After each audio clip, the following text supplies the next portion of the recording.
In Freedom's Cause, A Story of Wallace and Bruce by G.A. Henty.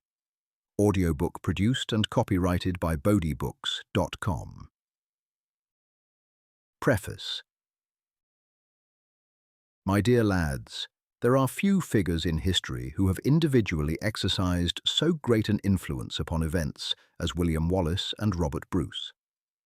It was to the extraordinary personal courage, indomitable perseverance, and immense energy of these two men that Scotland owed her freedom from English domination. So surprising were the traditions of these feats performed by these heroes, that it was at one time the fashion to treat them as belonging as purely to legend as the feats of St. George or King Arthur. Careful investigation, however, has shown that so far from this being the case, almost every deed reported to have been performed by them is verified by contemporary historians. Sir William Wallace had the especial bad fortune of having come down to us principally by the writings of his bitter enemies.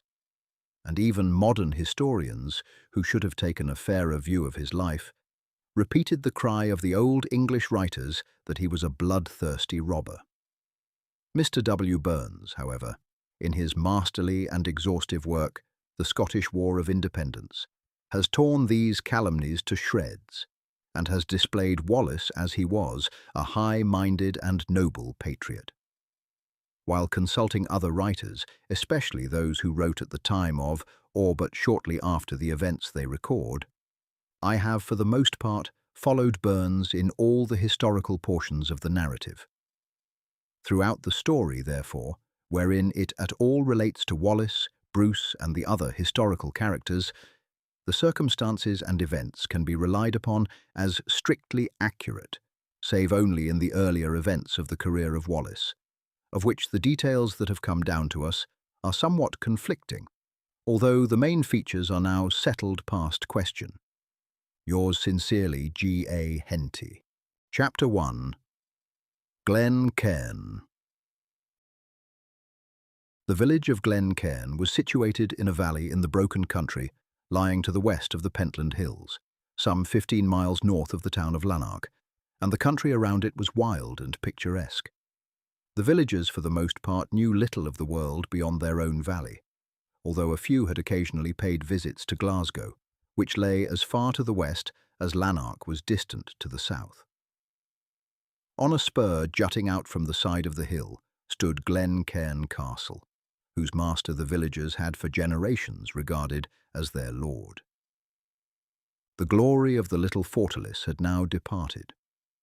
Sir William Forbes had been killed on his own hearthstone, and the castle had been sacked in a raid by the Kerrs, whose hold lay to the southwest, and who had long been at feud with the Forbeses.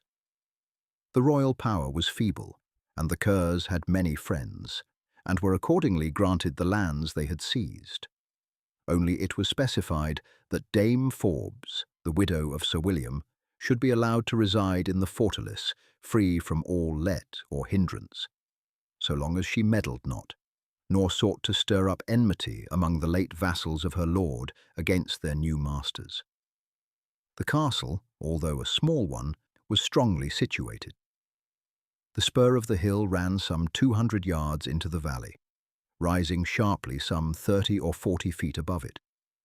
The little river which meandered down the valley swept completely round the foot of the spur, forming a natural moat to it, and had in some time past been dammed back, so that, whereas in other parts it ran brightly over a pebbly bottom, here it was deep and still. The fortalice itself stood at the extremity of the spur, and a strong wall with a fortified gateway extended across the other end of the neck, touching the water on both sides. From the gateway extended two walls, enclosing a road straight to the gateway of the hold itself. And between these walls and the water, every level foot of ground was cultivated. This garden was now the sole remains of the lands of the Forbeses. It was a narrow patrimony for Archie, the only son of Dame Forbes, and his lady mother had hard work to keep up a respectable state and to make ends meet. Sandy Graham, who had fought under her husband's banner and was now her sole retainer, made the most of the garden patches. Here he grew vegetables on the best bits of ground and oats on the remainder. These, crushed between flat stones, furnished a coarse bread. From the stream an abundance of fish could always be obtained, and the traps and nets therefore furnished a meal when all else failed. In the stream too swam a score and more of ducks, while as many chickens walked about the castle yard or scratched for insects among the vegetables. A dozen goats browsed on the hillside, for this was common ground to the village, and Dame Forbes had not therefore to ask for leave from her enemies, the curs. The goats furnished milk and cheese, which was deftly made by Elspie, Sandy's wife, who did all the work indoors, as her husband did without. Meat they seldom touched. Occasionally the resources of the hold were eked out by the present of a little hill sheep, or a joint of prime meat from one or other of her old vassals.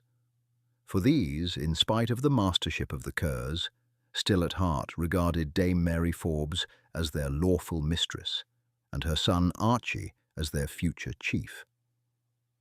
Dame Mary Forbes was careful in no way to encourage this feeling, for she feared above all things to draw the attention of the curs to her son. She was sure that did Sir John Kerr entertain but a suspicion that trouble might ever come from the rivalry of this boy, he would not hesitate a moment in encompassing his death. For Sir John was a rough and violent man who was known to hesitate at nothing which might lead to his aggrandizement. Therefore she seldom moved beyond the outer wall of the hold, except to go down to visit the sick in the village. She herself had been a Seton, and had been educated at the nunnery of Dunfermline, and she now taught Archie to read and write, accomplishments by no means common even among the better class in those days. Archie loved not books, but as it pleased his mother, and time often hung heavy on his hands. He did not mind devoting 2 or 3 hours a day to the tasks she set him. At other times he fished in the stream, wandered over the hills, and brought in the herbs from which Dame Forbes distilled the potions which she distributed to the villagers when sick. Often he joined the lads of the village in their games. They all regarded him as their leader, but his mother had pressed upon him over and over again that on no account was he to assume any superiority over the others, but to treat them strictly as equals. Doubtless the curs would from time to time have news of what was doing in Glen Cairn, and while they would be content to see him joining in the sports of the village lads, with seemingly no wish beyond that station, they would at once resent it. Did they see any sign on his part of his regarding himself as a chief among the others? No inconsiderable portion of Archie's time was occupied in acquiring the use of arms from Sandy Graham. His mother, quiet and seemingly resigned as she was, yet burned with the ambition that he should some day avenge his father's death and win back his father's lands. She said little to him of her hopes, but she roused his spirit by telling him stories of the brave deeds of the Forbeses and Setons, and she encouraged him from his childhood to practice in arms with Sandy Graham. In this respect, indeed, Archie needed no stimulant. From Sandy, even more than from his mother, he had heard of his brave father's deeds in arms, and although, from the way in which she repressed any such utterances, he said but little to his mother, he was resolved, as much as she could wish him to be, that he would some day win back his patrimony and avenge his father upon his slayers. Consequently, upon every opportunity when Sandy Graham could spare time from his multifarious work, Archie practised with him, with sword and pike. At first he had but a wooden sword. Then, as his limbs grew stronger, he practised with a blunted sword, and now, at the age of 15, Sandy Graham had as much as he could do to hold his own with his pupil. At the time the story opens, in the springtime of the year 1293, he was playing at ball with some of the village lads on the green when a party of horsemen was seen approaching. At their head rode 2 men perhaps 40 years old, while a lad of some 18 years of age rode beside them. In one of the elder men, Archie recognised Sir John Kerr. The lad beside him was his son, Alan. The other leader was Sir John Hazelrig, Governor of Lanark. Behind them rode a troop of armed men, 20 in number. Some of the lads would have ceased from their play, but Archie exclaimed, "Heed them not, make as if you did not notice them. You need not be in such a hurry to veil your bonnets to the Kerr." "Look at the young dogs," Sir John Kerr said to his companion. "They know that their chief is passing, and yet they pretend that they see us not." "It would do them good," his son exclaimed. "Did you give your troopers orders to tie them all up and give them a taste of their stirrup leathers?" "It would not be worthwhile, Alan," his father said. "They will all make stout men-at-arms some day, and will have to fight under my banner. I care as little as any man what my vassals think of me, seeing that whatsoever they think, they have to do mine orders. But it needs not to set them against one needlessly, so let the varlets go on with their play undisturbed."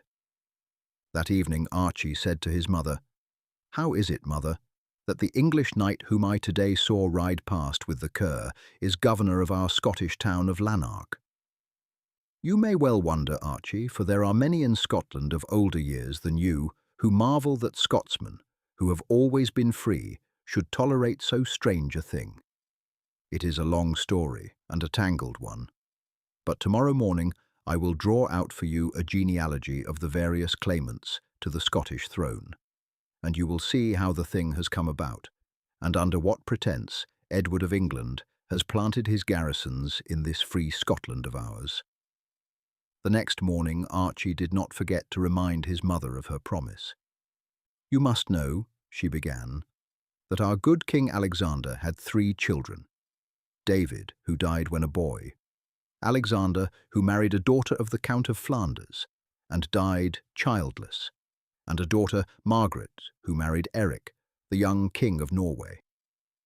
3 years ago the Queen of Norway died, leaving an only daughter, also named Margaret, who was called among us the Maid of Norway, and who, at her mother's death, became heir presumptive to the throne, and as such was recognised by an assembly of the estates at Scone. But we all hoped that the king would have male heirs, for early last year, while still in the prime of life, he married Joletta, daughter of the Count of Drew. Unhappily, on the 19th of March, he attended a council in the castle of Edinburgh, and on his way back to his wife at Kinghorn, on a stormy night, he fell over a precipice and was killed. The hopes of the country now rested on the Maid of Norway, who alone stood between the throne and a number of claimants, most of whom would be prepared to support their claims by arms, and thus bring unnumbered woes upon Scotland. Most unhappily for the country, the maid died on her voyage to Scotland, and the succession therefore became open. You will see on this chart, which I have drawn out, the lines by which the principal competitors, for there were nigh upon a score of them, claimed the throne. Before the death of the maid, King Edward had proposed a marriage between her and his young son, and his ambassadors met the Scottish commissioners at Brigham, near Kelso, and on the 18th of July, 1290, the treaty was concluded. It contained, besides the provisions of the marriage, clauses for the personal freedom of Margaret should she survive her husband, for the reversion of the crown failing her issue, for protection of the rights, laws and liberties of Scotland, the freedom of the church, the privileges of crown vassals, the independence of the courts, the preservation of all charters and natural muniments, and the holding of parliaments only within Scotland, and specially provided that no vassal should be compelled to go forth of Scotland for the purpose of performing homage or fealty, and that no native of Scotland should for any cause whatever be compelled to answer, for any breach of covenant or from crime committed out of the kingdom. Thus you see, my boy, that King Edward at this time fully recognised the perfect independence of Scotland, and raised no claim to any suzerainty over it. Indeed, by Article 1 it was stipulated that the rights, laws, liberties and customs of Scotland should remain forever entire and inviolable throughout the whole realm and its marches. And by Article 5, that the Kingdom of Scotland shall remain separate and divided from England, free in itself and without subjection, according to its right boundaries and marches, as heretofore. King Edward, however, artfully inserted a salvo, saving the rights of the King of England and of all others, which before the date of this treaty belonged to him or any of them in the marches or elsewhere. The Scottish lords raised no objection to the insertion of this salvo, seeing that it was of general purport, and that Edward possessed no rights in Scotland, nor had any ever been asserted by his predecessors, Scotland being a kingdom in itself equal to its neighbour, and that neither William the Norman nor any of his successors attempted to set forward any claims to authority beyond the border. No sooner was the treaty signed than Edward, without warrant or excuse, appointed Anthony Beck, the warlike Bishop of Durham, Lieutenant of Scotland, in the name of the yet unmarried pair. And finding that this was not resented, he demanded that all the places of strength in the kingdom should be delivered to him. This demand was not, however, complied with, and the matter was still pending when the Maid of Norway died. The three principal competitors, Bruce, Balliol, and Comyn, and their friends, at once began to arm. But William Fraser, Bishop of St. Andrews, a friend of Balliol, wrote to King Edward suggesting that he should act as arbitrator, and more than hinting that if he chose Balliol, he would find him submissive in all things to his wishes. Edward jumped at the proposal, and thereupon issued summonses to the barons of the northern counties to meet him at Norham on the 3rd of June, and a mandate was issued to the sheriffs of Northumberland, Cumberland, Westmoreland, York, and Lancaster to assemble the feudal array at the same rendezvous. Now you know, my son, that, owing to the marriages between royal families of England and Scotland, there has been a close connection between the countries. Many Scotch barons have married English heiresses and hold lands in both countries, while Scottish maidens have married English knights. Thus it happens that a great number of the Scotch nobility are as much Englishmen as Scotchmen, and are vassals to England for lands held there. 4 of the competitors, John Balliol, Robert Bruce, John Comyn, and William Ross, are all barons of England as well as of Scotland, and their lands lying in the north, they were, of course, included in the invitation. In May, Edward issued an invitation to the bishops of St. Andrews, Glasgow, and other Scotch nobles to come to Norham, remain there, and return, specially saying that their presence there was not to be regarded as a custom through which the laws of Scotland might in any future time be prejudiced. Hither then came the whole power of the north of England and many of the Scotch nobles. When the court opened, Roger Brabazon, the king's justiciary, delivered an address in which he stated that Edward, as Lord Paramount of Scotland, had come there to administer justice between the competitors for the crown, and concluded with the request that all present should acknowledge his claim as Lord Paramount. The Scottish nobles present, with the exception of those who were privy to Edward's designs, were filled with astonishment and dismay at this pretension, and declared their ignorance of any claim of superiority of the King of England over Scotland.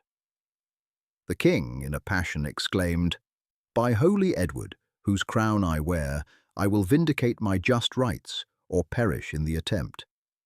However, he saw that nothing could be done on the instant, and adjourned the meeting for 3 weeks, at the end of which time the prelates, nobles, and community of Scotland were invited to bring forward whatever they could in opposition to his claim to supremacy. At the time fixed, the Scotch nobles again met, but this time on the Scottish side of the border, for Edward had gathered together the whole of the force of the northern counties. Besides the 4 claimants, whose names I have told you, were Sir John Hastings, Patrick Dunbar, Earl of March, William de Vesey, Robert de Pinkeny, Nicholas de Soulis, Patrick Gallethley, Roger de Mandeville, Florence, Count of Holland, and Eric, King of Norway. With the exception of Eric, the Count of Holland, Dunbar, and Gallathly, all of these were of Norman extraction and held possessions in England. When the meeting was opened, the prelates and nobles present advanced nothing to disprove Edward's claim to supremacy. The representatives of the Commons, however, did show reason against the claim, for which, indeed, my son, as every man in Scotland knows, there was not a shadow of foundation. The King's Chancellor declared that there was nothing in these objections to Edward's claim, and therefore he resolved, as Lord Paramount, to determine the question of succession. The various competitors were asked whether they acknowledged Edward as Lord Paramount and were willing to receive his judgment as such, and the whole of these wretched traitors proceeded to barter their country for their hopes of a crown, acknowledged Edward as Lord Paramount, and left the judgment in his hands. Bruce and Balliol received handsome presents for thus tamely yielding the rights of Scotland. All present at once agreed that the castles and strongholds of Scotland should be surrendered into the hands of English commanders and garrisons. This was immediately done, and thus it is, Archie, that you see an English officer lording it over the Scotch town of Lanark. Then every Scotchman was called upon to do homage to the English king as his Lord Paramount, and all who refused to do so were seized and arrested. Finally, on the 17th of November last, 1292, the date will long be remembered in Scotland, Edward's judgment was given at Berwick, and by it John Balliol was declared King of Scotland. Thus for 18 months Scotland was kept in doubt, and this was done, no doubt, to enable the English to rivet their yoke upon our shoulders, and to intimidate and coerce all who might oppose it. There were some that did oppose it, mother, were there not? Some true Scotchmen who refused to own the supremacy of the King of England. Very few, Archie. One Sir Malcolm Wallace, a knight of but small estate, refused to do so, and was, together with his eldest son, slain in an encounter with an English detachment under a leader named Fenwick at Loudon Hill. And was he the father of that William Wallace, of whom the talk was lately that he had slain young Selby, son of the English governor of Dundee? The same, Archie. Men say, mother, that although but 18 years of age, he is of great stature and strength, of very handsome presence, and courteous and gentle, and that he was going quietly through the streets when insulted by young Selby, and that he and his companions, being set upon by the English soldiers, slew several and made their escape. So they say, Archie. He appears from all description of him to be a remarkable young man, and I trust that he will escape the vengeance of the English, and that some day he may again strike some blows for our poor Scotland, which, though nominally under the rule of Balliol, is now but a province of England. But surely, mother, Scotchmen will never remain in such a state of shameful servitude. I trust not, my son, but I fear that it will be long before we shake off the English yoke. Our nobles are for the most part of Norman blood, very many are barons of England, and so great are the jealousies among them that no general effort against England will be possible. No, if Scotland is ever to be freed, it will be by a mighty rising of the common people, and even then the struggle between the Commons of Scotland and the whole force of England, aided by the feudal power of all the great Scotch nobles, would be well nigh hopeless. This conversation sank deeply into Archie's mind. Day and night he thought of nothing but the lost freedom of Scotland, and vowed that even the hope of regaining his father's lands should be secondary to that of freeing his country. All sorts of wild dreams did the boy turn over in his mind. He was no longer gay and light-hearted, but walked about moody and thoughtful.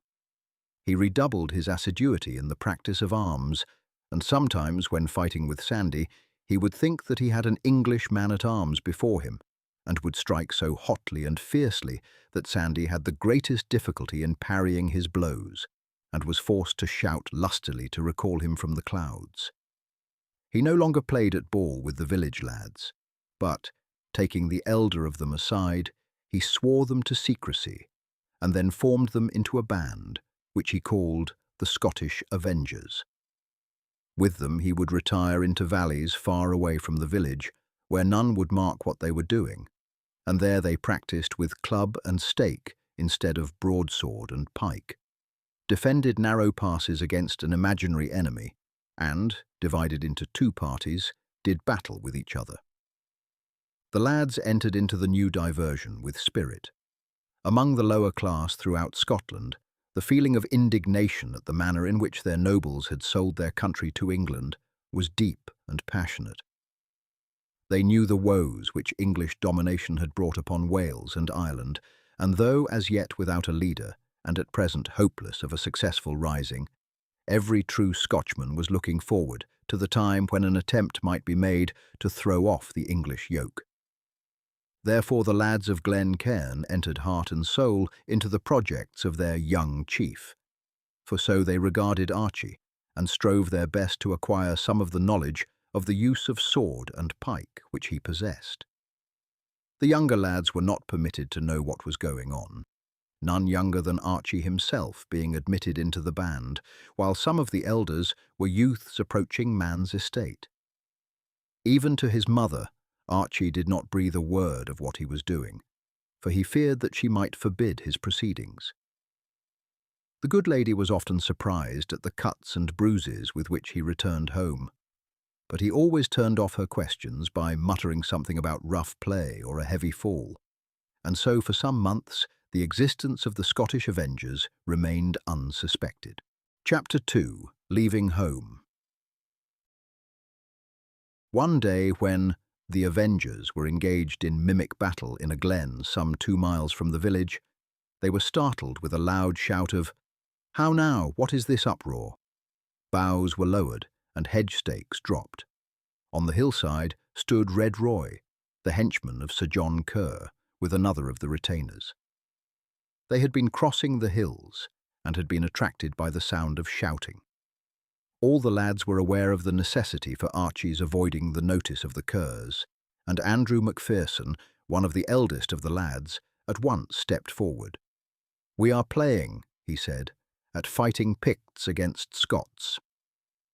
This was the case, for the English were so hated that Archie had found that none would even in sport take that name, and the sides were accordingly dubbed Scots and Picts, the latter title not being so repugnant, and the companies changing sides each day.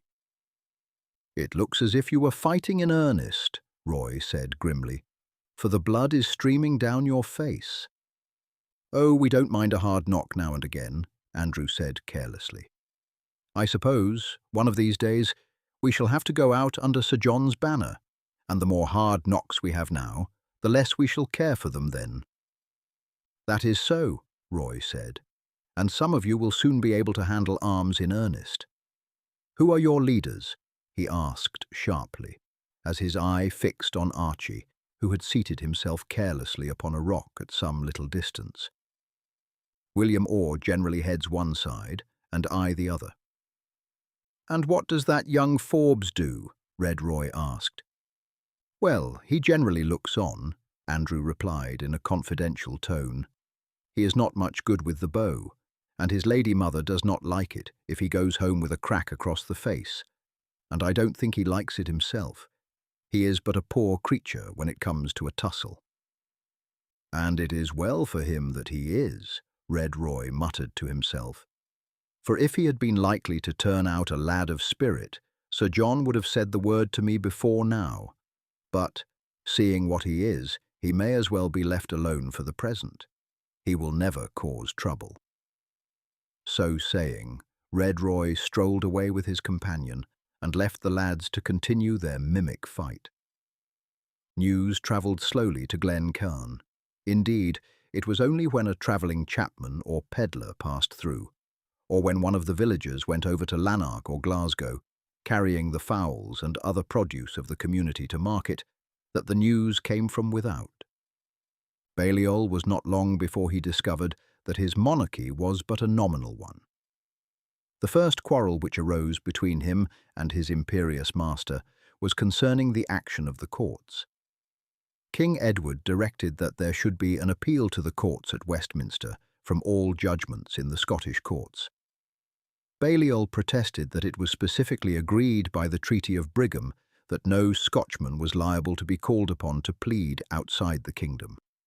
But Edward openly declared, notwithstanding any concessions made before Balliol became king, he considered himself at liberty to judge in any case brought before him from Scotland, and would, if necessary, summon the King of Scots himself to appear in his presence.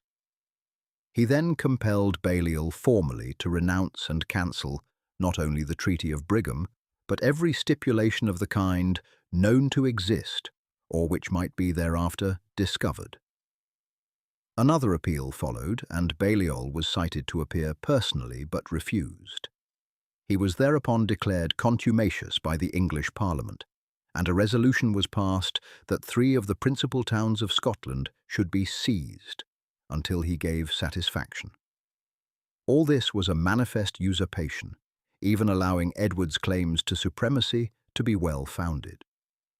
At this moment, Edward became involved in a quarrel with his own lord, Superior Philip, King of France, by whom he was in turn summoned to appear under the pain of contumacy. Edward met this demand by a renunciation of allegiance to Philip and a declaration of war, and called upon Balliol for aid as his vassal. But Balliol was also a vassal of the French king, and had estates in France liable to seizure. He therefore hesitated. Edward further ordered him to lay an embargo upon all vessels in the ports of Scotland, and required the attendance of many of the Scottish barons in his expedition to France. Finding his orders disobeyed, on the 16th of October, Edward issued a writ to the Sheriff of Northampton to seize all lands, goods, and chattels of John Balliol and other Scots. The Scotch held a parliament at Scone. All Englishmen holding office were summarily dismissed. A committee of the estates was appointed to act as guardian of the kingdom, and Balliol himself was deprived of all active power. But an instrument was prepared in his name, reciting the injuries that he and his subjects had sustained at the hands of the English king, and renouncing all further allegiance. Following this up, a league was concluded, offensive and defensive, between the French king and Scotland, represented by the prelates, nobles, and community. Edward Balliol, the king's son, was contracted to marry the French king's niece. Philip bound himself to assist Scotland against any invasion of England, and the Scotch agreed to cross the border in case Edward invaded France.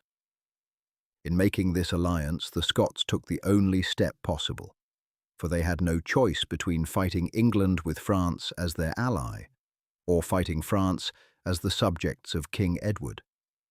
The contest which was approaching seemed all but hopeless. The population of England was 6 times as large as that of Scotland, and Edward could draw from Ireland and Wales great numbers of troops. The English were trained to war by constant fighting in France, Ireland, and Wales, while the Scots had, for a very long period, enjoyed a profound peace, and were for the most part wholly ignorant of warfare. Edward at once prepared to invade Scotland. In January he seized the lands owned by Comyn in Northumberland and sold them, directing the money to be applied to the raising and maintenance of 1,000 men-at-arms and 60,000 foot soldiers, and in February issued a writ for the preparation of a fleet of 100 vessels. On the 25th of March he crossed the Tweed with 5,000 horse and 30,000 foot. The Scotch leaders were, of course, aware of the gathering storm, and, collecting their forces, attempted a diversion by crossing the border to the west and making a raid into Cumberland. King Edward, however, marched north and besieged Berwick, the richest and most flourishing of the towns of Scotland. With the exception of the castle, it was weakly fortified. The attack was commenced by the fleet, who were, however, repulsed and driven off. A land assault, led by the king in person, was then made. The walls were captured, and the town completely sacked. The inhabitants were butchered without distinction of age, sex, or condition, and even those who fled to the churches were slain within the sanctuary. Contemporary accounts differ as to the numbers who perished on this occasion. Langtoff says 4,000, Hemmingford 8,000, Knighton, another English writer, says 17,000, and Matthew of Westminster 60,000. Whichever of these writers is correct, it is certain that almost the whole of the men, women and children of the largest and most populous Scottish town were butchered by the orders of the English king, who issued direct orders that none should be spared. From this terrible visitation, Berwick, which was before called the Alexandria of the West, never recovered. The castle, which was held by Sir William Douglas, surrendered immediately, and Sir William, having sworn fealty to the English king, was permitted to depart. The English army now marched north. Patrick, Earl of Dunbar, was with King Edward, but his wife, a noble and patriotic woman, surrendered the castle to the Scots. The Earl of Surrey, with a powerful army, sat down before it. The Scotch nobles and people marched in great numbers, but with little order and discipline to raise the siege. They were met by Surrey, whose force, inured to arms, easily routed the Scotch gathering, no fewer than 10,000 being killed in the conflict and retreat.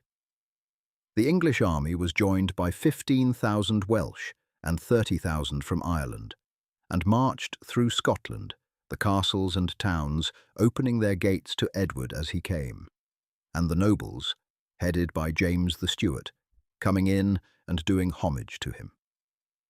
Balliol was forced to appear in the churchyard of Strathcathro, near Montrose, arrayed in regal robes, and to resign his kingdom to the Bishop of Durham as Edward's representative, and to repeat the act a few days afterwards at Brechin in presence of the king himself.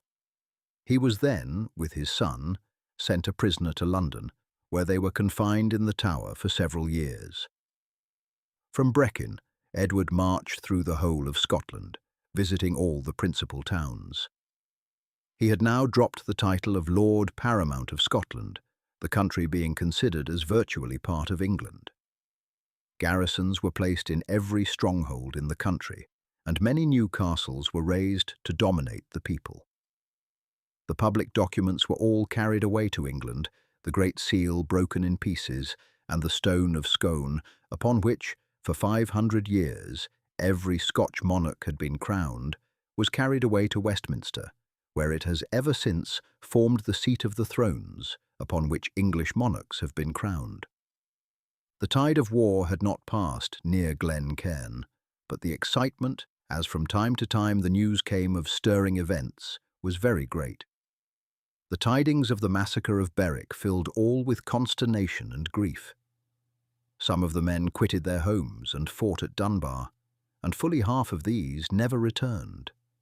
But great as was the humiliation and grief at the reverses which had befallen the Scotch arms, the feeling was even deeper and more bitter at the readiness with which the whole of the Scotch nobles flocked in to make their peace with King Edward.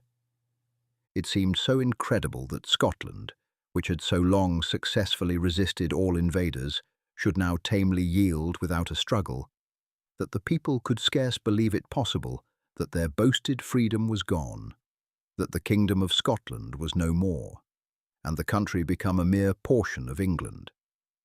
Thus, while the nobles, with their Norman blood and connections, accepted the new state of things contentedly enough, well satisfied to have retained rank and land, a deep and sullen discontent reigned among the people. They had been betrayed rather than conquered, and were determined that some day there should be an uprising, and that Scotland would make a great effort yet for freedom.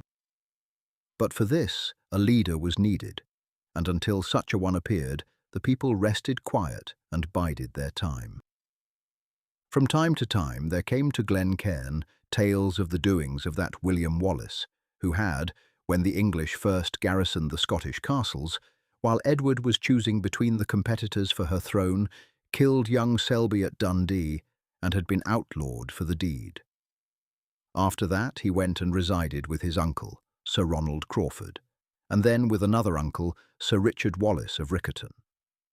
Here he gathered a party of young men, eager spirits like himself, and swore perpetual hostility to the English. One day Wallace was fishing in the Irvine when Earl Percy, the governor of Ayr, rode past with a numerous train. 5 of them remained behind and asked Wallace for the fish he had taken. He replied that they were welcome to half of them. Not satisfied with this, they seized the basket and prepared to carry it off. Wallace resisted, and one of them drew his sword. Wallace seized the staff of his net and struck his opponent's sword from his hand. This he snatched up and stood on guard, while the other 4 rushed upon him. Wallace smote the first so terrible a blow that his head was cloven from skull to collarbone. With the next blow, he severed the right arm of another, and then disabled a third. The other 2 fled, and overtaking the Earl, called on him for help. 4, they said, 3 of our number who stayed behind with us to take some fish from the Scot who was fishing are killed or disabled. How many were your assailants? Asked the Earl. But the man himself, they answered, a desperate fellow whom we could not withstand. I have a brave company of followers, the Earl said with scorn. You allow 1 Scot to overmatch 5 of you. I shall not return to seek for your adversary, for were I to find him, I should respect him too much to do him harm. Fearing that after this adventure he could no longer remain in safety with his uncle, Wallace left him and took up his abode in Lag Lane Wood, where his friends joining him. They lived a wild life together, hunting game and making many expeditions through the country. On one occasion he entered Ayr in disguise. In the middle of a crowd he saw some English soldiers, who were boasting that they were superior to the Scots in strength and feats of arms. One of them, a strong fellow, was declaring that he could lift a greater weight than any 2 Scots. He carried a pole, with which he offered, for a groat, to let any Scotchman strike him on the back as hard as he pleased, saying that no Scotchman could strike hard enough to hurt him. Wallace offered him 3 groats for a blow. The soldier eagerly accepted the money, and Wallace struck him so mighty a blow that his back was broken and he fell dead on the ground. His comrades drew their swords and rushed at Wallace, who slew 2 with the pole, and when it broke, drew the long sword which was hidden in his garments, and cut his way through them. On another occasion he again had a fracas with the English in Ayr, and after killing many was taken prisoner. Earl Percy was away, and his lieutenant did not venture to execute him until his return. A messenger was sent to the Earl, but returned with strict orders that nothing should be done to the prisoner until he came back. The bad diet and foul air of the dungeons suited him so ill after his free life in the woods that he fell ill and was reduced to so weak a state that he lay like one dead. The jailer indeed thought that he was so, and he was carried out to be cast into the prison burial ground, when a woman who had been his nurse begged his body. She had it carried to her house, and then discovered that life yet remained, and by great care and good nursing succeeded in restoring him. In order to prevent suspicion that he was still alive, a fictitious funeral was performed.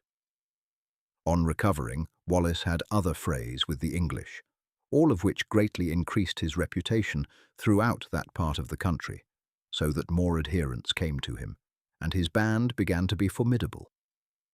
He gradually introduced an organization among those who were found to be friendly to the cause, and by bugle notes taken up and repeated from spot to spot, orders could be dispatched over a wide extent of country, by which the members of his band knew whether to assemble or disperse, to prepare to attack an enemy or to retire to their fastnesses. The first enterprise of real importance performed by the band was an attack by Wallace and 50 of his associates on a party of soldiers, 200 strong, conveying provisions from Carlisle to the garrison of Ayr. They were under the command of John Fenwick, the same officer who had been at the head of the troop by which Wallace's father had been killed.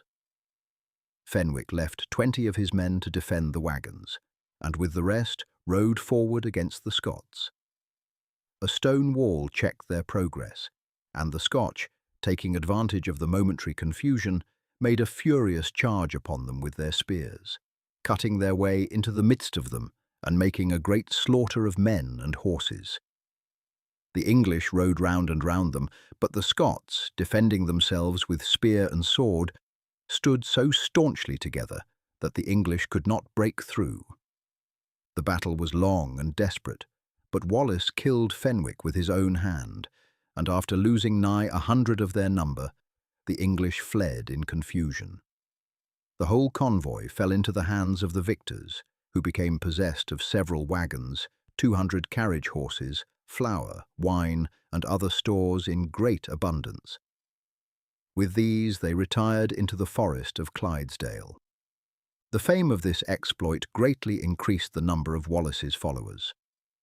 So formidable did the gathering become that convoys by land to Ayr were entirely interrupted, and Earl Percy held a council of the nobility at Glasgow and consulted them as to what had best be done.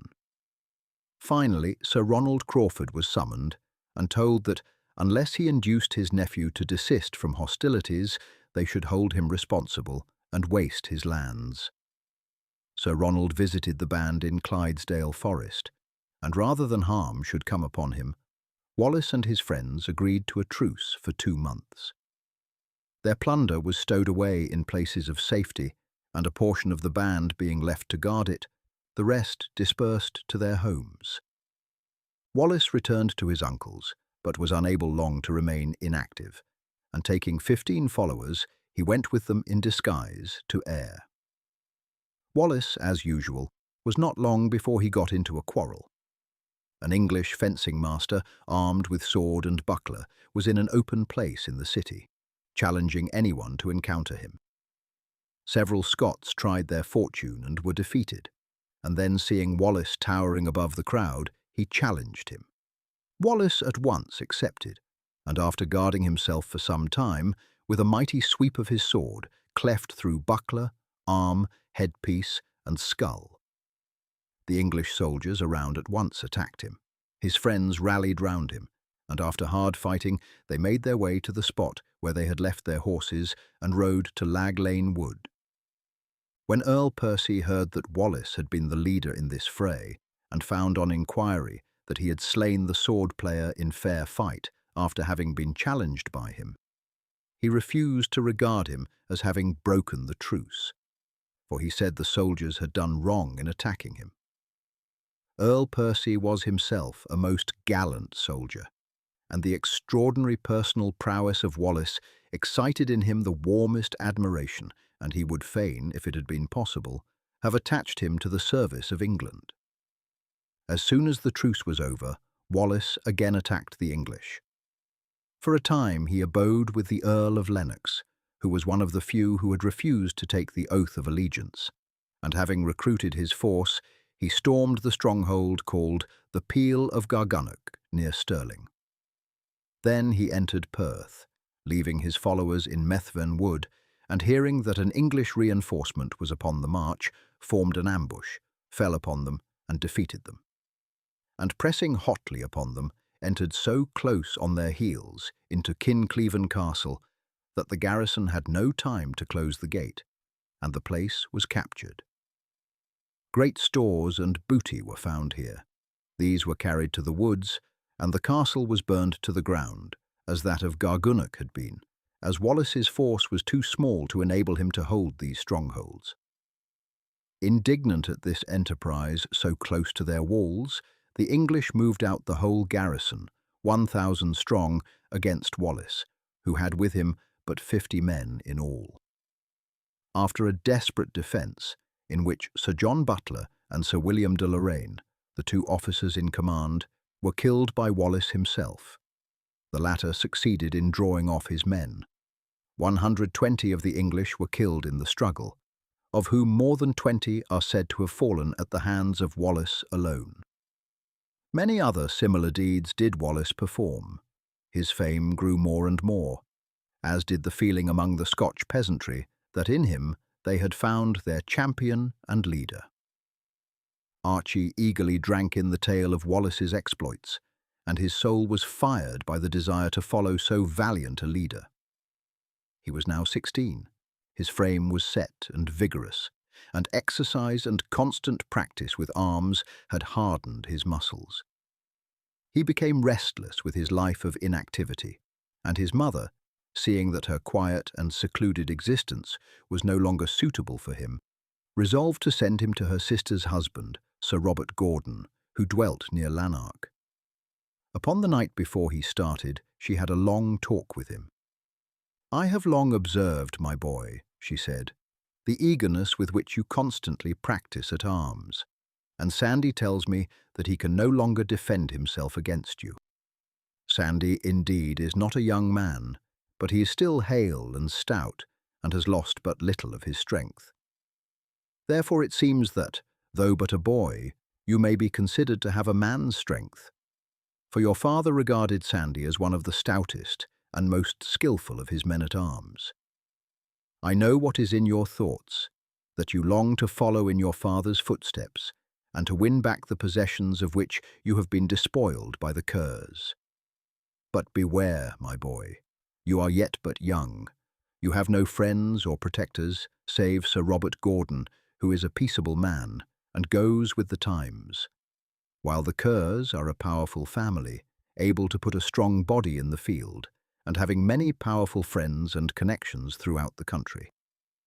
It is our obscurity which has so far saved you, for Sir John Kerr would crush you without mercy did he dream that you could ever become formidable. And he is surrounded by ruthless retainers who would at a word from him take your life. Therefore think not for years to come to match yourself against the Kerrs. You must gain a name and a following and powerful friends before you move a step in that direction. But I firmly believe that the time will come when you will become Lord of Glen Cairn and the hills around it. Next, my boy, I see that your thoughts are ever running upon the state of servitude to which Scotland is reduced, and have marked how eagerly you listen to the deeds of that gallant young champion, Sir William Wallace. When the time comes, I would hold you back from no enterprise in the cause of our country, but at present this is hopeless. Valiant as may be the deeds which Wallace and his band perform, they are as vain as the strokes of reeds upon armour against the power of England. But, mother, his following may swell to an army. Even so, Archie, but even as an army it would be but as chaff before the wind against an English array. What can a crowd of peasants, however valiant, do against the trained and disciplined battle of England? You saw how at Dunbar the Earl of Surrey scattered them like sheep, and then many of the Scotch nobles were present. So far there is no sign of any of the Scottish nobles giving aid or countenance to Wallace, and even should he gather an army, fear for the loss of their estates, a jealousy of this young leader, and the Norman blood in their veins, will bind them to England, and the Scotch would have to face not only the army of the invader, but the feudal forces of our own nobles. I say not that enterprises like those of Wallace do not aid the cause, for they do so greatly by exciting the spirit and enthusiasm of the people at large, as they have done in your case. They show them that the English are not invincible, and that even when in greatly superior numbers, they may be defeated by Scotchmen who love their country. They keep alive the spirit of resistance and of hope, and prepare the time when the country shall make a general effort. Until that time comes, my son, resistance against the English power is vain. Even were it not so, you are too young to take part in such strife. But when you attain the age of manhood, if you should still wish to join the bands of Wallace, that is, if he be still able to make head against the English, I will not say nay.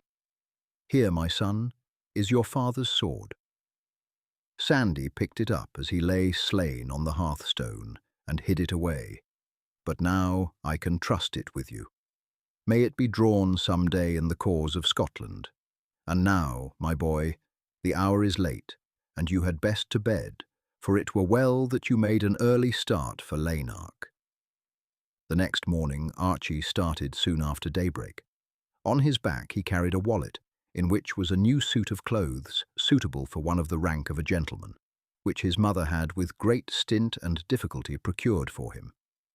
He strode briskly along, proud of the possession of a sword for the first time. It was in itself a badge of manhood, for at that time all men went armed. As he neared the gates of Lanark, he saw a party issue out and ride towards him, and recognized in their leader Sir John Kerr. Pulling his cap down over his eyes, he strode forward, keeping by the side of the road that the horsemen might pass freely, but paying no heed to them otherwise. "Hallo, sirrah," Sir John exclaimed, reining in his horse. "Who are you who pass a knight and a gentleman on the highway, without veiling his bonnet in respect?" "I am a gentleman and the son of a knight," Archie said, looking fearlessly up into the face of his questioner. "I am Archie Forbes, and I veil my bonnet to no man living save those whom I respect and honour." So saying, without another word, he strode forward to the town. Sir John looked darkly after him. "Redroy," he said sternly, turning to one who rode behind him, "you have failed in your trust. I told you to watch the boy, and from time to time you brought me news that he was growing up but a village churl. He is no churl, and unless I mistake me, he will some day be dangerous. Let me know when he next returns to the village. We must then take speedy steps for preventing him from becoming troublesome." Chapter 3. Sir William Wallace. Archie's coming had been expected by Sir Robert Gordon, and he was warmly welcomed. He had once or twice a year paid short visits to the house, but his mother could not bring herself to part with him for more than a few days at a time. And so long as he needed only such rudiments of learning as were deemed useful at the time, she herself was fully able to teach them. But now that the time had come, when it was needful that he should be perfected in the exercises of arms, she felt it necessary to relinquish him. Sir Robert Gordon had no children of his own, and regarded his nephew as his heir, and had readily undertaken to provide him with the best instruction which could be obtained in Lanark. There was resident in the town a man who had served for many years in the army of the King of France, and had been master of arms in his regiment. His skill with his sword was considered marvellous by his countrymen at Lanark, for the scientific use of weapons was as yet but little known in Scotland, and he had also, in several trials of skill, easily worsted the best swordsman in the English garrison. Sir Robert Gordon at once engaged this man as instructor to Archie. As his residence was 3 miles from the town, and the lad urged that 2 or 3 hours a day of practice would by no means satisfy him, a room was provided, and his instructor took up his abode in the castle. Here, from early morning until night, Archie practised, with only such intervals for rest as were demanded by his master himself. The latter, pleased with so eager a pupil, astonished at first at the skill and strength which he already possessed, and seeing in him one who would do more than justice to all pains that he could bestow upon him, grudged no labour in bringing him forward and in teaching him all he knew. "He is already an excellent swordsman," he said at the end of the first week's work to Sir Robert Gordon. "He is well nigh as strong as a man, with all the quickness and activity of a boy. In straightforward fighting he needs but little teaching. Of the finer strokes he as yet knows nothing, but such a pupil will learn as much in a week as the ordinary slow-blooded learner will acquire in a year. In 3 months I warrant I will teach him all I know, and will engage that he shall be a match for any Englishman north of the Tweed, save in the matter of downright strength. That he will get in time, for he promises to grow out into a tall and stalwart man, and it will need a goodly champion to hold his own against him when he comes to his full growth." In the intervals of pike and sword play, Sir Robert Gordon himself instructed him in equitation, but the lad did not take to this so kindly as he did to his other exercises, saying that he hoped he should always have to fight on foot.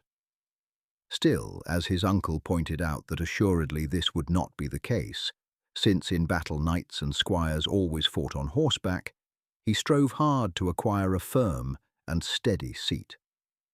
Of an evening, Archie sat with his uncle and aunt, the latter reading, the former relating stories of Scotch history and of the goings and genealogies of great families.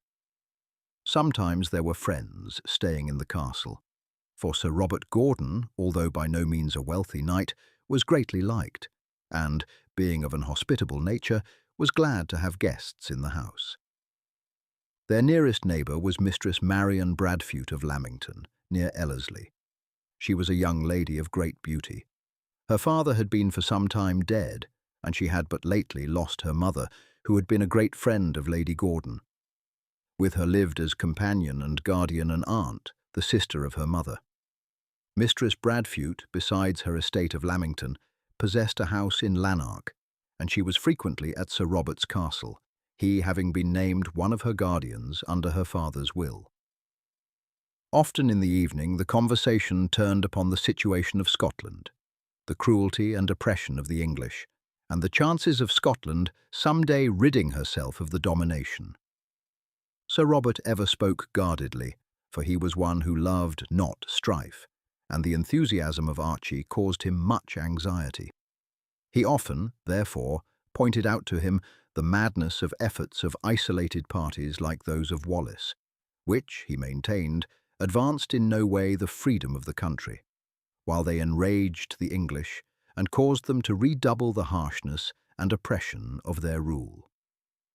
Wallace's name was frequently mentioned, and Archie always spoke with enthusiasm of his hero. And he could see that, although Mistress Bradfute said but little, she fully shared his views. It was but natural that Wallace's name should come so often forward, for his deeds, his hairbreadth escapes, his marvellous personal strength and courage were the theme of talk in every Scotch home. But at Lanark at present it was specially prominent, for with his band he had taken up his abode in a wild and broken country known as Cart Lane Craigs, and more than once he had entered Lanark and had had frays with the English soldiers there. It was near a year since the defeat of Dunbar, and although the feats of Wallace in storming small fortalices and cutting off English convoys had excited at once hope amongst the Scotch and anger in the English, the hold of the latter on the conquered country appeared more settled than ever. Wallace's adherents had indeed gained in strength, but they were still regarded as a mere band of outlaws who might be troublesome, but were in no degree formidable. Every great town and hold throughout Scotland was garrisoned by English, in force deemed amply sufficient to repress any trouble which might arise, while behind them was the whole power of England ready to march north in case it should be needed. It seemed indeed that Scotland was completely and forever subjugated. One afternoon, when Archie had escorted Mistress Bradfute to Lamington, she said to him, as he bade her farewell, "I think you can keep a secret, Master Forbes." "I trust so," Archie replied. "I know how much you admire and reverence Sir William Wallace. If you will come hither this evening, at 8 o'clock, you shall see him." Archie uttered an exclamation of delight and surprise. "Mind, Archie, I am telling you a secret which is known only to Sir William himself and a few of his chosen followers. But I have obtained his permission to divulge it to you, assuring him that you can be fully trusted." "I would lay down my life for him," the lad said. "I think you would, Archie, and so would I, for Sir William Wallace is my husband." Archie gave a gasp of astonishment and surprise. "Yes," she repeated, "he is my husband. And now ride back to your uncle's. I left the piece of embroidery upon which I was working on your aunt's table. It will be a good excuse for you to ride over with it this evening." So saying, she sprang lightly from the pillion on which she had been riding behind Archie. The lad rode back in wild excitement at the thought that before night he was to see his hero, whose deeds had, for the last 3 years, excited his admiration and wonder. At 8 o'clock exactly he drew rein again at Lamington. He was at once admitted and was conducted to a room where the mistress of the house was sitting, and where beside her stood a very tall and powerfully built young man, with a singularly handsome face and a courteous and gentle manner which seemed altogether out of character with the desperate adventures in which he was constantly engaged. In Scotland, the laws of chivalry, as they were strictly observed in the courts of England and France, did not prevail. Sir William Wallace had not received the order of knighthood, but in Scotch families the prefix of Sir descended from father to eldest son, as it does in the present day with the title of baronet. Thus William Wallace, when his father and elder brother were killed, succeeded to the title. Knighthoods, or, as we should call them, baronetcies, were bestowed in Scotland, as in England, for bravery in the field and distinguished services. The English, with their stricter laws of chivalry, did not recognise these hereditary titles, and Sir William Wallace and many of his adherents, who bear the prefix of Sir in all Scotch histories, are spoken of without that title in contemporary English documents. Archie himself had inherited the title from his father, and the prefix was, indeed, applied to the heads of almost all families of gentle blood in Scotland. "This, Sir William," Marion said, "is Sir Archibald Forbes, of whom I have often spoken to you as one of your most fervent admirers. He is a true Scotsman, and he yearns for the time when he may draw his sword in the cause of his country." "He is over young yet," Sir William said, smiling, "but time will cure that defect. It is upon the young blood of Scotland that our hopes rest. The elders are for the most part but half Scotchmen, and do not feel shame for their country lying at the feet of England. But from their sons I hope for better things. The example of my dear friend, Sir John Graham, is being followed, and I trust that many young men of good family will soon join them." "I would that the time had come when I too could do so, sir," Archie said, warmly. "I hope that it will not be long before you may think me capable of being admitted to the honour of fighting beside you. Do you not remember that you yourself were but 18 when you slew young Selby?" "I am a bad example to be followed," Sir William replied with a smile. "Besides, nature made an exception in my case, and brought me to my full strength and stature full 4 years before the time. Mistress Marion tells me, however, that you too are strong beyond your years." "I have practised unceasingly, sir, with my weapons for the last 2 years, and deem me not boastful when I say that my instructor, Duncan MacLeod of Lanark, who is a famous swordsman, says that I could hold my own, and more against any English soldier in the garrison." "I know Duncan by report," Sir William replied, "and that he is a famous swordsman, having learned the art in France, where they are more skilled by far than we are in Scotland. As for myself, I must own that it is my strength rather than my skill which gives me an advantage in a conflict. For I put my trust in a downright blow, and find that the skill of an antagonist matters but little, seeing that my blow will always cleave through sword as well as helm. Nevertheless, I do not decry skill, seeing that between two who are in any ways equally matched in strength and courage, the most skilful swordsman must assuredly conquer. Well, since that be the report of you by Master Duncan, I should think you might even take to arms at the age that I did myself, and when that time comes, should your intentions hold the same, and the English not have made an end of me, I shall be right glad to have you by my side. Should you, in any of your visits to Lanark, whither, Marion tells me, you ride frequently with Sir Robert Gordon, hear aught of intended movements of English troops, or gather any news which it may concern me to know, I pray you to ride hither at once. Marion has always messengers whom she may dispatch to me, seeing that I need great care in visiting her here, lest I might be surprised by the English, who are ever upon the lookout for me. And now, farewell. Remember that you have always a friend in William Wallace."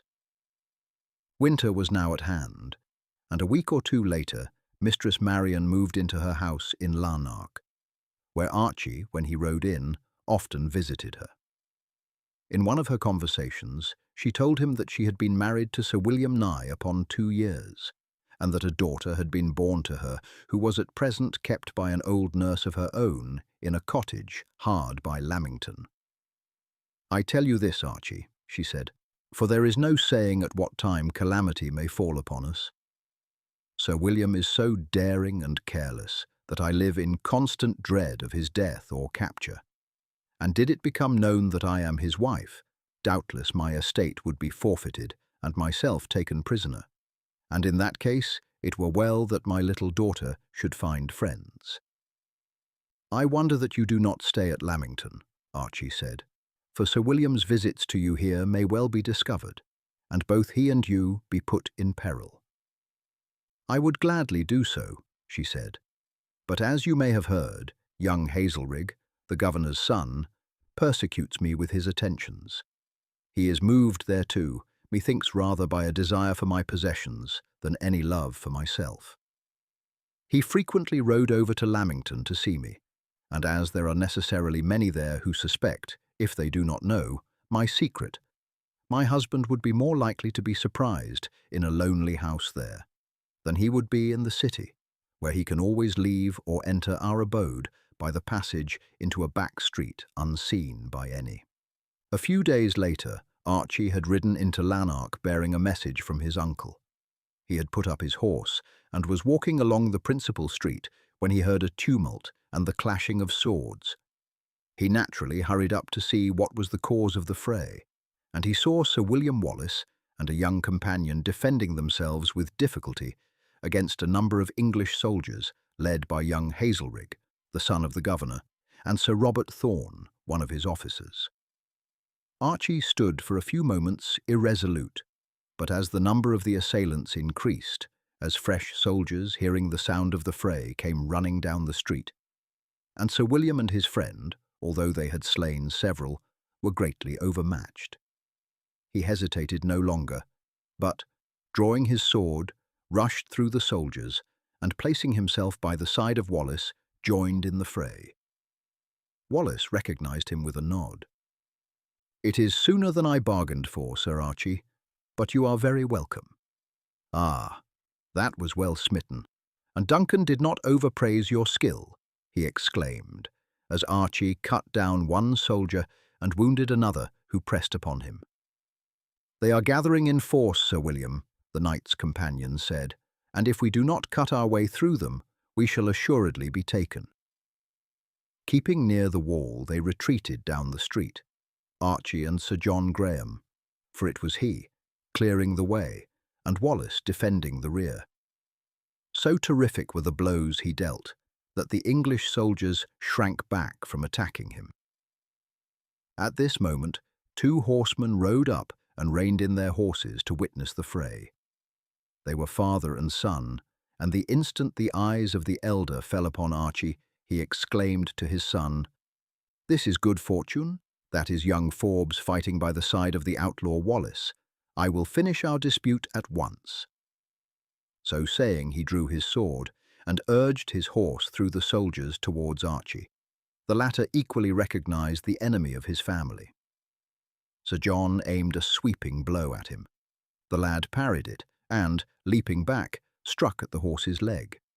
The animal fell instantly, and as he did so, Archie struck full on the helm of Sir John Kerr, stretching him on the ground beside his horse. By this time the little party had retreated down the street until they were passing the house of Marian Bradfute. The door opened, and Marian herself cried to them to enter.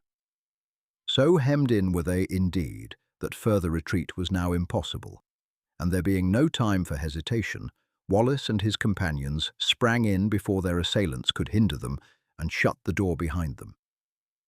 "Marian," Wallace exclaimed, "why did you do this? It mattered not were I killed or taken, but now you have brought danger upon yourself." "But it mattered much to me. What would life be worth were you killed? Think not of danger to me. Angry as they may be, they will hardly touch a woman. But waste no time in talking, for the door will soon yield to their blows. Fly by the back entrance while there is time." So saying, she hurried them to the back of the house, and without allowing them to pause for another word, almost pushed them out and closed the door behind them. The lane was deserted, but the shouts and clamour of the English soldiers beyond the houses rose loud in the air. "Quick, Sir William," Sir John Graham said, "or we shall be cut off. They will bethink them of the back way, and send soldiers down to intercept us."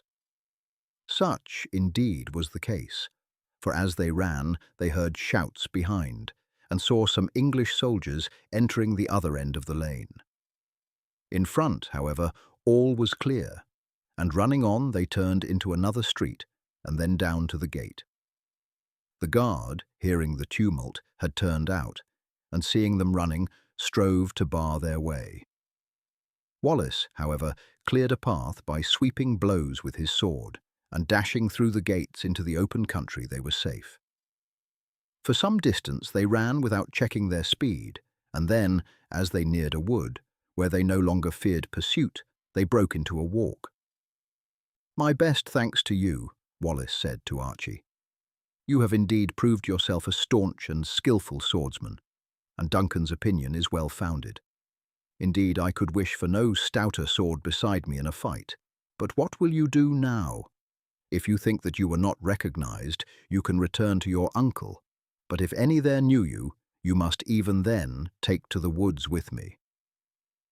"I was recognized," Archie said in a tone of satisfaction.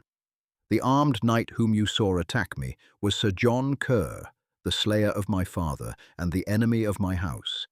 Assuredly, he will bring the news of my share in the fray to the ears of the governor." "I don't think that he will carry any news for some time," Sir William replied, "for that blow you gave him on the head must have well nigh brought your quarrel to an end. It is a pity your arm had not a little more weight, for then, assuredly, you would have slain him."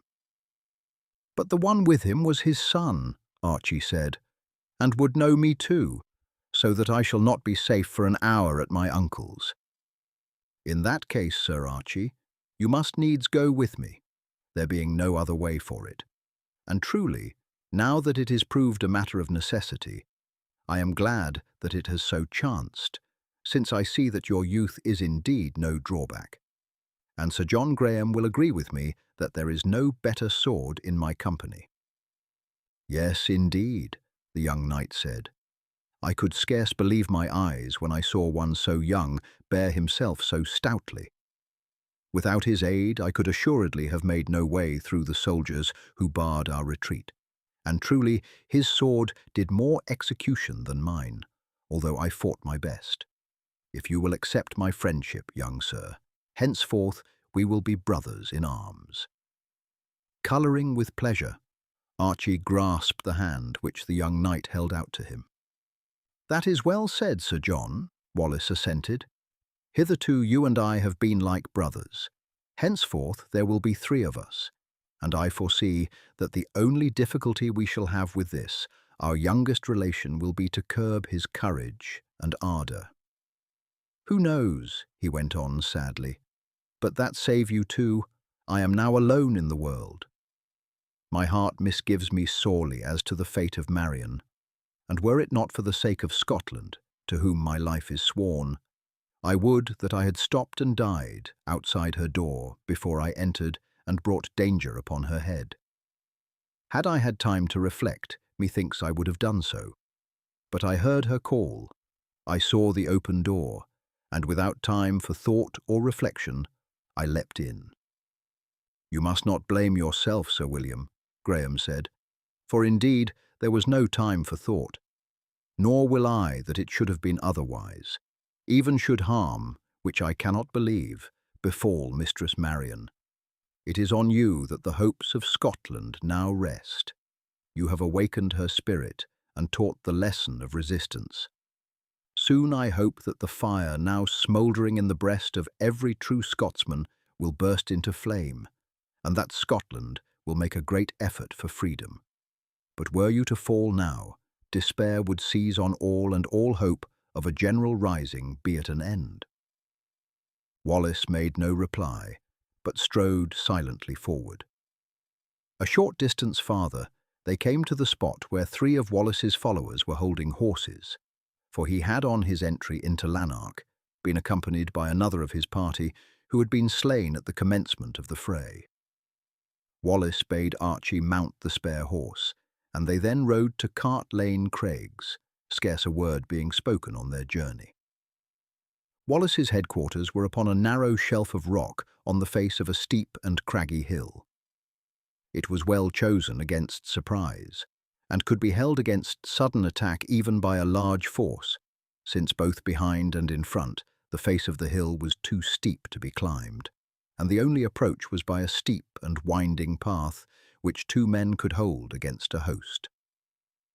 The ledge was some 50 feet long by 12 wide. At the back, a natural depression in the crags had been deepened so as to form a shallow cave just deep enough to afford a defence against the weather. Here a pile of heather served as a bed for Wallace, Graham, and 1 or 2 others of the leaders of his company, and here Wallace told Archie that his place was to be. On the ledge without were some low arbours of heather, in which lay 10 of Wallace's bravest companions. The rest of his band were scattered among the surrounding hills, or in the woods, and a bugle note repeated from place to place would call all together in a short space of time. Of stores and provisions there was no lack, these having been obtained in very large quantities from the convoys of supplies and the castles that had been captured. Money, too, was not wanting, considerable amounts having fallen into their hands, and the peasantry through all the country round were glad in every way to assist the band, whom they regarded as their champions. Archie sat down by Sir John Graham, who gave him particulars regarding the strength of the various bands, their position, the rules which had been laid down by Wallace for their order, the system of signals and other particulars, while Wallace paced restlessly up and down the narrow shelf, a prey to the keenest anxiety. Towards nightfall, 2 of the men were dispatched towards Lanark to endeavour to find out what had taken place there. But in an hour they returned with a woman, whom both Sir William and Archie recognised as one of the female attendants of Marion. A single glance sufficed to tell her tale. Her face was swollen with crying and wore a look of horror as well as of grief. "She is dead," Wallace exclaimed in a low voice. "Alas," the woman sobbed, "that I should have to tell it. Yes, my dear mistress is dead. She was slain by the orders of the governor himself for having aided your escape." A groan burst from Wallace, a cry of horror and indignation from his followers. The former turned, and without a word, strode away and threw himself upon the heather. The others, heart-struck at the cruel blow which had befallen their chief, and burning with indignation and rage, could only utter oaths of vengeance and curses on the English tyrants. After a time, Graham went to the cave, and putting his hand on Wallace's shoulder, strove to address a few words of consolation to him. Sir William rose. "I have done with weeping, Graham, or rather, I will put off my weeping until I have time for it. The first thing to think of is vengeance, and vengeance I swear that I will have. This night I will strike the first blow in earnest towards freeing Scotland. It may be that God has willed it that this cruel blow, which has been struck at me, shall be the means of bringing this about. Hitherto, although I have hated the English and have fought against them, it has been but fitfully and without order or method, seeing that other things were in my heart. Henceforth I will live but for vengeance and Scotland. Hitherto the English have regarded me as an outlaw and a brigand. Henceforth they shall view me as an enemy to be dreaded. Sound the signal of assembly at once. Signify that as many as are within reach shall gather below in 2 hours. There will be but few, for, not dreaming of this, the bands but 2 days since dispersed. But even were there none but ourselves, it would suffice. Tonight we will take Lanark. Chapter 4. The Capture of Lanark. A low shout of enthusiasm rose from Wallace's followers, and they repeated his words as though it had been a vow. Tonight we will take Lanark. The notes of a bugle rang through the air, and Archie could hear them repeated, as by an echo by others far away in the woods. The next 2 hours were spent in cooking and eating a meal. Then the party on the ledge descended the narrow path, several of their number bearing torches. At a short distance from its foot, some other torches were seen, and 15 men were found gathered together. In a few words, the sad news of what had taken place at Lanark was related to them and the determination which had been arrived at, and then the whole party marched away to the west.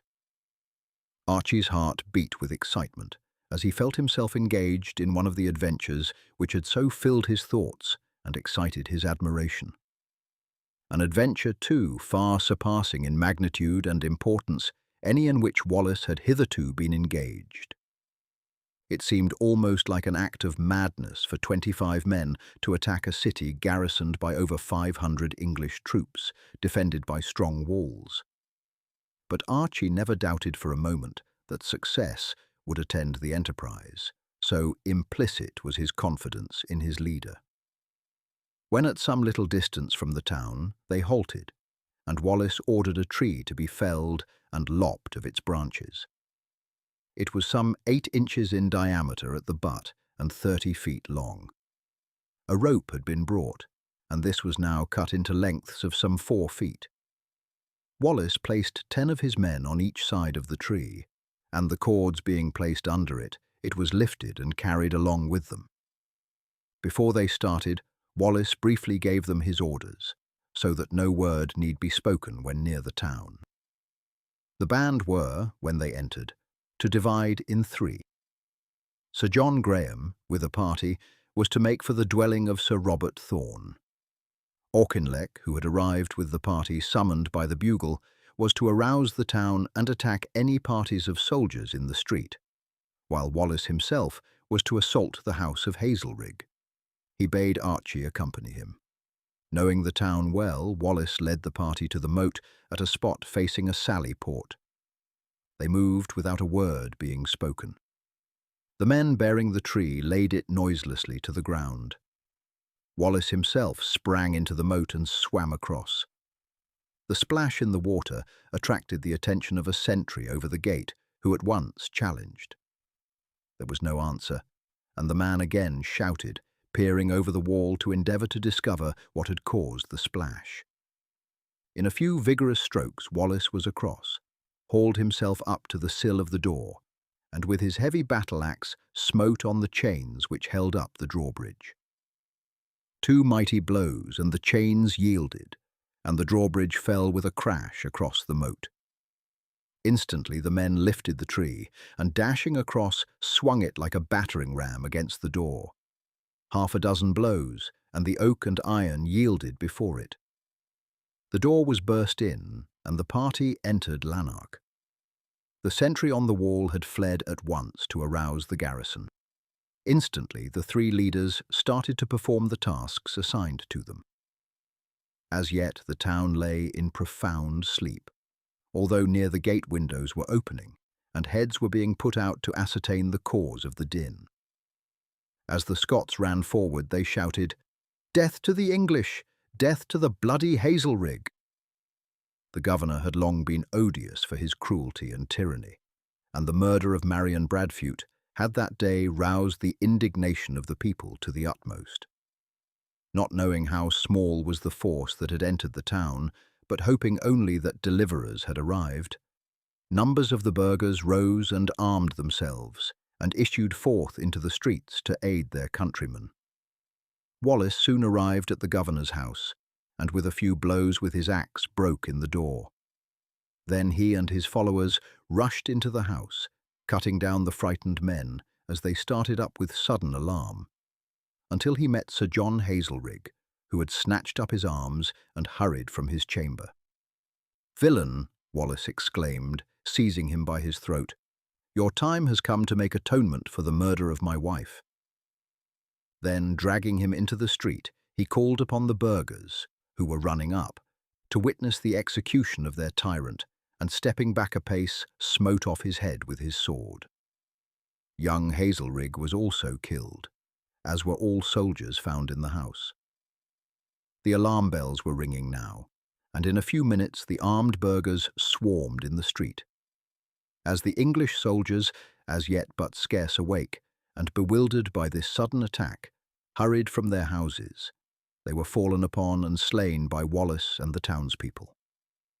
Some of those in the larger houses, issuing forth together, were able to cut their way through and to make their escape by the gates. Many made for the walls, and dropping in the moat swam across and escaped. But 250 of their number were left dead in the streets. The town, once cleared of the English, gave itself up to wild rejoicings. Bonfires were lighted in the streets, the bells were rung, and the wives and daughters of the citizens issued out to join in their rejoicing and applaud their liberators. Wallace held council at once with the chief burghers. Their talk was a grave one, for though rejoicing in the liberation of the city, they could not but perceive that the situation was a serious one. By the defeat and destruction of the garrison, and the slaying of the governor, the town would bring upon itself the terrible wrath of King Edward, and of what he was capable, the murdered thousands at Berwick sufficiently attested. However, the die was cast, and there was no drawing back, and the burghers undertook to put their town in a state of full defence, to furnish a contingent of men-at-arms to Wallace, and to raise a considerable sum of money to aid him in the carrying on of the war, while he on his part undertook to endeavour, as fast as possible, to prevent the English from concentrating their forces for a siege of the town, by so harassing their garrisons elsewhere that none would be able to spare troops for any general purposes. Proclamations were immediately made out in the name of Wallace, and were sent off by mounted messengers throughout the country. In these he announced to the people of Scotland that he had raised the national banner and had commenced a war for the freeing of the country from the English, and that as a first step he had captured Lanark. He called upon all true Scotchmen to rally round him.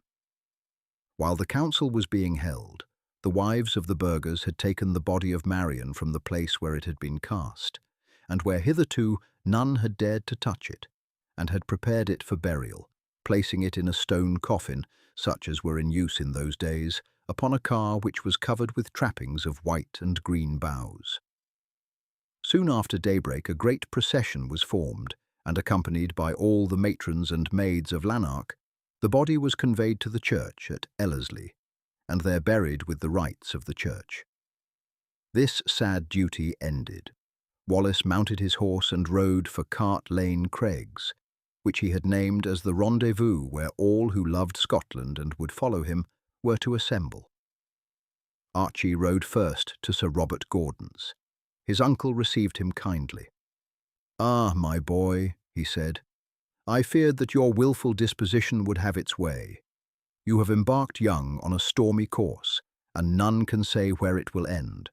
I myself have no hope that it can be successful. Did the English rule depend solely on the troops which garrison our towns and fortresses, I should believe that Wallace might possibly expel them. But this is as nothing. Edward can march 150,000 trained soldiers hither, and how will it be possible for any gathering of Scotchmen to resist these? However, you have chosen your course, and as it is too late to draw back now, I would not dispirit you. Take the best of my horses from the stable, and such arms and armour as you may choose from the walls. Here is a purse for your own private needs, and in this other are £100, which I pray you hand to Sir William Wallace. Fighting never was in my way, and I am too old to begin now. Tell him, however, that my best wishes are with him. I have already sent word to all my tenants that they are free, if they choose, to follow his banner. You have plenty of pikes and swords in the armoury, uncle. Weapons will be very useful. Can I take some of them? Certainly, Archie, as many as you like. but your aunt wants you to ride at once to Glen Cairn, to ask your mother to come over here and take up her abode till the stormy times are over. The news of last night's doings in Lanark will travel fast, and she will be terribly anxious.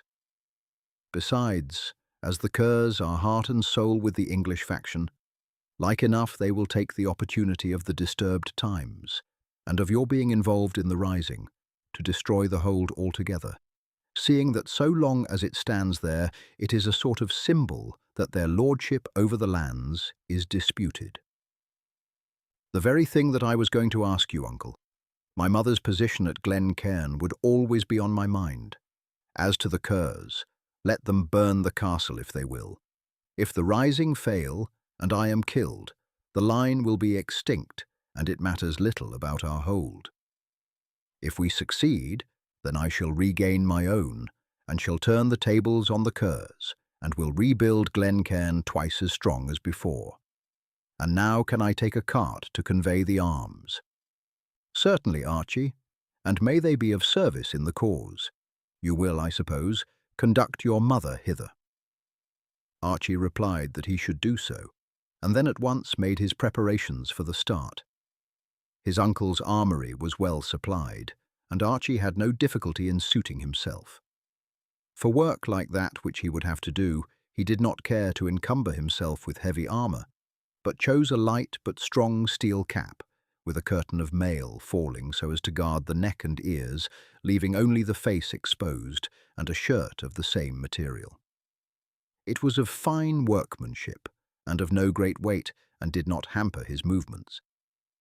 He also chose some leg pieces for wearing when on horseback. He had already his father's sword, and needed only a light battle-axe and a dagger to complete his offensive equipment.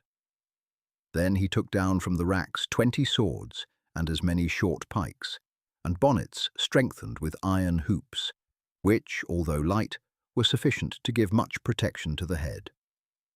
These were all placed in a light cart, and with one of his uncle's followers to drive, he took his seat in the cart and started for Cart Lane Craigs. Here he concealed the arms in a thicket, and then went up to speak to his leader.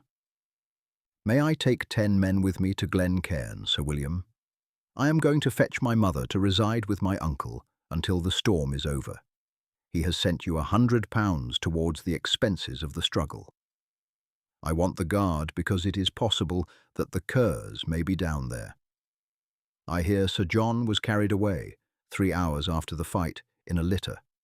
It was well for him that he was not in Lanark when we took it. But like enough this morning, if well enough to give orders, he may be sending down to Glen Cairn to see if I have returned, and may burn the hold over my mother's head." "Certainly," Sir William replied. "Henceforth I will put 20 men under your special orders. But for today, Sir John Graham shall tell off some of his own party. Of course, they will go well armed." Half riding in the cart and half walking by turns, the party reached Glen Cairn late in the afternoon. The news of the fall of Lanark had already penetrated even to that quiet village, and there was great excitement as Archie and his party came in. One of Wallace's messengers had passed through, and many of the men were preparing to join him. Dame Forbes was at once proud and grieved when Archie told her of the share which he had had in the street fray at Lanark and in the capture of the town. She was proud that her son should so distinguish himself, grieved that he should, at so young an age, have become committed to a movement of whose success she had but little hope. However, she could not blame him, as it seemed as if his course had been forced upon him. She agreed to start early the next morning. It was well for Archie that he had brought a guard with him, for before he had been an hour in the hold, a boy ran in from the village, saying that a party of the Kerrs was close at hand, and would be there in a few minutes. Archie set his men at once to pile up a barricade of stones breast high at the outer gate, and took his position there with his men.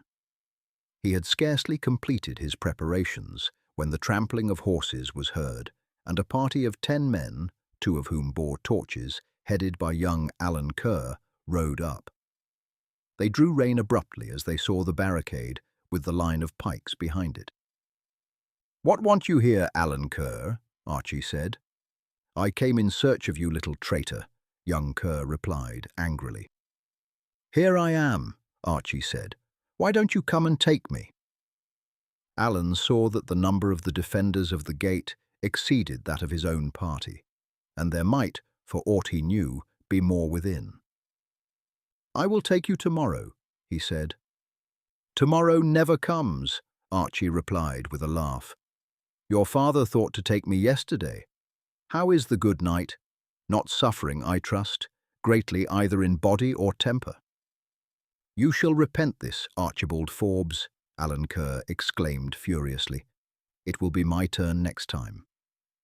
And turning his horse, he rode off at full speed, attended by his followers. "We had best start at once, Master Archie," Sandy Graham said. "It is 8 miles to the Kerr's hold, and when Alan Kerr returns there, you may be sure they will call out their vassals and will be here betimes in the morning. Best get another cart from the village, for your men are weary and footsore, seeing that since yesterday even they have been marching without ceasing. Elspie will by this time have got supper ready. There was a row of ducks and chickens on the spit when I came away." "That were best, Sandy. Do you see to their comforts, and aid my mother pack up such things as she most values, and I will go myself down to the village for the cart, for I wish to speak with some there." Archie had no difficulty in engaging 2 carts, as he thought that one would be needed for his mother and what possessions she might take. Then he went from house to house and saw his old companions and told them of his plans, which filled them with delight. Having done this, he returned to the hold, hastily ate the supper which had been put aside for him, and then saw that his mother's chests, which contained all her possessions, save a few articles of heavy furniture, were placed in one of the carts. A bed was then laid on its floor, upon which she could sit comfortably. Elspie mounted with her. Archie, Sandy, and the men took their places in the other carts, and the party drove off. They had no fear of interruption, for the Kerrs, ignorant of the number who had arrived with Archie at Glen Cairn, would not venture to attack until they had gathered a considerable force, and would not be likely to set out till morning. And long before that time, Dame Forbes would have arrived at her sister's.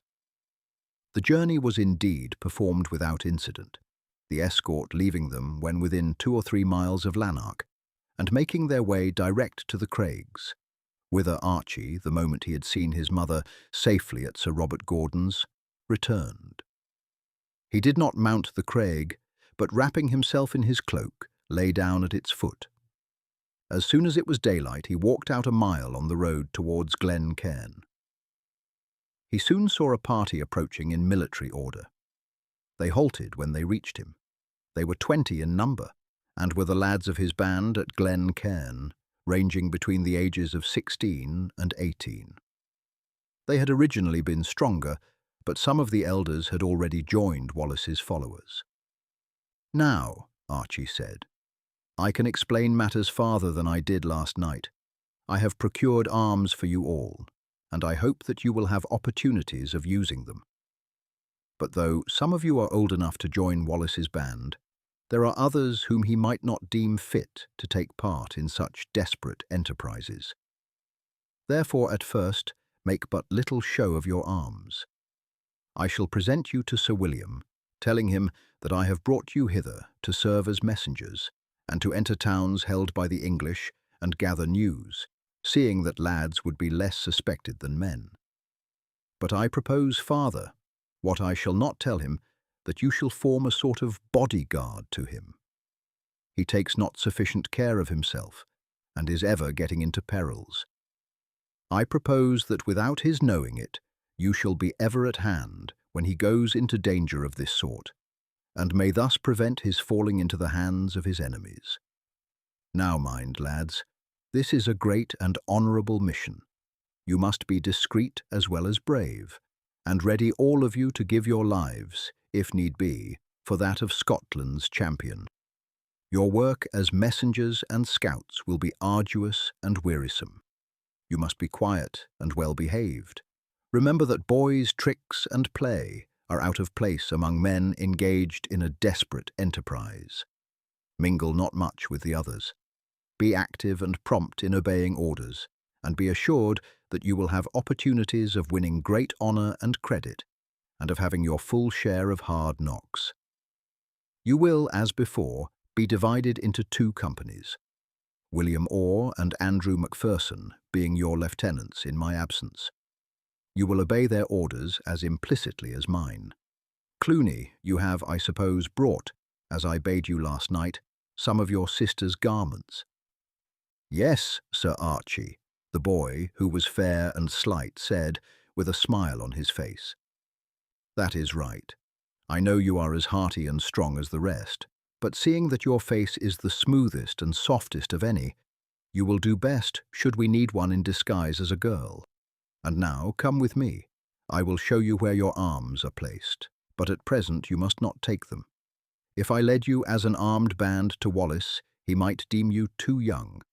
I must present you merely as lads, whom I know to be faithful and trustworthy, and who are willing to act as messengers and scouts to his force. So saying, Archie led the band to the thicket where he had placed their arms, and the lads were pleased when they saw the pikes, swords, and headpieces. Then he led them up the craig to Wallace. "Why, whom have you here?" Sir William exclaimed in surprise. "This will not do, Sir Archie. All lads are not like yourself, and were I to take such boys into my ranks, I should have all the mothers in Scotland calling out against me. I have not brought them to join your ranks, Sir William, although many of them are stout fellows who might do good service at a pinch. I have brought them to act as messengers and scouts. They can carry orders whithersoever you may have occasion to send. They can act as scouts to warn you of the approach of an enemy, or if you need news of the state of any of the enemy's garrisons, they can go thither and enter without being suspected, when a man might be questioned and stopped.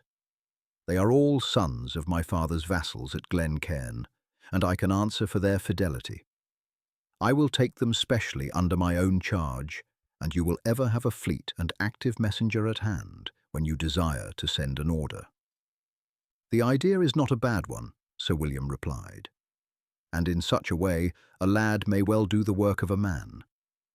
"Very well, Sir Archie. Since you seem to have set your mind upon it, I will not say nay. At any rate, we can give the matter a trial, understanding that you take the charge of them and are responsible for them in all ways. Now, lads," he said, turning, "you have heard that your lord, for he is your rightful lord, and will, if Scotland gains the day, be your real lord again, has answered for you.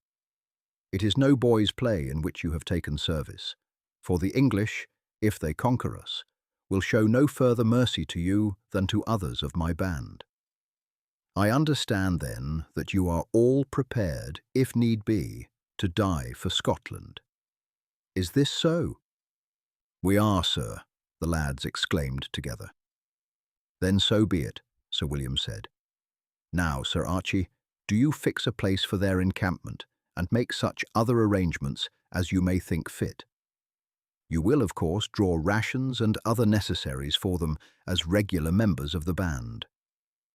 Archie descended with his troop from the craigs and chose a spot where they would be apart from the others. It was a small piece of ground cut off by the stream which wound at the foot of the craigs, so that to reach it, it was necessary to wade knee-deep through the water. This was no inconvenience to the lads, all of whom, as was common with their class at the time, were accustomed to go barefoot, although they sometimes wore a sort of sandal. Bushes were cut down, and arbours made capable of containing them. The spot was but a little distance from the foot of the path up the craigs, and anyone descending the path could be seen from it. Archie gave orders that one was always to be above, in readiness to start instantly with a message, that a sentry was to be placed at the camp, who was to keep his eyes upon the path, and the moment the one on duty above was seen to leave, the next upon the list was to go up and take his place. None were to wander about the wood, but all were to remain in readiness for any duty which might be required. The two lieutenants were charged to drill them constantly at their exercises, so as to accustom them to the weight and handle of their arms. 2 were to be sent off every morning to the depot where the provisions were issued, to draw food for the whole for the day, and 4 were to be posted 5 miles away on the roads leading towards the craigs to give warning of the approach of any enemies. These were to be relieved every 6 hours. They were to be entirely unarmed, and none were to issue from the camp with arms except when specially ordered. Having made these arrangements, and taking with him one of the band as the first on duty above, he rejoined Wallace at his post on the craigs. Wallace's numbers now increased fast. On hearing of the fall of Lanark, and on the receipt of the proclamation calling upon all true Scotchmen to join him in his effort to deliver their country from its yoke, the people began to flock in great numbers. Richard Wallace of Riccarton and Robert Boyd came in with such force as they could collect from Kyle and Cunningham, among whom were not less than 1,000 horsemen. Sir John Graham, Sir John of Tinto, and Auchinleck assembled about 3,000 mounted troops and a large number of foot, many of whom, however, were imperfectly armed. Sir Ronald Crawford, Wallace's uncle, being so close to Ayr, could not openly join him, but secretly sent reinforcements and money. Many other gentlemen joined with their followers. The news of the fall of Lanark and of the numbers who were flocking to join Wallace paralysed the commanders of the English garrisons, and for a time no steps were taken against him. But news of the rising was instantly sent to King Edward, who, furious at this fresh trouble in Scotland, which he had deemed finally conquered, instantly commenced preparations for another invasion. A body of troops was at once sent forward from England, and, being strengthened by bodies drawn from all the garrisons, assembled at Biggar. The army was commanded by the Earl of Kent. Heralds were sent to Wallace, offering him not only pardon, but an honourable post if he would submit, but warning him that if he refused this offer, he should, when taken, be treated as a rebel and hung. Wallace briefly refused submission, and said that he should be ready to give battle on the following morning. At daybreak the army set forth, divided into 3 parts. Wallace, with Boyd and Auchinleck, commanded one; Sir John Graham, with Wallace of Riccarton, the second; Sir Walter of Newbigging, with his son David and Sir John Clinto, the third. The cavalry were placed in front. The footmen, being imperfectly armed and disciplined, and therefore unable to withstand the first charge of the English, followed the cavalry. Before marching forward, Wallace called the commanders round him, and charged them earnestly to restrain their men from plunder until the contest was decided, pointing out that many a battle had been lost owing to the propensity of those who gained the first advantage to scatter for plunder.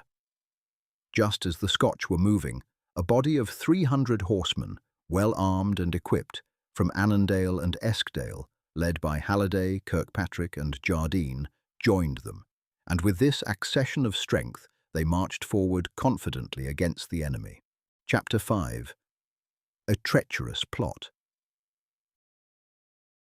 So rapid was the advance of Wallace's army that the English had scarce time to form when they were upon them.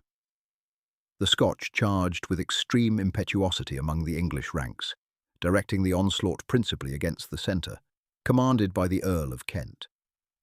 The English resisted stoutly, but the Earl of Kent was struck down by Wallace himself, and was with difficulty borne off the field, and after severe fighting, the whole English army was thrown into disorder and took to flight. Some hundreds were killed in action, and many more in the pursuit which followed.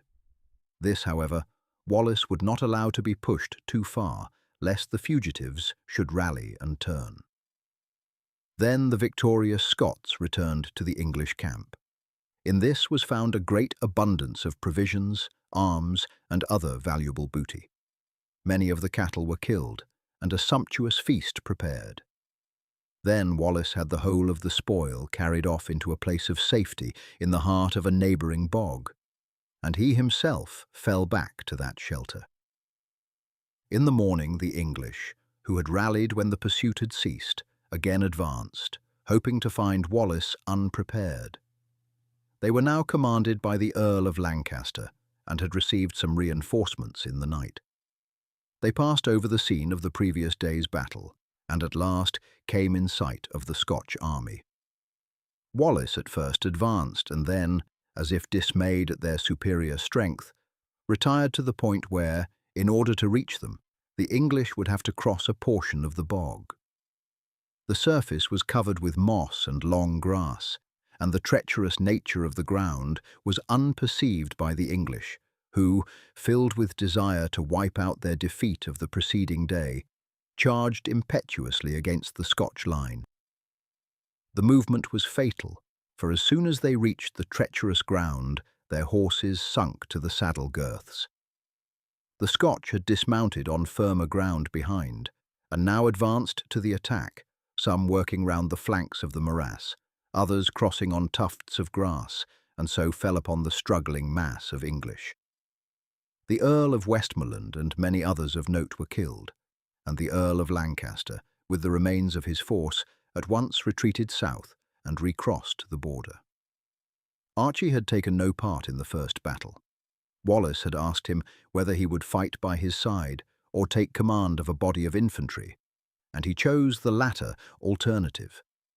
Almost all the knights and gentlemen were fighting on horse with their followers, and Archie thought that if these were repulsed, the brunt of the fray would fall upon the infantry. On this occasion, then, he gathered with his band of lads 100 or so pikemen, and formed them in order, exhorting them, whatever happened, to keep together and to stand stoutly, even against a charge of horse. As the victory was won entirely by the cavalry, he had no opportunity of distinguishing himself. Upon the second day, however, he did good service, as he and his lightly armed footmen were able to cross the bog in places impracticable to the dismounted men-at-arms in their heavy accoutrements. The victory of Biggar still further swelled Wallace's forces. Sir William Douglas joined him and other gentlemen. A great meeting was held at Forest Kirk, when all the leaders of Wallace's force were present, and these agreed to acknowledge him as General of the Scottish forces against England, with the title of Warden of Scotland. King Edward was at this time busied with his wars in France, and was unable to dispatch an army capable of effecting the reconquest of that portion of Scotland now held by Wallace. And as the English forces in the various garrisons were insufficient for such purpose, the Earl of Percy and the other leaders proposed a truce. This was agreed to. Although Wallace was at the head of a considerable force, Sir William Douglas was the only one among the Scottish nobles of importance who had joined him. And although the successes which he had gained were considerable, but little had been really done towards freeing Scotland, all of whose strong places were still in the hands of the English, and King Edward had not as yet really put out his strength. The greater portion of the army of Wallace was now dispersed. Shortly afterwards, the governor of Ayr issued a notice that a great council would be held at that town, and all the Scotch gentlemen of importance in the district were desired to attend. Wallace was one of those invited, and deeming that the governor might have some proposition of Edward to lay before them, he agreed to do so. Although a truce had been arranged, he himself, with a band of his most devoted followers, still remained under arms in the forest, strictly keeping the truce, but holding communications with his friends throughout the country, urging them to make every preparation by collecting arms and exercising their vassals, to take the field with a better appointed force at the conclusion of the truce. Provisions and money were in abundance, so large had been the captures effected, but Wallace was so accustomed to the free life of the woods that he preferred to remain there to taking up his abode in a town. Moreover, here he was safe from treachery, for he felt sure that although the English nobles and leaders would be incapable of breaking a truce, yet that there were many of lower degree who would not hesitate at any deed of treachery by which they might gain reward and credit from their king. Archie's band were found of the greatest service as messengers, and although he sometimes spent a few days at Sir Robert Gordon's with his mother, he generally remained by the side of Wallace. The spot where the Scottish leader was now staying lay about halfway between Lanark and Ayr. Archie heard with uneasiness the news of the approaching council and Wallace's acceptance of the invitation. The fact that the Earl of Percy, a very noble knight and gentleman, had been but lately recalled from the governorship of Ayr and had been replaced by one of somewhat low degree, Arluf of Southampton, still further increased his doubts. It seemed strange that the governorship of so important a town, a post deemed fitting for Earl Percy, should be bestowed on such a man. Were it not that one was desired who would not hesitate to perform an action from which any honourable English gentleman would shrink. 2 days before the day fixed for the council, he called Cluny Campbell and another lad named Jock Farrell to him. "I have a most important mission for you," he said. "You have heard of the coming council at Ayr. I wish to find out if any evil is intended by the governor. For this purpose you two will proceed thither. You, Cluny, will put on the garments which you brought with you, while you, Jock, had best go as his brother. Here is money. On your way, procure baskets and buy chickens and eggs, and take them in with you to sell. Go hither and thither among the soldiers and hear what they say.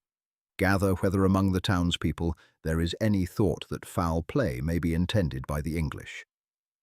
2 of the band will accompany you to within a mile of Ayr, and will remain there in order that you may, from time to time, send news by them of aught that you have gathered.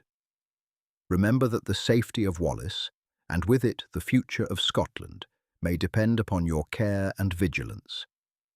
I would myself have undertaken the task, but the Kerrs are now, I hear, in Ayr, and a chance meeting might ruin all, for whatever the truce between English and Scotch, they would assuredly keep no truce with me did they meet me. Mind, it is a great honour that I have done you in choosing you, and is a proof that I regard you as 2 of the shrewdest of my band, although the youngest among them." Greatly impressed with the importance of their mission, the lads promised to use their utmost vigilance to discover the intentions of the governor. And a few minutes later, Cluny, being attired in his sister's clothes, and looking, as Archie laughingly said, a better-looking girl than she was herself, they started for Ayr, accompanied by 2 of their companions. They were to remain there until the conclusion of the council, but their companions would be relieved every 6 hours. Upon their way they procured 2 baskets, which they filled with eggs and chickens, and then, leaving their comrades a mile outside Ayr, fearlessly entered the town. The council was to take place in a large wooden building some short distance outside the town, which was principally chosen because it was thought by the governor that the Scotch gentlemen would have less reluctance to meet him there than if they were asked to enter a city with a strong garrison of English. The first day the lads succeeded in finding out nothing which could give any countenance to suspicion that treachery was intended. They had agreed to work separately, and each mingled among the groups of citizens and soldiers where the council was the general topic of conversation. There was much wonder and speculation as to the object for which the governor had summoned it, and as to the terms which he might be expected to propound, but to none did the idea of treachery or foul play in any way occur. And when at night they left the town and sent off their message to Archie, the lads could only say that all seemed fair and honest, and that none either of the townspeople or soldiers appeared to have the least expectation of trouble arising at the council. The following morning they agreed that Jock should hang round the building in which the council was to be held, and where preparations for the meeting and for a banquet which was afterwards to take place were being made, while Cluny should continue his inquiries within the walls. Jock hid away his basket and joined those looking on at the preparations. Green boughs were being carried in for decorating the walls, tables and benches for the banquet. These were brought from the town in country carts, and a party of soldiers under the command of an officer carried them in and arranged them. Several of the rustics looking on gave their aid in carrying in the tables, in order that they might take home to their wives an account of the appearance of the place where the grand council was to be held. Jock thrust himself forward and, seizing a bundle of green boughs, entered the barn. Certainly there was nothing here to justify any suspicions. The soldiers were laughing and joking as they made the arrangements. Clean rushes lay piled against a wall in readiness to strew over the floor at the last moment. Boughs had been nailed against the walls, and the tables and benches were sufficient to accommodate a considerable number. Several times Jock passed in and out, but still without gathering a word to excite his suspicions. Presently, Arloof himself, a powerful man with a forbidding countenance, rode up and entered the barn. He approached the officer in command of the preparations, and Jock, pretending to be busy in carrying his boughs, managed to keep near so as to catch something of their conversation. "Is everything prepared, Harris?" "Yes, sir. Another half-hour's work will complete everything." "Do you think that is strong enough?" the governor asked. "Aye, strong enough for half a dozen of these half-starved Scots." "One at a time will do," the governor said, and then, after a few more words, left the barn and rode off to Ayr. Jock puzzled his head in vain over the meaning of the words he had heard. The governor had, while speaking, been facing the door, but to what he alluded, or what it was that the officer had declared, strong enough to hold half a dozen Scots, Jock could not in the slightest degree make out. Still, the words were strange and might be important, and he resolved, directly the preparations were finished and the place closed, so that there could be no chance of his learning more, to return himself to Archie instead of sending a message. As much might depend upon his repeating, word for word, what he had heard, as there was somehow, he felt, a significance in the manner in which the question had been asked, and answered more than in the words themselves. Cluny had all day endeavoured in vain to gather any news. He had the day before sold some of his eggs and chickens at the governor's house, and towards evening he determined again to go thither and to make an attempt to enter the house, where he had heard that the officers of the garrison were to be entertained that evening at a banquet. "If I could but overhear what is said there, my mind would be at rest. Certainly nothing is known to the soldiers, but it may well be that if treachery is intended tomorrow, the governor will this evening explain his plans to his officers."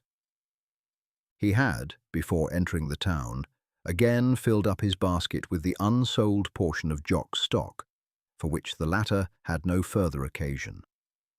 The cook at the governor's, when he had purchased the eggs on the previous day, had bade him call again, as Cluny's prices were considerably below those in the market.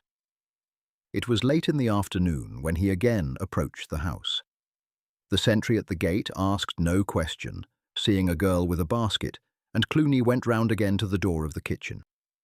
"How late you are, girl," the cook said angrily. "You told me you would come again today, and I relied upon you, and when you did not come, it was too late, for the market was closed." "I was detained, sir," Cluny said, dropping a curtsy. "My mother is ill, and I had to look after the children and get the dinner before they went away." "There, don't waste time talking," the cook said, snatching the basket from him. "I have no time to count the eggs now. Let me know the tale of them and the chickens at the same price as you charged yesterday, and come for your money tomorrow. I have no time to pay now. Here," he called to one of the scullions, "take out these eggs and chickens quickly, but don't break any, and give the basket to the girl here." So saying, he hurried off to attend to his cooking. Cluny looked round, but 3 paces away, a half-open door led into the interior of the house. His resolution was taken in a moment. Seeing that none were looking at him, he stole through the door, his bare feet falling noiselessly on the stones. He was now in a spacious hall. On one side was an open door, and within was a large room with tables spread for a banquet. Cluny entered at once and looked round for a place of concealment. None was to be seen. Tablecloths in those days were almost unknown luxuries. The tables were supported by trestles, and were so narrow that there was no possibility of hiding beneath them, nor were there hangings or other furniture behind which he could be concealed. With a beating heart, he turned the handle of a door leading into another apartment, and found himself in a long and narrow room, used apparently as the private office of the governor. There were many heavy chairs in the room, ranged along the wall, and Cluny crouched in a corner by the window beside a chair standing there. The concealment was a poor one, and one searching would instantly detect him. But he had no fear of a search, for he doubted not that the cook, on missing him, would suppose that he had left at once, intending to call for his money and basket together the next morning. It was already growing dusk, and should no one enter the room for another half-hour, he would be hidden in the shadow in the corner of the room. But it was more probable still that no one would enter. The time passed slowly on, and the darkness rapidly increased. Through the door, which Cluny had drawn to but had not tightly closed on entering, he could hear the voices of the servants as they moved about and completed the preparations in the banquet hall. Presently all was quiet, but a faint light gleaming in through the crack of the door showed that the lights were lit and that all was in readiness for the banquet. Half an hour later, and there was a heavy trampling of feet and the sound of many voices. The door was suddenly closed, and Cluny had no doubt that the dinner was beginning. Rising to his feet, he made to the door and listened attentively. A confused din met his ears, but no distinct words were audible. He could occasionally faintly hear the clattering of plates and the clinking of glasses. All this continued for nigh 2 hours, and then a sudden quiet seemed to fall upon the assembly. Cluny heard the door close, and guessed that the banquet was at an end, and the servitors dismissed. Now, if ever, would something of importance be said within, and Cluny would have given his life to be able to hear it. Many times he thought of turning the handle and opening the door an inch or two. Locks in those days were but roughly made. The slightest sound might attract attention, and in that case, not only would his own life be forfeited, but no news of the governor's intentions, no matter what they might be, could reach Wallace. So, almost holding his breath, he lay on the ground and listened with his ear to the sill of the door. The silence was succeeded by a steady, monotonous sound as of one addressing the others. Cluny groaned in spirit, for no word could he hear. After some minutes the murmur ceased, and then many voices were raised together. Then one rose above the rest, and then, distinct and clear, came a voice evidently raised in anger. "As you please, Master Hawkins, but if you disobey my orders, as King Edward's governor here, you will take the consequences. I shall at once place you in durance, and shall send report to the king of your mutinous conduct." "Be that as it may," another voice replied. "Whatever befall me, I tell you, sir, that Thomas Hawkins will take no part in an act of such foul and dastardly treachery. I am a soldier of King Edward. I am paid to draw my sword against his enemies, and not to do the bloody work of a murderer." "Seize him," the governor shouted. "Give him in charge to the guard, to lay in the castle dungeon." There was a movement of feet now heard, but Cluny waited no longer. The angry utterances had reached his ear, and knowing that his mission was accomplished, he thought only now of escape before detection might take place. He had noticed when he entered the room that the windows were, as was usually the case with rooms on the lower floors, barred. But he saw also that the bars were wide enough apart for a lad of his slimness to crawl through. The banqueting room was raised 3 steps above the hall, and the room that he was in was upon the same level. The window was 4 feet from the floor, and would therefore be probably 7 or 8 above the ground without, which would account for its not being more closely barred. He speedily climbed up to it and thrust himself through the bars, but not without immense difficulty and great destruction to his feminine garments. poor Janet, Clooney laughed to himself as he dropped from the window to the ground. Whatever would she say were she to see the state of her kirtle and petticoats? The moon was young, but the light was sufficient to enable Clooney to see where he was. The window opened into a lane which ran down by the side of the governor's house, and he was soon in the principal street. Already most of the citizens were within their houses. A few, provided with lanterns, were picking their way along the uneven pavement. Clooney knew that it was impossible for him to leave the town that night. He would have given anything for a rope by which he might lower himself from the walls, but there was no possibility of his obtaining one. The appearance of a young girl wandering in the streets alone at night would at once have attracted attention and remarks. So Clooney withdrew into a dark archway and then sat down until the general silence told him that all had retired to rest. Then he made his way along the street until he neared the gateway, and there, lying down by the wall, he went to sleep. When the gate was opened in the morning, Clooney waited until a few persons had passed in and out and then approached it. "Hello, lass," the sergeant of the guard, who was standing there, said. "You are a pretty figure with your torn clothes. Why, what has happened to you?"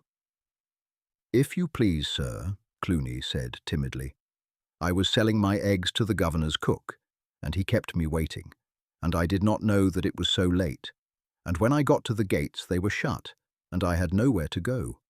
And then, please, sir, as I was wandering about, a rough soldier seized me and wanted to kiss me. And of course, I would not let him.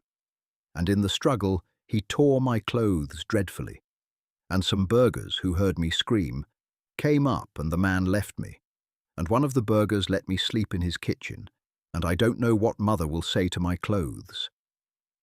And Clooney lifted the hem of his petticoat to his eyes. "It is a shame, lass," the sergeant said good-temperedly. "An I had been there, I would have broke the fellow's sconce for him. But another time, lass, you should not overstay the hour. It is not good for young girls to be roaming at night in a town full of soldiers. There, I hope your mother won't beat you, for, after all, it was the fault of the governor's cook rather than yours." Clooney pursued his way with a quiet and depressed mien until he was fairly out of sight of the gates. Then he lifted his petticoats to a height which would have shocked his sister Janet, to give free play to his limbs, and at the top of his speed dashed down the road toward Lanark. He found his two companions waiting at the appointed spot, but he did not pause a moment. "Are you mad, Clooney?" they shouted. And indeed the wild figure, with its tucked-up garments, tearing at full speed along the road, would have been deemed that of a mad girl by any who had met it. "Come on," he shouted. "Come on. It is for life or death." And without further word, he kept on at full speed. It was some time before his companions overtook him, for they were at first too convulsed by laughter at Clooney's extraordinary appearance to be able to run. But presently, sobered by the conviction that something of extreme importance must have happened, they too started at their best speed, and presently came up with Clooney, upon whose pace the mile he had already run told heavily. "For the sake of goodness, Clooney, go slower," one of them panted out as they came to him. "We have 9 miles yet to run, and if we go on like this, we shall break down in another half-mile and have to walk the rest." Clooney himself, with all his anxiety to get on, was beginning to feel the same, and he slackened his pace to a slinging trot, which in little over an hour brought them to the wood. Chapter 6. The Barns of Ayr. Archie was anxiously awaiting the arrival of his messenger, for the 3 lads were met 2 miles out by another who had been placed on watch, and had come on ahead at full speed with the news of their approach. The report brought in by Jock Farrell of the words that he had overheard in the barn prepared for the meeting had been reported by Archie to Wallace. Sir John Graham and the other gentlemen with him all agreed that they were strange, and his friends had strongly urged their leader not to proceed to the meeting.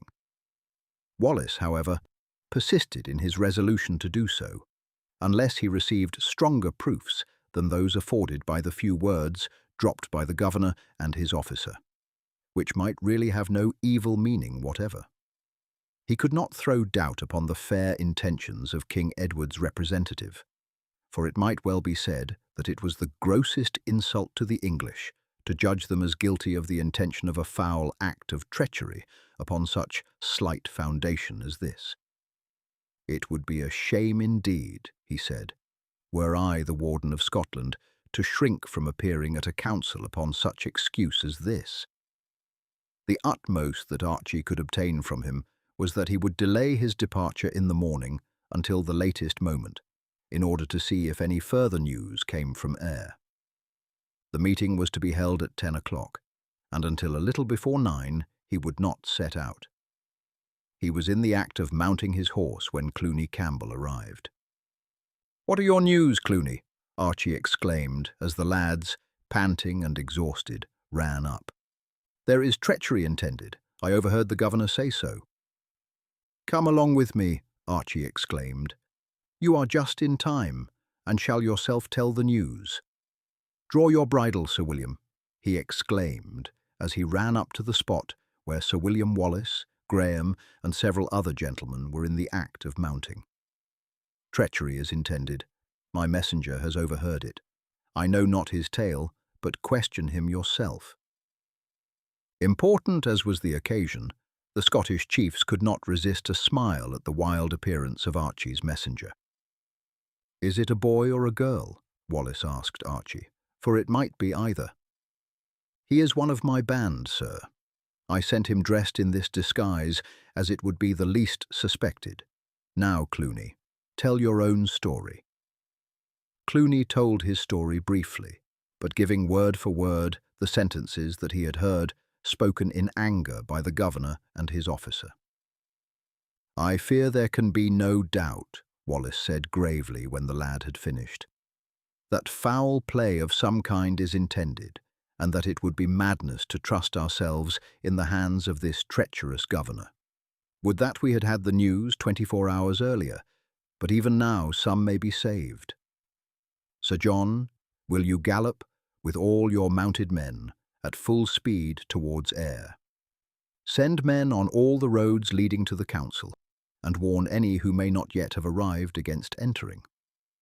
Sir John Graham instantly gave orders to all those who had horses to mount and follow him at the top of their speed, and he himself, with the other gentlemen whose horses were prepared, started at once at full gallop. "Sir Archie, do you cause the assembly to be sounded, and send off your runners in all directions to bid every man who can be collected to gather here this afternoon at 3 o'clock. If foul play has been done, we can avenge, although we are too late to save, and by heavens, a full and bloody revenge will I take." It was not until 2 in the afternoon that Sir John Graham returned. "The worst has happened. I can read it in your face," Wallace exclaimed. "It is but too true," Sir John replied. "For a time we could obtain no information. One of my men rode forward until close to the barns, and reported that all seemed quiet there. A guard of soldiers were standing round the gates, and he saw one of those invited, who had arrived a minute before him, dismount and enter quietly. Fortunately, I was in time to stop many gentlemen who were proceeding to the council, but more had entered before I reached there. From time to time I sent forward men on foot who talked with those who were standing without to watch the arrivals.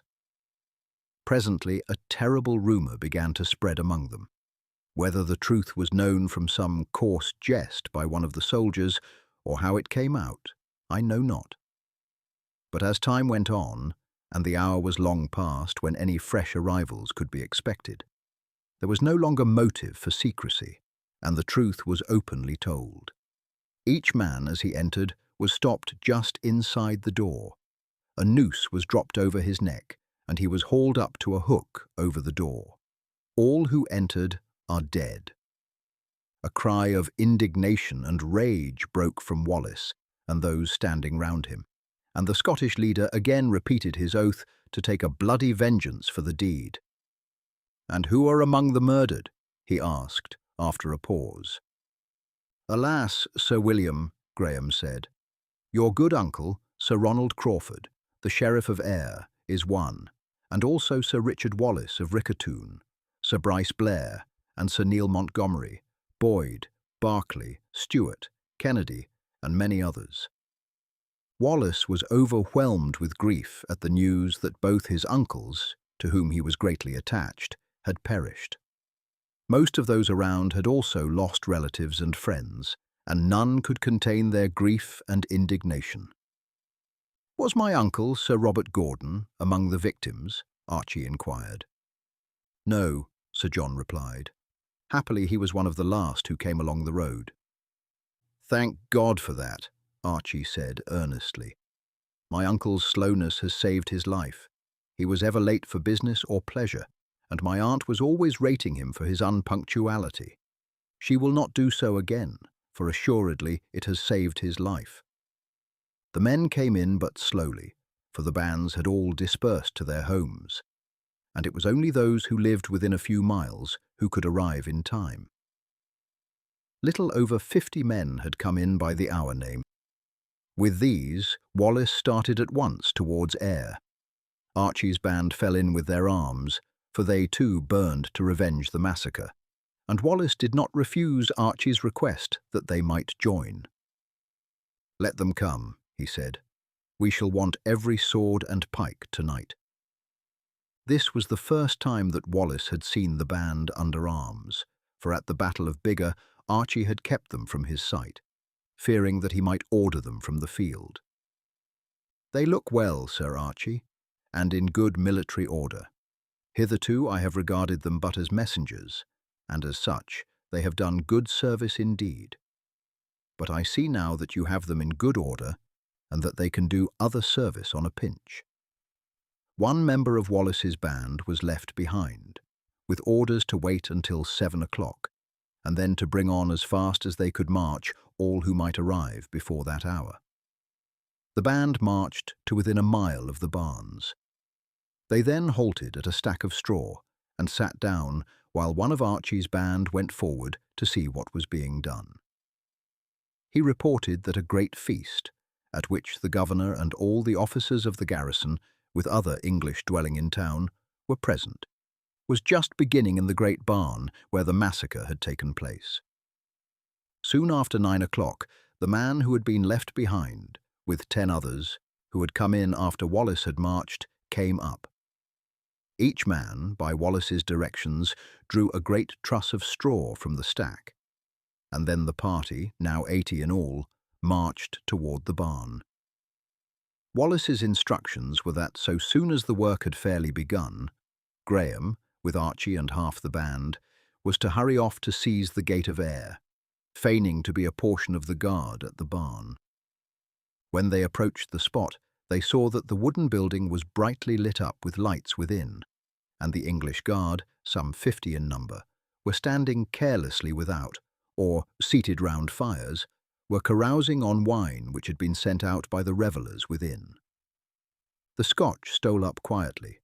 Wallace's party, composed of half the strength, handed their bundles of straw to the men of Graham's company. Then, with a sudden shout, they fell upon the English soldiers, while Graham's men, running straight to the door of the barn, threw down their trusses of straw against it, and Sir John, snatching down a torch which burned beside the entrance, applied fire to the mass, and then, without a moment's delay, started at a run towards the town. Taken wholly by surprise, the English soldiers were slain by Wallace and his men almost before they had time to seize their arms. Then the Scots gathered round the barn. The flames were already leaping up high, and a terrible din of shouts and cries issued from within. The doors had been opened now, but those within were unable to force their way across the blazing mass of straw. Many appeared at the windows and screamed for mercy, and some leapt out, preferring to fall by the Scottish swords rather than to await death by fire within. The flames rose higher and higher, and soon the whole building was enveloped, and ere many minutes all those who had carried out, if not planned, the massacre of Ayr had perished. In the meantime, Graham and his party had reached the Gate of Ayr. Bidding others follow him at a distance of about 100 yards, he himself, with Archie and 10 of his followers, ran up at full speed. "Quick!" he shouted to the sentry on the gate. "Lower the bridge and let us in. We have been attacked by Wallace and the Scots, and they will speedily be here." The attention of the guard had already been attracted by the sudden burst of light by the barns. They had heard distant shouts, and deemed that a conflagration had broken out in the banqueting hall. Not doubting for an instant the truth of Graham's story, they lowered the drawbridge instantly, and Sir John and his companions rushed across. The guard were only undeceived when Graham and his followers fell upon them with their heavy broadswords. They had left their arms behind when they had assembled on the walls to look at the distant flames, and were cut down to a man by the Scots. By this time the rest of Graham's band had arrived. So short and speedy had been the struggle that no alarm had been given in the town. The inmates of a few houses near opened their windows and looked out. "Come down as quickly as you may," Sir John said to them. "We have taken Ayr." Several of the burghers were soon in the street. "Now," Sir John said, "do 2 of you who know the town well go with me and point out the houses in which the English troops are quartered. Let the others go from house to house, and bid every man come quickly with his sword to strike a blow for freedom." Sir John now went round the town with the guides, and posted 2 or more men at the door of each house occupied by the English. Soon the armed citizens flocked into the streets, and when sufficient were assembled, the blowing of a horn gave the signal. The doors of the houses were beaten in with axes, and, pouring in, the Scotch slew the soldiers before they had scarce awakened from sleep. Very few of the English in the town escaped to tell of the terrible retaliation which had been taken for the massacre of Ayr. One of the few who was saved was Captain Thomas Hawkins. Archie, mindful of the part which he had taken, and to which, indeed, the discovery of the governor's intention was due, had hurried direct to the prison, and when this was, with the rest of the town, taken, discovered the English officer in chains in a dungeon, and protected him from all molestation. The next morning he was brought before Wallace, who expressed to him his admiration of the honourable course which he had adopted, gave him a rich present out of the booty which had been captured, and placed him on a ship bound for England. A week after the capture of Ayr, one of Archie's band came into his hut. Tears were running down his cheeks, and his face was swollen with weeping. "What is it, Jock?" Archie asked kindly. "Ah, Sir Archie, we have bad news from Glen Cairn. One has come hither who says that a few days since the Kerrs, with a following of their own retainers, came down to the village. Having heard that some of us had followed you to the wars, they took a list of all that were missing, and Sir John called our fathers up before him. They all swore, truly enough, that they knew naught of our intentions, and that we had left without saying a word to them. Sir John refused to believe them, and at first threatened to hang them all. Then, after a time, he said they might draw lots, and that 2 should die. My father and Alan Cunningham drew the evil numbers, and Kerr hung them up to the old tree on the green and put fire to the roof trees of all the others. Ah, but there is weeping and wailing in Glen Cairn." Archie was for a while speechless with indignation. He knew well that this wholesale vengeance had not been taken by the Kerrs, because the sons of the cottagers of Glen Cairn had gone to join the army of Wallace, but because he deemed them to be still attached to their old lord, and it was to their fidelity to the Forbeses, rather than to Scotland, that they owed the ruin which had befallen them. "My poor Jock," he said, "I am grieved indeed at this misfortune. I cannot restore your father's life, but I can from the spoils of Ayr send a sufficient sum to Glen Cairn to rebuild the cottages which the Kerrs have destroyed. But this will not be enough. We will have vengeance for the foul deed. Order the band to assemble at dusk this evening, and tell Orr and Macpherson to come here to me at once." Archie had a long consultation with his two young lieutenants, whose fathers' cottages had with the others been destroyed. "What we have to do," Archie said, "we must do alone. Sir William has ample employment for his men, and I cannot ask him to weaken his force to aid me in a private broil, nor, indeed, would any aid short of his whole band be of use, seeing that the Kerrs can put 300 retainers in the field. It is not by open force that we must fight them, but by fire and harassment. Fighting is out of the question, but we can do him some damage without giving him a chance of striking a blow at us. As he has lighted Glen Cairn, so shall he see fires blazing round his own castle of Aberfilly. We will not retaliate by hanging his crofters and vassals, but if he or any of his men-at-arms falls into our hands, we will have blood for blood."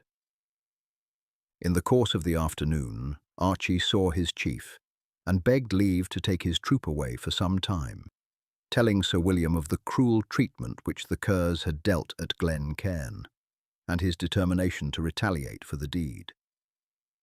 "Aberfilly is a strong castle, Archie," Wallace said. "At least so people say, for I have never seen it.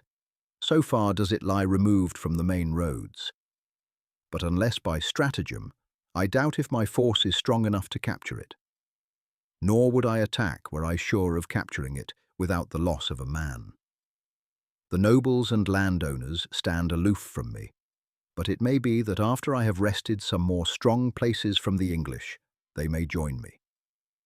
But I would not on any account war against one of them now.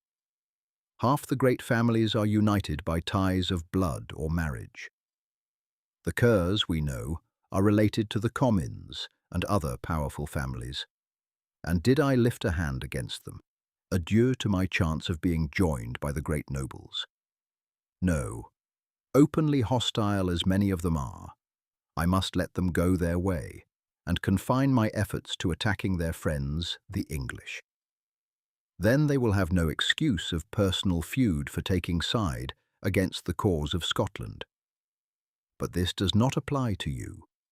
Everyone knows that there has long been a blood feud between the Forbeses and the Kerrs, and any damage you may do them will be counted as a private feud.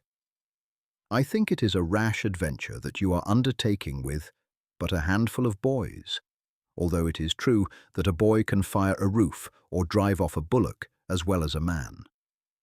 However, this I will promise you, that if you should get into any scrape, I will come with what speed I can to your rescue, even if it embroil me with half the nobles of Scotland. You embroiled yourself with all the power of England in my behalf, and you will not find me slack in the hour of need. But if I join in the fray, it is to rescue my friend Archie Forbes, and not to war against John Kerr, the ally of the English and my own enemy."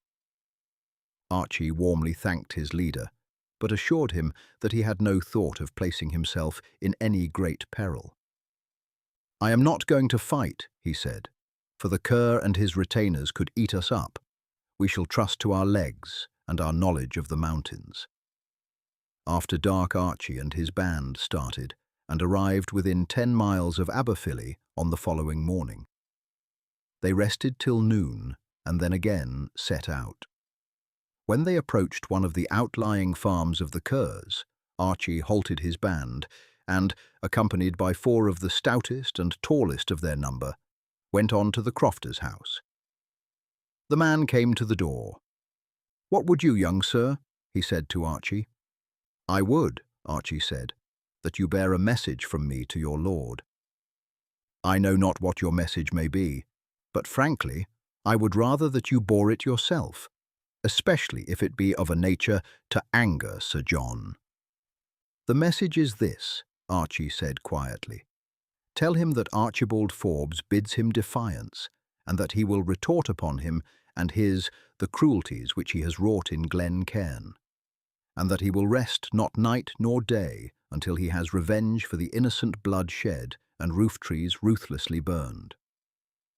"Then," the crofter said bluntly, "if you be Archibald Forbes, you may even take your message yourself. Sir John cares not much upon whose head his wrath lights, and I care not to appear before him as a willing messenger on such an errand." "You may tell him," Archie said quietly, "that you are no willing messenger, for that I told you that unless you did my errand, your house should, before morning, be a heap of smoking ashes. I have a following hard by, and will keep my word." The crofter hesitated.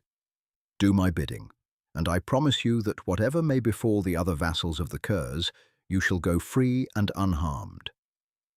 "Well, if needs must, it must," the crofter said, "and I will do your bidding, young sir, partly because I care not to see my house in ruins, but more because I have heard of you as a valiant youth who fought stoutly by the side of Wallace at Lanark and Ayr. Though, seeing that you are but a lad, I marvel much that you should be able to hold your own in such wild company. Although as a vassal of the Kerrs I must needs follow their banner, I need not tell you, since you have lived so long at Glen Cairn, that the Kerrs are feared rather than loved, and that there is many a man among us who would lief that our Lord fought not by the side of the English.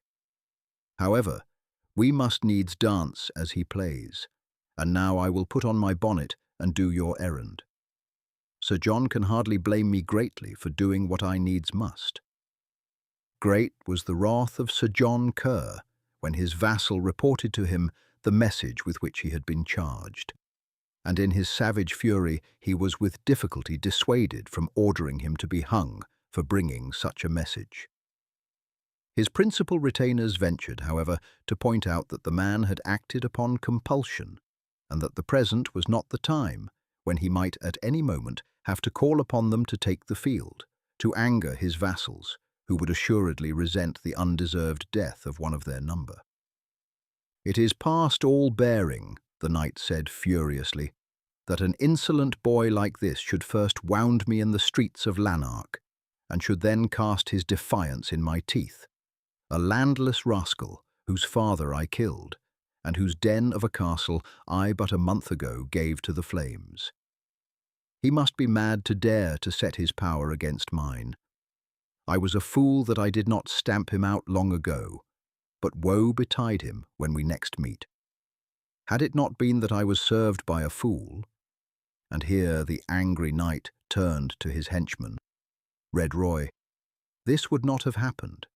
Who could have thought that a man of your years could have suffered himself to be fooled by a boy, and to bring me tales that this insolent upstart was a poor stupid lout? By heavens, to be thus badly served is enough to make one mad." "Well, Sir John," the man grumbled, "the best man will be sometimes in error. I have done good service for you and yours, and yet, ever since we met this boy outside the gates of Lanark, you have never ceased to twit me concerning him. Rest secure that no such error shall occur again, and that the next time I meet him, I will pay him alike for the wound he gave you, and for the anger he has brought upon my head. If you will give orders, I will start at daybreak with 20 men. I will take up his trail at the cottage of John Fraser, and will not give up the search until I have overtaken and slain him." "Do so," the knight replied, "and I will forgive your having been so easily fooled. But this fellow may have some of Wallace's followers with him, and contemptible as the rabble are, we had best be on our guard. Send round to all my vassals, and tell them to keep good watch and ward, and keep a party of retainers under arms all night in readiness to sally out in case of alarm." The night, however, passed quietly. The next day the knight sallied out with a strong party of retainers and searched the woods and lower slopes of the hill, but could find no signs of Archie and his followers, and at nightfall returned to the castle in a rage, declaring that the defiance sent him was a mere piece of insolent bravado.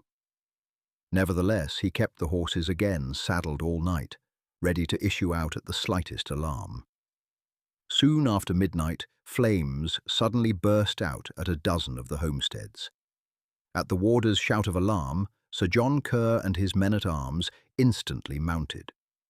The gate was thrown open and the drawbridge lowered, and Sir John rode out at the head of his following. He was within a few feet of the outer end of the drawbridge when the chains which supported this suddenly snapped. The drawbridge fell into the moat, plunging all those upon it into the water.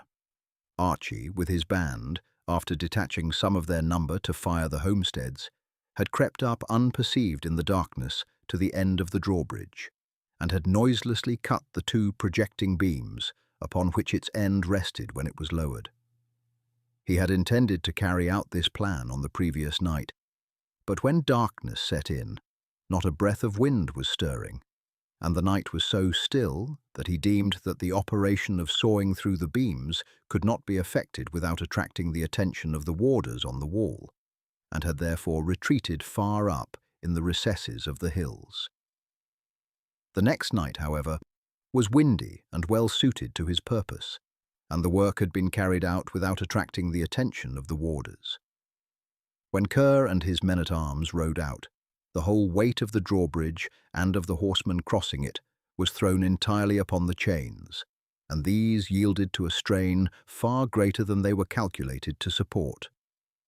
The instant the men-at-arms were precipitated into the moat, Archie and his companions, who had been lying down near its edge, leapt to their feet and opened fire with their bows and arrows upon them.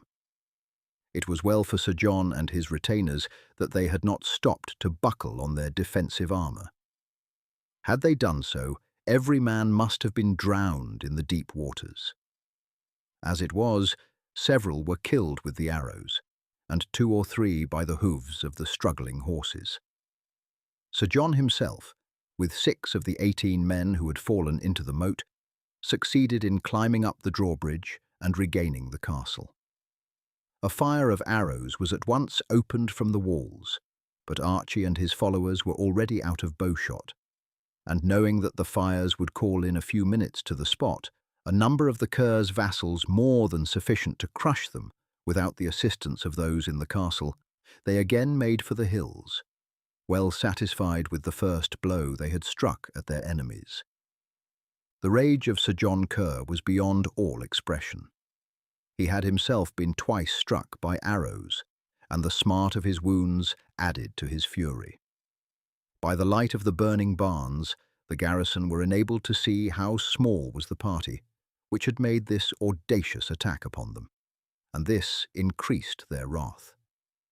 Men were instantly set at work to raise the drawbridge from the moat, to repair the chains, and to replace the timbers upon which it rested, and a summons was dispatched to the whole of the vassals to be at the castle in arms by daybreak.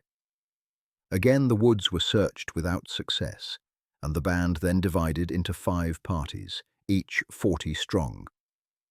They proceeded to explore the hills, but the Pentlands afforded numerous hiding places to those, like Archie and most of his band, well acquainted with the country. And after searching till nightfall, the parties retired, worn out and disheartened, to the castle. That night 3 of the outlying farms were in flames, and the cattle were slaughtered in their byres, but no attack was made upon the dwelling houses. The following night, Sir John distributed the whole of his vassals among the farms lying farthest from the castle, putting 20 men in each. But to his fury this time, it was 5 homesteads nearer at hand which were fired. The instant the first outburst of flame was discovered, the retainers hurried to the spot, but by the time they reached it, no sign of the assailants was visible. The flames had, however, taken too good a hold of the various barns and outbuildings to be extinguished. Chapter 7. The Cave in the Pentlands. John Kerr was well nigh beside himself with fury. If this was to go on, the whole of his estate would be harried, his vassals ruined, and his revenues stopped, and this by a mere handful of foes. Again he started with his vassals to explore the hills, this time in parties of 10 only, so as to explore thoroughly a larger space of ground. When at evening the men returned, it was found that but 2 men of one of the parties, composed entirely of men-at-arms from the castle, came back. They reported that, when in a narrow ravine, showers of rocks were hurled down upon them from both sides. 4 of their number were killed at once, and 4 others had fallen pierced by arrows from an unseen foe as they fled back down the ravine.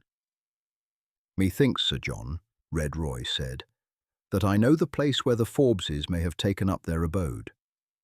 When I was a boy, I was tending a herd of goats far up in the hills, and near the pass where this mischance has today befallen us, I found a cave in the mountain's side. Its entrance was hidden by bushes, and I should not have found it had not one of the goats entered the bush and remained there so long that I went to see what he was doing. There I found a cave. The entrance was but 3 feet high, but inside it widened out into a great cavern where 50 men could shelter. Perchance Archie Forbes or some of his band may also have discovered it, and if so, they might well think that no better place of concealment could be found. "We will search it tomorrow," the knight said. "Tell the vassals to gather here 3 hours before daybreak. We will start so as to be there soon after sunrise. If they are on foot again tonight, they will then be asleep." "Did you follow the cave and discover whether it had any other entrances beyond that by which you entered?" "I know not," the henchman replied. "It goes a long way into the hills, and there are several inner passages, but these I did not explore, for I was alone and feared being lost in them." The next night some more homesteads were burnt, but this time the vassals did not turn out, as they had been told to rest until the appointed hour, whatever might befall. 3 hours before daybreak, a party of 50 picked men assembled at the castle, for this force was deemed to be ample. The 2 men who had escaped from the attack on the previous day led the way to the ravine, and there Red Roy became the guide and led the band far up the hillside. Had it been possible, they would have surrounded the cave before daylight, but Roy said that it was so long since he had first found the cave that he could not lead them there in the dark, but would need daylight to enable him to recognize the surroundings. Even when daylight came, he was for some time at fault, but he at last pointed to a clump of bushes, growing on a broken and precipitous face of rock as the place where the cave was situated. Red Roy was right in his conjecture. Archie had once, when wandering among the hills, shot at a wild cat and wounded it, and had followed it to the cave to which it had fled, and seeing it an advantageous place of concealment had, when he determined to harry the district of the Kerrs, fixed upon it as the hiding place for his band. Deeming it possible, however, that its existence might be known to others, he always placed a sentry on watch, and on the approach of the Kerrs, Clooney Campbell, who happened to be on guard, ran in and roused the band with the news that the Kerrs were below. Archie immediately crept out and reconnoitred them. From the bushes he could see that his foes were for the present at fault.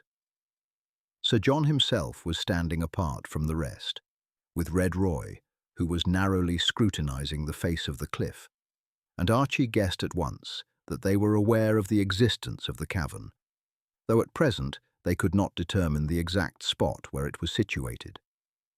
It was too late to retreat now, for the face of the hill was too steep to climb to its crest, and their retreat below was cut off by the Kerrs. He therefore returned to the cave, leaving Clooney on guard. "They are not sure as to the situation of the cave yet," he said, "but they will find it. We can hold the mouth against them for any time, but they might smoke us out. That is our real danger, or if they fail in that, they may try starvation.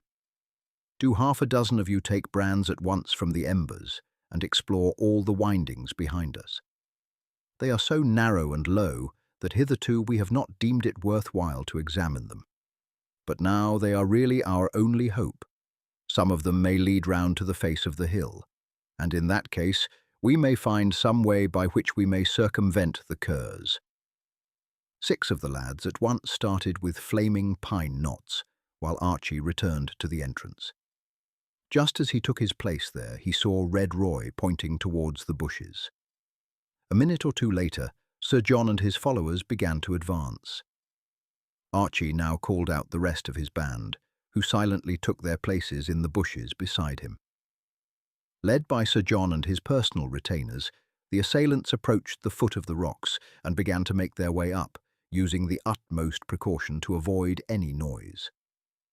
There was no longer any need for concealment, and as the foremost of the assailants began to climb the great boulders at the foot of the precipice, a dozen arrows from the bush above alighted among them, killing 3 and wounding several others.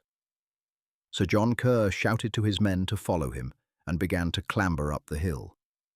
Several arrows struck him, but he was sheathed in mail, as were his men-at-arms, and although several were wounded in the face and 2 slain, they succeeded in reaching the bushes. But they could not penetrate further, for as they strove to tear the bushes aside and force an entry, those behind pierced them with their spears, and as but 4 or 5 assailants at a time could gain a footing and use their arms, they were outnumbered and finally driven back by the defenders. When Sir John, furious at his discomfiture, rejoined his vassals below, he found that the assault had already cost him 8 of his best men. He would, however, have again led them to the attack, but Red Roy said, "It were best, my lord, to send back and bid 50 of the vassals to come up hither at once, with bows and arrows. They can so riddle those bushes that the defenders will be unable to occupy them to resist our advance." "That were a good step," Sir John said, "but even when we gain the ledge, I know not how we shall force our way through the hole, which you say is but 3 feet high." "There is no need to force our way in," Red Roy replied. "Each man who climbs shall carry with him a faggot of wood, and we will smoke them in their holes like wolves." "'Tis well thought of, Roy. That assuredly is the best plan. Send off at once one of the most fleet-footed of the party." Archie, watching from above, saw the assailants draw back out of bowshot, and while one of their number started at full speed down the hillside, the others sat down, evidently prepared to pass some time before they renewed the attack. Leaving 2 of the party on guard, Archie, with the rest, re-entered the cavern. The searchers had just returned and reported that all the various passages came to nothing, save one, which ascended rapidly and terminated in a hole which looked as if it had been made by rabbits, and through which the light of day could be seen. "Then it is there we must work," Archie said. "I will myself go and examine it." The passage, after ascending to a point which Archie judged to be nigh 100 feet above the floor of the cave, narrowed to a mere hole, but 2 feet high and as much wide. Up this he crawled for a distance of 4 or 5 yards. Then it narrowed suddenly to a hole 3 or 4 inches in diameter, and through this, some 3 feet farther, Archie could see the daylight through a clump of heather. He backed himself down the narrow passage again until he joined his comrades. "Now," he said, "do 4 of you stay here and take it by turns, one after the other, to enlarge the hole forward to the entrance. As you scrape the earth down, you must pass it back handful by handful. Do not enlarge the outer entrance or disturb the roots of the heather growing there. Any movement might be noticed by those below. It is lucky indeed that the rock ends just when it gets to its narrowest, and that it is but sandy soil through which we have to scrape our way. It will be hard work, for you have scarce room to move your arms, but you have plenty of time, since we cannot sally out till nightfall."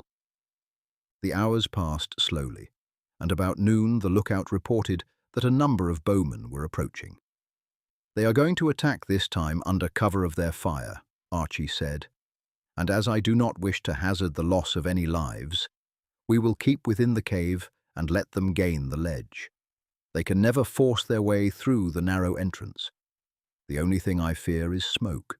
I purpose that if they light a fire at the mouth of the cave, we shall retire at once up the passage where we are working, and block it up at a narrow place a short distance after it leaves this cavern, with our clothes. You had best take off some of your things, scrape up the earth from the floor of the cavern, and each make a stout bundle so that we can fill up the hole solidly. This was soon done, and the bundles of earth were laid in readiness at the point upon which their leader had fixed. In the meantime, Archie had rejoined the lookout. "They have been scattered for some time," the guard said, "and have been cutting down bushes and making them into faggots." "Just what I expected," Archie exclaimed. "The bowmen are joining them now. We shall soon see them at work." Sir John Kerr now marshalled his retainers. He and his men-at-arms drew their swords, and the rest, putting the bundles of faggots on their shoulders, prepared to follow, while the bowmen fitted their arrows to the string. "Fall back inside the cave," Archie said.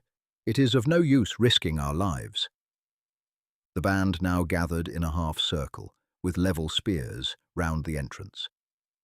Soon they heard a sharp tapping sound as the arrows struck upon the rock. Then there was a crashing among the bushes. "Come on!" Sir John Kerr shouted to the vassals. "The foxes have slunk into their hole."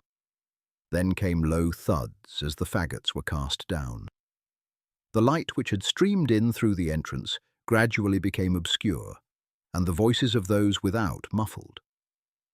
The darkness grew more intense as the faggots were piled thicker and thicker. Then, suddenly, a slight odour of smoke was perceived. "Come along now," Archie said. "They have fired the pile, and there is no fear of their entrance." Two of their number, with blazing pine knots, led the way. When they reached the narrow spot all passed through, Archie and Andrew Macpherson last.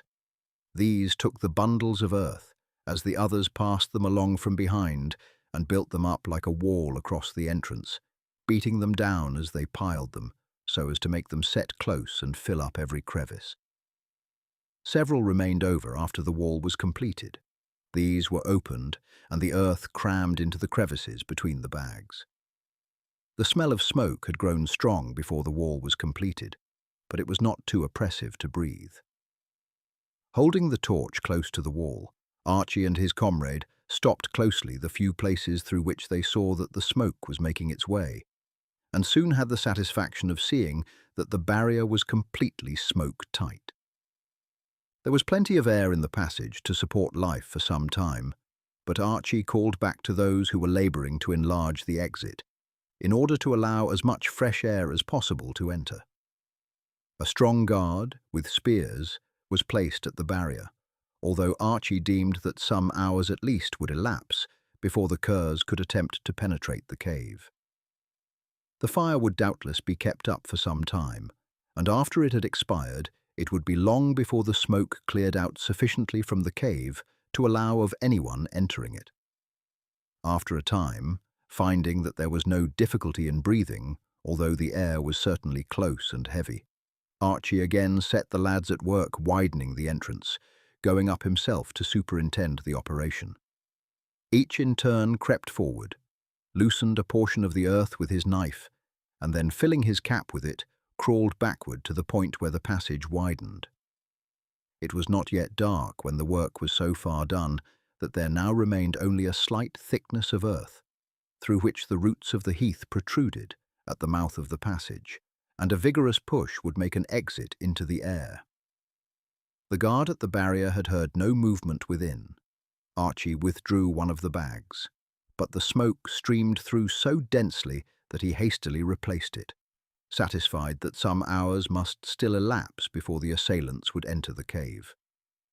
They watched impatiently the failing light through the hole, and at last, when night was completely fallen, Archie pushed aside the earth and heather and looked around. They were, it seemed to him, on the side of the hill a few yards from the point where it fell steeply away. The ground was thickly covered with heather. He soon made his way out and ordered Andrew Macpherson, who followed him, to remain lying at the entrance, and to enjoin each, as he passed out, to crawl low among the heather, so that they might not show against the skyline, where, dark as it was, they might attract the attention of those below. Archie himself led the way until so far back from the edge as to be well out of sight of those in the valley. Then he gained his feet and was soon joined by the whole of his band. "Now," he said, We will make for Aberfilly. They think us all cooped up here and will be rejoicing in our supposed deaths. We will strike one more blow, and then, driving before us a couple of score of oxen for the use of the army, rejoin Wallace. Methinks we shall have taken a fair vengeance for Kerr's doings at Glen Cairn. The consternation of the few men left in the castle was great when, 3 hours after sunset, 8 homesteads burst suddenly into flames. They dared not sally out, and remained under arms until morning, when Sir John and his band returned more furious than ever, as they had penetrated the cavern, discovered the barrier which had cut off the smoke, and the hole by which the foe had escaped. And their fury was brought to a climax when they found the damage which had been inflicted in their absence. Many a week passed before the garrison of Aberfilly and the vassals of the Kerrs were able to sleep in peace. So great was the scare which Archie's raid had inflicted upon them. The truce was now at an end. The indignation excited by the treachery of the English spread widely through Scotland, and the people flocked to Wallace's standard in far greater numbers than before, and he was now able to undertake operations on a greater scale. Perth, Aberdeen, Brechin, and other towns fell into his hands, and the castle of Dundee was invested. In the south, Sir William Douglas captured the castles of Sanquhar, Desdare, and others, and the rapid successes of the Scots induced a few of the greater nobles to take the field, such as the Steward of Scotland, Sir Andrew Moray of Bothwell, Sir Richard Lundin, and Wishart, Bishop of Glasgow. Wallace was one day lamenting to Archie and his friend Graham that the greater nobles still held aloof. "Above all," he said, "I would fain see on our side either Comyn or the young Bruce. Balliol is a captive in London, and it is to Comyn or Bruce that Scotland must look for her king.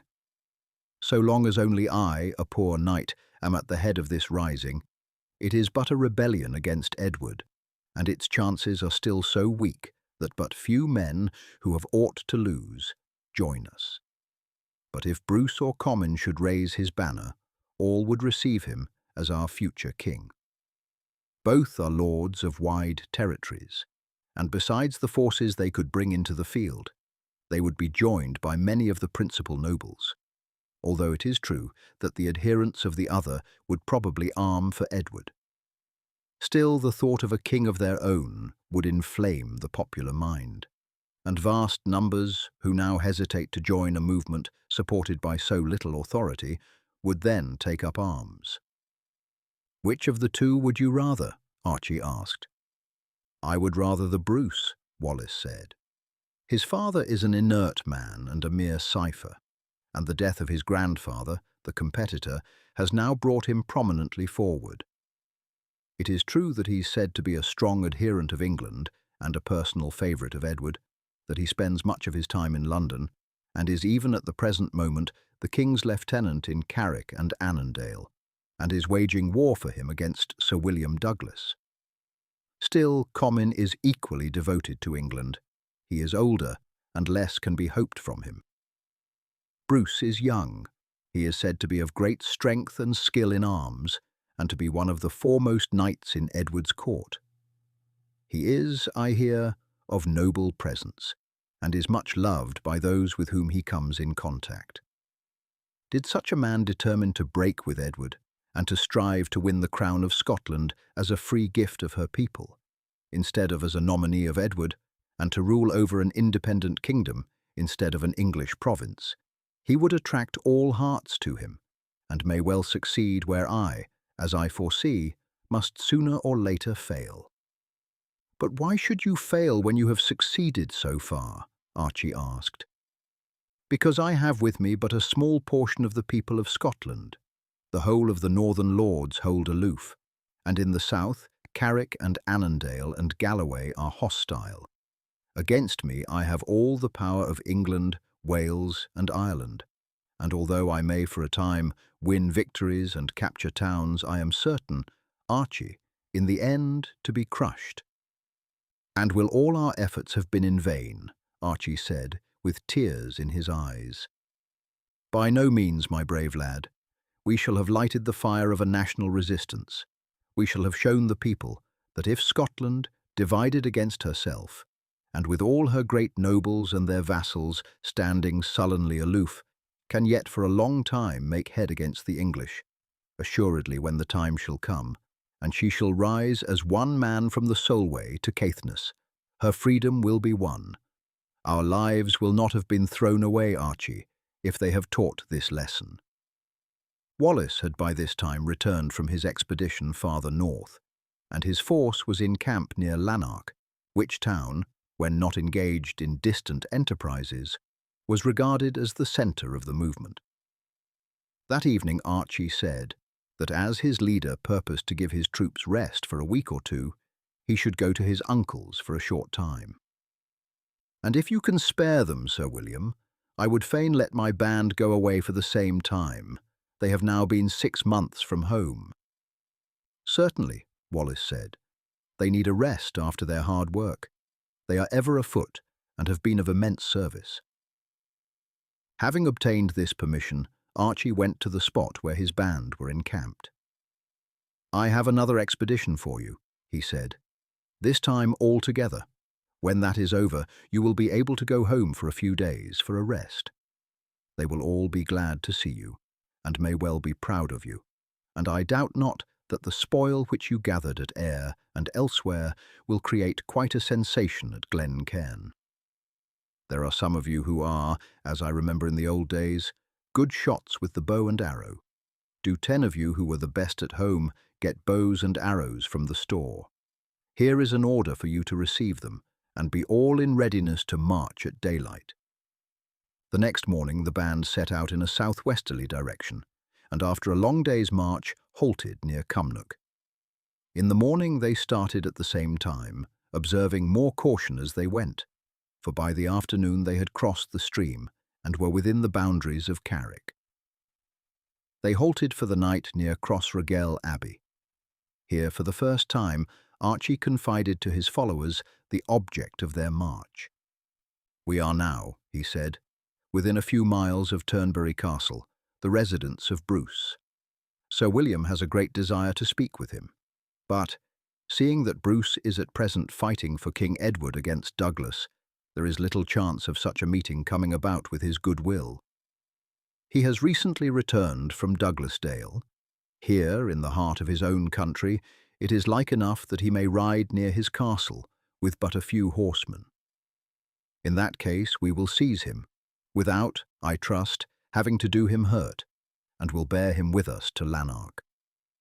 We may have to wait some time before we find an opportunity, but even if the 10 days for which I have asked lengthen to as many weeks, Sir William will not grudge the time we have spent if we succeed. Tomorrow morning let those who have bows go out in the forest and see if they can shoot a deer, or failing that, bring in a sheep or two from some of the folds. As each of you has brought with you meal for 10 days, we shall be able to keep an eye on Turnberry for some time." The next day, Archie, with Andrew Macpherson and Cluny Campbell, made their way through the woods until within sight of the castle, which was but a mile distant. The strongholds of the Lords of Carrick stood on a bold promontory washed by the sea. "It would be a hard nut to crack, Sir Archie," his lieutenant said. "Unless by famine, the place could scarce be taken." "No," Archie replied. "I am glad that our mission is rather to capture the Earl than his castle. It is a grand fortalice. Would that its owner were but a true Scotchman. This is a good place on which we are standing, Andrew, to place a scout. Among the trees here he can watch the road all the way from the castle to the point where it enters the forest. Do you, Cluny, take post here at once. Mark well all that passes, and what is doing, and all bodies of men who enter or leave the castle. There is no occasion to bring news to me, for it would be unlikely that we should meet in the forest. You have therefore only to watch. Tomorrow I shall return with the band and encamp in the woods farther back. Directly we arrive, you will be relieved of your guard." The following day the band moved up to a spot within half a mile of the seaward edge of the forest, and a few hundred yards from the road to Crossraguel Abbey. It was only on this road that Archie could hope to effect a capture, for the country near the coast was free of trees, and no ambush could be set. The lords of Carrick were, moreover, patrons of the abbey, and Bruce might ride over thither with but a small party, whereas, if journeying south or southeast towards Douglasdale, he would probably be marching with a strong force. For several days they watched the castle. Bodies of mounted men entered and departed. Twice parties, among whom ladies could be seen, came out with their hawks, but none came within reach of their lurking foes. On the fifth morning, however, the lad on watch ran into the glade in which they were encamped, and reported that a small body of seemingly 2 or 3 knights, with some ladies, followed by 4 mounted men, had left the castle and were approaching by the route towards the abbey. Not a moment was lost. Archie placed 6 of his company, with pike and sword, close to the road, to form across it when he gave the order, and to bar the retreat of any party who had passed. Another party of equal strength he placed 100 yards further on, and with them himself took post, while he placed 4, armed with bows and arrows, on either side, near the party which he commanded. Scarcely had his preparations been made when a trampling of horses was heard, and the party were seen approaching. They consisted of Robert Bruce, his brother Nigel, and 3 of his sisters, Isabel, Mary, and Christina. Behind rode 4 men-at-arms. From the description which he had heard of him, Archie had no doubt that the elder of the 2 knights was Robert Bruce himself, and when they approached within 30 yards, he gave a shout, and, with his band, with levelled spears, drew up across the road. At the same moment the other party closed in behind the horsemen, and the 8 archers, with bent bows and arrows drawn to the head, rose among the trees. The party reined in their horses suddenly. "Ha! What have we here?" Bruce exclaimed. "An ambush, and on all sides too," he added as he looked round. "What means this? Are you robbers who thus dare attack the Bruce within a mile of Turnberry? Why, they are but lads," he added scornfully. "Rein back, girls. We and the men-at-arms will soon clear a way for you through these varlets. Nay, I can do it single-handed myself." "Halt, Sir Robert Bruce!" Archie exclaimed in a loud, clear voice. "If you move, I must perforce give the word, and it may well be that some of the ladies with you may be struck with the arrows. Nor, young though my followers may be, would you find them so easy a conquest as you imagine. They have stood up before the English ere now, and you and your men-at-arms will find it hard work to get through their pikes. And we outnumber you 3-fold. We are no robbers. I myself am Sir Archibald Forbes." "You!" exclaimed Robert Bruce, lowering his sword, which he had drawn at the first alarm, and held uplifted in readiness for a charge. "You, Sir Archibald Forbes. I have heard the name often as that of one of Wallace's companions, who, with Sir John Graham, fought with him bravely at the captures of Lanark, Ayr, and other places. But surely you cannot be he." "I am Sir Archibald Forbes, I pledge you my word," Archie said quietly. "And, Sir Robert Bruce, methinks that if I, who am, as you see, but yet a lad, not yet having reached my 17th year, can have done good service for Scotland, how great the shame that you, a valiant knight and a great noble, should be in the ranks of her oppressors, and not of her champions. My name will tell you that I have come hither for no purpose of robbery. I have come on a mission from Wallace, not sent thereon by him, but acting myself in consequences of words which dropped from him. He said how sad it was that you, who might be king of a Scotland free and independent, by the choice of her people, should prefer the chance of reigning, a mere puppet of Edward, over an enslaved land. He spoke in the highest terms of your person, and held that, did you place yourself at its head, the movement which he commands would be a successful one.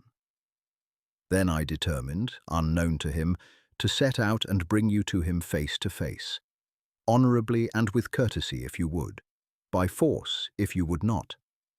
I would fain it shall be the former, but believe me, you would not find it easy to break away through the hedge of pikes now around you." By this time the whole party had gathered round the horseman. Bruce hesitated.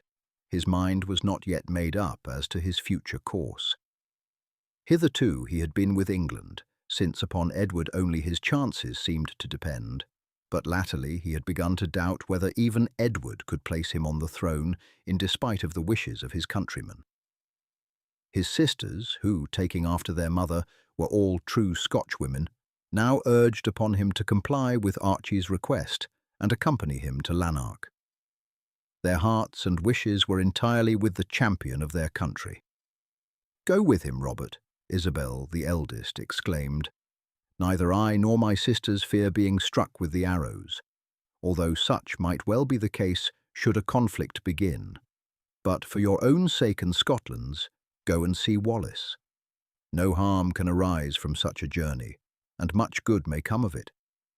Even should the news of your having had an interview with him come to the ears of Edward, you can truly say that you were taken thither a captive, and that we being with you, you were unable to make an effort to free yourself. This young knight of whose deeds of gallantry we have all heard," and she smiled approvingly at Archie, "will doubtless give you a safeguard on his honour to return hither free and unpledged when you have seen Wallace." "Willingly, lady," Archie replied. "1 hour's interview with my honoured chief is all I ask for. That over, I pledge myself that the Earl of Carrick shall be free at once to return hither, and that an escort shall be provided for him to protect him from all dangers on the way." Chapter 8. The Council at Stirling. Archie had been mounted on the march from the camp, and his horse being now brought, he started with Bruce, young Nigel, and the ladies saluting him cordially. "I trust," the former said, "that Wallace will succeed in converting my brother. I am envious of you, Sir Archie. Here are you, many years younger than I am, and yet you have won a name throughout Scotland as one of her champions, while I am eating my heart out with my brother at the court of Edward." "I trust it may be so, Sir Nigel," Archie answered. "If Sir Robert will but join our cause, heart and soul, the battle is as good as won." The journey passed without adventure until they arrived within 2 miles of Lanark, where Archie found Wallace was now staying. On the road, Bruce had had much conversation with Archie and learned the details of many adventures of which before he had only heard vaguely by report. He was much struck by the lad's modesty and loyal patriotism.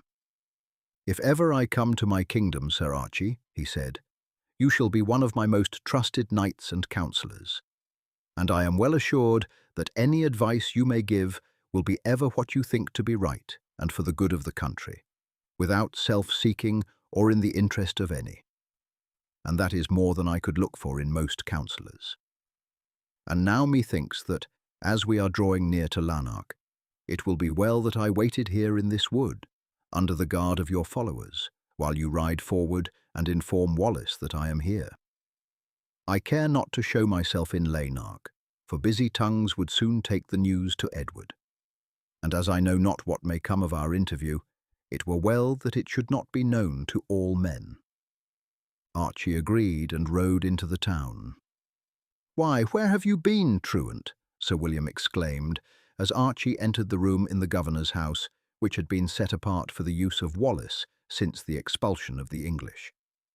"Sir Robert Gordon has been here several times, and tells me that they have seen naught of you, and although I have made many inquiries, I have been able to obtain no news, save that you and your band have disappeared. I even sent to Glen Cairn, thinking that you might have been repairing the damages which the fire, lighted by the curs, did to your hold. But I found not only that you were not there yourself, but that none of your band had returned thither. This made it more mysterious, for had you alone disappeared, I should have supposed that you had been following up some love adventure, though, indeed, you have never told me that your heart was in any way touched." Archie laughed. "There will be time enough for that, Sir William, 10 years hence. But in truth, I have been on an adventure on my own account." "So, in sober earnest, I expected, Archie, and feared that your enterprise might lead you into some serious scrape, since I deemed that it must have been well nigh a desperate one, or you would not have hidden it from my knowledge." "It might have led to some blows, Sir William, but happily it did not turn out so. Knowing the importance you attached to the adhesion of the cause of Scotland of Robert the Bruce, I determined to fetch him hither to see you, and he is now waiting with my band for your coming, in a wood some 2 miles from the town." "Are you jesting with me?" Wallace exclaimed. "Is the Bruce really waiting to see me? Why, this would be well nigh a miracle." "It is a fact, Sir William, and if you will cause your horse to be brought to the door, I will tell you on the road how it has come about." In another 5 minutes, Sir William and his young follower were on their way, and the former heard how Archie had entrapped Robert Bruce while riding to Crossraguel Abbey. "It was well done indeed," the Scottish leader exclaimed, "and it may well prove, Archie, that you have done more towards freeing Scotland by this adventure of yours than we have by all our months of marching and fighting." "Ah, Sir William, but had it not been for our marching and fighting, Bruce would never have wavered in his allegiance to Edward. It was only because he begins to think that our cause may be a winning one that he decides to join it." The meeting between Wallace and Bruce was a cordial one. Each admired the splendid proportions and great strength of the other, for it is probable that in all Europe there were no 2 more doughty champions. Although, indeed, Wallace was far the superior in personal strength, while Bruce was famous through Europe for his skill in knightly exercise. Archie withdrew to a distance while the leaders conversed. He could see that their talk was animated as they strode together up and down among the trees, Wallace being the principal speaker. At the end of half an hour they stopped, and Wallace ordered the horses to be brought, and then called Archie to them. "Sir Robert has decided to throw in his lot with us," he said, "and will at once call out his father's vassals of Carrick and Annandale. Seeing that his father is at Edward's court, it may be that many will not obey the summons. Still we must hope that, for the love of Scotland and their young lord, many will follow him. He will write to the Pope to ask him to absolve him for the breach of his oath of homage to Edward. But as such oaths lie but lightly on men's minds in our days, and have been taken and broken by King Edward himself, as well as by Sir William Douglas and other knights who are now in the field with me, he will not wait for the Pope's reply, but will at once take the field. And indeed there is need for haste, seeing that Percy and Clifford have already crossed the border with an English army and are marching north through Annandale towards Ayr." "Goodbye, my captor," Bruce said to Archie as he mounted his horse. "Whatever may come of this strife, remember that you will always find a faithful friend in Robert Bruce." Wallace had, at Archie's request, brought 6 mounted men-at-arms with him from Lanark, and these now rode behind Bruce as his escort back to his castle of Turnberry. There was no time now for Archie and his band to take the rest they had looked for messengers were sent out to gather the bands together again, and as soon as a certain portion had arrived, Wallace marched for the south. The English army was now in Annandale, near Lochmaben. They were far too strong to be openly attacked, but on the night following his arrival in their neighbourhood, Wallace broke in upon them in the night. Surprised by this sudden and unexpected attack, the English fell into great confusion. Percy at once ordered the camp to be set on fire. By its light the English were able to see how small was the force of their assailants, and gathering together soon showed so formidable a front that Wallace called off his men, but not before a large number of the English had been killed. Many of their stores, as well as the tents, were destroyed by the conflagration. The English army now proceeded with slow marches towards Ayr. At Irvine, the Scotch leaders had assembled their army. Douglas, Bruce, the steward, Sir Richard Loudon, Wishart, Bishop of Glasgow, and others. Their forces were about equal to those of the English marching against them. Wallace was collecting troops further north, and Archie was, of course, with him. "I fear," the lad said one day, "that we shall not be able to reach Irvine before the armies join battle. Sir William Douglas and Bruce are there, and as it lies in their country, it were better to let them win the day without my meddling. But Archie, I fear there will be no battle. News has reached me that messengers are riding to and fro between Percy's army and the Scots, and I fear me that these half-hearted barons will make peace. Surely that cannot be. It were shame indeed to have taken up the sword and to lay it down after scarce striking a blow." "Methinks, Archie, that the word shame is not to be found in the vocabulary of the nobles of this unhappy land. But let us hope for the best. A few days will bring us the news." The news, when it came, was of the worst. All the nobles, headed by Wishart, Douglas and Bruce, with the exception only of Sir Andrew Moray of Bothwell, had made their submission, acknowledging their guilt of rebellion and promising to make every reparation required by their sovereign lord. Percy, on his part, guaranteed their lives, lands, goods and chattels, and that they should not be imprisoned or punished for what had taken place. Sir William Douglas and Bruce were ordered to find guarantees for their good conduct, but Sir William Douglas, finding himself unable to fulfil his engagements, surrendered and was thrown into prison in Berwick Castle, and there kept in irons until he died, his death being attributed, by contemporary historians, to poison. The surrender of the leaders had little result upon the situation. The people had won their successes without their aid, and beyond the indignation excited by their conduct, the Treaty of Irvine did nothing towards ensuring peace, and indeed heightened the confidence of the people in Wallace. The movement spread over the whole of Scotland. Skirmishes and unimportant actions took place in all quarters. The English were powerless outside the walls of the fortresses, and in Berwick and Roxburgh alone was the English power paramount. Most of the great nobles, including Comyn of Buchan, Comyn of Badenoch, and 26 other powerful Scottish lords, were at Edward's court, but many of their vassals and dependents were in the field with Wallace.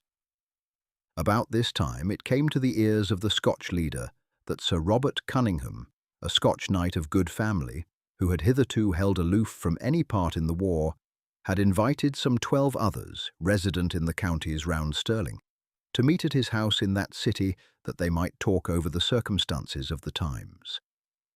All these had, like himself, been neutral, and as the object of the gathering was principally to discover whether some means could not be hit upon for calming down the disorders which prevailed, the English governor had willingly granted safe conducts to all. "Archie," Sir William said, "I mean to be present at the interview. They are all Scotch gentlemen, and though but lukewarm in the cause of their country, there is no fear that any will be base enough to betray me, and surely if I can get speech with them, I may rouse them to cast in their lot with us." "It were a dangerous undertaking, Sir William, to trust yourself within the walls of Stirling," Archie said gravely. "Remember how many are the desperate passes into which your adventurous spirit has brought you, and your life is of too great a consequence to Scotland to be rashly hazarded." "I would not do it for a less cause," Sir William said, "but the gain may be greater than the risk. So I shall go, Archie, your wise counsel notwithstanding, and you shall journey with me to see that I get not into scrapes, and to help me out of them should I, in spite of your care, fall into them." "When is the day for the meeting?" Archie asked. "In 3 days' time. The day after tomorrow we will move in that direction and enter the town early the next day." No sooner had he left Wallace than Archie called his band together. They still numbered 20, for although 3 or 4 had fallen, Archie had always filled up their places with fresh recruits, as there were numbers of boys who deemed it the highest honour to be enrolled in their ranks. Archie drew aside his 2 lieutenants, Andrew Macpherson and William Orr. "I have an enterprise on hand," he said, "which will need all your care and may call for your bravery." Sir William Wallace purposes to enter Stirling in disguise, to attend a meeting of nobles to be held at the residence of Sir Robert Cunningham. I am to accompany him thither. I intend that the band shall watch over his safety, and this without his having knowledge of it, so that if naught comes of it, he may not chide me for being over-careful of his person. You will both, with 16 of the band, accompany me. You will choose 2 of your most trusty men to carry out the important matter of securing our retreat. They will procure a boat capable of carrying us all, and will take their place in the bend of the links of Forth nearest to the castle, and will hoist, when the time comes, a garment on an oar, so that we may make straight for the boat. The ground is low and swampy, and if we get a fair start, even mounted men would scarce overtake us across it. I think, William, that the last recruit who joined was from Stirling. He was, Sir Archie. His parents reside there. They are vendors of wood, as I have heard him say. It could not be better, Archie replied. And seeing that they have allowed their son to join us, they must surely be patriots. My purpose is that on the morning of the interview you shall appear before the gates with a cart laden with firewood, and this you shall take to the house of Campbell's father. There you will unload the firewood and store the arms hidden beneath it, placing them so that they may be readily caught up in case of necessity. In 2s and 3s, carrying eggs, fowls, firewood, and other articles, as for sale, the rest of the band will come into the town, joining themselves with parties of country people, so that the arrival of so many lads unaccompanied will not attract notice. James Campbell will go with you and will show you the way to his father's house. He will remain near the gate, and as the others enter, will guide them there, so that they will know where to run for their arms should there be need. You must start tomorrow, so as to enter Stirling on the next day and arrange with his father for the keeping of the arms. His mother had best leave the town that evening. Should naught occur, she can return unsuspected, but should a tumult arise and the arms have to be used, his father must leave the town with us. He shall be handsomely rewarded, and provision made for him in the future.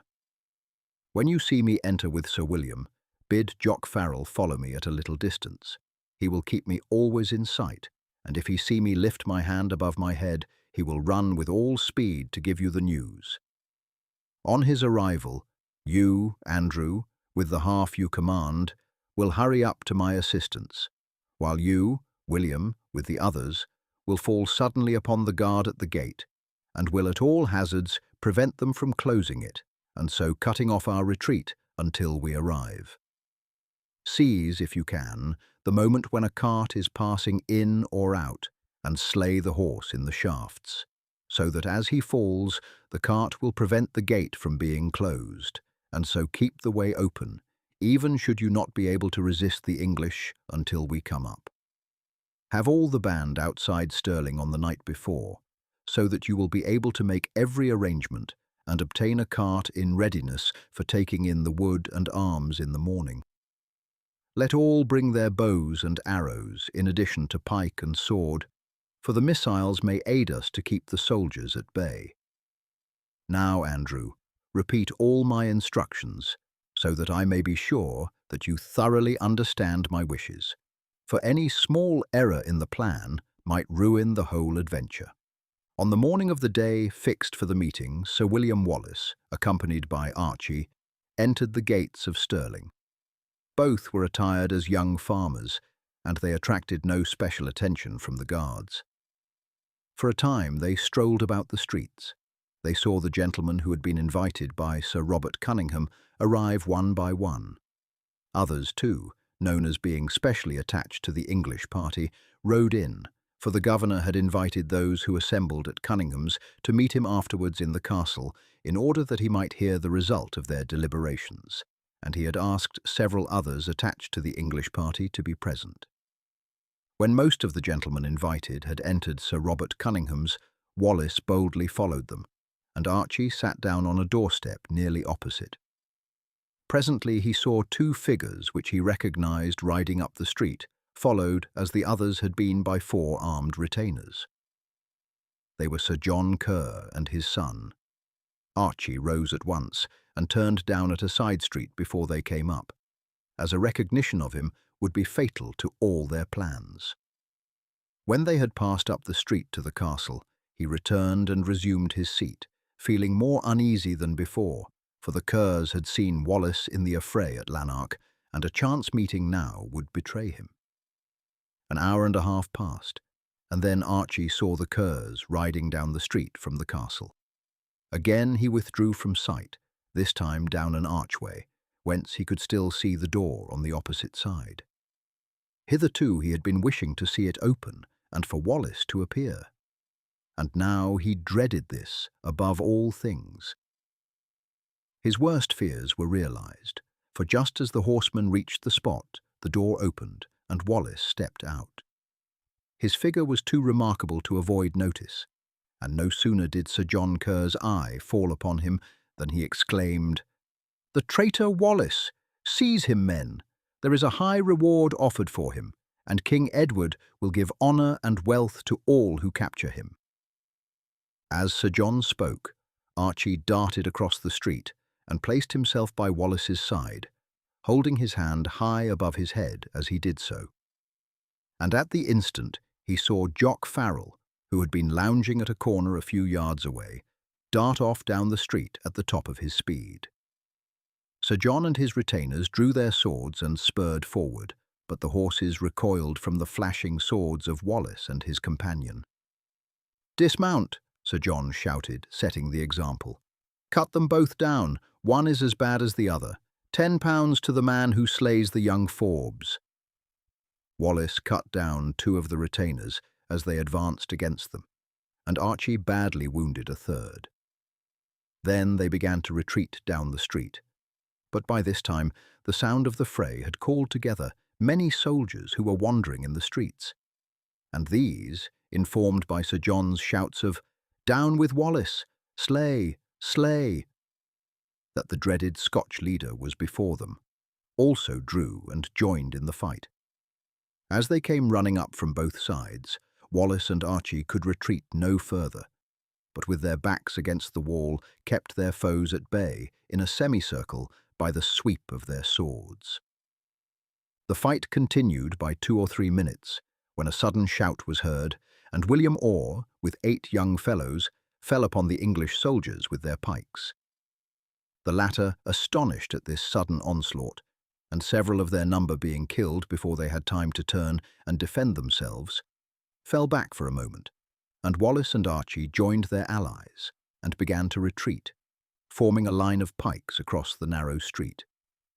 Wallace, Archie, William Wallace, and 3 of the stoutest of the band were sufficient for the line, and the other 5 shot between them. So hard and fast flew their arrows that several of the English soldiers were slain, and the others drew back from the assault. Andrew Macpherson's sudden attack at the gate overpowered the guard, and for a while he held possession of it, and following Archie's instructions, slew a horse drawing a cart laden with flour in the act of entering. Then the guard rallied, and, joined by other soldiers who had run up, made a fierce attack upon him. But his line of pikes drawn up across the gate defied their efforts to break through. Wallace and his party were within 50 yards of the gate when reinforcements from the castle arrived. Sir John Kerr, furious at the prospect of his enemies again escaping him, headed them in their furious rush. Wallace stepped forward beyond the line and met him. With a great sweep of his mighty sword, he beat down Sir John's guard, and the blade descending clove helmet and skull, and the knight fell dead in his tracks. "That is one for you, Archie," Wallace said, as he cut down a man-at-arms. In vain did the English try to break through the line of pikes. When they arrived within 20 yards of the gate, Wallace gave the order, and the party turning, burst through the English who were attacking its defenders and united with them. "Fall back," Wallace shouted, and form without the gates. Your leader and I will cover the retreat." Passing between the cart and the posts of the gates, the whole party fell back. Once through, Wallace and Archie made a stand, and even the bravest of the English did not venture to pass the narrow portals, where but one could issue at a time. The band formed in good order and retreated at a rapid step.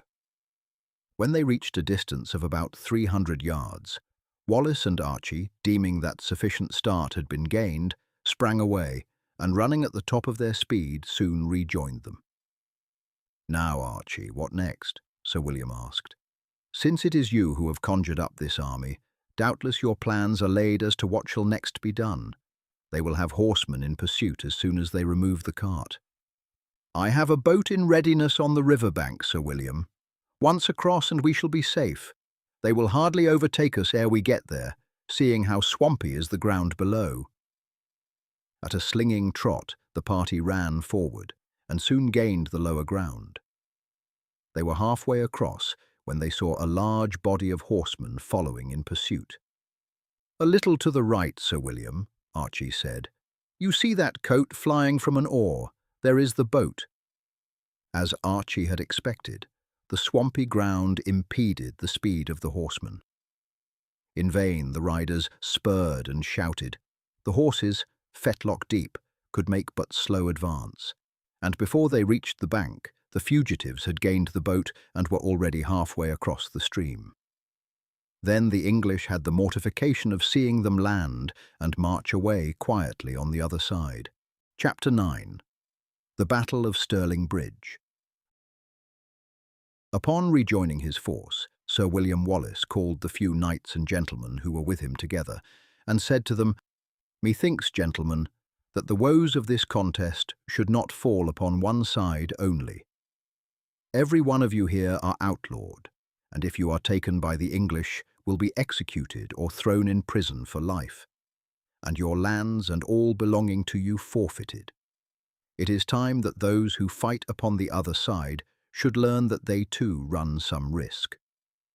Besides leading his vassals in the field against us, Sir John Kerr twice in arms has attacked me, and done his best to slay me or deliver me over to the English.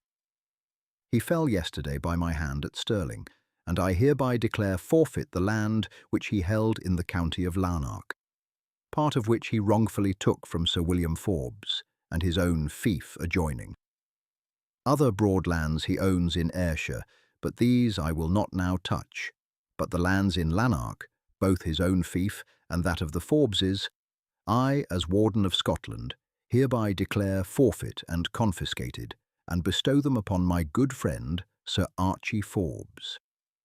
Sir John Graham, do you proceed tomorrow with 500 men and take possession of the hold of the Kerrs. Sir Alan Kerr is still at Stirling, and will not be there to defend it. Like enough, the vassals will make no resistance, but will gladly accept the change of masters. The Kerrs have the reputation of being hard lords, and their vassals cannot like being forced to fight against the cause of their country. The hired men-at-arms may resist, but you will know how to make short work of these.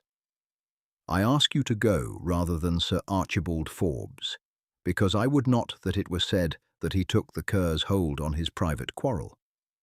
When you have captured it, he shall take 100 picked men as a garrison. The place is strong. Your new possessions, Archie, will, as you know, be held on doubtful tenure. If we conquer and Scotland is freed, I doubt in no way that the king, whoever he may be, will confirm my grant.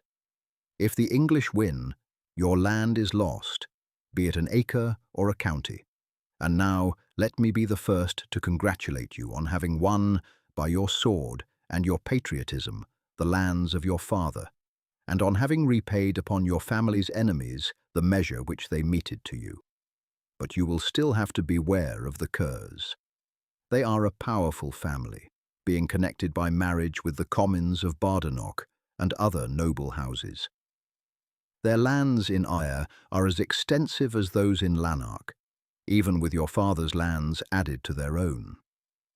However, if Scotland win the day, The good work that you have done should well outweigh all the influence which they might bring to bear against you. And now, Archie, I can, for a time, release you. Ere long Edward's army will be pouring across the border, and then I shall need every good Scotchman's sword. Till then, you had best retire to your new estates, and spend the time in preparing your vassals to follow you in the field, and in putting one or other of your castles in the best state of defence you may. Methinks that the Kerr's hold may more easily be made to withstand a lengthened siege than Glen Cairn, seeing that the latter is commanded by the hill beside it. Kerr's castle, too, is much larger and more strongly fortified. I need no thanks, he continued, as Archie was about to express his warm gratitude. It is the Warden of Scotland who rewards your services to the country, but Sir William Wallace will not forget how you have twice stood beside him against overwhelming odds, and how yesterday, in Stirling, it was your watchful care and thoughtful precaution which alone saved his life. Archie's friends all congratulated him warmly, and the next morning, with his own band, he started for Glen Cairn. Here the news that he was once more their lawful chief caused the greatest delight. It was evening when he reached the village, and soon great bonfires blazed in the street, and as the news spread, burned up from many an outlying farm. Before night, all the vassals of the estate came in, and Glen Cairn and the village was a scene of great enthusiasm. Much as Archie regretted that he could not establish himself in the hold of his father, he felt that Wallace's suggestion was the right one. Glen Cairn was a mere shell, and could in no case be made capable of a prolonged resistance by a powerful force.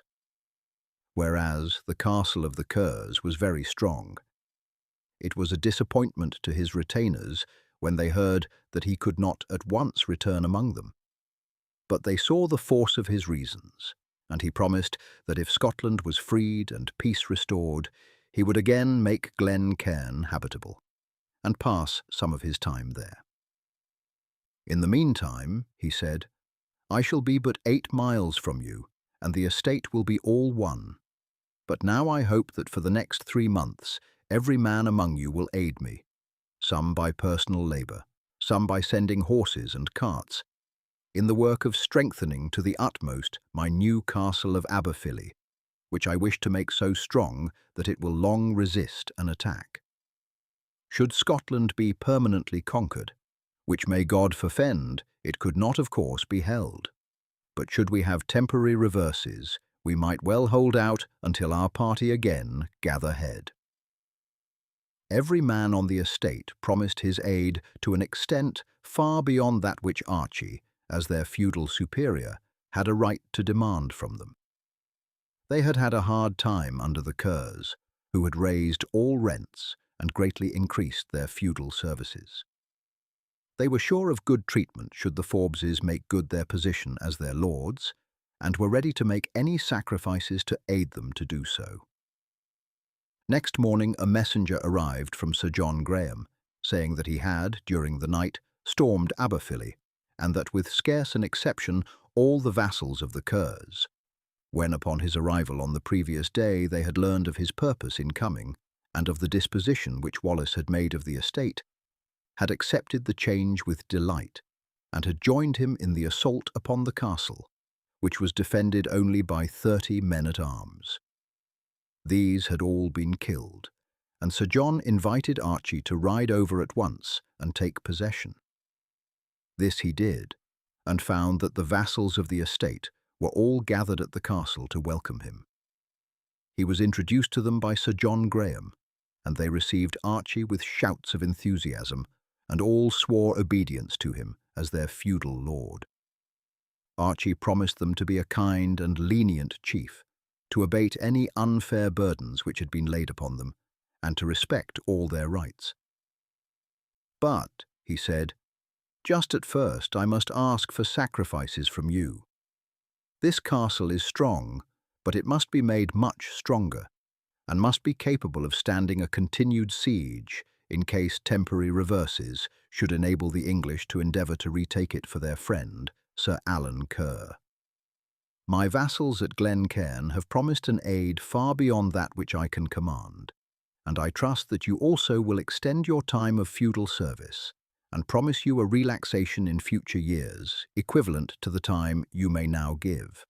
The demand was readily assented to, for the tenants of Aberfilly were no less delighted than those of Glen Cairn to escape from the rule of the Kerrs. Archie, accompanied by Sir John Graham, now made an inspection of the walls of his new hold. It stood just where the counties of Linlithgow and Edinburgh join that of Lanark. It was built on an island on a tributary of the Clyde.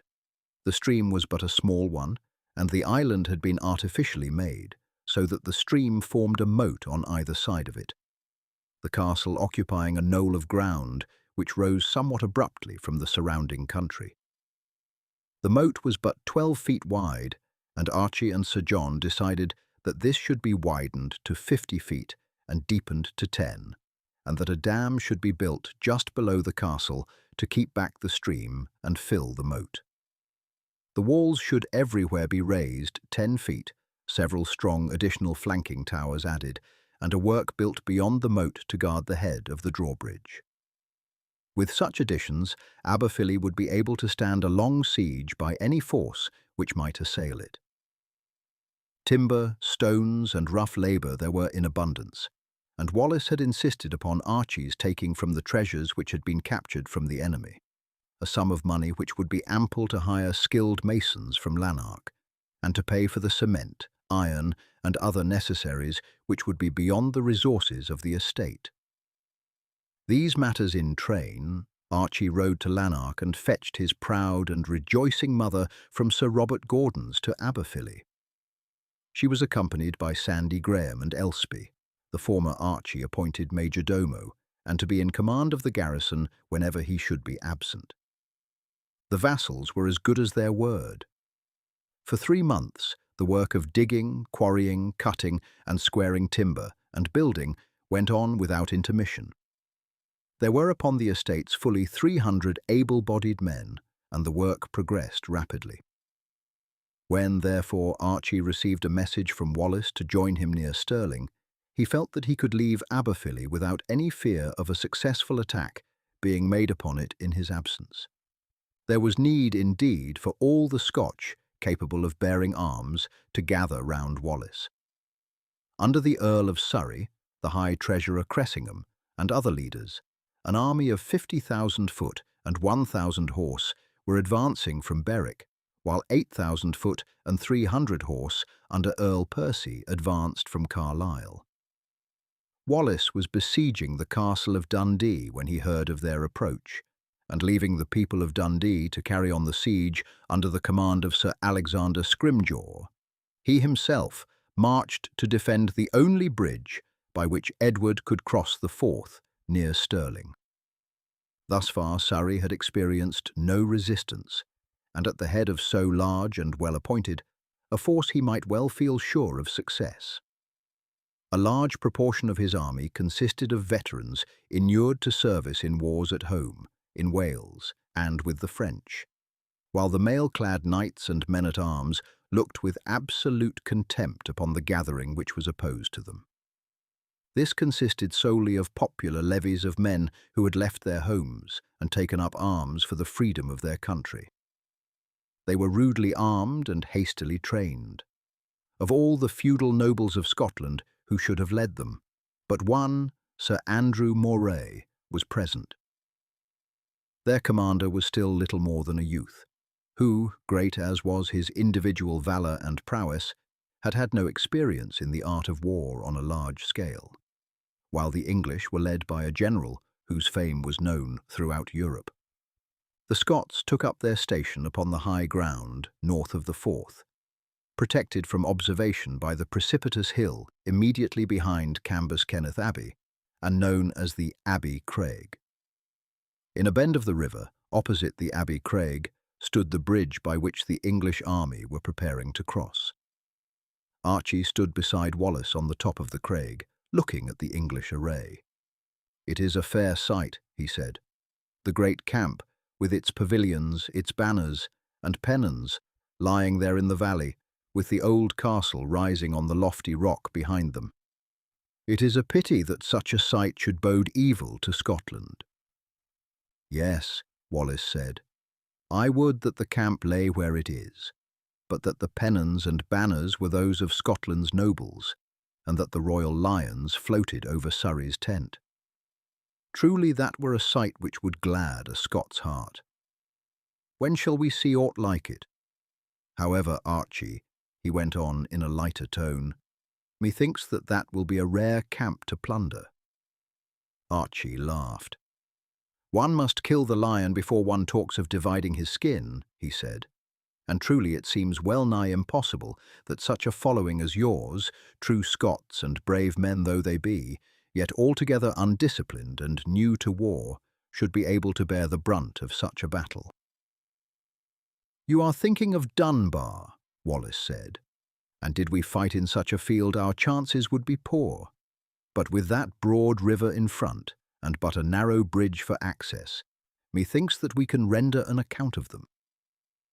God grant it be so, Archie replied, but I shall be right glad when the day is over. 3 days before the battle, the Steward of Scotland, the Earl of Lennox, and others of the Scotch magnates entered Surrey's camp, and begged that he would not attack until they tried to induce the people to lay down their arms. They returned, however, on the 3rd day, saying that they would not listen to them, but that the next day they would, themselves, join his army with their men-at-arms. On leaving the camp that evening, the Scotch nobles, riding homeward, had a broil with some English soldiers, of whom one was wounded by the Earl of Lennox.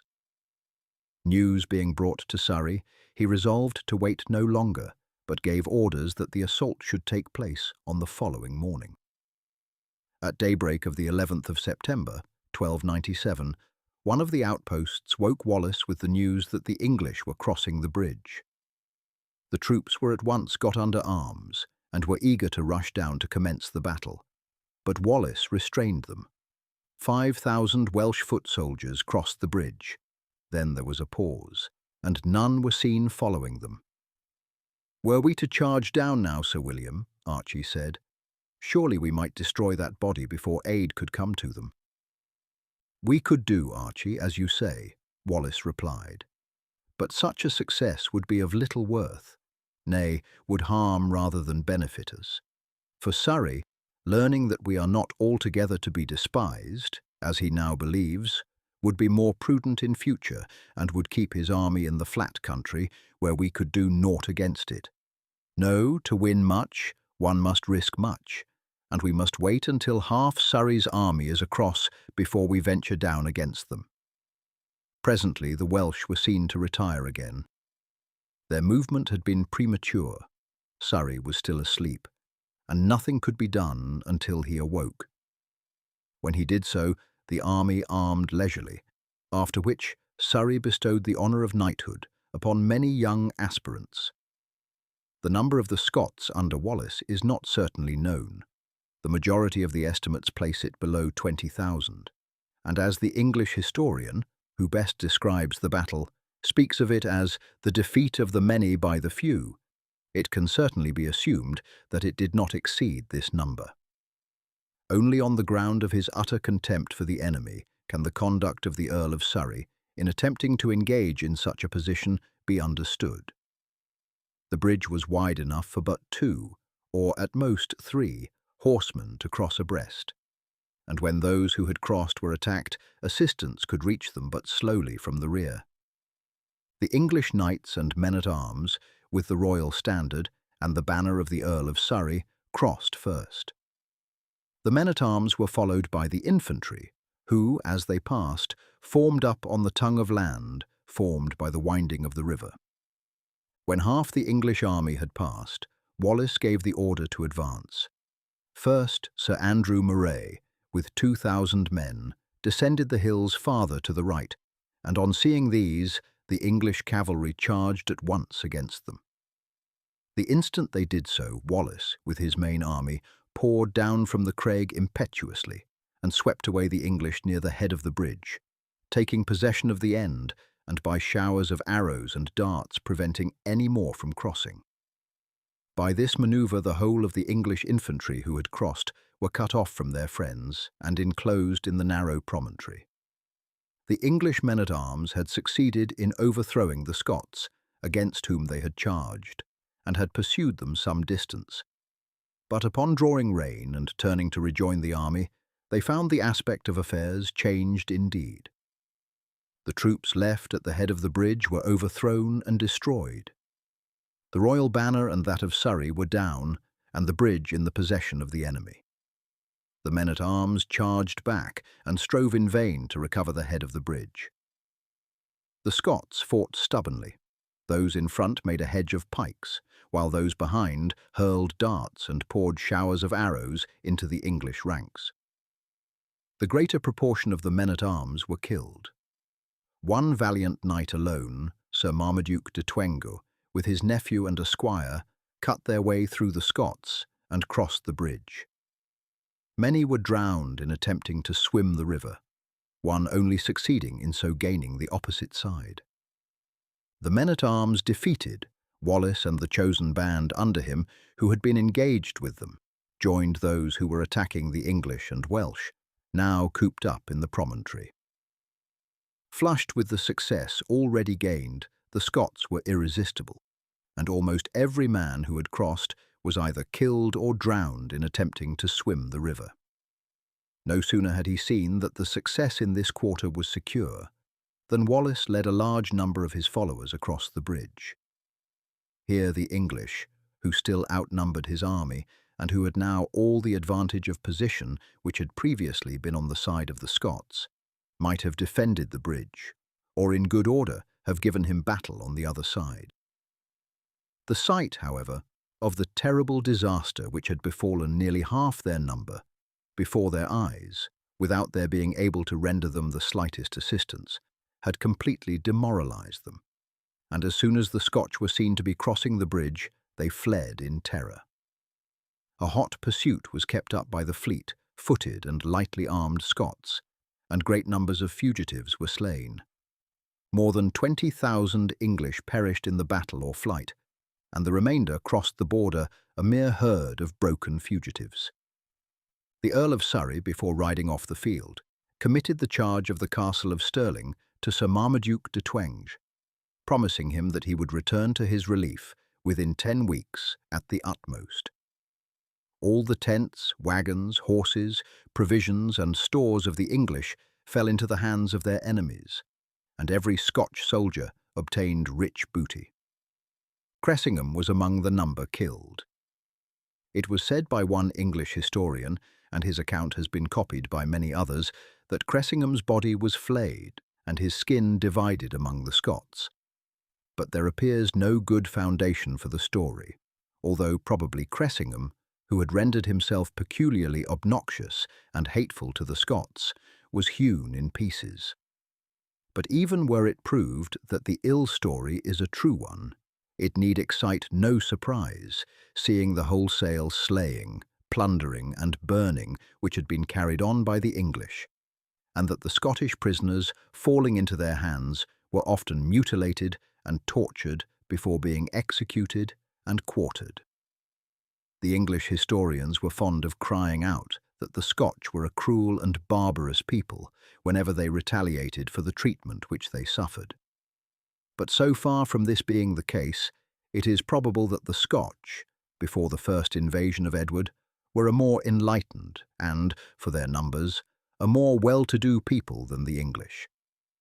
They had for many years enjoyed peace and tranquillity, and under the long and prosperous reign of Alexander had made great advances, while England had been harassed by continuous wars and troubles at home and abroad. Its warlike barons, when not engaged under its monarchs in wars in Wales, Ireland and France, occupied themselves in quarrels with each other, or in struggles against the royal supremacy, and although the higher nobles, with their mail-clad followers, could show an amount of chivalrous pomp unknown in Scotland, yet the condition of the middle classes and of the agricultural population was higher in Scotland than in England. Archie, as one of the principal leaders of the victorious army, received a share of the treasure captured in the camp, sufficient to repay the money which he had had for the strengthening of the castle of Aberfilly, and on the day following the battle he received permission from Sir William to return at once, with the 250 retainers which he had brought into the field, to complete the rebuilding of the castle. In another 3 months this was completed, and stores of arms and munition of all kinds collected. Immediately after the defeat at Stirling Bridge, King Edward summoned the Scottish nobles to join Brian Fitzalan, whom he appointed Governor of Scotland, with their whole forces, for the purpose of putting down the rebellion. Among those addressed as his allies were the Earls Comyn of Badenoch, Comyn of Buchan, Patrick of Dunbar, Umfraville of Angus, Alexander of Menteith, Malise of Strathern, Malcolm of Lennox, and William of Sutherland, together with James the Steward, Nicholas de la Haye, Ingelram de Umfraville, Richard Fraser, and Alexander de Lindsay of Crawford. From this enumeration it is clear that Wallace had still many enemies to contend with at home, as well as the force of England. Patrick of Dunbar, assisted by Robert Bruce and Bishop Anthony Beck, took the field, but was defeated. Wallace captured all the castles of the Earl save Dunbar itself, and forced him to fly to England. Then the Scotch army poured across the border and retaliated upon the northern counties for the deeds which the English had been performing in Scotland for the last 8 years. The country was ravaged to the very walls of Durham and Carlisle, and only those districts which bought off the invaders were spared. The title which had been bestowed upon Wallace by a comparatively small number was now ratified by the commonalty of the whole of Scotland, and associated with him was the young Sir Andrew Moray of Bothwell, whose father had been the only Scotch noble who had fought at Stirling, and it is notable that in some of the documents of the time Wallace gives precedence to Andrew Moray. They proceeded to effect a military organisation of the country, dividing it up into districts, each with commanders and lieutenants. Order was established, and negotiations entered into for the mutual safeguard of traders with the Hanse towns. The nobles who ventured to oppose the authority of Wallace and his colleague were punished in some cases by the confiscation of lands, which were bestowed upon Sir Alexander Scrimgeour and other loyal gentlemen, and these grants were recognised by Bruce when he became king. In these deeds of grant, Wallace and Moray, although acting as governors of Scotland, state that they do so in the name of Balliol as king, although a helpless captive in England. For a short time, Scotland enjoyed peace, save that Earl Percy responded to the raids made by the Scots across the border, by carrying fire and sword through Annandale, and the English writers who complain of the conduct of the Scots have no word of reprobation for the proclamation issued to the soldiers on crossing the border, that they were free to plunder where they chose, nor as to the men and women slain, nor the villages and churches committed to the flames. Chapter 10. The Battle of Falkirk. While Wallace was endeavouring to restore order in Scotland, Edward was straining every nerve to renew his invasion. He himself was upon the continent, but he made various concessions to his barons and great towns to induce them to aid him heartily, and issued writs calling upon the whole nobility remaining at home, as they valued his honour and that of England, to meet at York on January 20th, and proceed under the Earl of Surrey to repress and chastise the audacity of the Scots. At the same time, he dispatched special letters to those of the Scottish nobles who were not already in England, commanding them to attend at the rendezvous. The call upon the Scotch nobles was not generally responded to. They had lost much of their power over their vassals, many of whom had fought under Wallace, in spite of the abstention of their lords. It was clear, too, that if they joined the English, and another defeat of the latter took place, their countrymen might no longer condone their treachery, but their titles and estates might be confiscated. Consequently, but few of them presented themselves at York. There, however, the English nobles gathered in force. The Earls of Surrey, Gloucester, and Arundel, the Earl Marischal and the Great Constable were there. Guido, son of the Earl of Warwick, represented his father. Percy was there, John de Wather, John de Seagrave, and very many other barons. The great array consisting of 2,000 horsemen heavily armed, 1,200 light horsemen, and 100,000 foot soldiers. Sir Aymer de Valence, Earl of Pembroke, and Sir John Seward, son of the Earl of March, landed with an army in Fife and proceeded to burn and waste. They were met by a Scotch force under Wallace in the forest of Black Ironside and were totally defeated. Surrey's army crossed the border, raised the siege of Roxburgh, and advanced as far as Kelso. Wallace did not venture to oppose so enormous a force, but wasted the country on every side so that they could draw no provisions from it, and Surrey was forced to fall back to Berwick. This town was being besieged by a Scottish force, which retired at his approach. Here the English army halted upon receipt of orders from Edward to wait his coming. He had hastily patched up a peace with France, and, having landed at Sandwich, summoned the Parliament, and on the 27th of May issued writs to as many as 154 of his great barons to meet him at Roxburgh on the 24th of June. Here 3,000 cavalry, men and horses clothed in complete armour, 4,000 lighter cavalry, the riders being armed in steel but the horses being uncovered, 500 splendidly mounted knights and men-at-arms from Gascony, and at least 80,000 infantry assembled together, with abundance of materials and munition of war of all kinds. This huge army marched from Roxburgh, keeping near the coast, receiving provisions from a fleet which sailed along beside them. But in spite of this precaution, it was grievously straitened and was delayed for a month near Edinburgh, as Wallace so wasted the country that the army were almost famished, and by no efforts were they able to bring on a battle with the Scots, whose rapid marches and intimate acquaintance with the country baffled all the efforts of the English leaders to force on an action. Edward was about to retreat, being unable any longer to subsist his army, when the two Scottish earls of Dunbar and Angus sent news to the king that Wallace with his army was in Falkirk Forest, about 6 miles away, and had arranged to attack the camp on the following morning. The English at once advanced, and that evening encamped at Linlithgow, and the next morning moved on against the Scots. Late in the evening, Archie's scouts brought in the news to Wallace that the English army was within 3 miles, and a consultation was at once held between the leaders.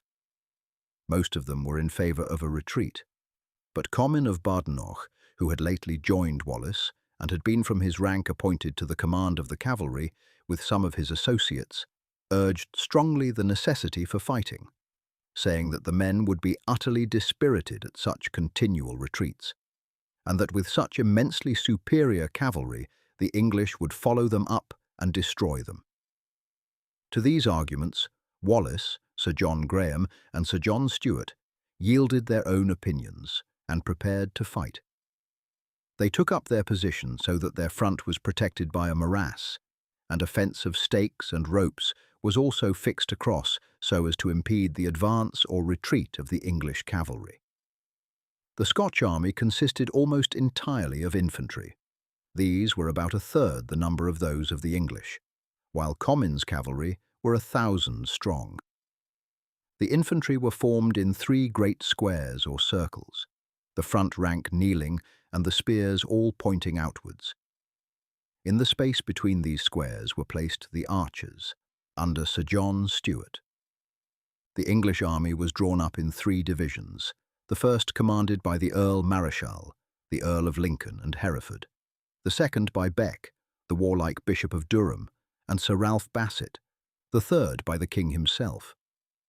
The first 2 divisions consisted almost entirely of knights and men-at-arms, the third of archers and slingers. Wallace's plan of battle was that the Scottish squares should first receive the brunt of the onslaught of the enemy, and that while the English were endeavouring to break these, the Scotch cavalry, which were drawn up some distance in the rear, should fall upon them when, in a confused mass, and drive them against the fence or into the morass.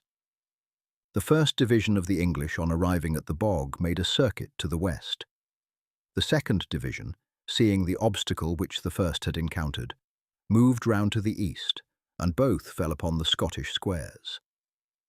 The instant they were seen rounding the ends of the morass, the traitor Comyn, with the whole of the cavalry, turned rein and fled from the field, leaving the infantry alone to support the whole brunt of the attack of the English.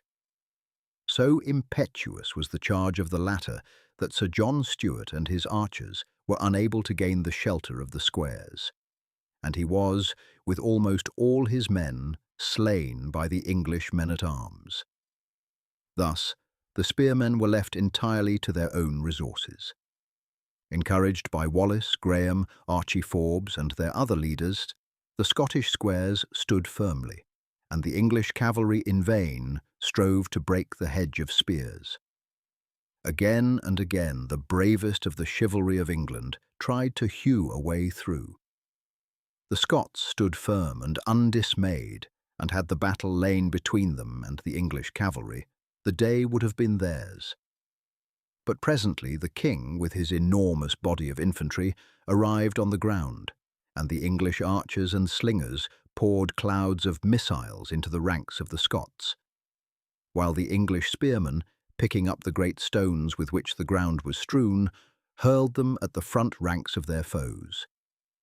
Against this storm of missiles the Scottish squares could do nothing. Such armour as they had was useless against the English cloth-yard arrows, and thousands fell as they stood. Again and again they closed up the gaps in their ranks, but at last they could no longer withstand the hail of arrows and stones, to which they could offer no return. Some of them wavered. The gaps in the squares were no longer filled up, and the English cavalry, who had been waiting for their opportunity, charged into the midst of them. No longer was there any thought of resistance. The Scots fled in all directions. Numbers were drowned by trying to swim the River Cairn, which ran close by. Multitudes were cut down by the host of English cavalry. Sir Archie Forbes was in the same square with Wallace, with a few other mounted men. They dashed forward against the English as they broke through the ranks of the spearmen, but the force opposed them was overwhelming. "It is of no use, Archie. We must retire. Better that than throw away our lives uselessly. All is lost now." Wallace shouted to the spearmen, who gallantly rallied round him, and, keeping together in spite of the efforts of the English cavalry, succeeded in withdrawing from the field. The other squares were entirely broken and dispersed, and scarce a man of them escaped. Accounts vary as to the amount of the slaughter, some English writers placing it as double that of the army which Wallace could possibly have brought into the field, seeing that the whole of the great nobles stood aloof, and that Graham, Stewart, and Macduff of Fife were the only 3 men of noble family with him. All these were slain, together with some 25,000 infantry. Wallace, with about 5,000 men, succeeded in crossing a ford of the Cairn, and the English spread themselves over the country. The districts of Fife, Clackmannan, Lanark, Ayr, and all the surrounding country were wasted and burnt, and every man found put to the sword. The Scotch themselves, in retreating, destroyed Stirling and Perth, and the English found the town of St. Andrews deserted and burnt it to the ground. No sooner had Wallace retreated than he divided his force into small bands, which proceeded in separate directions, driving off the cattle and destroying all stores of grain, so that, in a fortnight after the Battle of Falkirk, the English army were again brought to a stand by shortness of provisions, and were compelled to fall back again with all speed to the mouth of the Forth, there to obtain provisions from their ships. As they did so, Wallace reunited his bands and pressed hard upon them. At Linlithgow he fell upon their rear and inflicted heavy loss, and so hotly did he press them that the great army was obliged to retreat rapidly across the border, and made no halt until it reached the fortress of Carlisle. That it was compulsion alone which forced Edward to make his speedy retreat We may be sure from the fact that after the victory of Dunbar, he was contented with nothing less than a clean sweep of Scotland to its northern coast, and that he repeated the same process when, in the year following the Battle of Falkirk, he again returned with a mighty army. Thus, decisive as was the Battle of Falkirk, it was entirely abortive in results. When the English had crossed the border, Wallace assembled the few gentlemen who were still with him, and announced his intention of resigning the guardianship of Scotland and of leaving the country. The announcement was received with exclamations of surprise and regret. "Surely, Sir William," Archie exclaimed, "you cannot mean it. You are our only leader. In you we have unbounded confidence, and in none else. Had it not been for the treachery of Comyn, the field of Falkirk would have been ours. For had the horse charged when the English were in confusion round our squares, they had assuredly been defeated. Moreover, your efforts have retrieved that disastrous field, and have driven the English across the border." "My dear Archie," Wallace said, "it is because I am the only leader in whom you have confidence that I must needs go. I had vainly hoped that when the Scottish nobles saw what great things the commonalty were able to do, and how far, alone and unaided, they had cleared Scotland of her tyrants, they would have joined us with their vassals. But you see it is not so. The successes that I have gained have but excited their envy against me. Of them all only Graham, Stuart and Macduff stood by my side, while all the great earls and barons either held aloof or were, like Bruce, in the ranks of Edward's army, or like Comyn and his friends, joined me solely to betray me. I am convinced now that it is only a united Scotland can resist the power of England, and it is certain that so long as I remain here, Scotland never can be united. Of Bruce I have no longer any hope, but if I retire, Comyn may take the lead, and many at least of the Scottish nobles will follow him. Had we but horsemen and archers to support our spearmen, I would not fear the issue, but it is the nobles alone who can place mounted men-at-arms in the field. Of bowmen we must always be deficient, seeing that our people take not naturally to this arm, as do the English. But with spearmen to break the first shock of English chivalry, and with horsemen to charge them when in confusion, we may yet succeed, but horsemen we shall never get so long as the nobles hold aloof. It is useless to try and change my decision, my friends. Sore grief though it will be to me to sheathe my sword and to stand aloof when Scotland struggles for freedom. I am convinced that only by my doing so has Scotland a chance of ultimate success in the struggle. Do not make it harder for me by your pleadings. I have thought long over this, and my mind is made up. My heart is well nigh broken by the death of my dear friend and brother in arms, Sir John Graham, and I feel able to struggle no longer against the jealousy and hostility of the Scottish nobles." Wallace's hearers were all in tears at his decision, but they felt that there was truth in his words, that the Scottish nobles were far more influenced by feelings of personal jealousy and pique than by patriotism, and that so long as Wallace remained the guardian of Scotland, they would, to a man's side, with the English. The next day Wallace assembled all his followers, and in a few words announced his determination and the reasons which had driven him to take it. He urged them to let no feelings of resentment at the treatment he had experienced, or any wrath at the lukewarmness and treachery which had hitherto marked the Scottish nobles, overcome their feeling of patriotism, but to follow these leaders should they raise the banner of Scotland, as bravely and devotedly as they had followed him.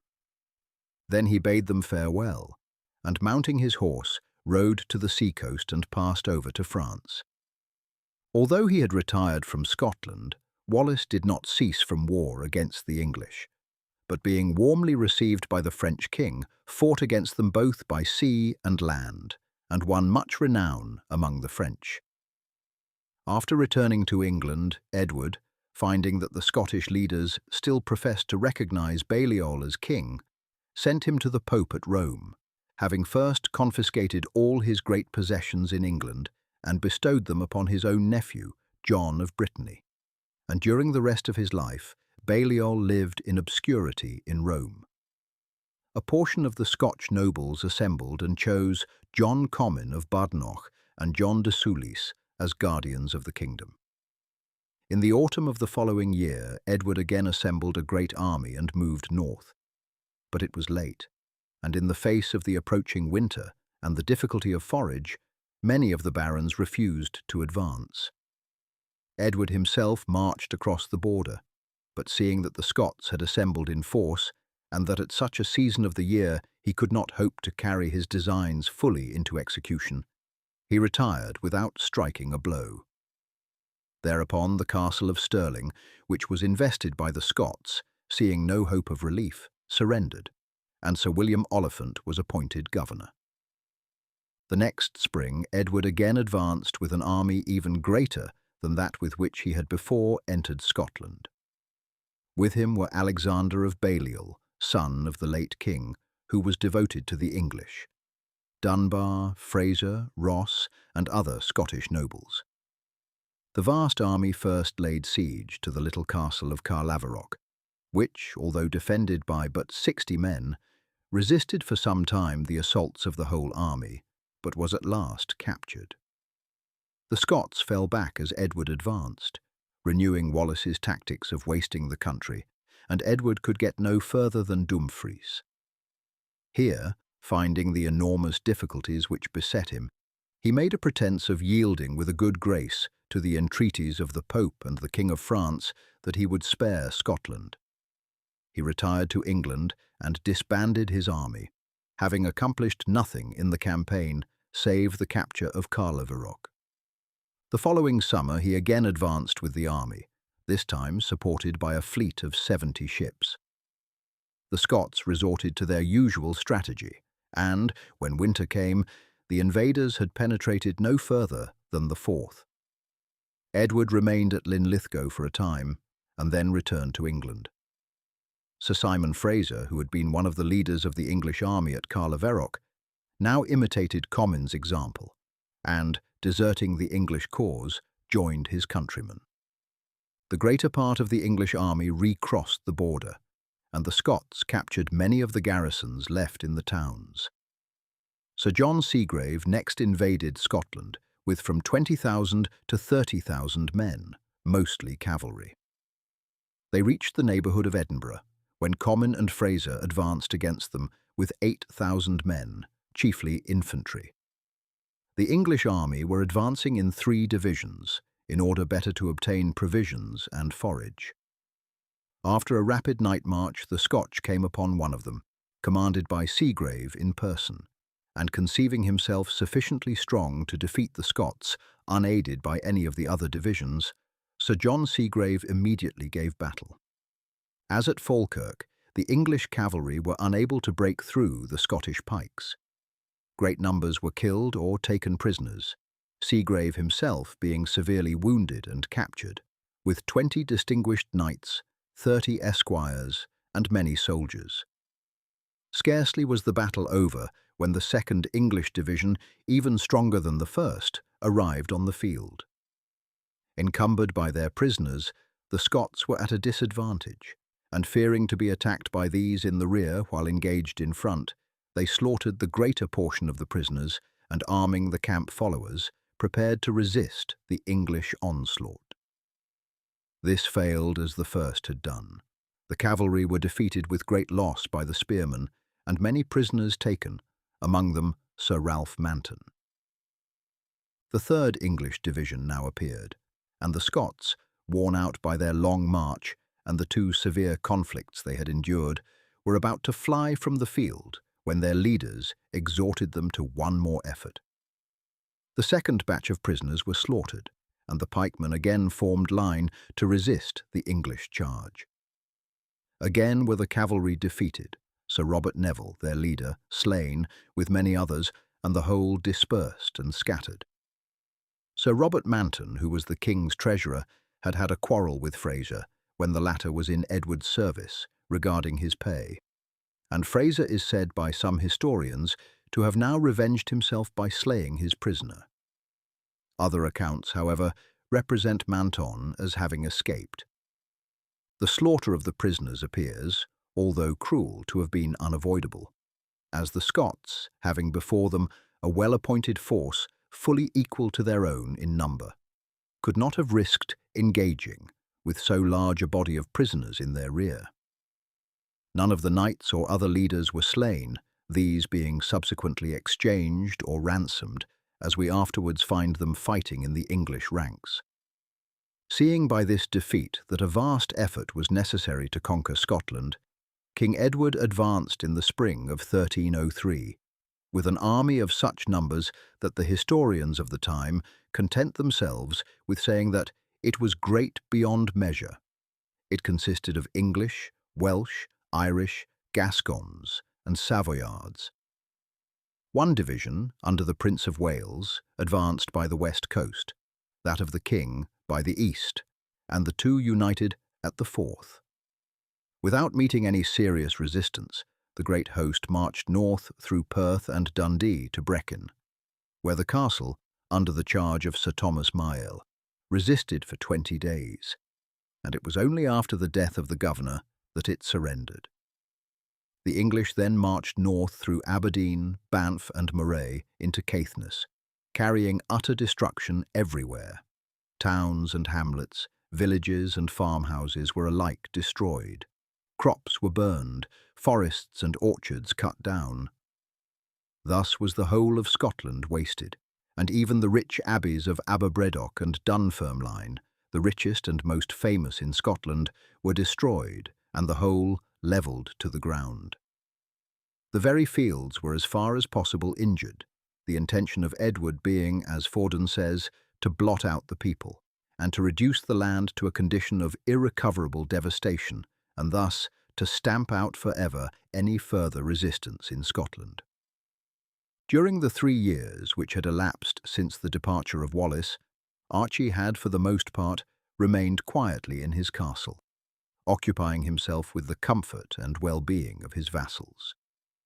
He had, each time the English entered Scotland, taken the field with a portion of his retainers, in obedience to the summons of Comyn. The latter was little disposed to hold valid the grants made by Wallace, especially in the case of Archie Forbes, the Kerrs being connections of his house. But the feeling of the people in general was too strongly in favour of the companion of Wallace for him to venture to set it aside, especially as the castle could not be captured without a long-continued siege. Archie and many of the nobles hostile to the claims of Comyn obeyed his orders, he being the sole possible leader, at present, of Scotland. Edward, however, had left them no alternative, since he had, in order to induce the English nobles to follow him, formally divided among them the lands of the whole of the Scotch nobles, save those actually fighting in his ranks. Archie was now nearly 23, and his frame had fully borne out the promise of his youth. He was over the average height, but appeared shorter from the extreme breadth of his shoulders. His arms were long and sinewy, and his personal strength immense. From the time of his first taking possession of Aberfilly, he had kept a party of men steadily engaged in excavating a passage from the castle towards a wood a mile distant. The ground was soft and offered but few obstacles, but the tunnel throughout its whole length had to be supported by massive timbers. Wood, however, was abundant, and the passage had by this time been completed. Whenever from the length of the tunnel the workmen began to suffer from want of air, ventilation was obtained by running a small shaft up to the surface. In this was placed a square wooden tube of 6 inches in diameter, round which the earth was again filled in, a few rapidly growing plants and bushes being planted round the orifice to prevent its being noticed by any passer-by. Chapter 11. Robert the Bruce. At the last great invasion by Edward, Archie did not take the field, seeing that Comyn, in despair of opposing so vast a host, did not call out the levies. Upon the approach of the English army under the Prince of Wales, he called the whole of his tenants into the castle. Great stores of provisions had already been collected. The women and children were sent away up into the hills, where provisions had also been garnered, and the old men and boys accompanied them. As the Prince of Wales passed north, bands from his army spreading over the country destroyed every house in the district.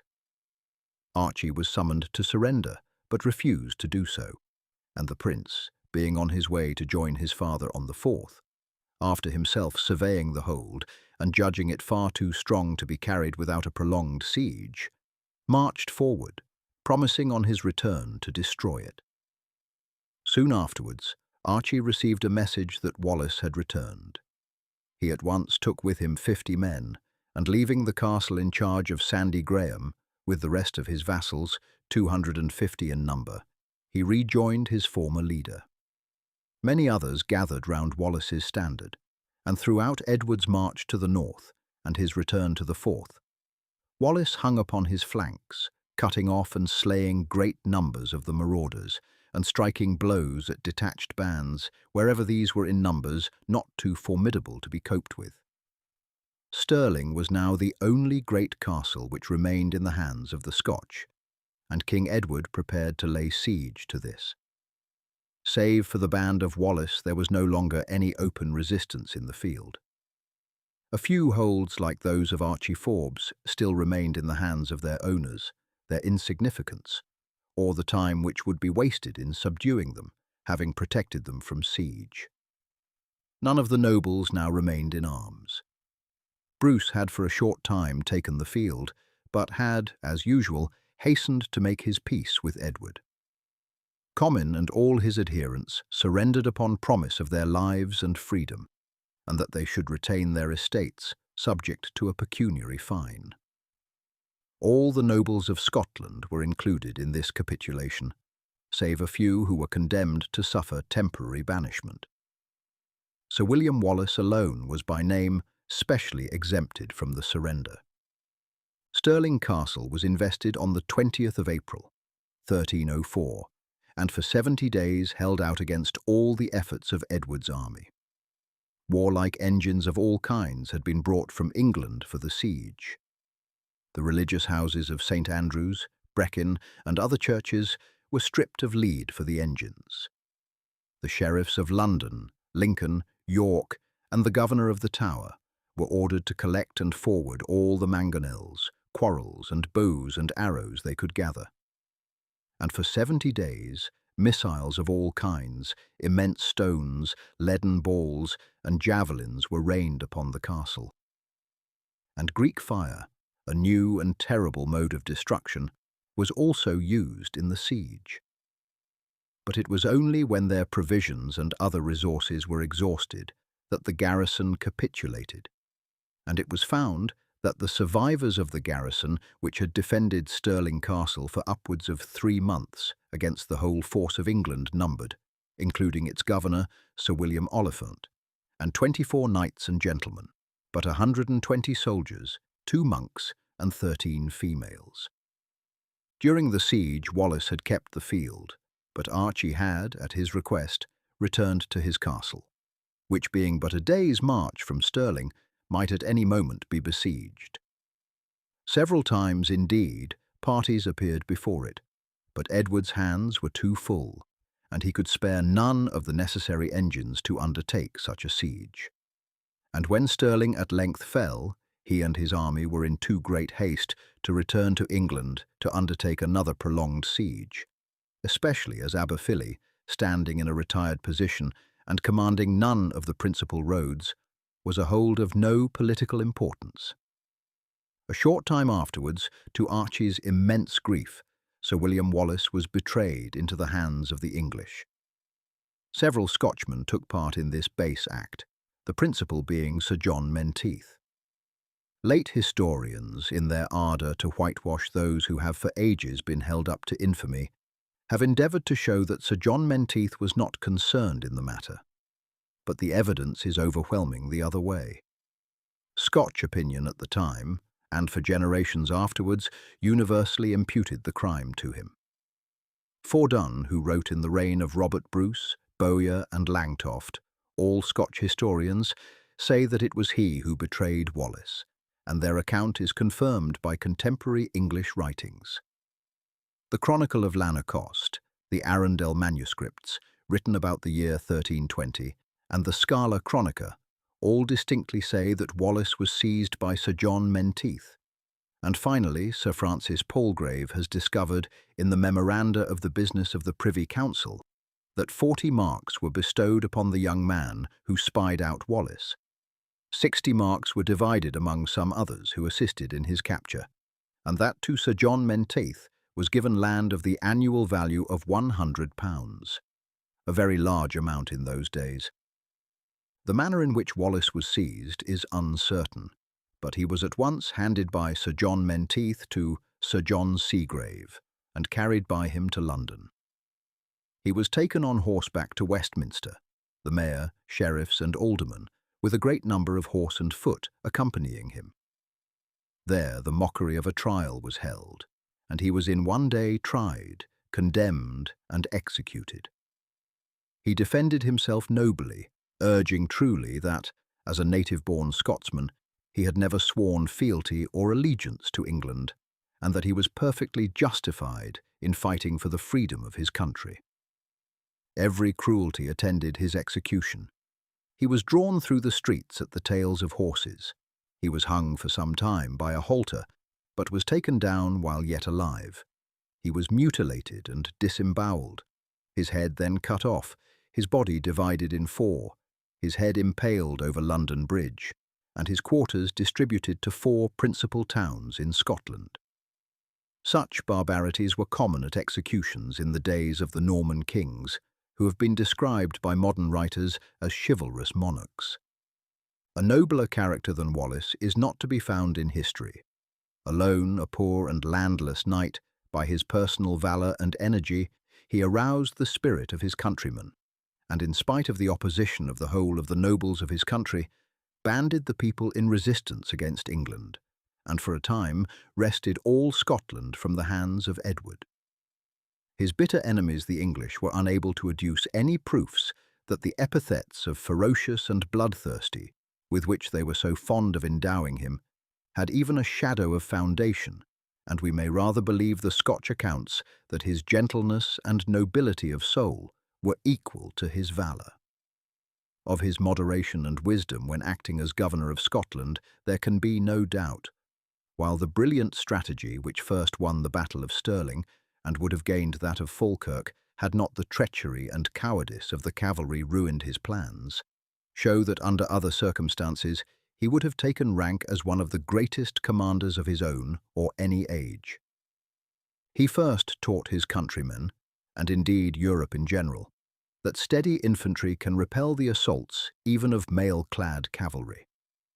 The lesson was followed at Bannockburn by Bruce, who won under precisely the same circumstances as those under which Wallace had been defeated, simply because at the critical moment he had 500 horse at hand to charge the disordered mass of the English, while at Falkirk Wallace's horse, who should have struck the blow, were galloping far away from the battlefield.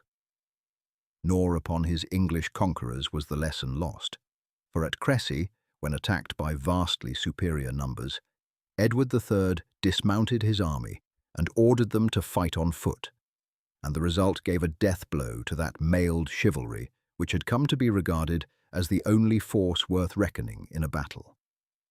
The conduct of Edward to Wallace, and later to many other distinguished Scotchmen who fell into his hands, is a foul blot upon the memory of one of the greatest of the kings of England. Edward might now well have believed that Scotland was crushed forever.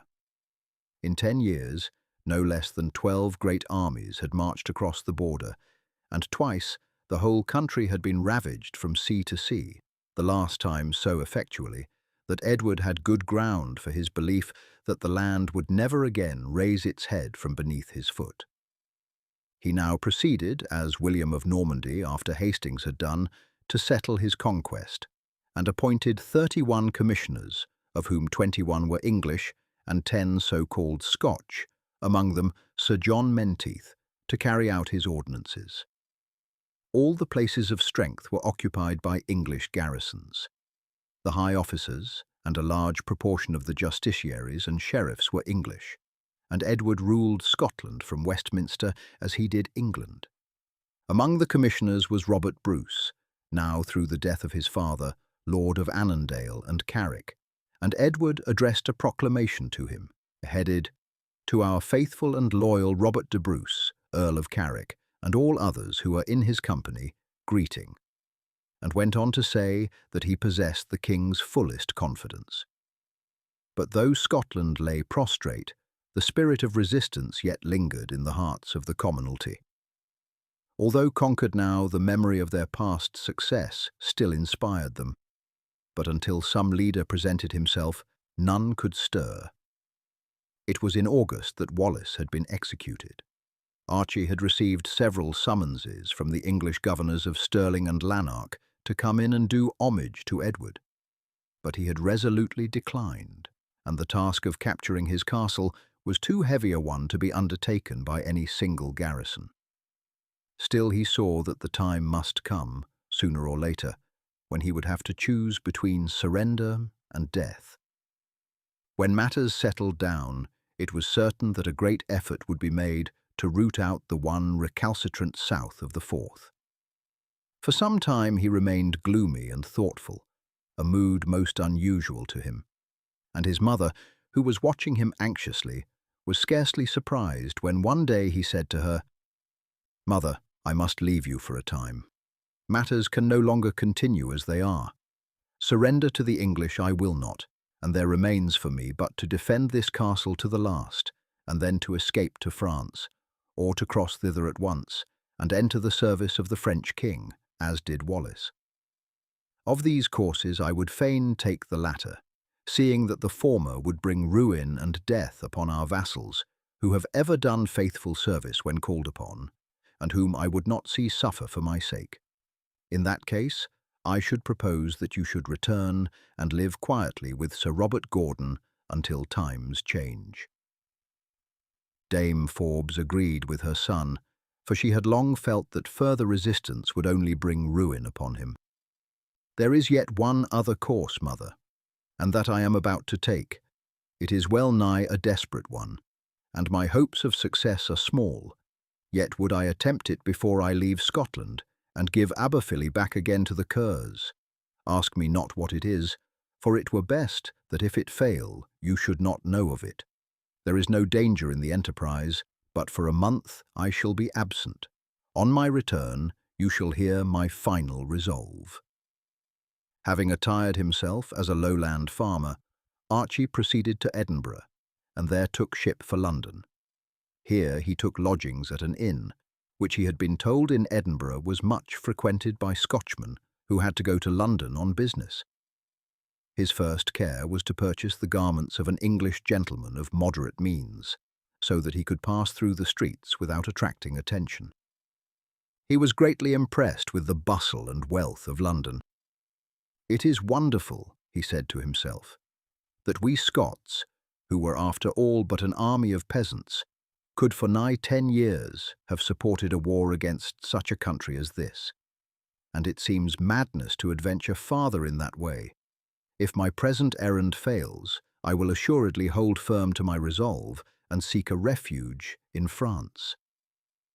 Archie ascertained that Robert the Bruce lodged at Westminster, and that great gaieties were taking place at the court for joy at the final termination of hostilities with Scotland, now secured by the execution of Wallace. He dispatched a letter to the Earl by a messenger from the inn, saying that one who had formerly known him in Scotland desired earnestly to speak to him on matters of great import, and begging him to grant a private interview with him at his lodging at as early an hour as might be convenient to him. The man returned with a verbal reply, that the Earl would see the writer at his lodging at 9 o'clock on the following morning. At the appointed time, Archie presented himself at the house inhabited by Bruce. To the request of the Earl's retainer for his name and business, he replied that his name mattered not, but that he had received a message from the Earl appointing him a meeting at that hour. 2 minutes later, he was ushered into the private cabinet of Robert Bruce. The latter was seated writing, and looked up at his unknown visitor. "Do you remember me, Sir Robert Bruce?" Archie asked. "Methinks I know your face, sir," the Earl replied, "but I cannot recall where I have seen it." "It is 5 years since," Archie said, "and as that time has changed me from a youth into a man, I wonder not that my face has escaped you." "I know you now," the Earl exclaimed, rising suddenly from his seat. "You are Sir Archibald Forbes?" "I am," Archie replied, "and I have come now on the same errand I came then, the cause of our country. The English think she is dead, but, though faint and bleeding, Scotland yet lives. But there is one man only who can revive her, and that man is yourself." "Your mission is a vain one," Bruce replied, "though I honour you, Sir Archibald, for your faith and constancy. Though I would give much, all that I have, were my record one of as true patriotism and sacrifice as yours, yet it were madness to listen to you. Have I not," he asked bitterly, "earned the hatred of my countrymen? Have I not 3 times raised my standard, only to lower it again without striking a blow? Did I not fight by Edward at the field of Falkirk?" "Ah," he said in a changed tone, "never shall I forget the horror which I felt as I passed over the field strewn with Scottish corpses. Truly my name must be loathed in Scotland, and yet, Sir Archibald, irresolute and false as I have hitherto proved myself, believe me, I love Scotland, the land of my mother." "I believe you, sir," Archie said, "and it is therefore that I implore you to listen to me. You are now our only possible leader, our only possible king. Balliol is a captive at Rome, his son a courtier of Edward. Wallace is dead. Comyn proved weak and incapable, and was unable to rally the people to offer any opposition to Edward's last march. Scotland needs a leader strong and valiant as Wallace, capable of uniting around him a large body, at least, of the Scotch nobles, and having some claim to her crown. You know not, sir, how deep is the hatred of the English. The last terrible incursion of Edward has spread that feeling far and wide, and while before it was but in a few counties of the lowlands that the flame of resistance really burnt, this time, believe me, that all Scotland, save perhaps the Commons and their adherents, would rise at the call. I say not that success would at once attend you, for, forgive me for saying so, the commonalty would not at first trust you. But when they saw that you were fighting for Scotland as well as for your own crown, that you had, by your action, definitely and forever broken with the English, and had this time entered heart and soul into the cause, I am sure they would not hold back. Your own vassals of Carrick and Annandale are a goodly array in themselves, and the young Douglas might be counted on to bring his dalesmen to your banner. There are all the lords who have favoured your cause, and so stood aloof from Comyn. You will have a good array to commence with, but above all, even if unsuccessful at first, all Scotland would come in time to regard you as her king and champion. Resistance will never cease, for even Wallace was ever able to assemble bands and make head against the English. So will it be with you, until at last freedom is achieved, and you will reign a free king over a free Scotland, and your name will be honoured to all time as the champion and deliverer of our country. Think not, sir," he went on earnestly as Bruce paced up and down the little room, "that it is too late. Other Scotchmen, Fraser and many others, who have warred in the English ranks, have been joyfully received when at length they drew sword for Scotland. Only do you stand forth as our champion, believe me, that the memory of former weakness will be forgotten in the admiration of present patriotism." For 2 or 3 minutes Bruce strode up and down the room. Then he paused before Archie. "By heavens," he said, "I will do it. I am not so sanguine as you. I do not believe that success can ever finally attend the enterprise. But, be that as it may, I will attempt it, win or die.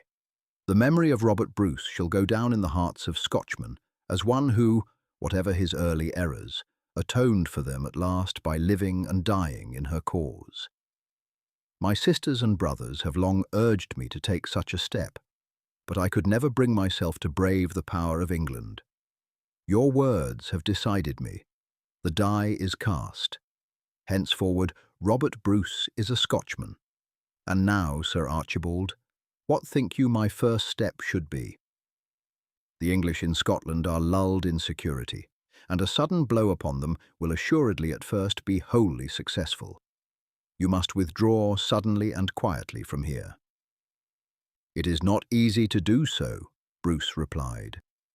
Although high in favour with Edward, he has yet some suspicions of me. Not, he said bitterly, without just cause, and would assuredly arrest me did he know that I were going north. My only plan will be to appear at court as usual, while I send down relays of horses along the northern road. You will ride with me, Sir Archie, will you not? But I must tell you that I have already, in some degree, prepared for a movement in Scotland. Comyn and I have met and have talked over the matter. Our mutual claims to the crown stood in the way, but we have agreed that one shall yield to the other, and that whoso takes the crown shall give all his lands to be the property of the other, in consideration of his waiving his claim and giving his support. This we have agreed to, and have signed a mutual bond to that effect, and though it is not so writ down, we have further agreed that I shall have the crown, and that Comyn shall take Carrick and Annandale.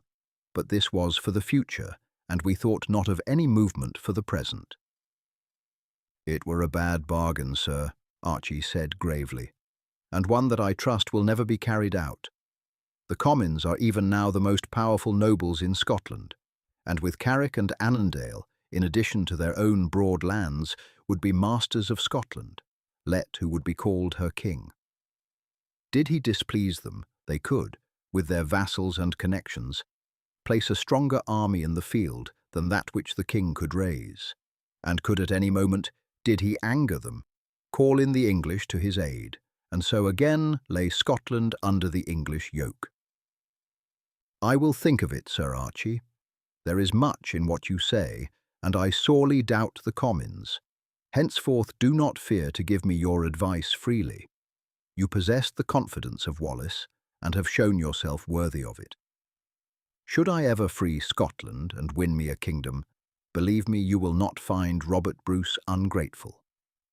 I will give orders tomorrow for the horses to be privately sent forward, so that at any hour we can ride if the moment seem propitious. Meanwhile, I pray you to move from the hostelry in the city, where your messenger told me you were staying, to one close at hand, in order that I may instantly communicate with you in case of need. I cannot ask you to take up your abode here, for there are many Scotchmen among my companions who might know your face, or who, not knowing, might make inquiry of me as to your family. But among the crowd of strangers who on some business or other at the court throng the inns of the city of Westminster, one figure more or less would excite neither question nor comment. That afternoon, Archie took up his abode at Westminster.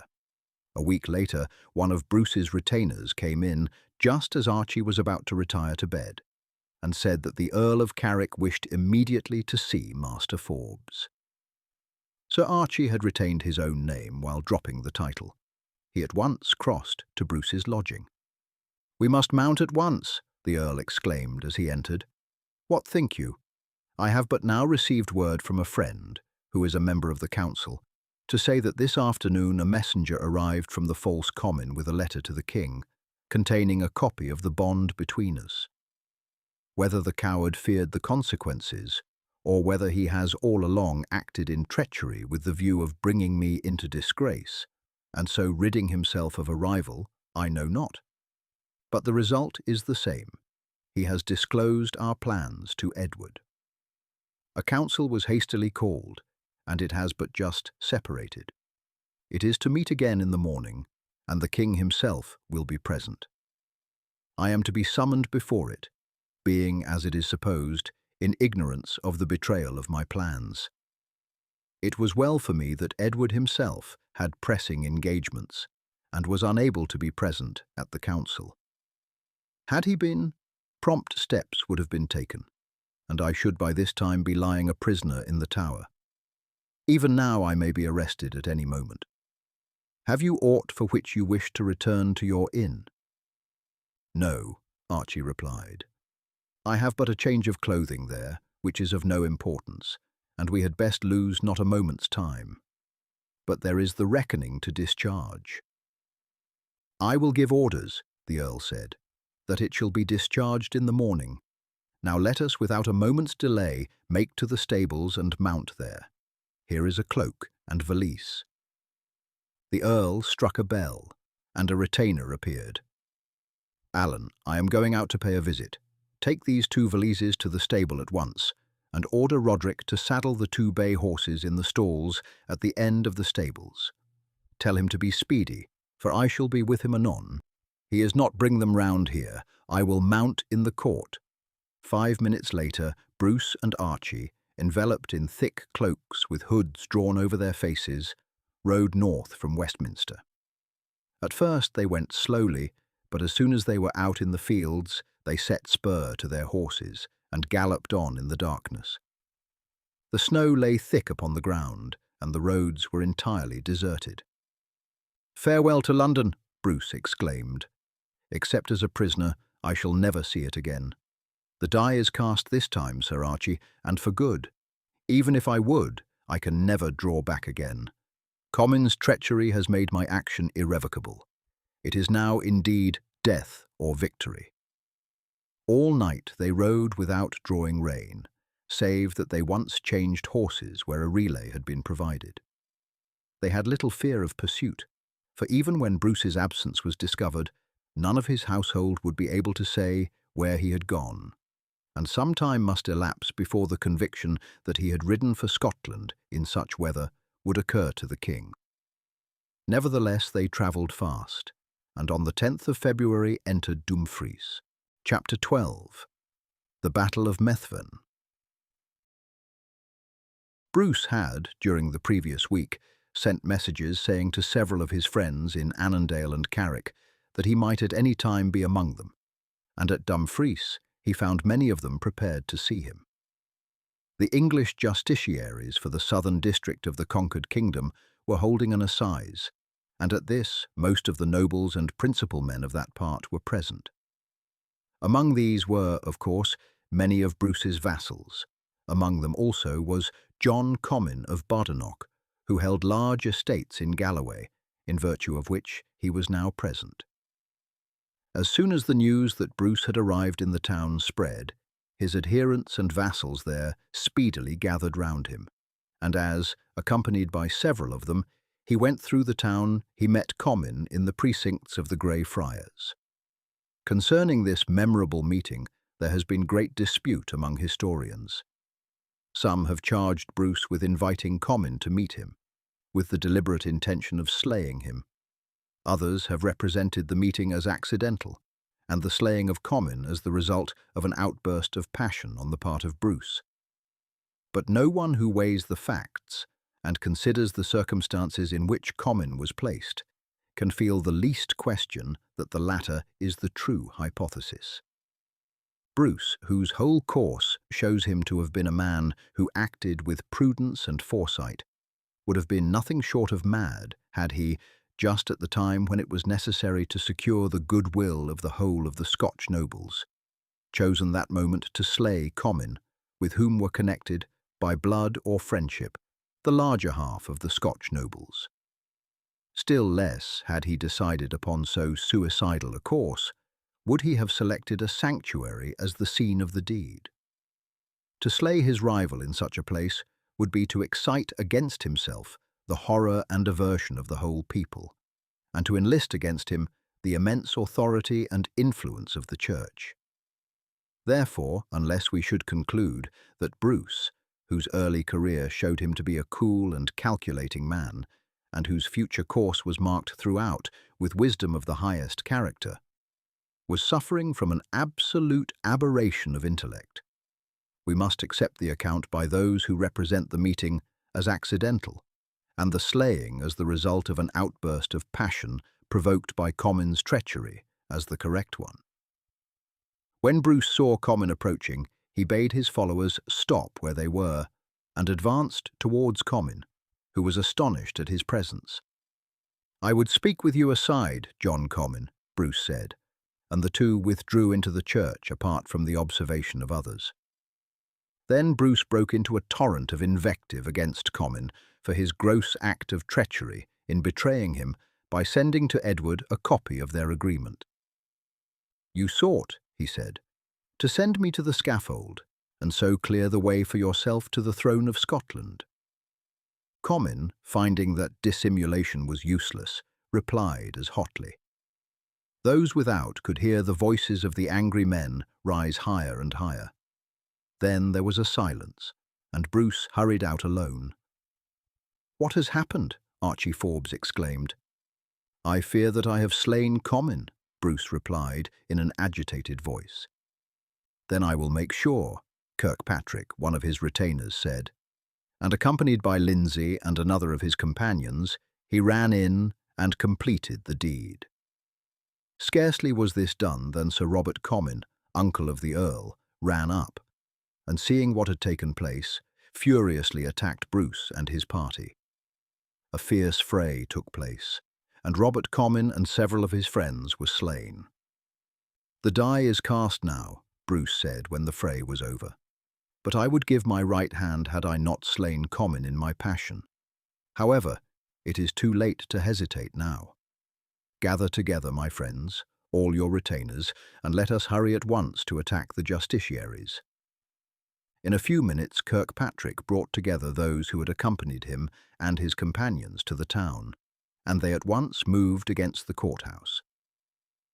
The news of Bruce's arrival and of the fray with the Comyns had already reached the justiciaries, and with their retainers and friends they had made hasty preparations for defence. But seeing that Bruce's followers outnumbered them, and that a defence might cost them their lives, they held parley and agreed to surrender upon Bruce, promising to allow them to depart at once for England. Half an hour later, the English had left Dumfries. Bruce called a council of his companions. "My friends," he said, "we have been hurried into a terrible strife, and deeply do I regret that by my own mad passion at the treachery of Comyn, I have begun it by an evil deed. But when I tell you of the way in which that traitor sought to bring me to an English block, you will somewhat absolve me for the deed, and will grant that, unhappy and unfortunate as it was, my passion was in some degree justified." He then informed them of the bond into which he and Comyn had entered, and of its betrayal by Comyn to Edward. "Thus it is," he said, "that the deed has taken place, and it is too late to mend it. We have before us a desperate enterprise, and yet I hope that we may succeed in it. At any rate, this time there can be no drawing back, and we must conquer or die." It was certain in any case that Comyn and his party would oppose me, but now their hostility will go to all lengths, while Edward will never forgive the attack upon his justiciaries. Still, we shall have some breathing time. The king will not hear for 10 days of events here, and it will take him 2 months at least before he can assemble an army on the border, and Comyn's friends will probably do naught till the English approach. However, let us hurry to Lochmaben Castle. There we shall be safe from any sudden attack by Comyn's friends in Galloway. First let us draw out papers setting forth the cause of my enmity to Comyn, and of the quarrel which led to his death, and telling all Scotchmen that I have now cut myself loose for ever from England, and that I have come to free Scotland and to win the crown which belongs to me by right, or to die in the attempt. Many of these documents being drawn out, messengers were dispatched with them to Bruce's friends throughout the country, and he and his followers rode to Lochmaben. Archie Forbes went north to his own estate, and at once gave notice to his retainers to prepare to take the field, and to march to Glasgow, which Bruce had named as the rendezvous for all well disposed towards him. From time to time messages came from Bruce, telling him that he was receiving many promises of support. The whole of the vassals of Annandale and Carrick had assembled at Lochmaben, where many small landowners with their retainers also joined him. As soon as his force had grown to a point when he need fear no interruption on his march toward Glasgow, Bruce left Lochmaben. On his way, he was joined by the first influential nobleman who had espoused his cause. This was Sir James Douglas, whose father, Sir William, had died in an English prison. At the time of his capture, his estates had been bestowed by Edward upon Lord Clifford, and the young Douglas, then but a lad, had sought refuge in France. After a while he had returned, and was living with Lamberton, Bishop of St. Andrews, who had been one of Wallace's most active supporters. The young Douglas, on receiving the news that Bruce was marching north, at once mounted, rode off, and joined him. He was joyfully received by Bruce, as not only would his own influence be great among his father's vassals of Douglasdale, but his adhesion would induce many others to join. Receiving news of Bruce's march, Archie moved to Glasgow with his retainers. The English garrison and adherents in Glasgow fled at his approach. Upon arriving there, Bruce solemnly proclaimed the independence of Scotland and sent out notices to all the nobles and gentry, calling upon them to join him. Fortunately, the Bishop of St. Andrews and Wishart, Bishop of Glasgow, another of Wallace's friends, at once declared strongly for him, as did the Bishop of Moray and the Abbot of Scone. The adhesion of these prelates was of immense importance to Bruce, as to some extent the fact of their joining him showed that the Church felt no overwhelming indignation at the act of sacrilege which he had committed, and enabled the minor clergy to advocate his cause with their flocks. Many of the great nobles hostile to the Comyn faction also joined him.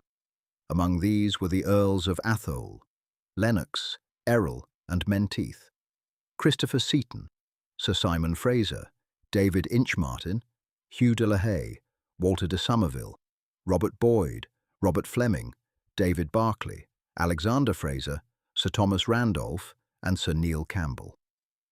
Bruce's four brothers, Edward, Nigel, Thomas, and Alexander, were, of course, with him. Bruce now moved from Glasgow to Scone, and was there crowned King of Scotland on the 27th of March, 1306, 6 weeks after his arrival at Dumfries. Since the days of Malcolm Canmore, the ceremony of placing the crown on the head of the monarch had been performed by the representative of the family of Macduff, the Earls of Fife. The present Earl was in the service of the English, but his sister Isabel, wife of Comyn, Earl of Buchan, rode into Scone with a train of followers upon the day after the coronation, and demanded to perform the office which was the privilege of the family.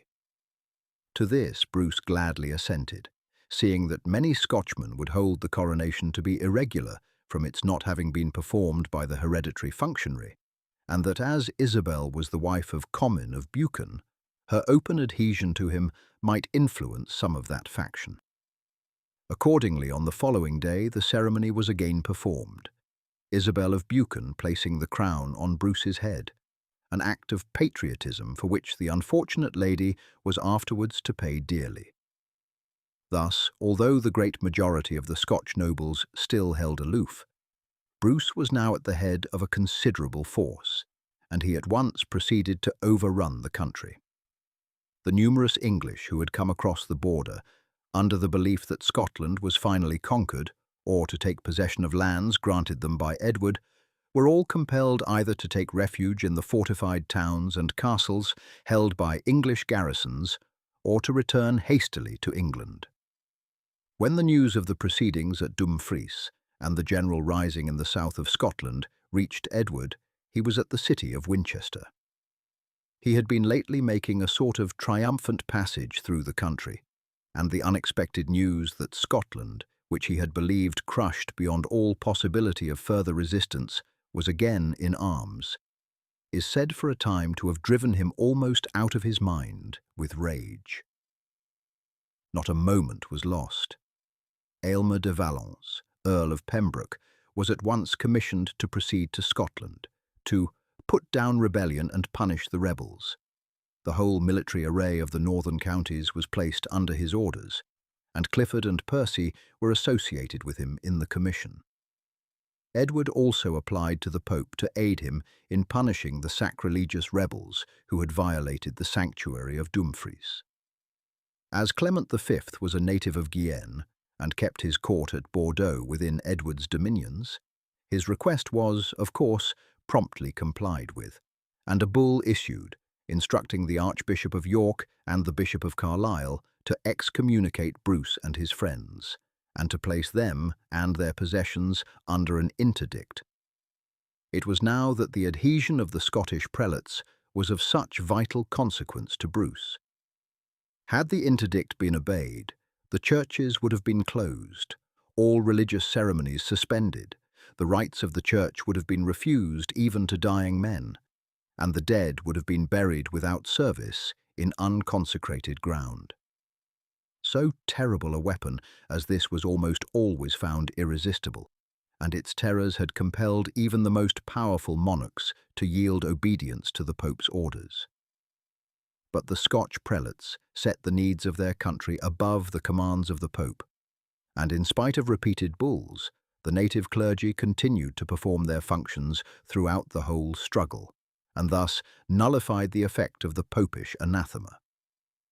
King Edward was unable himself to lead his army against the Scots, for he was now 67 years old, and the vast fatigues and exertions which he had undergone in the course of a life spent almost continually in war had told upon him.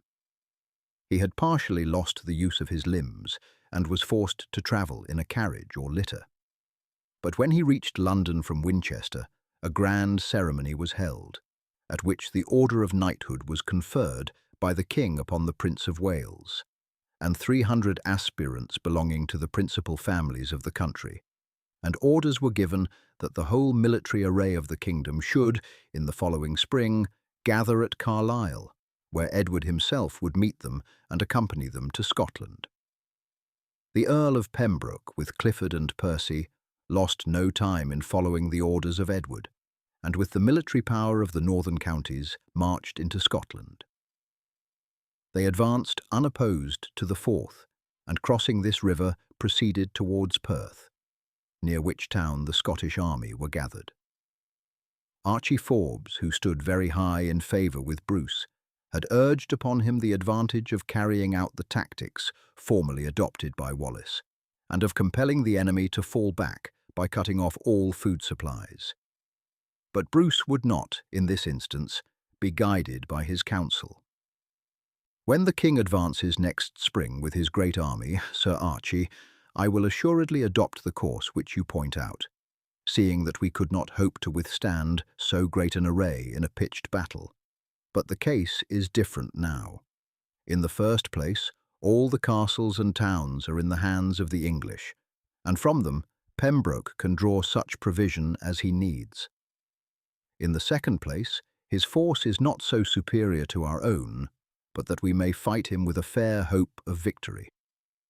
And whereas Wallace had never any cavalry with him, save at Falkirk when they deserted him at the beginning of the battle, we have a strong body of mounted men-at-arms, the retainers of the nobles with me.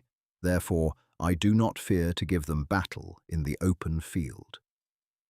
In pursuance of this determination, Bruce sent a challenge to Pembroke to meet him with his army in the open field next day. Pembroke accepted the challenge and promised to meet his opponent on the following morning, and the Scotch retired for the night to the wood of Methven near Perth. Here many of them set out on foraging excursions.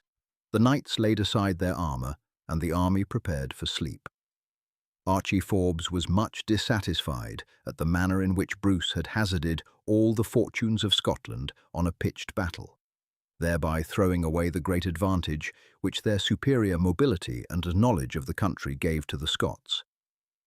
He had disarmed like the rest, and was sitting by a fire chatting with William Orr and Andrew Macpherson, who, as they had been his lieutenants in the band of lads he had raised 7 years before, now occupied the same position among his retainers, each having the command of 100 men. Suddenly, one who had been wandering outside the lines in search of food among the farmhouses ran hastily in, shouting that the whole English army was upon them. A scene of the utmost confusion took place. Bruce and his knights, hastily armed and mounting their horses, rode to meet the enemy. There was no time to form ranks or to make any order of battle. Archie sprang to his horse. He bade his lieutenants form the men into a compact body and move forward, keeping the king's banner ever in sight, and to cut their way to it whenever they saw it was in danger. Then, followed by his 2 mounted squires, he rode after the king. The contest of Methven can scarce be called a battle, for the Scots were defeated before it began. Many, as has been said, were away. Great numbers of footmen instantly took flight and dispersed in all directions. Here and there, small bodies stood and fought desperately, but being unsupported were overcome and slain. The king with his knights fought with desperate bravery, spurring hither and thither and charging furiously among the English men-at-arms. 3 times Bruce was unhorsed and as often remounted by Sir Simon Fraser. Once he was so entirely cut off from his companions by the desperation with which he had charged into the midst of the English, that he was surrounded, struck from his horse, and taken prisoner. "The king is taken," Archie Forbes shouted. "Ride in, my lords, and rescue him." Most of the Scotch knights were so hardly pressed that they could do nothing to aid the king. But Christopher Seaton joined Archie, and the 2 knights charged into the midst of the throng of English and cut their way to Bruce. Sir Philip Mowbray, who was beside the captured monarch, was overthrown, and several others cut down. Bruce leapt into his saddle again, and the 3 for a time kept at bay the circle of foemen. But such a conflict could have but one end. Archie Forbes vied with the king in the strength and power of his blows, and many of his opponents went down before him. There was, however, no possibility of extricating themselves from the mass of their foes, and Bruce, finding the conflict hopeless, was again about to surrender when a great shout was heard, and a close body of Scottish spearmen threw themselves into the ranks of the English horse. Nothing could withstand the impetuosity of the assault. The horsemen recoiled before the levelled spears, and the pikemen, sweeping onward, surrounded the king and his companions. "Well done, my brave fellows," Archie cried. "Now keep together in a close body and draw off the field." The darkness, which had at first proved so disastrous to the Scots, was now favourable to them. The English infantry knew not what was going on. The cavalry tried in vain to break through the ranks of the spearmen, and these, keeping closely together, regained the shelter of the wood and drew off by way of Dunkeld and Killiecrankie to the mountains of Atholl. On their way they were joined by Edward Bruce, the Earl of Atholl, Sir Neil Campbell, Gilbert de la Haye, and Douglas, and by many scattered footmen. To his grief, Bruce learned that Randolph, Inchmartin, Somerville, Alexander Fraser, Hugh de la Haye, and others had been captured, but the number killed had been small. When once safe from pursuit, a council was held.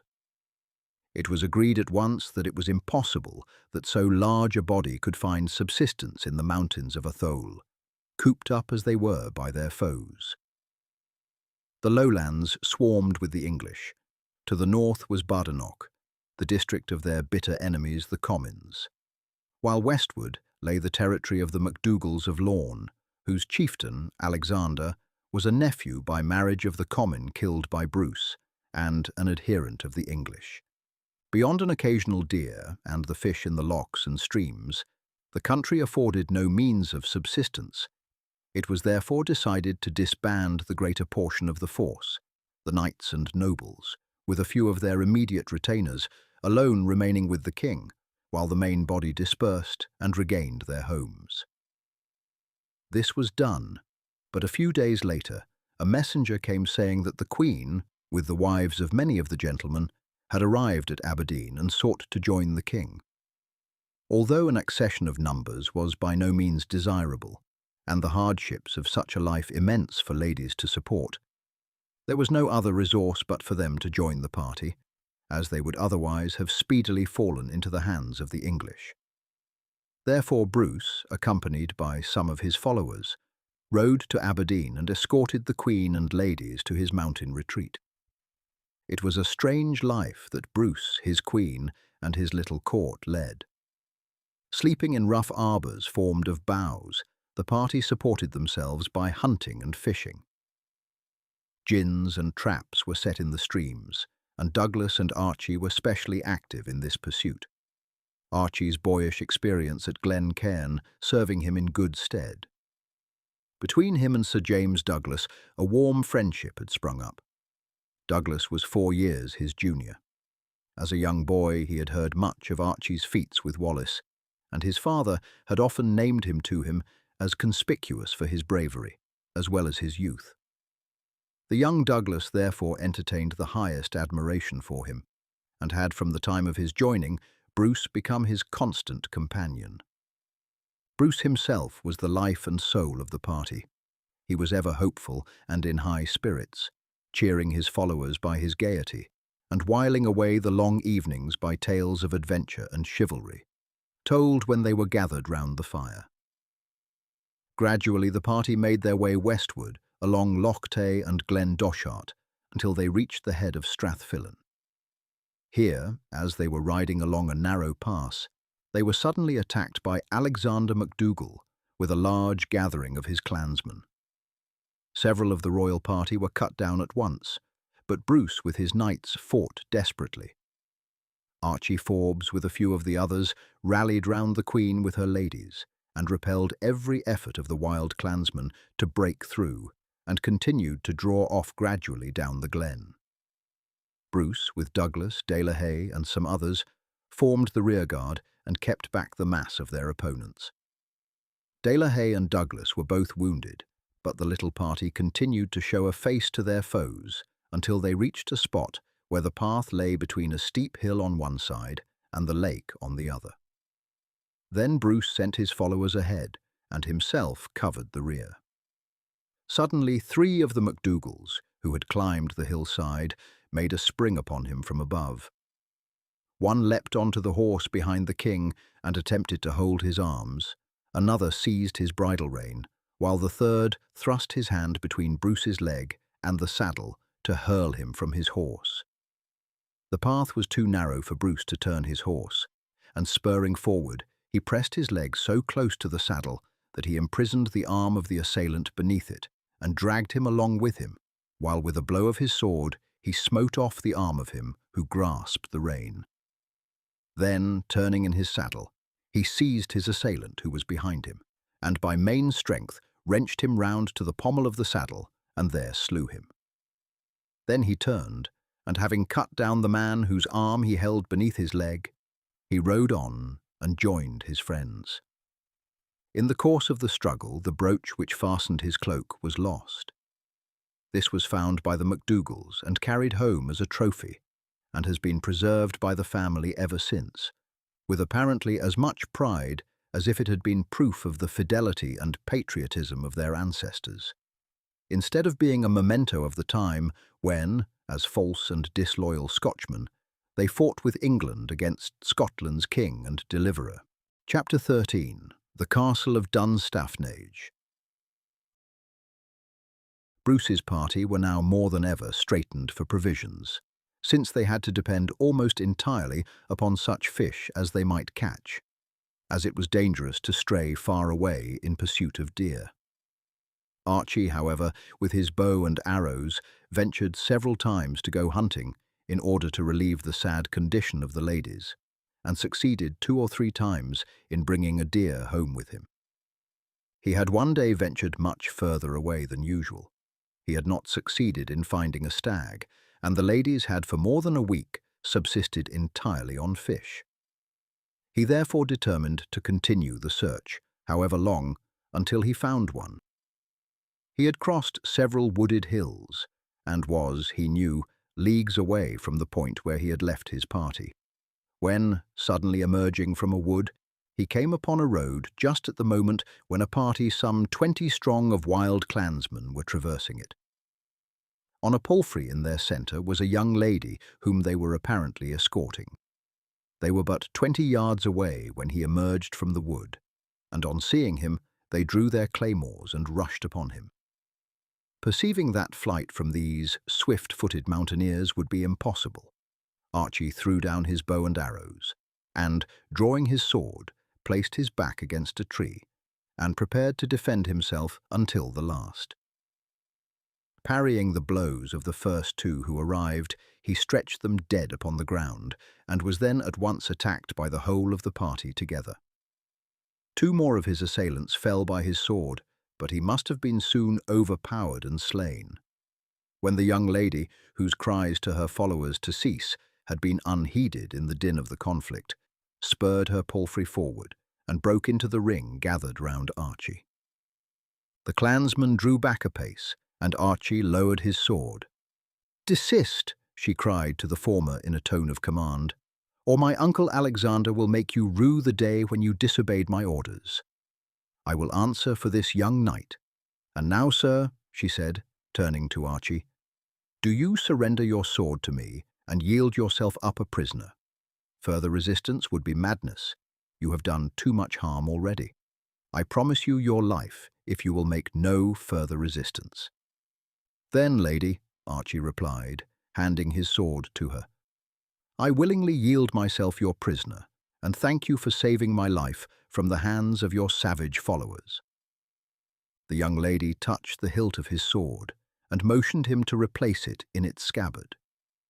"You must accompany me," she said, "to the abode of my uncle Alexander MacDougall." "I would," she continued, as, with Archie walking beside her palfrey, while the Highlanders, with sullen looks, kept close behind, muttering angrily to themselves at having been cheated by the young lady of their vengeance upon the man who had slain 4 of their number, "that I could set you at liberty, but my authority over my uncle's clansmen does not extend so far, and did I bid them let you go free, they would assuredly disobey me. You are, as I can see by your attire, one of the Bruce's followers, for no other knight could be found wandering alone through these woods." "Yes, lady," Archie said. "I am Sir Archibald Forbes, one of the few followers of the King of Scotland." The lady gave a sudden start when Archie mentioned his name, and for some little time did not speak again. "I would," she said at last in a low voice, "that you had been any other, seeing that Alexander MacDougall has a double cause of enmity against you.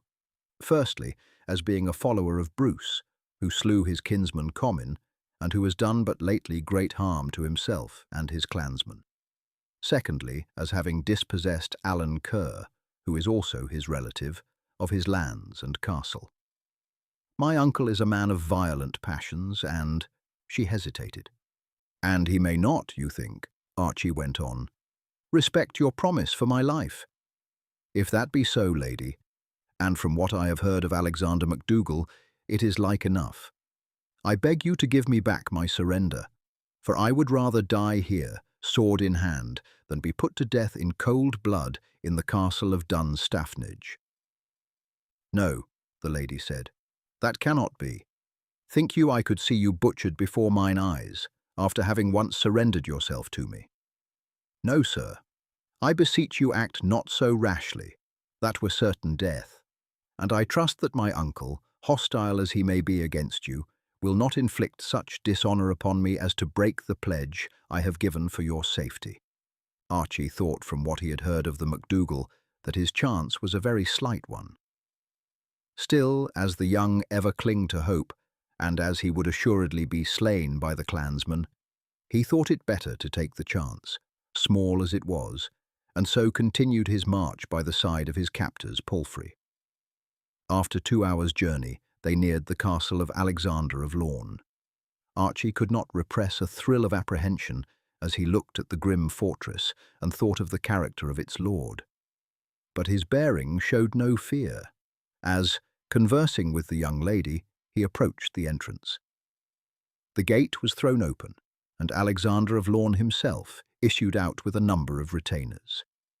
"Ah, Marjorie," he said, "I am glad to see your bonny face at Dunstaffnage. It is 3 months since you left us, and the time has gone slowly. The very dogs have been pining for your voice.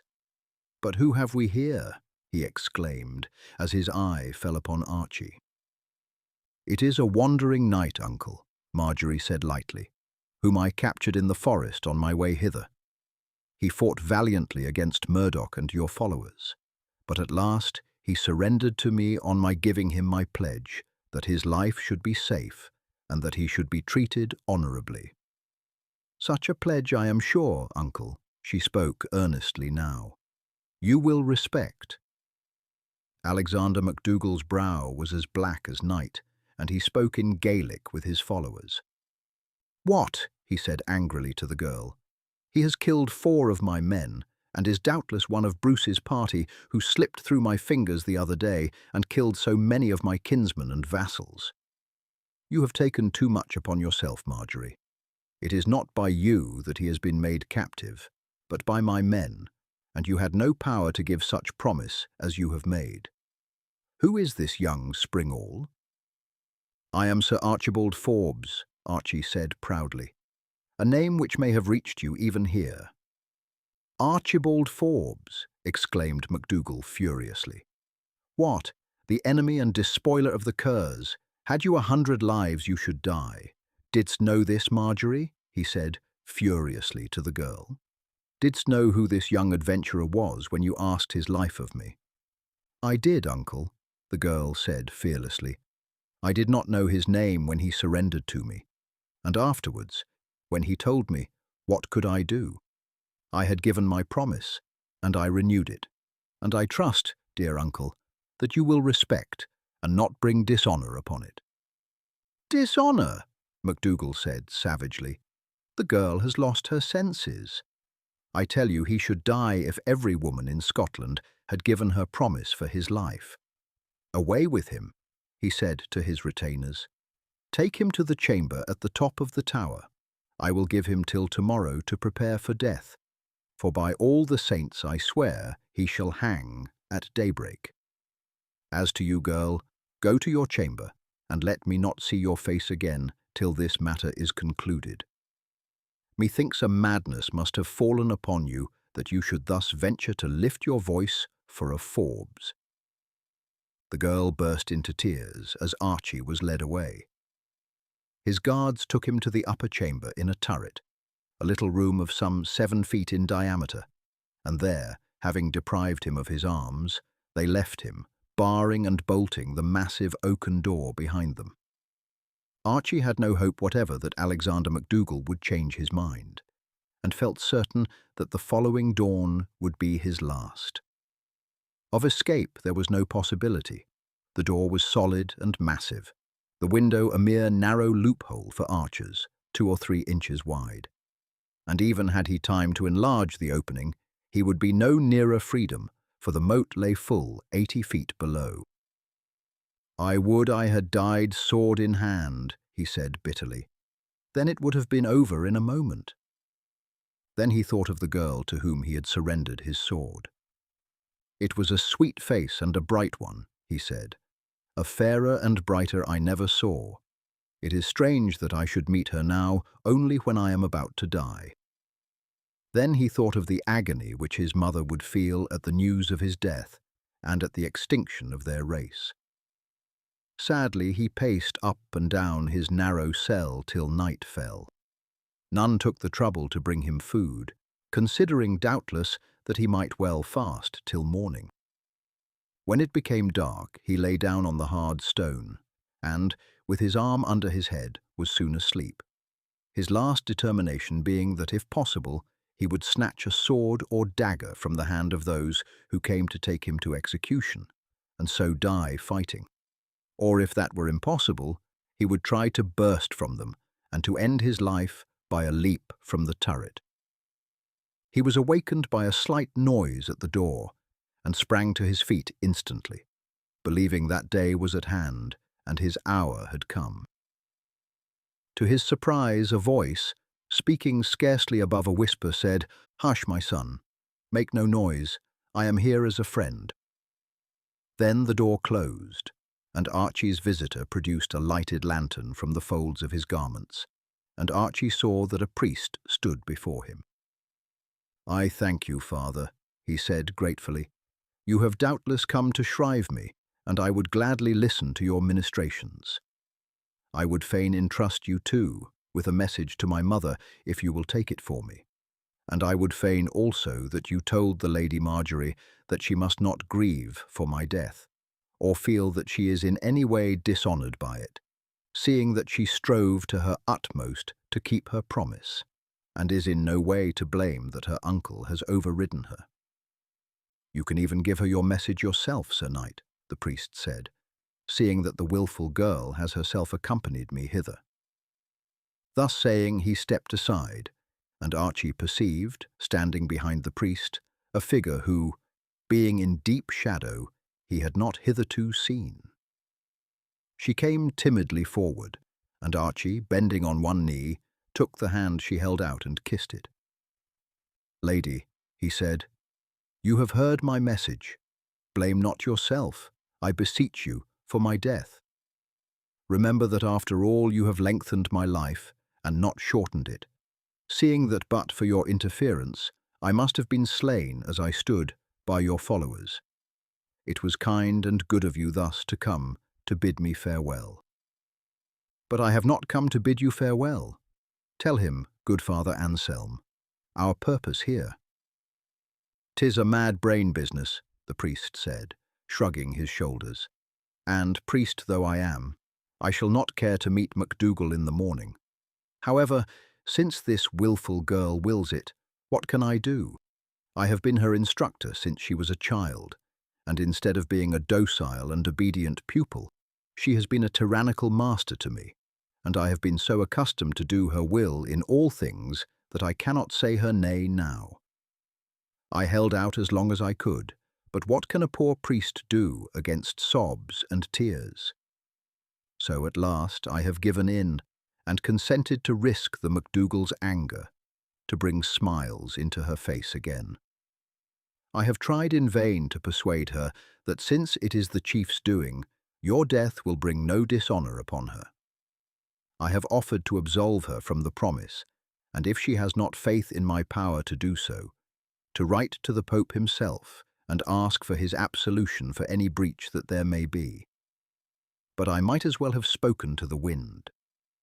When a young lady makes up her mind, stone walls are less difficult to move. So you see here we are. Wound round my waist are 100 feet of stout rope, with knots tied 3 feet apart.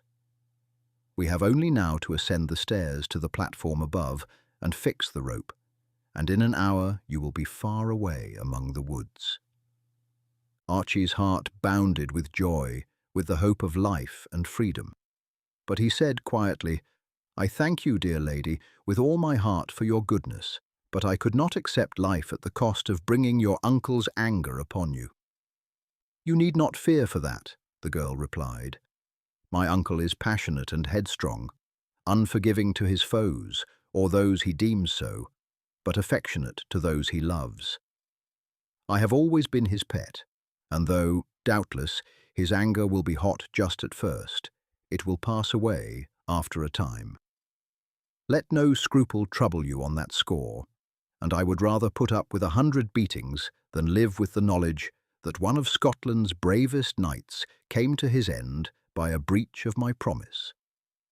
Though my uncle and all my people side with the English, yet do not I, and I think the good father here, though from prudence he says but little, is a true Scotsman also. I have heard of your name from childhood as the companion and friend of Wallace, and as one of the champions of our country, and though by blood I ought to hate you, my feelings have been very different. But now stand talking no longer.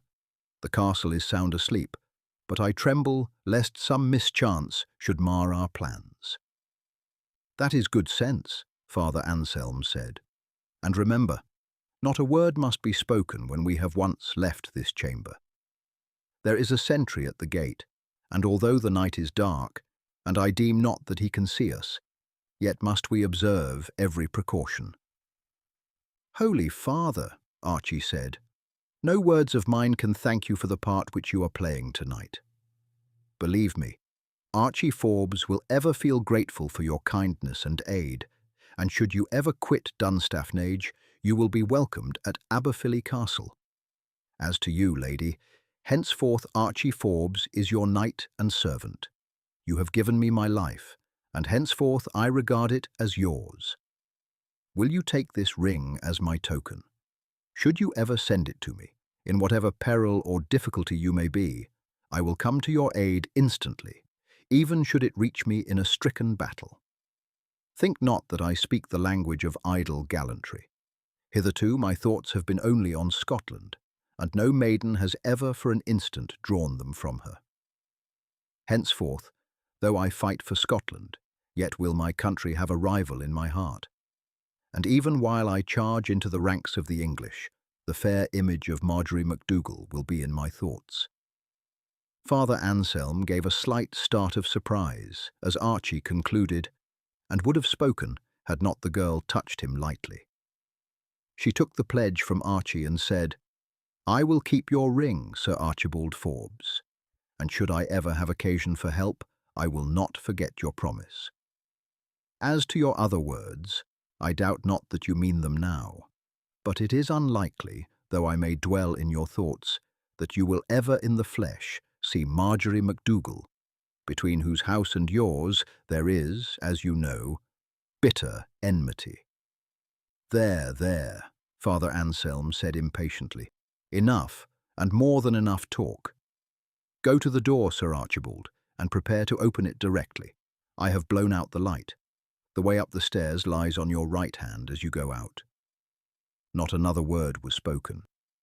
Noiselessly the little party made their way to the roof. There one end of the rope was quickly knotted round the battlement. Archie grasped the good priest's hand and kissed that of the girl, and then, swinging himself off the battlement, disappeared at once in the darkness. Not a sound was heard for some time. Then the listening pair above heard a faint splash in the water. The priest laid his hands on the rope and found that it swung slack in the air. He hauled it up and twisted it again round his waist. As he passed the door of the cell, he pushed it to and replaced the bars and bolts, and then, with his charge, regained the portion of the castle inhabited by the family.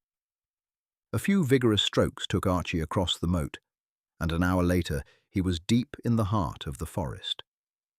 Before morning broke he was far beyond the risk of pursuit, and, taking the bearings of the surrounding hills, he found himself, after some walking, at the spot where he had left the royal party. As he had expected, it was deserted. He, however, set out on the traces of the party, and that night overtook them at their next encampment. With the reticence natural to young lovers, Archie felt a disinclination to speak of what had happened, or of the services which Marjorie MacDougall had rendered him, as it was naturally supposed that he had lost his way in the woods on the previous day, and had not reached the encampment in the morning. Until after they had started, few questions were asked, and indeed the thoughts of the whole party were occupied with the approaching separation which the night before they had agreed was absolutely necessary. The ladies were worn out with their fatigues and hardships, and the Earl of Atholl and some of the other elder men were also unable longer to support it.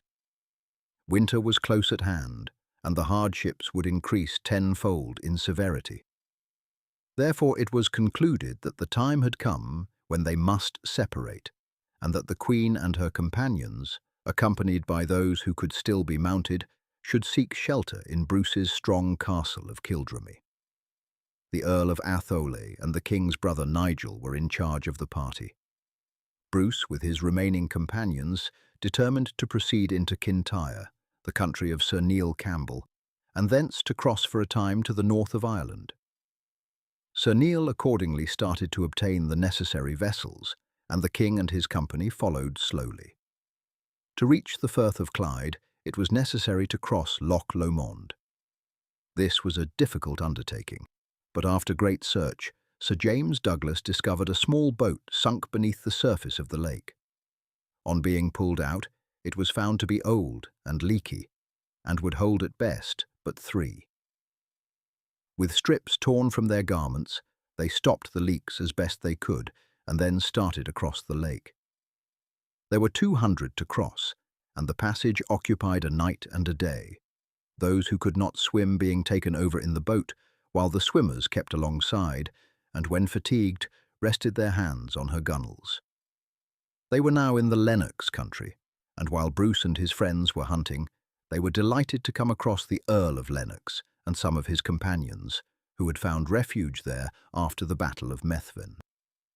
Although himself an exile and a fugitive, the Earl was in his own country and was therefore able to entertain the king and his companions hospitably, and the rest and feeling of security were welcome indeed after the past labours and dangers. After a time, Sir Neil Campbell arrived with the vessels, and, accompanied by the Earl of Lennox, Bruce and his companions embarked at a point near Cardross. They sailed down the Clyde and round the south end of Arran until, after many adventures and dangers, they reached the castle of Dunavity on the south point of the Mull of Kintyre, belonging to Angus, chief of Islay. Here they waited for some time, but not feeling secure even in this secluded spot from the vengeance of their English and Scottish foes. They again set sail and landed at the Isle of Rathlin, almost midway between Ireland and Scotland.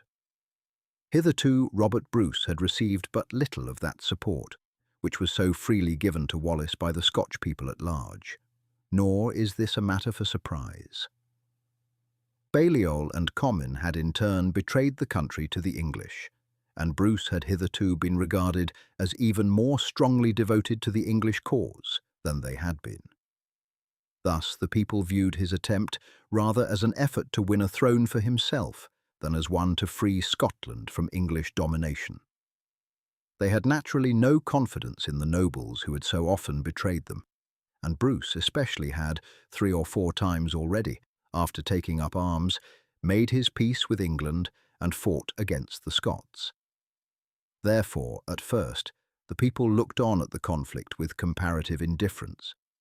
They were ready enough to strike for freedom, as they had proved when they had rallied round Wallace. But it was necessary before they did so that they should possess confidence in their leaders. Such confidence they had certainly no cause whatever to feel in Bruce. The time was yet to come when they should recognize in him a leader as bold, as persevering, and as determined as Wallace himself. The people of Rathlin were rude and ignorant, but simple and hospitable. The island contained nothing to attract either adventurers or traders, and it was seldom, therefore, that ships touched there. Consequently, there was little fear that the news of the sojourn of the Scotch king and his companions would reach the mainland, and indeed the English remained in profound ignorance as to what had become of the fugitives, and deemed them to be still in hiding somewhere among the western hills. Edward had in council issued a proclamation commanding all the people of the country to pursue and search for all who had been in arms and had not surrendered, also all who had been guilty of other crimes, and to deliver them up dead or alive, and that whosoever were negligent in the discharge of his duty should forfeit their castles and be imprisoned. Pembroke, the guardian, was to punish at his discretion all who harboured offenders.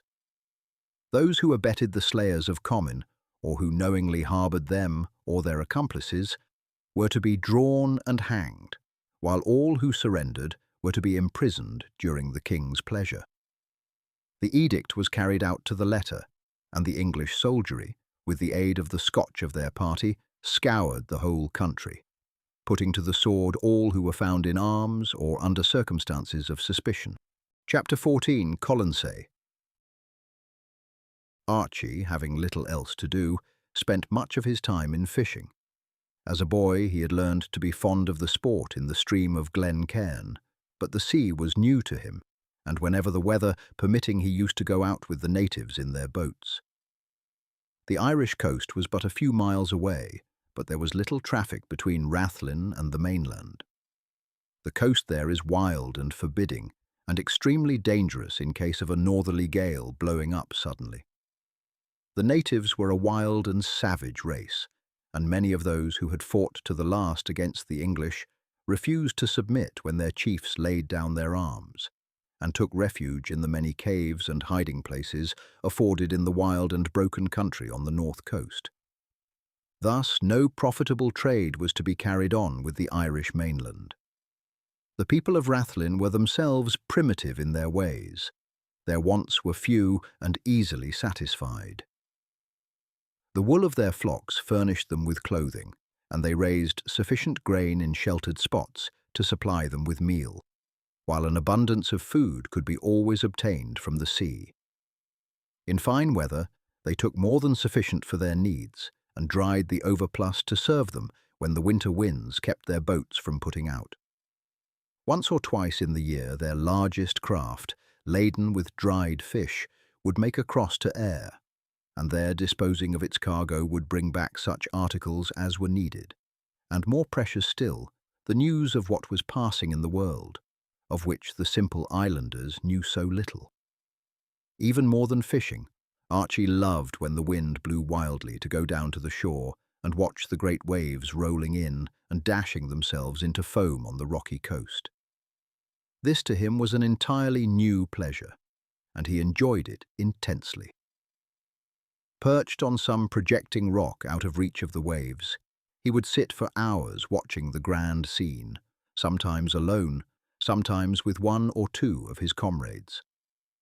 The influx of 100 visitors had somewhat straitened the islanders, and the fishermen were forced to put to sea in weather when they would not ordinarily have launched their boats. For in the winter, they seldom ventured out unless the previous season had been unusually bad, and the stores of food laid by insufficient for winter consumption. Archie generally went out with an old man, who with 2 grown-up sons owned a boat. They were bold and skillful fishermen, and often put to sea when no other boat cared to go out. One evening the old man, as usual before going to sea, came into the hut which Archie and Sir James Douglas inhabited, and told him that he was going out early the next morning. "Fish are scarce," he said, "and it would be a disgrace on us islanders if our guests were to run short of food." "I shall be ready, Donald," Archie replied, "and I hope we shall have good sport." "I can't see what pleasure you take, Sir Archie," the young Douglas said, when the fisherman had left, "in being tossed up and down on the sea in a dirty boat, especially when the wind is high and the sea rough." "I like it best then," Archie replied, "when the men are rowing against the wind, and the waves dash against the boat, and the spray comes over in blinding showers. I feel very much the same sort of excitement as I do in a battle. It is a strife with the elements instead of with men, but the feeling in both cases is akin, and I feel the blood dancing fast through my veins and my lips set tightly together, just as when I stand shoulder to shoulder with my retainers and breast the wave of English horsemen." "Well, each to his taste, I suppose," Douglas said, laughing. "I have not seen much of war yet, and I envy you with all my heart the fights which you have gone through. But I can see no amusement in getting drenched to the skin by the sea.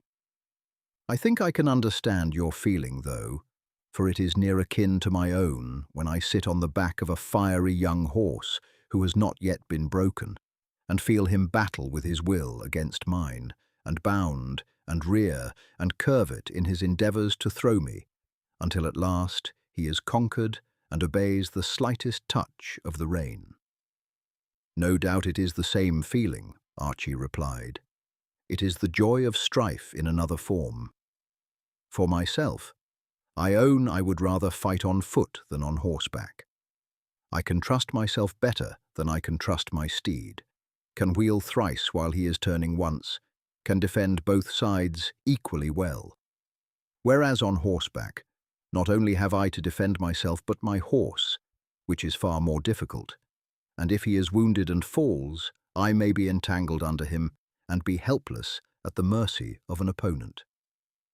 "But none acquitted them better on horseback at Methven than you did, Sir Archie," the young fellow said, admiringly. "Did you not save the king and keep at bay his foes till your retainers came up with their pikes and carried him off from the centre of the English chivalry?" "I did my best," Archie said, "as one should always do, but I felt even then that I would rather have been fighting on foot." "That is because you have so much skill with your weapons, Sir Archie," Douglas said. "On horseback with mace or battle-axe, it is mainly a question of sheer strength. And though you are very strong, there are others who are as strong as you. Now, it is allowed that none of the king's knights and followers are as skillful as you with the sword, and even the king himself, who is regarded as the second best knight in Europe, owns that on foot and with a sword he has no chance against you. That we all saw when you practiced for the amusement of the Queen and her ladies in the mountains of Lennox. None other could even touch you, while you dented all our helmets and armour finely with that sword of yours. Had we continued the sport, there would not have been a whole piece of armour among us, save your own harness." Archie laughed. "I suppose, Douglas, we all like best that in which we most excel. There are many knights in the English army who would assuredly overthrow me either in the tilting ring or in the field, for I had not the training on horseback when quite young, which is needed to make a perfect knight, while I had every advantage in the learning of sword-playing, and I stick to my own trade. The world is beginning to learn that a man on foot is a match for a horseman. Wallace taught Europe that lesson. They are slow to believe it, for hitherto armed knights have deemed themselves invincible and have held in contempt all foot soldiers. Stirling and Falkirk and Loudon Hill have taught them the difference. But it will be a long time before they fairly own a fact so mortifying to chivalry. But the time will come, be well assured, when battles will be fought almost with infantry alone. Upon them the brunt of the day will fall, and by them will victory be decided, while horsemen will be used principally for pursuing the foe when he is broken, for covering the retreat of infantry by desperate charges, or by charging into the midst of a fray when the infantry are broken. "All the better for Scotland," James Douglas said, cheerfully.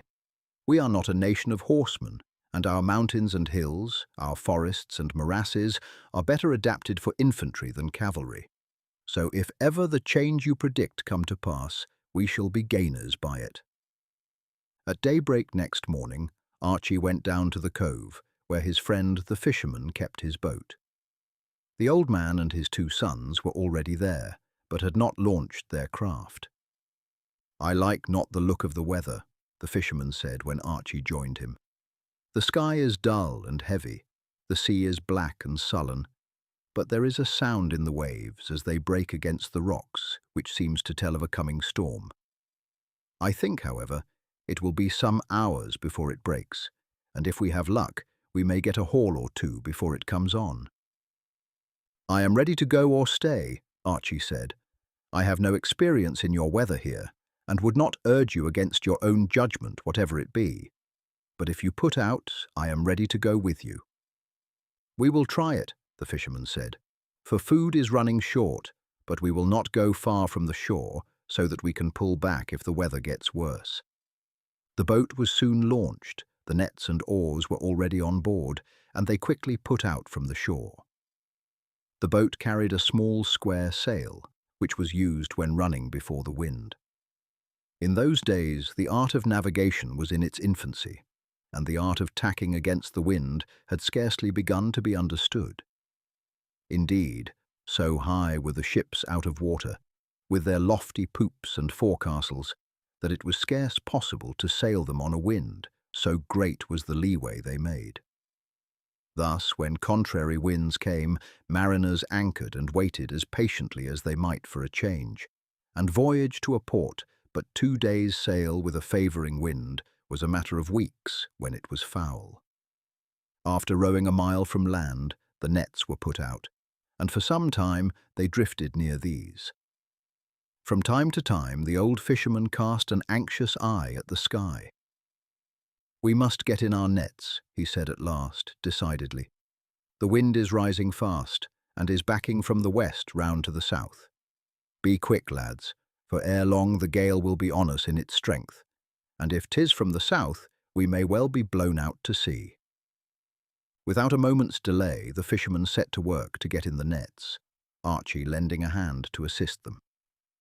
The younger men thoroughly agreed in their father's opinion of the weather, but they knew too well the respect due to age to venture upon expressing an opinion until he had first spoken. The haul was a better one than they had expected, considering that the net had been down but 2 hours. "'Tis not so bad," the fisherman said, "and the catch will be right welcome.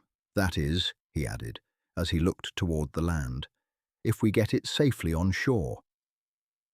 The wind was now blowing strongly, but if it did not rise, the boat would assuredly make the land.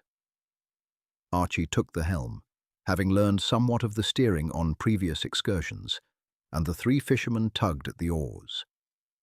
It was a cross sea, for although the wind now blew nearly in their teeth, it had until the last half hour been from the west, and the waves were rolling in from the Atlantic.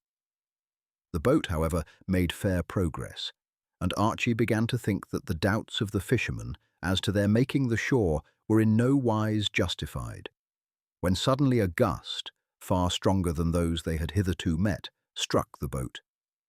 "Keep her head straight," the fisherman shouted. "Don't let the wind take it one side or the other. Stick to it, boys. Row your hardest. It is on us now, and in earnest, I fear." The 3 men bent to their oars, but Archie felt that they were no longer making headway. The boat was wide and high out of the water, a good sea-boat, but very hard to row against the wind.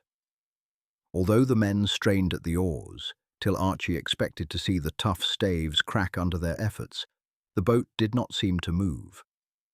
Indeed, it appeared to Archie that, in the brief space when the oars were out of the water, the wind drove her further back than the distance she had gained in the last stroke. He hoped, however, that the squall was merely temporary, and that when it subsided, there would still be no difficulty in gaining the land. His hope was not realized.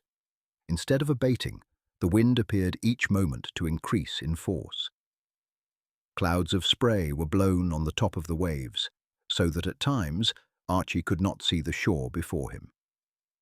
For nearly half an hour the fishermen struggled on, but Archie saw with dismay that the boat was receding from the shore, and that they had already lost the distance they had gained before the squall struck them. The old fisherman looked several times over his shoulder. "It is of no use," he said at last. "We shall never make Rathlin, and must even run before the gale. Put up the helm, young sir, and take her round. Wait a moment till the next wave has passed under us. Now!"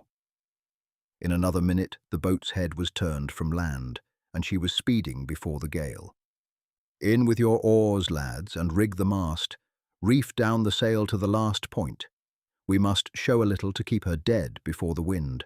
We shall have a tremendous sea when we are once fairly away from the shelter of the island. This gale will soon knock up the sea, and with the cross swell from the Atlantic, it will be as much as we can do to carry through it." The mast was stepped, and a mere rag of sail hoisted, but this was sufficient to drive the boat through the water at a great speed. The old fisherman was steering now, and when the sail was hoisted, the 4 men all gathered in the stern of the boat. "You will go between Islay and Jura, I suppose," one of the younger men said. "Aye," his father said briefly. "The sea will be too high to windward of Islay." "Could we not keep inside Jura," Archie suggested, "and shelter in some of the harbours on the coast of Argyll?" "Aye," the old man said. "Could we be sure of doing that, it would be right enough. But strong as the wind is blowing her, it will be stronger still when we get in the narrow waters between the islands and the mainland, and it would be impossible to keep her even a point off the wind. Then, if we missed making a harbour, we should be driven up through the Strait of Corrievrekan, and the biggest ship which sails from a Scottish port would not live in the sea which will be running there. No, it will be bad enough passing between Islay and Jura. if we get safely through, that I shall try to run into the narrow strait between Colonsay and Oronsay. There we should have good and safe shelter. If we miss that, we must run inside Mull, for there will be no getting without it, and either shelter behind Lismore Island, far up the strait, or behind Carrara, or into the passage to Loch Etive. It will not be the last, I hope, Archie said, for there stands Dunstaffnage Castle, and the lands all belong to the MacDougalls. It is but 2 months back I was a prisoner there, and though I then escaped, assuredly, if I again get within its walls, I shall never go out again. As well be drowned here. Then we will hope, the fisherman said, that 'tis into some other harbour that this evil wind may blow us. But as you see, young sir, the gale is the master and not we, and we must needs go where it chooses to take us. Fiercer and fiercer blew the gale. A tremendous cross sea was now running, and the boat, stout and buoyant as she was, seemed every moment as if she would be engulfed in the chaos of water. Small as the sail had been, it had been taken down and lashed with ropes to the yard, so that now only about 3 square feet of canvas was set. "We can show a little more," the fisherman shouted in Archie's ear, "when we get abreast of Islay, for we shall then be sheltered from the sea from the west, and can run more boldly with only a following sea. But till we get out of this cross-tumble, we must not carry on. We only want steerage way to keep her head straight." Never before had Archie Forbes seen a great gale in all its strength at sea, for those which had occurred while at Rathlin were as nothing to the present. And although on the hillside round Glen Cairn, the wind sometimes blew with a force which there was no withstanding, there was nothing to impress the senses, as did this wild confusion and turmoil of water. Buoyant as was the boat, heavy seas often broke on board her, and 2 hands were constantly employed in bailing. Still, Archie judged from the countenance of the men that they did not deem the position desperate, and that they believed the craft would weather the gale.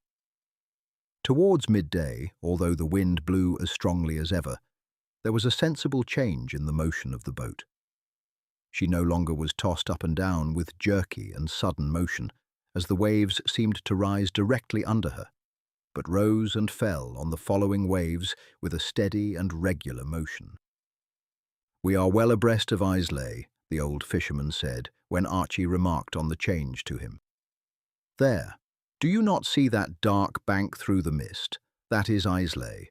We have no longer a cross sea, and can show a little more sail to keep her from being pooped. We will bear a little off toward the land. We must keep it in sight, and not too far on our left, otherwise we may miss the straits and run on to Jura." A little more sail was accordingly shown to the gale, and the boat scudded along at increased speed. "How far is it to Colonsay?" Archie asked. "Between 50 and 60 miles from Rathlin," the fisherman said. "It was 8 o'clock when we started, 10 when the squall struck us. It will be dark by 4, and fast as we are running, we shall scarcely be in time to catch the last gleam of day. Come, boys," he said to his sons, "give her a little more canvas still, for it is life and death to reach Colonsay before nightfall. For if we miss it, we shall be dashed on to the Mull long before morning." A little more sail was accordingly shown, and the boat tore through the water at what seemed to Archie to be tremendous speed. But she was shipping but little water now, for though the great waves as they neared her stern seemed over and over again to Archie as if they would break upon her and send her instantly to the bottom, the stout boat always lifted lightly upon them, until he at length felt free from apprehension on that score. Presently the fisherman pointed out a dark mass over their other bow. "That is Jura," he said. "We are fair for the channel, lads, but you must take in the sail again to the smallest rag, for the wind will blow through the gap between the islands, with a force fit to tear the mast out of her." Through the rest of his life, Archie Forbes regarded that passage between Islay and Jura as the most tremendous peril he had ever encountered. Strong as the wind had been before, It was as nothing to the force with which it swept down the strait. The height of the waves was prodigious, and the boat, as it passed over the crest of a wave, seemed to plunge down a very abyss. The old fisherman crouched low in the boat, holding the helm, while the other three lay on the planks in the bottom. Speech was impossible, for the loudest shouts would have been drowned in the fury of the storm.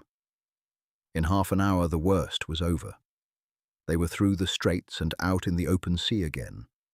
But Islay now made a lee for them, and the sea, high as it was yet calm in comparison to the tremendous waves in the Strait of Jura.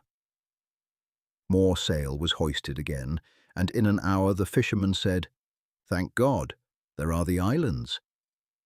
The day was already fading, and Archie could with difficulty make out the slightly dark mass to which the helm pointed. "Is that Colonsay?" he asked. "It is a Ronsay," the fisherman said. "The islands are close together, and seem as if they had once been one, but have been cleft asunder by the arm of a giant. The strait between them is very narrow, and once within it we shall be perfectly sheltered. We must make as close to the point of the island as we can well go, so as not to touch the rocks, and then turn and enter the strait. If we keep out any distance, we shall be blown past the entrance, and then our only remaining chance is to try and run her on to Colonsay, and take the risk of being drowned as she is dashed upon the rocks." The light had almost faded when they ran along at the end of a Ronsay. Archie shuddered as he saw the waves break upon the rocks and fly high up into the air, and felt how small was the chance of their escape should they be driven on a coast like that. They were but 50 yards from the point when they came abreast of its extremity. Then the fisherman put down the helm and turned her head towards the strait, which opened on their left. "Down with the sail and mast, lads, and out with your oars. We must row her in." Not a moment was lost. The sail was lowered, the mast unstepped, and the oars got out, with a speed which showed how urgent was the occasion. Archie, who did not feel confidence in his power to manage her now in such a sea, took his seat by the man on the stroke thwart and double-banked his oar. 5 minutes' desperate rowing, and they were under shelter of Oronsay, and were rowing more quickly up the narrow strait and towards the shore of Colonsay, where they intended to land. A quarter of an hour more, and they stepped ashore.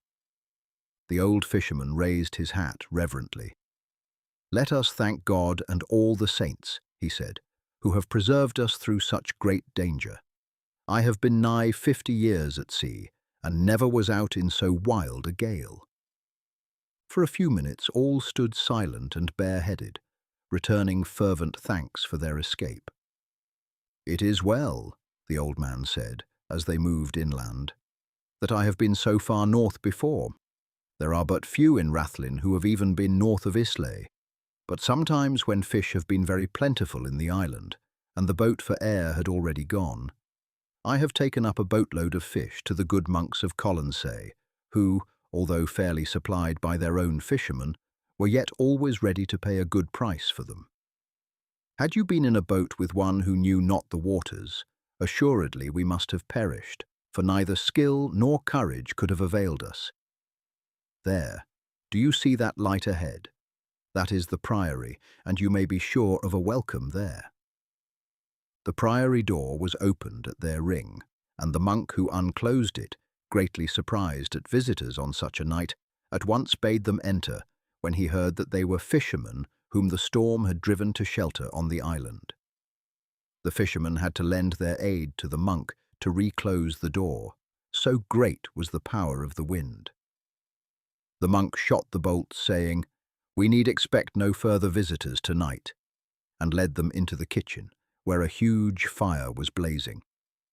"Quick, Brother Austin," he said to the monk, who acted as cook. "Warm up a hot drink for these poor souls, for they must assuredly be well nigh perished with cold, seeing that they have been wet for many hours and exposed to all the violence of this wintry gale." Archie and his companions were, indeed, stiff with cold and exposure, and could scarce answer the questions which the monks asked them. "Have patience, brother. Have patience," Brother Austin said. "When their tongues are unfrozen, doubtless they will tell you all that you want to know. Only wait, I pray you, till they have drunk this posset which I am preparing." The monk's curiosity was not, however, destined to be so speedily satisfied. For just as the voyagers were finishing their hot drinks, a monk entered with a message that the prior, having heard that some strangers had arrived, would fain welcome and speak with them in his apartment. They rose at once. "When the prior has done questioning you," Brother Austin said, "return hither at once. I will set about preparing supper for you, for I warrant me you must need food as well as drink. Fear not but, however great your appetite may be, I will have enough to satisfy it, ready by the time you return." "Welcome to Colonsay," the prior said, as the four men entered his apartment. "But stay, I see you are drenched to the skin, and it were poor hospitality indeed to keep you standing thus, even to assure you of your welcome. Take them," he said to the monk, "to the guest chamber at once, and furnish them with changes of attire. When they are warm and comfortable, return with them hither." In 10 minutes, Archie and his companions re-entered the prior's room. The prior looked with some astonishment at Archie, for in the previous short interview he had not noticed the difference in their attire, and had supposed them to be 4 fishermen. The monk, however, had marked the difference, and on inquiry, finding that Archie was a knight, had furnished him with appropriate attire. The good monks kept a wardrobe to suit guests of all ranks, seeing that many visitors came to the holy priory, and that sometimes the wind and waves brought them to shore in such sorry plight that a change of garments was necessary. "Ah," the prior said in surprise, "I crave your pardon, Sir Knight, that I noticed not your rank when you first entered. The light is somewhat dim, and as you stood there together at the doorway, I noticed not that you were of superior condition to the others." "That might well be, holy prior," Archie said, "seeing that we were more like drowned beasts than Christian men. We have had a marvellous escape from the tempest, thanks to God and his saints, seeing that we were blown off Rathlin, and have run before the gale down past Islay and through the Straits of Jura. Next to the protection of God and his saints, our escape is due to the skill and courage of my brave companions here, who were as cool and calm in the tempest as if they had been sitting by the ingle fires at home." "From Rathlin," the prior said in surprise, "and through the strait twixt Islay and Jura. Truly that was a marvellous voyage in such a gale, and as I suppose, in an open boat. But how comes it, Sir Knight, if I may ask the question without prying into your private affairs, that you, a knight, were at Rathlin? In so wild and lonely an island, men of your rank are seldom to be found." "There are many there now, holy prior, far higher in rank than myself," Archie replied, "seeing that Robert the Bruce, crowned King of Scotland, James Douglas, and others of his nobles and knights are sheltering there with him from the English bloodhounds." "The Bruce at Rathlin!" the prior exclaimed in surprise. "The last ship which came hither from the mainland told us that he was a hunted fugitive in Lennox, and we deemed that seeing the MacDougals of Lorne and all the surrounding chiefs were hostile to him, and the English scattered thickly over all the low country, he must long ere this have fallen into the hands of his enemies." "Thanks to heaven's protection," Archie said devoutly, "the king with a few followers escaped and safely reached Rathlin." "Thou shouldst not speak of heaven's protection," the prior said sternly, "seeing that Bruce has violated the sanctuary of the church, has slain his enemy within her walls, has drawn down upon himself the anathema of the Pope, and has been declared excommunicated and accursed." "The Pope, Holy Father," Archie replied, "although supreme in all holy things, is but little qualified to judge of the matter, seeing that he draws his information from King Edward, under whose protection he lives. The good bishops of St. Andrews and Glasgow, with the Abbot of Scone and many other dignitaries of the Scottish Church, have condoned his offence, seeing that it was committed in hot blood and without prior intent. The king himself bitterly regrets the deed, which preys sorely upon his mind, but I can answer for it that Bruce had no thought of meeting Comyn at Dumfries.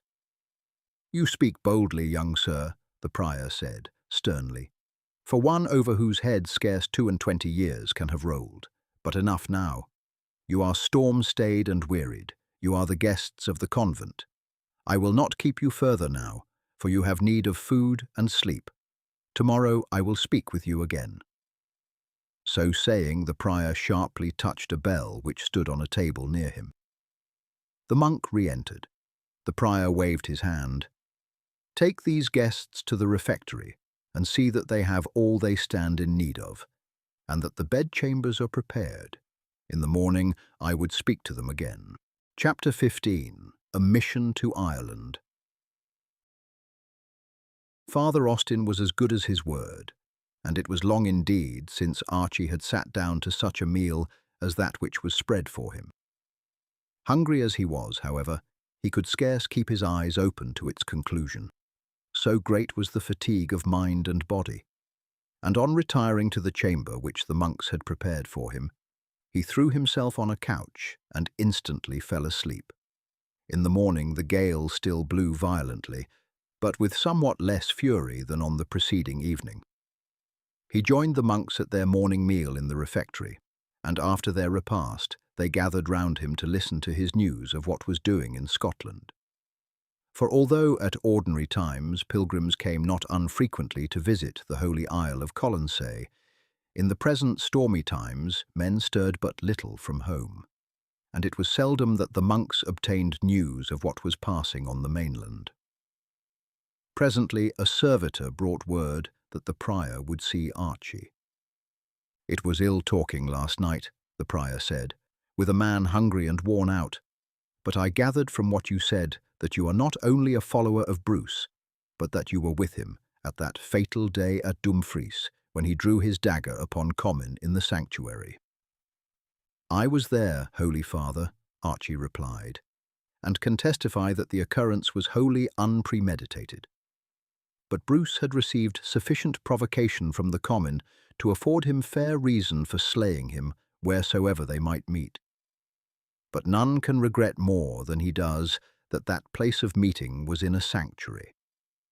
The Comyn and Bruce had made an agreement together whereby the former relinquished his own claims to the throne of Scotland on condition that Bruce, on attaining the throne, would hand over to him all his lordships in Carrick and Annandale. "It were a bad bargain," the prior said, "seeing that Comyn would then be more powerful than his king." "So I ventured to tell the Bruce," Archie replied. "Thou," the prior said, "you are young, sir, to be in a position to offer counsel to Robert Bruce." "I am young, holy prior," Archie said modestly, "but the king is good enough to overlook my youth in consideration of my fidelity to the cause of Scotland. My name is Archibald Forbes." "Sir Archibald Forbes," the prior repeated, rising. "And are you really that loyal and faithful Scottish knight who fought ever by the side of Wallace, and have almost alone refused ever to bow the knee to the English? Even to this lonely isle tales have come of your valour, how you fought side by side with Wallace, and were, with Sir John Graham, his most trusty friend and confidant. Many of the highest and noblest of Scotland have for centuries made their way to the shrine of Colonsay, but none more worthy to be our guest. Often have I longed to see so brave a champion of our country, little thinking that you would one day come a storm-driven guest. Truly am I glad to see you, and I say it even though you may have shared in the deed at Dumfries, for which I would fain hope from your words there is fairer excuse to be made than I had hitherto deemed. I have thought that the bishops of St. Andrews and Glasgow were wrong in giving their countenance to a man whom the Holy Father had condemned, a man whose prior history gives no ground for faith in his patriotism, who has taken up arms, now for, now against the English, but has ever been ready to make terms with the oppressor, and to parade as his courtier at Westminster. In such a man I can have no faith, and deem that, while he pretends to fight for Scotland, he is in truth but warring for his own aggrandizement. But since you, the follower and friend of the disinterested and intrepid champion of Scotland, speak for the Bruce, it may be that my judgment has been too severe upon him." Archie now related the incident of his journey to London to urge Bruce to break with Edward and to head the national movement. He told how, even before the discovery of his agreement with Comyn, brought about by the treachery of the latter, Bruce had determined definitely to throw in his cause with that of Scotland. How upon that discovery he had fled north, and, happening to meet Comyn at Dumfries, within the limits of the sanctuary, had, in his indignation and ire at his treachery, drawn and slain him. Then he told the tale of what had taken place after the rout of Methven, how bravely Bruce had borne himself, and had ever striven to keep up the hearts of his companions, how cheerfully he had supported the hardships, and how valiantly he had borne himself, both at Methven and when attacked by the MacDougals of Lorne. Whatever his past may have been, Archie concluded, I hold that now the Bruce is as earnest in the cause of Scotland as was even my dear leader Wallace.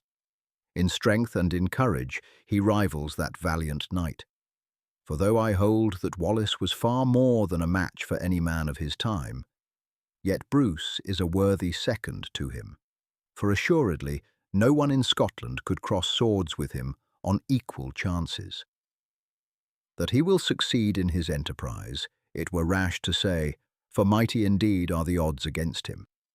But if courage, perseverance, and endurance can wrest Scotland from the hands of the English, Robert Bruce will, if he lives, accomplish the task. Right glad am I, the prior replied, to hear what you have told me. Hitherto, owing to my memory of his past and my horror at his crime, for though from what you tell me there was much to excuse it, still it was a grievous crime. I have had but little interest in the struggle, but henceforth this will be changed. You may tell the king that from this day, until death or victory crown his efforts, prayers will be said to heaven, night and day at Colonsay, for his success. It was 4 days before the storm was over, and the sea sufficiently calmed to admit of Archie's departure. During that time he remained as the honoured guest of the priory, and the good monks vied with the prior in their attentions to the young knight, the tales of whose doings, as one of Scotland's foremost champions, had so often reached their lonely island. At the end of that time, the sea being now calm and smooth, with a light wind from the north, Archie bade adieu to his hosts and sailed from Colonsay.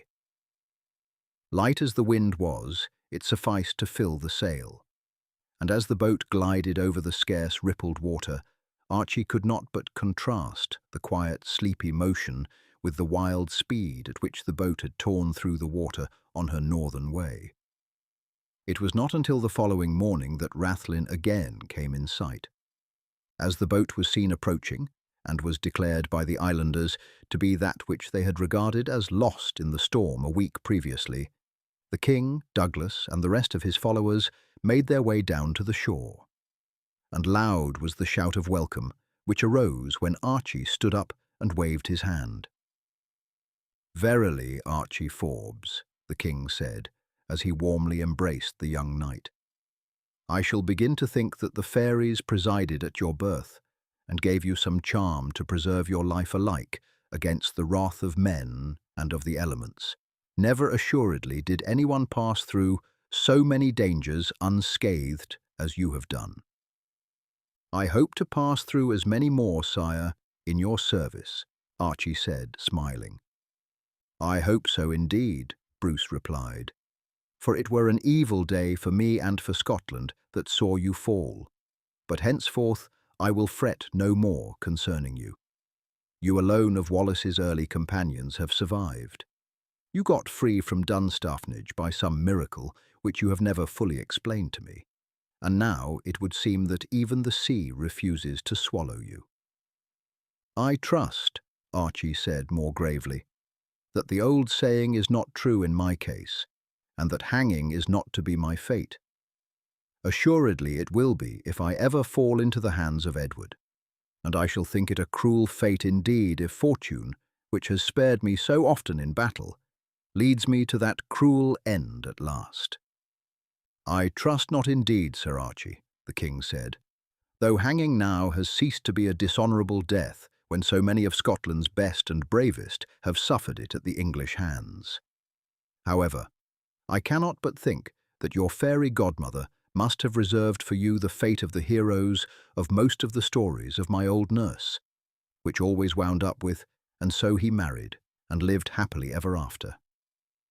And now, Archie, tell me all that has befallen you, where you have been, and how you fared, and by what miraculous chance you escaped the tempest. All our eyes were fixed on the boat when you laboured to reach the shore, and had you heard the groans we uttered when we saw you give up the effort as hopeless and fly away to sea before the wind, you would have known how truly all your comrades love you. We gave you up as assuredly lost, for the islanders here agreed that you had no chance of weathering the gale, and that the boat would, ere many hours, be dashed to pieces either on Islay or Jura, should it even reach so far. But the most thought that you would founder long ere you came in sight of the land. Accompanying the king with his principal companions to the hut which he occupied, Archie related the incidents of the voyage and of their final refuge at Colonsay. It was a wonderful escape, the king said when he finished, and the Holy Virgin and the saints must assuredly have had you in their especial care. You have cost us well nigh a fortune, for not one of us but vowed offerings for your safety, which were, perchance, the more liberal, since we deemed the chances of paying them so small. However, they shall be redeemed, for assuredly they have been well earned, and for my share I am bound, when I come to my own, to give a piece of land of the value of 100 marks a year to the good monks of St. Kilian's, to be spent in masses for the souls of those drowned at sea. Some days later the king said to Archie, I have a mission for you. 'Tis one of danger, but I know that that is no drawback in your eyes. I am ready, Archie said modestly, to carry out to the best of my power any errand with which your majesty may entrust me. I have been thinking, Sir Archie, that I might well make some sort of alliance with the Irish chieftains. Many of these are, like most of our Scotch nobles, on terms of friendship with England. Still, there are others who hold aloof from the conquerors. It would be well to open negotiations with these, so that they by rising might distract Edward's attention from Scotland, while we, by our efforts, would hinder the English from sending all their force thither, and we might thus mutually be of aid to each other. At present I am, certes, in no position to promise aid in men or money, but I will bind myself by an oath that if my affairs in Scotland prosper, I will from my treasury furnish money to aid them in carrying on the struggle, and that if I clear Scotland of her oppressors, I will either go myself or send one of my brothers with a strong force to aid the Irish to follow our example. The mission is, as you will see, Sir Archie, a dangerous one, for should any of the English, or their Irish allies, lay hands on you, your doom would be sealed. Still you may do me and Scotland great service, should you succeed in your mission. Even minor risings would be of much utility, seeing that they would at any rate prevent Edward from bringing over troops from Ireland to assist in our conquest. I have thought the matter over deeply, and conclude that, young as you are, I can entrust it to you with confidence, and that you are indeed the best fitted among those with me to undertake it. Douglas is but a boy. My brother Edward is too hot and rash. Boyd is impatient and headstrong, trusty and devoted to me though he is. But I am sure that in you there is no lack either of prudence or courage. Hence, Sir Archie, if you will undertake it, I will entrust it to you." "I will willingly undertake it, sire, since you think me fitting for it, and deem it a high honour indeed that you have chosen me." "When will you that I start?" "It were best to lose no time," the king replied, "and if you have no reason for delay, I would that you should embark tonight, so that before daybreak you may have gained the Irish shore. They tell me that there are many desperate men in refuge among the caves on the coast, and among these you might choose a few who might be useful to you in your project. But it is not in this part that a rising can be effected, for the country inland is comparatively flat and wholly in the hands of the English. It is on the west coast that the resistance to the English was continued to the last, and here, from time to time, it blazes out again. In those parts, as they tell me, not only are there wild mountains and fastnesses, such as we have in Scotland, but there are great morasses and swamps extending over wide tracts, where heavy armed soldiers cannot penetrate, and where many people still maintain a sort of wild independence, defying all the efforts of the English to subdue them. The people are wild and savage, and ever ready to rise against the English. Here, then, is the country where you are most likely to find chiefs who may enter into our plans and agree to second our efforts for independence. Here are some rings and gold chains, which are all that remain to me of my possessions. Money I have none, but with these you may succeed in winning the hearts of some of these savage chieftains. Take, too, my royal signet, which will be a guarantee that you have power to treat in my name. I need not tell you to be brave, Sir Archie, but be prudent. Remember that your life is of the utmost value to me. I want you not to fight, but simply to act as my envoy. If you succeed in raising a great fire in the west of Ireland, remain there and act as counsellor to the chiefs, remembering that you are just as much fighting for Scotland there as if you were drawing sword against her foes at home. If you find that the English arm is too strong and the people too cowed and disheartened to rise against it, then make your way back here by the end of 3 months, by which time I hope to sail hence, and to raise my standard in Scotland again." On leaving the king, Archie at once conferred with Duncan the fisherman, who willingly agreed that night to set him ashore in Ireland. "I will land you," he said, "at a place where you need not fear that any English will meet you. It is true that they have a castle but 3 miles away, perched on a rock on the coast. It is called Dunluce, and commands a wide seaward view, and for this reason it were well that our boat were far out at sea again before morning dawned, so that if they mark us, they will not suppose that we have touched on the coast. Else they might send a party to search if any have landed. Not even then that you need fear discovery, for the coast abounds in caves and hiding places. My sons have often landed there, for we do a certain trade in the summer from the island in fish and other matters with the natives there. If it pleases you, my son Ronald, who is hardy and intelligent, shall land with you and accompany you as your retainer while you remain in Ireland.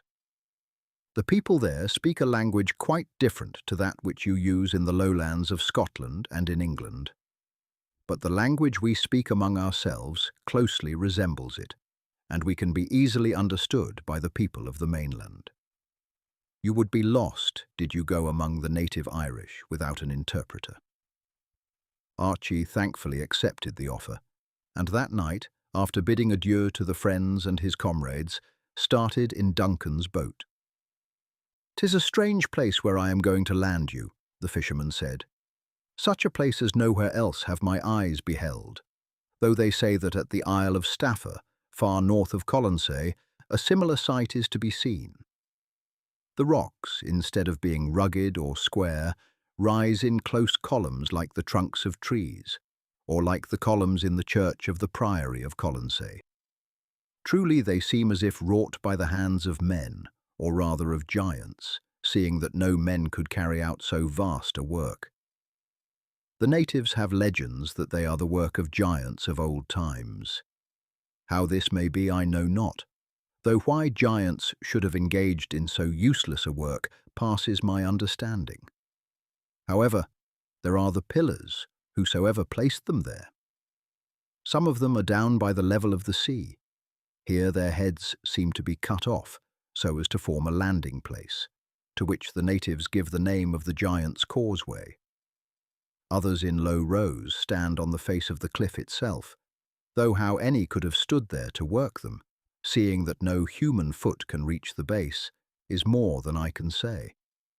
'Tis a strange and wonderful sight, as you will say when the morning light suffers you to see it. It was fortunate that Duncan knew the coast so well, and was able by the light of the stars to find a landing place. For quiet as the sea appeared, a swell rose as they neared the shore, and the waves beat heavily on the wild and rocky coast.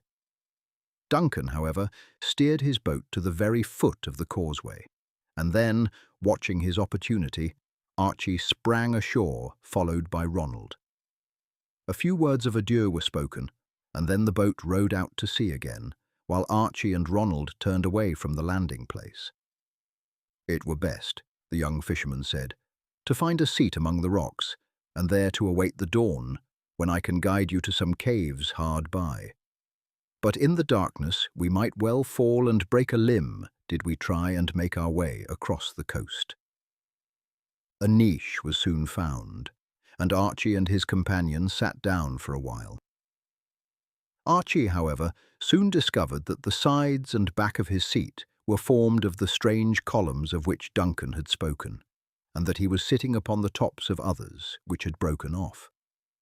Eagerly he passed his hands over the surface of these strange pillars, and questioned his companion as to what he knew about them. But Ronald could tell him no more than his father had done, and Archie was forced to await the dawn to examine more closely the strange columns. Daylight only added to his wonder. On all sides of him stretched the columns, packed in a dense mass together, while range above range they stood on the face of the great cliffs above him. The more he examined them, the more his wonder grew. "They can neither be the work of men nor giants," he said, "but must have been called up by the fantastic freak of some powerful enchanter. Hitherto I have not believed the tales of these mysterious beings of old times, but after seeing these wonderful pillars, I can no longer doubt, for assuredly no mortal hand could have done this work." Ronald now urged that they had better be moving, as it was possible, although unlikely enough, that one passing along the top of the cliffs might get sight of them. They accordingly moved along the shore, and in a quarter of a mile reached the mouth of a great cave. The bottom was covered with rocks, which had fallen from the roof, thickly clustered over with wet seaweed, which, indeed, hung from the sides far up, showing that at high tide the sea penetrated far into the cave. "The ground rises beyond," Ronald said, "and you will find recesses there which the tide never reaches." They moved slowly at first, until their eyes became accustomed to the darkness. Then they kept on, the ground getting more even as they ascended, until they stood on a dry and level floor. "Now I will strike a light," Ronald said, "and light the torch which I brought with me. We are sure to find plenty of driftwood cast up at the highest point the tide reaches. Then we can make a fire, and while you remain here, I will go out and find some of the natives and engage a guide to take us forward tonight." Taking out his flint and steel, Ronald proceeded to strike a light, and after several efforts succeeded in doing so, and in igniting some dried moss which he had brought with him, carefully shielded from damp in the folds of his garment. As a light flame rose, he applied his torch to it, but as he did so, came an exclamation of astonishment, for gathered in a circle round them were a dozen wild figures. All were armed and stood in readiness to strike down the intruders into their hiding place. They were barefooted, and had doubtless been asleep in the cave until, when awakened by the approaching footsteps and voices, they had silently arisen and prepared to fall upon the intruders. "We are friends," Ronald said in the native language, when he recovered from his start of surprise. "I am Ronald, a fisherman from Rathlin, and was over here in the summer exchanging fish for sheep." "I recollect you," one of the men said. "But what do you here so strangely and secretly? Are the English hunting you too from your island, as they have done us?" "They have not come to Rathlin yet," Ronald said. "Doubtless they would do so, but 'tis too poor to offer any temptation for their greed. But they are our enemies, as they are yours. I am here to guide this Scottish knight who is staying at Rathlin, a fugitive from their vengeance like yourself, and who is charged with a mission from the King of Scotland to your chiefs, whom he would fain induce to join in a rising against the power of the English." "He is welcome," the man who appeared to be the leader of the party replied, "and may he succeed in his object. But," he continued bitterly, "I fear that the chance is a small one. The Norman foot is on our necks, and most of those who should be our leaders have basely accepted the position of vassals to the English king. Still, there are brave hearts yet in Ireland who would gladly rise did they see even a faint chance of success. Hundreds are there who, like us, prefer to live the lives of hunted dogs in caves, in mountain fastnesses, or in the bogs, rather than yield to the English yoke. Tell me your plans and whither you would go, and I will give you guides who know every foot of the country and who can lead you to the western hills, where, though no open resistance is made, the English have scarce set foot. There we generally find refuge, and 'tis only at times, when the longing to see the homes of our childhood becomes too strong for us, that I and those you see, all of whom were born and reared between this and Coleraine, come hither for a time, when at night we can issue out and prowl round the ruins of the homes of our fathers." While this conversation had been going on, the others, seeing that the visit was a friendly one, had set to work, and bringing up driftwood from below, piled it round the little blaze, which Ronald had commenced, and soon had a great fire lighted. They then produced the carcass of a sheep, which they had the evening before carried off. Ronald had brought with him a large pile of oaten cakes, and a meal was speedily prepared. Archie could not but look with surprise at the wild figures around him, lit up by the dancing glare of the fire. Their hair lay in tangled masses on their necks. Their attire was of the most primitive description, consisting but of one garment secured round the waist by a strap of untanned leather. Their feet and legs were bare. Their hair was almost black, their eyes small and glittering, with heavy overhanging brows, and they differed altogether in appearance, even from the wildest and poorest of the Scottish peasantry. In their belts all bore long knives of rough manufacture, and most of them carried slings hanging from the belt, in readiness for instant use. In spite of the wildness of their demeanour, they seemed kindly and hospitable, and many were the questions which they asked Ronald concerning the King of Scotland and his knights who were in refuge at Rathlin. When the meal was over, all stretched themselves on the sand like so many animals, and without further preparation went off to sleep. Archie, knowing that nothing could be done until nightfall, followed their example. The fire had by this time burned low, and soon perfect stillness reigned in the great cavern, save that far away at its mouth, the low thunder of the waves upon the rocks came up in a confused roar. Chapter 16. An Irish Rising. When night came on, Archie started for the west, accompanied by Ronald and two of the Irish as guides. They crossed the country without question or interference and reached the wild mountains of Donegal in safety. Archie had asked that his conductors should lead him to the abode of the principal chieftain of the district. The miserable appearance of the sparsely scattered villages through which they had passed had prepared him to find that the superiors of such a people would be in a very different position from the feudal lords of the Highlands of Scotland. He was not surprised, therefore, when his attendants pointed out a small hold, such as would appertain to a small landowner on the Scottish border, as the residence of the chief. Around it were scattered a number of low huts composed of turf, roofed with reeds. From these, when the approach of strangers was reported, a number of wild-looking figures poured out, armed with weapons of the most primitive description. A shout from Archie's guides assured these people that the newcomer was not, as his appearance betokened him, a Norman knight, but a visitor from Scotland who sought a friendly interview with the chief. Insignificant as was the hold, it was evident that something like feudal discipline was kept up. 2 men, armed with pikes, were stationed on the wall, while 2 others leant in careless fashion against the posts of the open gate. On the approach of Archie, an elderly man, with a long white beard, came out to meet them. Ronald explained to him that Archie was a knight who had come as an emissary from the King of Scotland to the Irish chieftains, and desired to speak with the great Fergus of Killeen.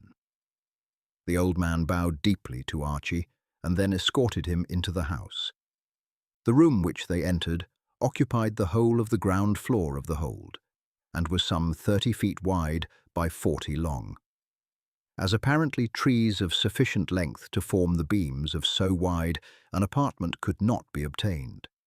The floor above was supported by 2 rows of roughly squared posts extending down from end to end. The walls were perfectly bare.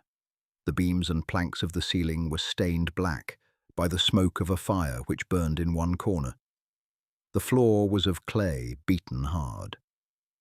A strip some 10 feet wide, at the further end, was raised 18 inches above the general level, forming a sort of dais. Here, in a carved settle of black wood, sat the chief. Some females, evidently the ladies of his family, were seated on piles of sheepskins and were plying their distaffs, while an aged man was seated on the end of the dais with a harp of quaint form on his knee. His fingers touched a last chord as Archie entered, and he had evidently been playing while the ladies worked. Near him on the dais was a fire composed of wood embers, which were replenished from time to time with fresh, glowing pieces of charcoal taken from the fire at the other end of the room, so that the occupants of the dais should not be annoyed by the smoke arising close to them. The chief was a fine-looking man about 50 years old. He was clad in a loose-fitting tunic of soft, dark green cloth, confined at the waist by a broad leathern band with silver clasp and ornaments, and reaching to his knees. His arms were bare. On his feet he wore sandals, and a heavy sword rested against the wall near his hand. The ladies wore dresses of similar material and of somewhat similar fashion, but reaching to the feet. They wore gold armlets, and the chief's wife had a light band of gold round her head. The chief rose when Archie entered, and upon the seneschal informing him of the rank and mission of his visitor, he stepped from the dais and, advancing, greeted him warmly. Then he led him back to the dais, where he presented to him the ladies of his family, ordering the retainers, of whom about a score were gathered in the hall, to place 2 piles of sheepskins near the fire. On one of these he sat down and motioned to Archie to take his place on the other, his own chair being removed to a corner. Then, through the medium of Ronald, the conversation began. Archie related to the chief the efforts which the Scotch were making to win their freedom from England, and urged in the king's name that a similar effort should be made by the Irish. As the forces of the English, being thereby divided and distracted, there might be better hope of success. The chief heard the communication in grave silence. The ladies of the family stood behind the chief with deeply interested faces, and as the narrative of the long-continued struggle which the Scots were making for freedom continued, it was clear, by their glowing cheeks and their animated faces, how deeply they sympathized in the struggle. The wife of the chief, a tall and stately lady, stood immediately behind him with her 2 daughters, girls of some 17 or 18 years of age, beside her. As Ronald was translating his words, Archie glanced frequently at the group, and thought he had never seen one fairer or more picturesque. There was a striking likeness between mother and daughters, but the expression of staid dignity in the one was in the others replaced by a bright expression of youth and happiness. Their beauty was of a kind new to Archie. Their dark, glossy hair was kept smoothly in place by the fillet of gold in the mother's case, and by purple ribbons in that of the daughters. Their eyebrows and long eyelashes were black, but their eyes were grey, and as light as those to which Archie was accustomed under the fair tresses of his countrywomen. The thing that struck him most in the faces of the girls was their mobility, the expression changing as it seemed in an instant from grave to gay, flushing at one moment with interest at the tale of deeds of valour, paling at the next at the recital of cruel oppression and wrong. When Archie had finished his narrative, he presented to the chief a beautifully wrought chain of gold as a token from the King of Scotland. The chief was silent for some time after the interpreter concluded Archie's narrative. Then he said, "Sir Knight, it almost seems to me as if I had been listening to the tale of the wrongs of Ireland, save that it appears that the mastery of the English here has been more firmly established than with you. This may be from the nature of the country. Our hills are, for the most part, bare, while yours, you say, are covered with forest. Thus the Normans could more easily, when they had once gained the upper hand, crush out the last vestiges of opposition than they could with you. As I judge from what you say, the English in Scotland hold all the fortresses, and when the people rise, they remain sheltered in them until assistance comes from England. With us it is different. First they conquer all the country, then from a wide tract, a third perhaps of the island, they drive out the whole of the people and establish themselves firmly there, portioning the land among the soldiery and repeopling the country with an English race. Outside this district, the Irish chieftains, like myself, retain something of independence. We pay a tribute and are in the position of feudatories, being bound to furnish so many men for the King of England's wars if called upon to do so. The English seldom come beyond their pale so long as the tribute is paid, and the yoke, therefore, weighs not so heavy upon us. But were we to rise, the English army would pour out from its pale and carry fire and sword throughout the country. We, like you, have been without one who would unite us against the common enemy. Our great chiefs have, for the most part, accepted English titles, and since their power over the minor chiefs is extended rather than decreased by the changed circumstances, they are well content, for they rule now over their districts, not only as Irish chieftains, but as English lieutenants. You have seen, as you journeyed here, how sparse is the population of our hills, and how slight would be the opposition which we could offer, did the Earl of Ulster sweep down upon us with trained English soldiers. Were there a chance of success, Fergus of Killeen would gladly draw the sword again, but I will not bring ruin upon my family and people by engaging in a hopeless enterprise. Did I raise my standard, all Donegal would take up arms, but Donegal alone is powerless against England. I know my people, they are ready for the fray, they would rush to battle and perish in thousands to win victory, but one great defeat would crush them.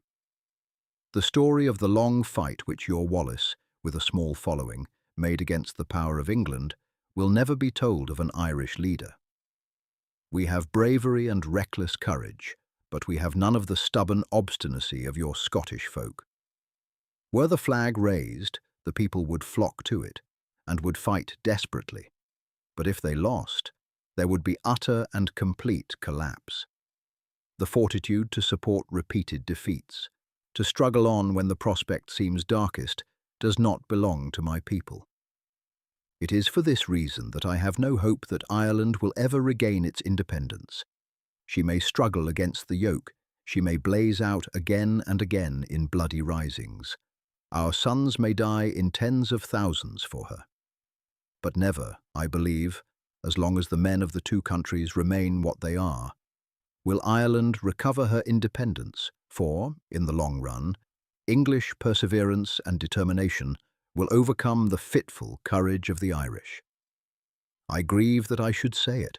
I mourn that I feel it my duty to repress, rather than to encourage the eager desire of my people to draw the sword and strike for freedom. But such is my conviction. But understand, Sir Knight, that whatever I may think, I shall not be backward in doing my part. If Ireland again rises, should the other native chieftains determine to make one more effort to drive the English across the Channel, be sure that Fergus of Killeen and the men of Donegal will be in the front of the battle. No heart beats more warmly for freedom than mine, and did I stand alone, I would take to the bogs and join those who shelter there, defying the might of England. But I have my people to think of. I have seen how the English turn a land to desolation as they sweep across it, and I will not bring fire and sword into these mountain valleys unless all Ireland is banded in a common effort. You have seen Scotland wasted from sea to sea, her cities burned, her people slain by thousands, her dales and valleys wasted. And can you tell me that, after these years of struggle, you have gained any such advantage as would warrant your advising me to rise against England? Archie was silent, thinking over the struggle in which he had taken part for so many years, and remembering the woes that it had brought on Scotland, and that, after fighting so long, Bruce and the handful of fugitives at Rathlin were the sole survivors of the patriotic party. He could not but acknowledge at heart the justice of the chief's words. His sole hope for Scotland now rested in the perseverance and personal valour of the king, and the stubborn character of the people, which he felt assured would lead them to rise again and again, in spite of disaster and defeat, until freedom was won. The Irish possessed no Bruce. Their country was less defendable than Scotland, and if, as Fergus said, they had none of that indomitable perseverance which enabled the Scotch people again and again to rise against the yoke, what hope could there be of final success? How could he be justified in urging upon the chieftain a step which would bring fire and sword into those quiet valleys? For some time, therefore, after Ronald had translated the chief's speech, he remained silent.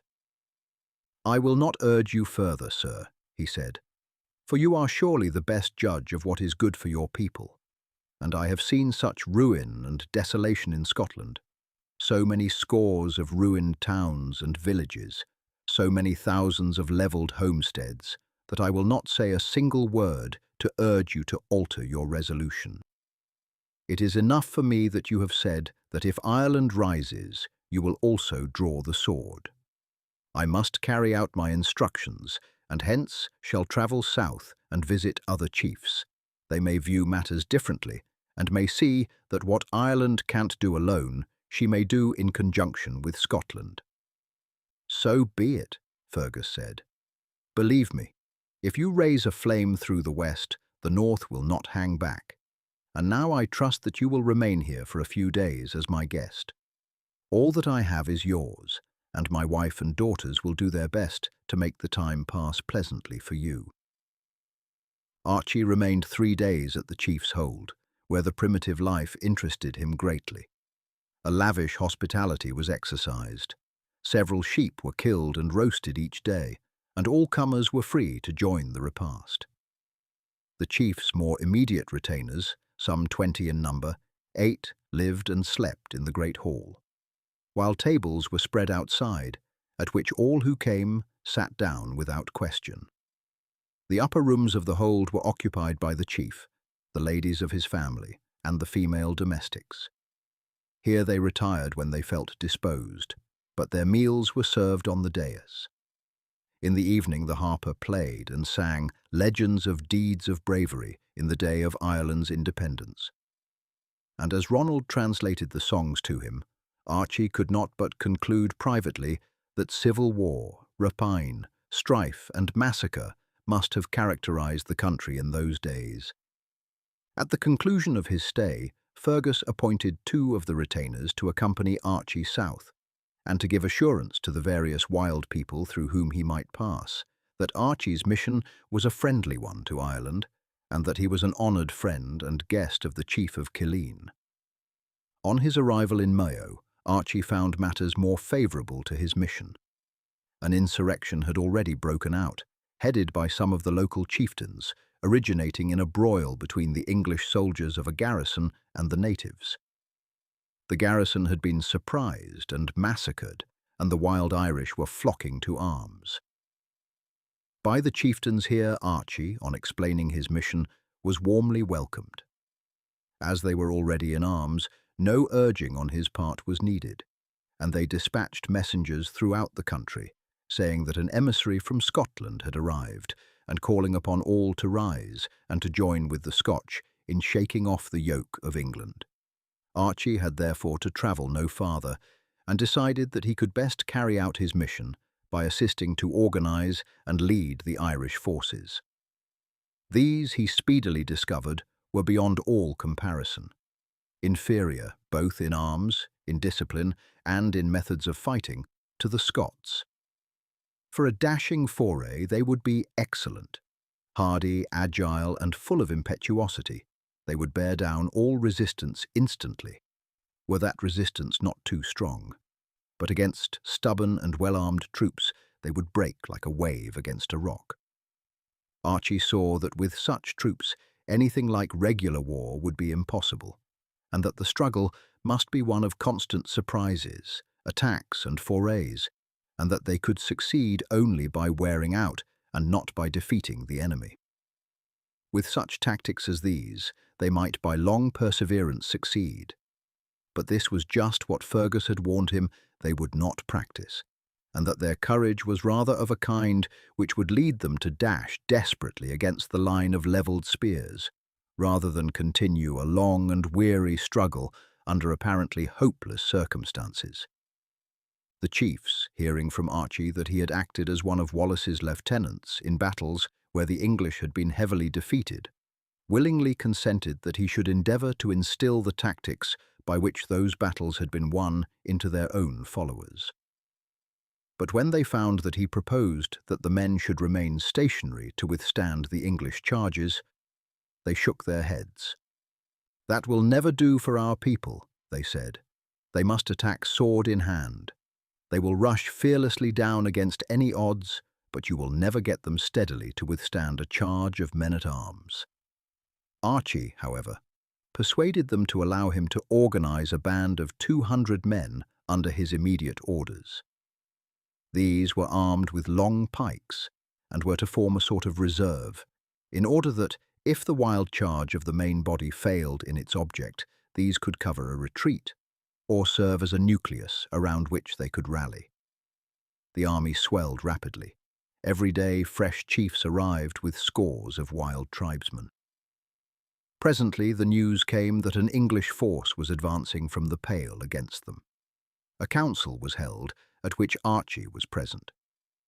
Very strongly he urged his views upon the chieftains, namely, that they should altogether decline a pitched battle, but that, divided into numerous parties, they should enter the Pale, destroying weak garrisons and ravaging the country, trying to wear out the English by constant skirmishes and night attacks, but refusing always to allow themselves to be tempted into an engagement. "The English cannot be everywhere at once," he urged. "Let them hold only the ground on which their feet stand. As they advance or retire, close ever in on their rear, drive off their cattle and destroy their crops and granaries in the Pale. Force them to live wholly in their walled towns, and as you gain in strength, capture these one by one, as did we in Scotland. So, and so only, can you hope for ultimate success." His advice was received with a silence which he at once saw betokened disapproval. One after another of the Irish chieftains rose and declared that such a war could not be sustained. "Our retainers," they said, "are ready to fight, but after fighting they will want to return to their homes. Besides, we are 15,000 strong, and the English men-at-arms marching against us are but 800. It would be shameful and cowardly to avoid a battle, and were we willing to do so, our followers would not obey us. Let us first destroy this body of English, then we shall be joined by others, and can soon march straight upon Dublin." Archie saw that it was hopeless to persevere, and set out the following day with the wild rabble, for they could not be termed an army, to meet the English. The leaders yielded so far to his advice as to take up a position where they would fight with the best chance of success. The spot lay between a swamp extending a vast distance and a river, and they were thus open only to an attack in front, and could, if defeated, take refuge in the bog, where horsemen could not follow them. On the following morning the English were seen approaching. In addition to the 800 men-at-arms were 1,000 lightly equipped footmen, for experience had taught the English commanders that in such a country lightly armed men were necessary to operate where the wide extending morasses prevented the employment of cavalry. The English advanced in solid array. 300 archers led the way. These were followed by 700 spearmen, and the men-at-arms brought up the rear. The Irish were formed in disordered masses, each under its own chieftain. The English archers commenced the fight with a shower of arrows. Scarcely had these begun to fall when the Irish, with a tremendous yell, rushed forward to the assault. The English archers were swept like chaff before them. With reckless bravery, they threw themselves next upon the spearmen. The solid array was broken by the onslaught, and in a moment both parties were mixed up in wild confusion. The sight was too much for Archie's band to view unmoved, and these, in spite of his shouts, left their ground and rushed at full speed after their companions and threw themselves into the fight. Archie was mounted, having been presented with a horse by one of the chiefs, and he now, although hopeless of the final result, rode forward. Just as he joined the confused and struggling mass, the English men-at-arms burst down upon them. As a torrent would cleave its way through a mass of loose sand, so the English men-at-arms burst through the mass of Irish, trampling and cutting down all in their path. Not unharmed, however, for the Irish fought desperately with axe and knife, hewing at the men-at-arms, stabbing at the horses, and even trying by sheer strength to throw the riders to the ground. After passing through the mass, the men-at-arms turned and again burst down upon them. It was a repetition of the first charge. The Irish fought desperately, but it was each for himself. There was neither order nor cohesion, and each man strove only to kill a foe before being himself slain. Archie and the chiefs, with the few mounted men among the retainers, strove in vain to stem the torrent. Under the orders of their leaders, the English kept in a compact mass, and the weight of the horses and armour bore down all opposition. 4 times did the men-at-arms burst through the struggling mass of Irish. As they formed to charge the 5th time, the latter lost heart, and as if acting under a simultaneous influence, they turned and fled. The English horse burst down on the rear of the mass of fugitives, hewing them down in hundreds.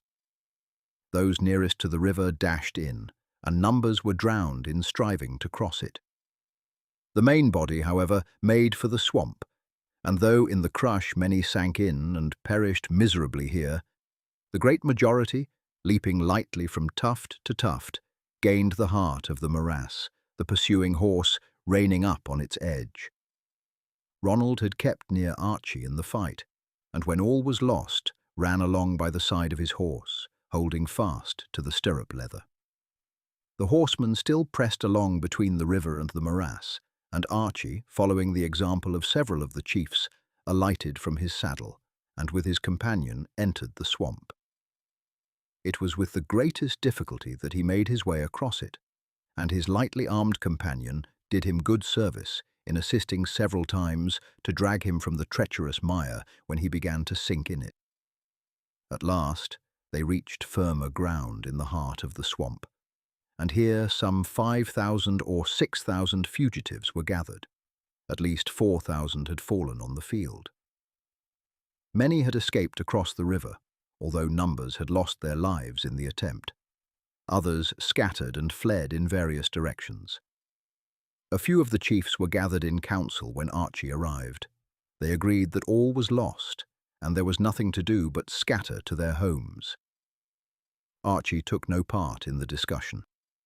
That day's experience had convinced him that nothing like a permanent and determined insurrection was possible, and only by such a movement could the Scottish cause be aided, by forcing the English to send reinforcements across St. George's Channel. After seeing the slaughter which had taken place, he was rejoiced at heart that the rising had commenced before he joined it, and was in no way the result of his mission, but was one of the sporadic insurrections which frequently broke out in Ireland, only to be instantly and sternly repressed. "We have failed, Sir Knight," one of the chiefs said to him, "but it was not for want of courage on the part of our men." "No, indeed," Archie replied through his interpreter.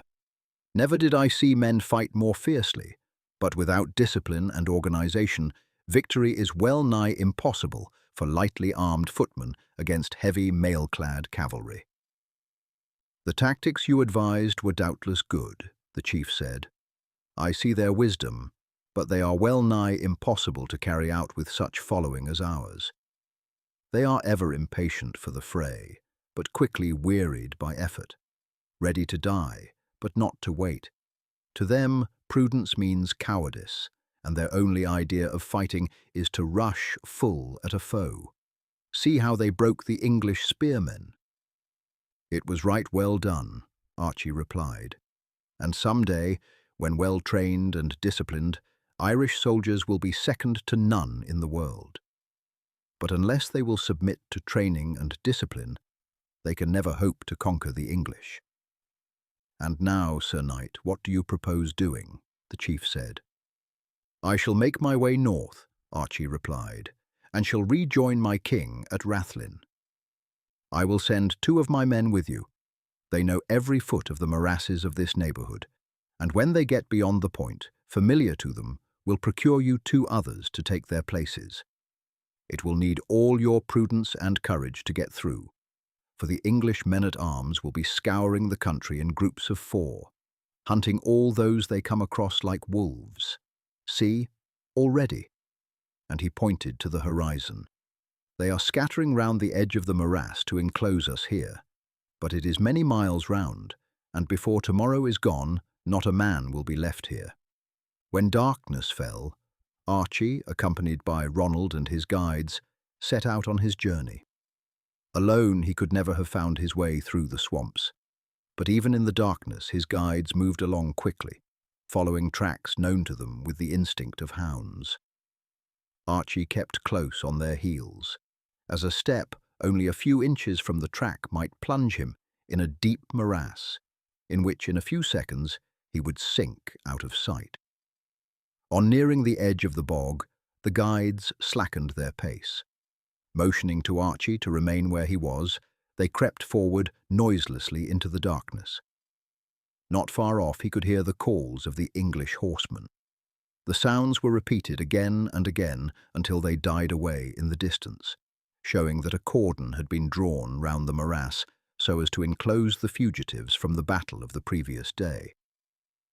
In a quarter of an hour the guides returned as noiselessly as they had departed, and Archie continued the march at their heels. Even greater caution than before was now necessary in walking, for the English, before darkness had set in, had narrowly examined the edge of the morass, and had placed 3 or 4 men wherever they could discover the slightest signs of a track. Thus Archie's guides were obliged to leave the path by which they had previously travelled. Their progress was slow now, the party only moving for a few yards at a time, and then halting while the guides searched for ground solid enough to carry their weight. At last, Archie felt the ground grow firmer under his foot, and a reconnaissance by the guides having shown them that none of the English were stationed opposite to them. They left the morass, and noiselessly made their way across the country until far beyond the English line. All night they walked, and at daybreak entered another swamp, and lay down for the day in the long, coarse grass, growing on a piece of firm ground deep in its recesses. In the evening, one of the guides stole out and returned with a native of the neighbourhood, who undertook to show Archie the way on his further journey. 10 days, or rather nights, of steady journeying brought Archie again to the rocky shore where he had landed. Throughout he had found faithful guides, whom he had rewarded by giving, as was often the custom of the time, in lieu of money, a link or two of one of his gold chains. He and Ronald again took refuge in the cave where they had passed the first night of their landing. It was untenanted now. Here they abode for a fortnight, Ronald going up every 2 or 3 days to purchase provisions at the scattered cottages. On Saturday night they lit a great fire just inside the mouth of the cave, so that, while the flames could be seen far out at sea, the light would be unobserved by the garrison of Dunluce or any straggler on the cliff above. It had been arranged with Duncan that every Saturday night, weather permitting, he should sail across and look for a signal fire. The first Saturday night was wild and stormy, and although they lit the fire, they had but slight idea that Duncan would put out. The following week, however, the night was calm and bright, and after piling up the fire high, they proceeded to the causeway, and 2 hours later saw to their joy a boat approaching. In a few minutes they were on board, and by the following morning reached Rathlin. The king and his companions welcomed Archie's return warmly, although the report which he made showed that there was no hope of obtaining any serious diversion of the English attack by a permanent rising in Ireland. And the king, on hearing Archie's account of all that had passed, assured him that he felt that, although he had failed, no one, under the circumstances, could have done otherwise. Chapter 17. The King's Bloodhound. The only other event which occurred throughout the winter was the arrival of a fishing boat with a messenger from one of the king's adherents, and the news which he brought filled them with sorrow and dismay. Kildrummy had been threatened with a siege, and the Queen, Bruce's sisters, Christine and Mary, his daughter Marjorie, and the other ladies accompanying them, deemed it prudent to leave the castle and take refuge in the sanctuary of St. Duthoc in Ross Shire. The sanctuary was violated by the Earl of Ross and his followers, and the ladies and their escort delivered up to Edward's lieutenants and sent to England. The knights and squires who formed the escort were all executed, and the ladies committed to various places of confinement, where most of them remained in captivity of the strictest and most rigorous kind until after the Battle of Bannockburn, 8 years later. The Countess of Buchan, who had crowned Bruce at Scone, and who was one of the party captured at St. Duthoc, received even fouler treatment by Edward's especial orders, being placed in a cage on one of the turrets of Berwick Castle, so constructed that she could be seen by all who passed, and in this cruel imprisonment she was kept like a wild beast for 7 long years by a Christian king whom his admirers loved to hold up as a model of chivalry. Kildrummy had been besieged and taken by treachery. The king's brother, Nigel Bruce, was carried to Berwick and was there hanged and beheaded.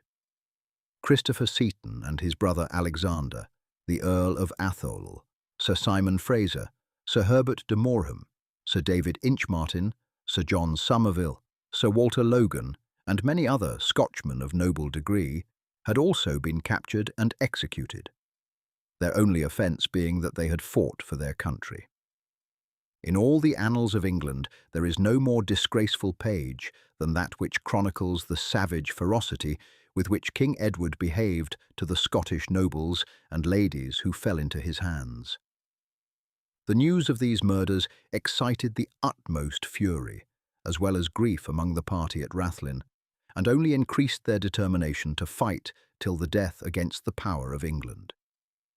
The spring was now at hand, and Douglas, with Archie Forbes and a few followers, left in a boat and landed on the Isle of Arran. In the Bay of Brodick was a castle occupied by Sir John Hastings and an English garrison.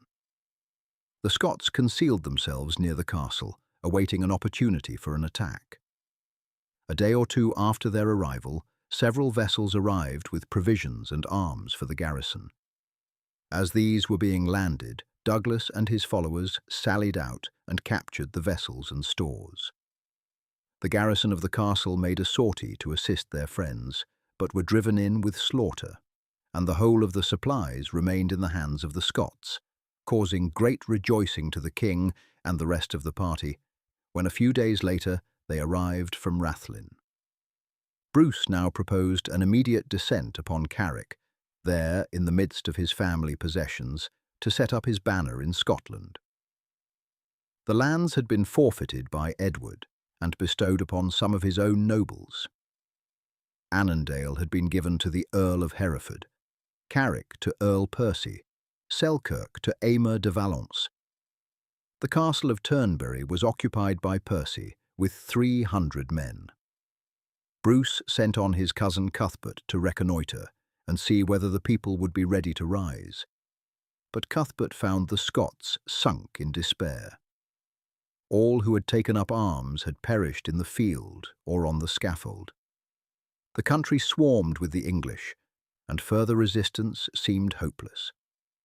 Cuthbert had arranged to light a beacon on a point at Turnberry, visible at Lamlash Bay in Arran, where the king, with his 200 men and 83 boats, awaited the sight of the smoke, which should tell them that circumstances were favourable for their landing.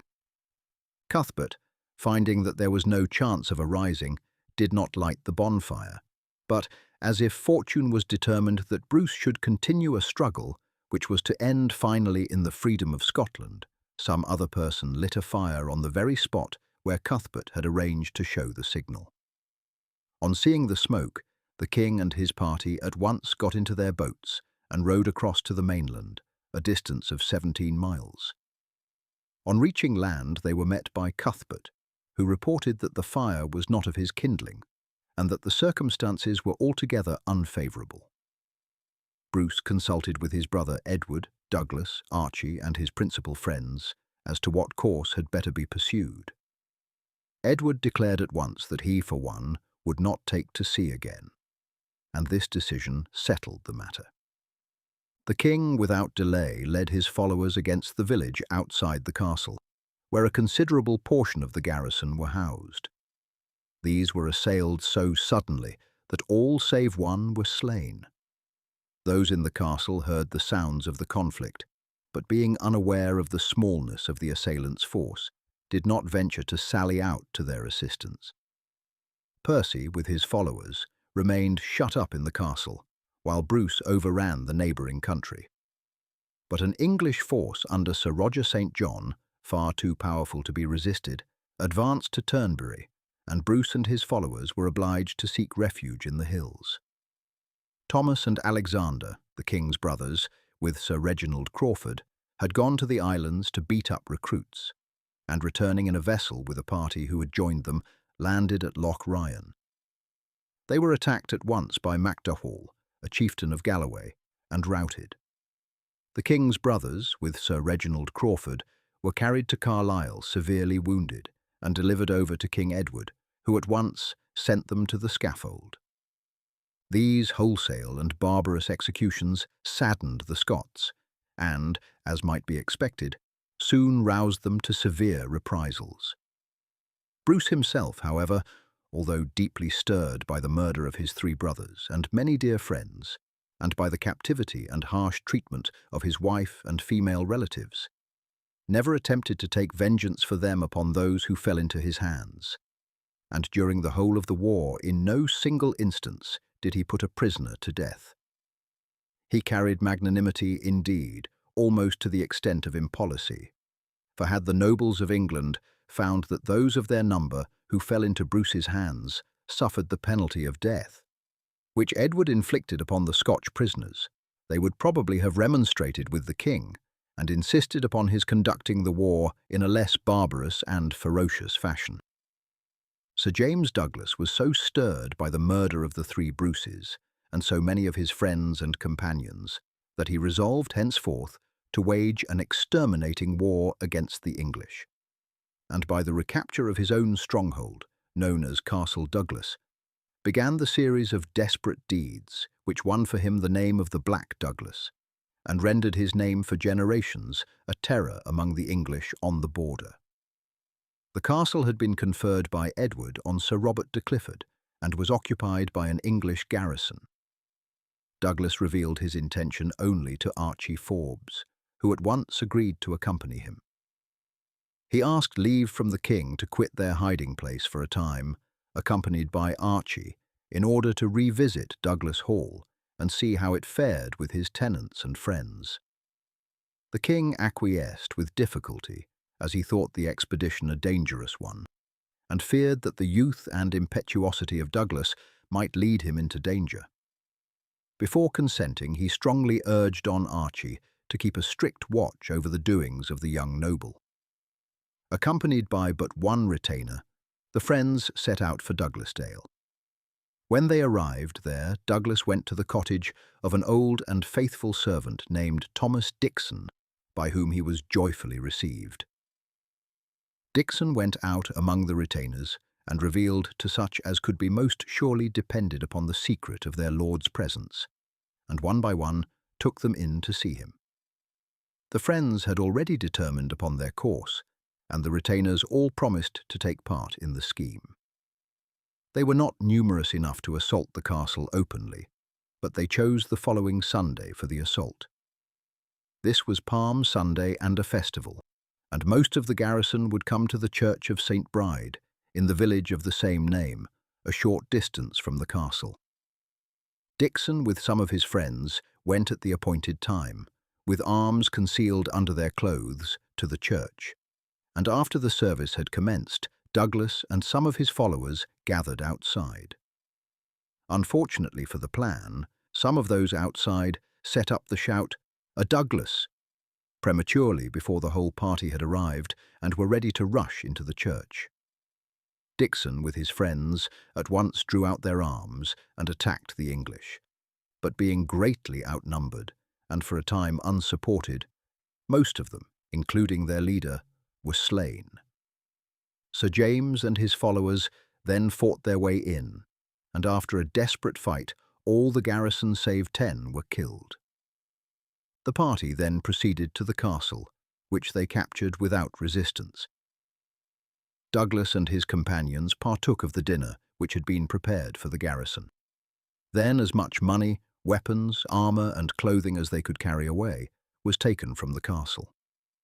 The whole of the vast stores of provisions were carried into the cellar, the heads struck out of the ale and wine casks. The prisoners were slain and their bodies thrown down into the mass, and the castle was then set on fire. Archie Forbes in vain begged Douglas to spare the lives of the prisoners, but the latter would not listen to him. "No, Sir Archie," he exclaimed, "the King of England held my good father a prisoner in chains until he died. He has struck off the heads of every one of our friends who have fallen into his hands.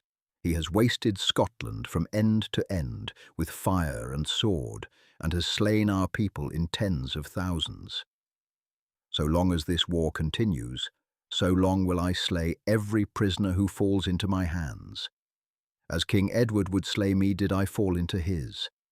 And I will not desist unless this cruel king agrees to show quarter to such of us as he may capture. I see not why all the massacring and bloodshed should be upon one side." Archie did not urge him further, for he too was half beside himself with indignation and grief at the murder of the king's brothers and friends, and at the cruel captivity which, by a violation of the laws of sanctuary, had fallen upon the ladies with whom he had spent so many happy hours in the mountains and forests of Athol. Douglas and Archie now rejoined the king. For months Bruce led the life of a hunted fugitive. His little following dwindled away until but 60 men remained in arms. Of these, a portion were with the king's brother in Galloway, and with but a handful of men, Bruce was lying among the fastnesses of Carrick when Sir Ingram de Umfraville, with a large number of troops sent by the Earl of Pembroke from Edinburgh, approached. Wholly unable to resist so large a force, Bruce's little party scattered, and the king himself, attended only by a page, lay hidden in the cottage of a peasant. The English in vain searched for him until a traitorous Scot went to Umfraville and offered, for a reward of a grant of land to the value of £40 annually, to slay Bruce. The offer was accepted, and the traitor and his 2 sons made their way to Bruce's place of concealment.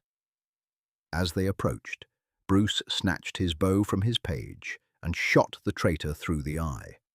One son attacked him with an axe, but was slain with a blow from the king's sword. The remaining assailant rushed at him with a spear, but the king with one blow cut off the spearhead, and before the assailant had time to draw his sword, stretched him dead at his feet. After this, the king with his adherents eluded the search of the English and made their way into Galloway. The people here who were devoted to the English cause determined to hunt him down, and 200 men, accompanied by some bloodhounds, set off towards the king's retreat. But Bruce's scouts were on the watch and brought him news of their coming. The king with his party retired until they reached a morass, through which flowed a running stream, while beyond, a narrow passage led through a deep quagmire. Beyond this point, the hunted party lay down to rest, while the king with 2 followers returned to the river to keep watch. After listening for some time, they heard the baying of the hounds coming nearer and nearer, and then, by the light of a bright moon, saw their enemies approaching. The king sent his 2 followers to rouse the band. The enemy, seeing Bruce alone, pressed forward with all haste, and the king, knowing that if he retired, his followers would be attacked unprepared, determined alone to defend the narrow path.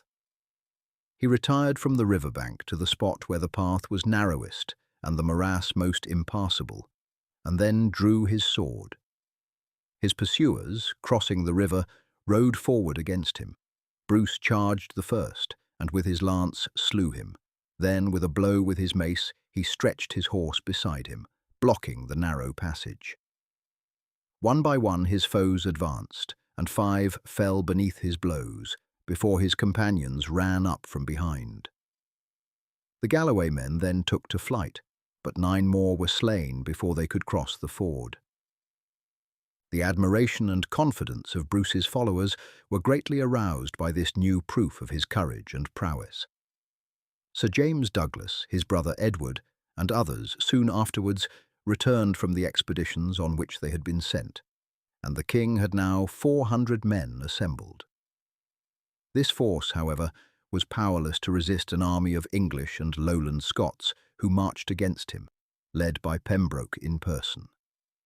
This force was accompanied by John, son of Alexander MacDougall of Lorne, with 800 of his mountaineers. While the heavy armed troops occupied all the lowlands, Lorne and his followers made a circuit in the mountains so as to enclose the royal fugitive between them. Bruce, seeing that resistance was impossible, caused his party to separate into 3 divisions, and Douglas, Edward Bruce, and Sir Archibald Forbes were charged to lead their bands, if possible, through the enemy without fighting. The king tried to escape by a different route with a handful of men. John of Lorne had obtained from Turnberry a favourite bloodhound belonging to Bruce, and the hound, being put upon the trace, persistently followed the king's party. Seeing this, Bruce ordered them all to disperse, and, accompanied only by his foster brother, attempted to escape by speed. As they sped along the mountainside, they were seen by Lorne, who directed his henchmen, with 4 of his bravest and swiftest men, to follow him. After a long chase, the MacDougalls came up with Bruce and his foster brother, who drew their swords and stood on the defence. The henchman, with 2 of his followers, attacked Bruce, while the other 2 fell on his foster brother. The combat was a desperate one, but one by one the king cut down his 3 assailants and then turned to the assistance of his foster brother, who was hardly pressed. The king's sword soon rid him of one of his assailants, and he slew the other. Having thus disembarrassed themselves of the whole of their immediate assailants, Bruce and his companion continued their flight. The main body of their hunters, with the hound, were but a short distance away, but in a wood the fugitives came upon a stream, and, marching for some distance down this, again landed and continued their flight. The hound lost their scent at the spot where they had entered the water, and being unable to recover it, Lorne and his followers abandoned the chase. Among the king's pursuers on this occasion was his nephew Randolph, who had been captured at the Battle of Methven, and having again taken the oath of allegiance to Edward, had been restored to that monarch's favour, and was now fighting among the English ranks. The search was actively kept up after Bruce, and a party of 3 men-at-arms came upon him and his foster brother. Being afraid to attack the king, whom they recognised, openly, they pretended they had come to join him. The king suspected treachery, and when the 5 lay down for the night in a cottage which they came upon, he and his companion agreed to watch alternately. Overcome by fatigue, however, both fell asleep, and when they were suddenly attacked by the 3 strangers, the foster brother was killed before he could offer any resistance.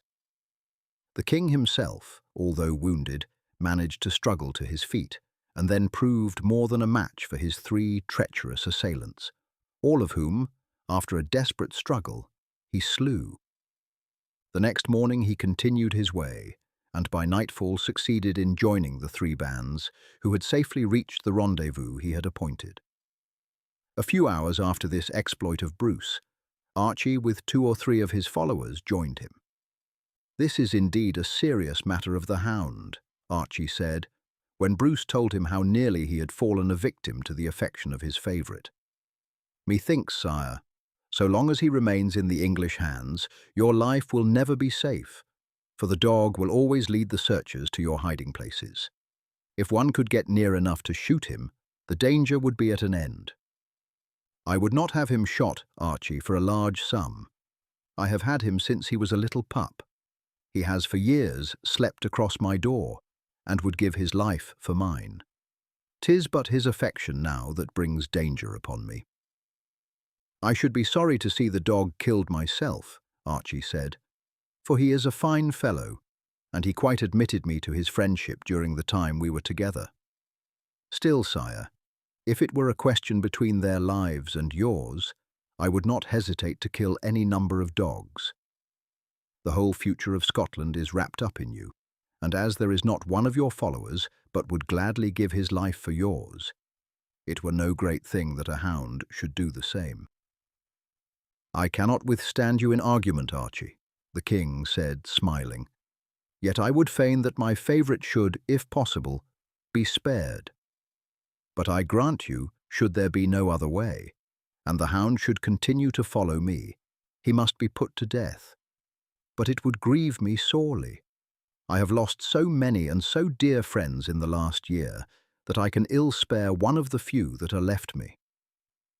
Archie was himself fond of dogs, and knowing how attached Bruce was to his faithful hound, he could quite understand how reluctant he was that harm should come to him. Still, he felt it was necessary that the dog should, at all hazards, be either killed or taken from the English. For if he remained in their hands, he was almost certain sooner or later to lead to Bruce's capture. He determined then to endeavour to avert the danger by abstracting the dog from the hands of the English, or, failing that, by killing him. To do this, it would be absolutely necessary to enter the English camp. There was no possibility of carrying out his purpose without running this risk, for when in pursuit of the king, the hound would be held by a leash, and there would be many men-at-arms close by, so that the difficulty of shooting him would be extremely great, and Archie could see no plan save that of boldly entering the camp. He said nothing of his project to Bruce, who would probably have refused to allow him to undertake it. But the next morning, when he parted from him, for it was considered advisable that the fugitives should be divided into the smallest groups, and that only 1 or 2 of his retainers should remain with Bruce, he started with his own followers in the direction of Pembroke's camp. He presently changed clothes with one of these, and they then collected a quantity of firewood and made it into a great faggot. Archie gave them orders where they should await him, and lifting the faggot on his shoulders, boldly entered the camp. He passed with it near the pavilion of Pembroke. The Earl was standing with some knights at the entrance. "Come hither, Scot," he said as Archie passed. Archie laid his bundle on the ground, and doffing his bonnet, strode with an awkward and abashed air toward the Earl. "I suppose you are one of Bruce's men," the Earl said. "My father," Archie replied, "as well as all who dwell in these dales, were his vassals. But seeing that, as they say, his lands have been forfeit and given to others, I know not whose man I am at present." "Dost know Bruce by figure?" "Surely," Archie said simply, "seeing that I was employed in the stables at Turnberry, and used to wash that big hound of his, who was treated as a Christian rather than a dog." "Oh, you used to tend the hound," Pembroke said. "Then perhaps you could manage him now.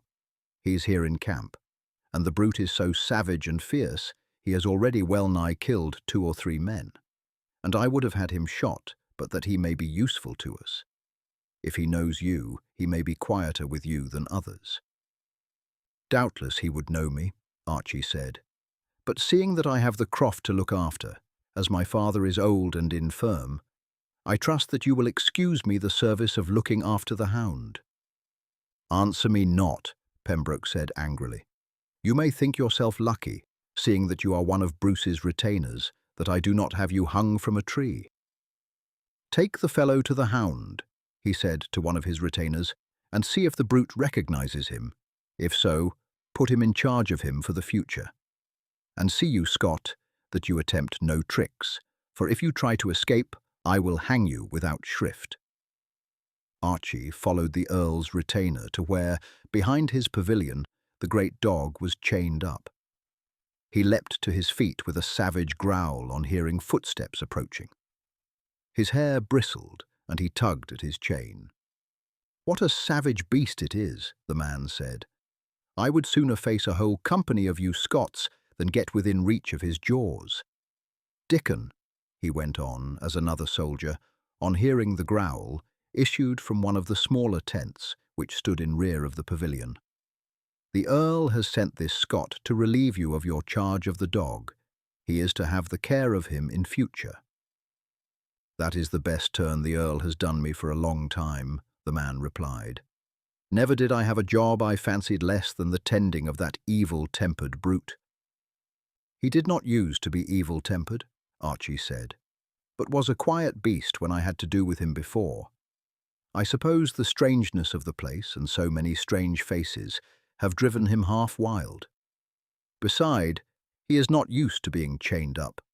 Hector, old fellow," he said, approaching the dog quietly, "don't you know me?" The great hound recognized the voice, and his aspect changed at once. The bristling hair lay flat on his back, the threatening jaws closed. He gave a short, deep bark of pleasure, and then began leaping and tugging at his chain to reach his acquaintance. Archie came close to him now. Hector reared on his hind legs and placed his great paws on his shoulders and licked his face with whines of joy. "He knows you, sure enough," the man said, "and maybe we shall get on better now. At any rate, there may be some chance of sleep, for the brute's howls every night since he has been brought here have kept the whole camp awake." "No wonder," Archie said. "When he has been accustomed to be petted and cared for, he resents being chained up." "Would you unchain him?" the man asked. "That would I," Archie replied, "and I doubt not that he will stay with me." "It may be so," the man replied, "but you had best not unchain him without leave from the Earl. For were he to take it into his head to run away, I would not give a groat for your life. But I will go and acquaint the Earl that the dog knows you, and ask his orders as to his being unchained." In 2 or 3 minutes he returned. "The Earl says that on no account is he to be let free. He has told me to have a small tent pitched here for you. The hound is to be chained to the post, and to share the tent with you. You may, if you will, walk about the camp with him, but always keeping him in a chain. But if you do so, it will be at your peril, for if he gets away, your life will answer for it." In a short time, 2 or 3 soldiers brought a small tent and erected it close by, where the dog was chained up. Archie unloosed the chain from the post, round which it was fastened, and led Hector to the tent, the dog keeping close by his side and wagging his tail gravely, as if to show his appreciation of the change, to the satisfaction of the men to whom hitherto he had been a terror. Some heather was brought for a bed, and a supply of food, both for the dog and his keeper, and the men then left the 2 friends alone. Hector was sitting up on his haunches, gazing affectionately at Archie, his tail beating the ground with slow and regular strokes. "I know what you want to ask, old fellow," Archie said to him. "Why I don't lead you at once to your master. Don't you be impatient, old fellow, and you shall see him ere long." And he patted the hound's head. Hector, with a great sigh expressive of content and satisfaction, lay down on the ground by the side of the couch of heather on which Archie threw himself, his nose between his forepaws, clearly expressing that he considered his troubles were over, and could now afford to wait until, in due time, he should be taken to his master. That night the camp slept quietly, for Hector was silent. For the next 2 days, Archie did not go more than a few yards from his tent, for he feared that he might meet someone who would recognize him. Chapter 18. The Hound Restored. On the 3rd day after his arrival at the camp, Archie received orders to prepare to start with the hound, with the Earl and a large party of men-at-arms in search of Bruce. A traitor had just come in and told them where Bruce had slept the night before. Reluctantly, Archie unfastened the chain from the pole, and holding the end in his hand, went round with Hector to the front of the pavilion. He was resolved that if under the dog's guidance the party came close up with Bruce, he would kill the dog and then try to escape by fleetness of foot. Though of this, as there were so many mounted men in the party, he had but slight hope. Led by the peasant, they proceeded to the hut, which was 5 miles away in the hills. On reaching it, Hector at once became greatly excited. He sniffed here and there, eagerly hunted up and down the cottage, then made a circuit round it, and at last, with a loud deep bay, he started off with his nose to the ground, pulling so hard at the chain that Archie had difficulty in keeping up with him. Pembroke and his knights rode a little behind, followed by their men-at-arms. "I pray you, Sir Earl," Archie said, "keep not too close to my traces, for the sound of the horses' hoofs and the jingling of the equipments make him all the more impatient to get forward, and even now it taxes all my strength to hold him in." The Earl reined back his horse and followed at a distance of some 50 yards. He had no suspicion whatever of any hidden design on Archie's part. The fact that the hound had recognized him had appeared to him a sure proof of the truth of his tale, and Archie had put on an air of such stupid simplicity that the Earl deemed him to have but imperfect possession of his wits. Moreover, in any case, he could overtake him in case he attempted flight. Archie proceeded at a trot behind the hound, who was with difficulty restrained at that pace, straining eagerly on the chain and occasionally sending out his deep bay. Archie anxiously regarded the country through which he was passing. He was waiting for an opportunity, and was determined, whenever they passed near a steep hillside, unscalable by horsemen, he would stab Hector to the heart and take to flight. Presently he saw a man, whose attire showed him to be a Highlander, approaching at a run. He passed close by Archie, and as he did so stopped suddenly, exclaiming, "Archibald Forbes!" and drawing his broadsword sprang at him. Archie, who was unarmed, save by a long knife, leapt back. In the man he recognized the leader of the MacDougall's party, who had captured him near Dunstaffnage. The conflict would have terminated in an instant had not Hector intervened. Turning round with a deep growl, the great hound sprang full at the throat of the Highlander, as with uplifted sword he rushed at Archie. The impetus of the spring threw the MacDougall on his back, with the fangs of the hound fixed in his throat. Archie's first impulse was to pull the dog off. The second thought showed him that, were the man to survive, he would at once denounce him. Accordingly, though he appeared to tug hard at Hector's chain, he in reality allowed him to have his way. Pembroke and his knights instantly galloped up. As they arrived, Hector loosed his hold, and with his hair bristly with rage, prepared to attack those whom he regarded as fresh enemies. "Hold in that hound," Pembroke shouted, "or he will do more damage. What means all this?" For a minute, Archie did not answer, being engaged in pacifying Hector, who, on seeing that no harm was intended, strove to return to his first foe.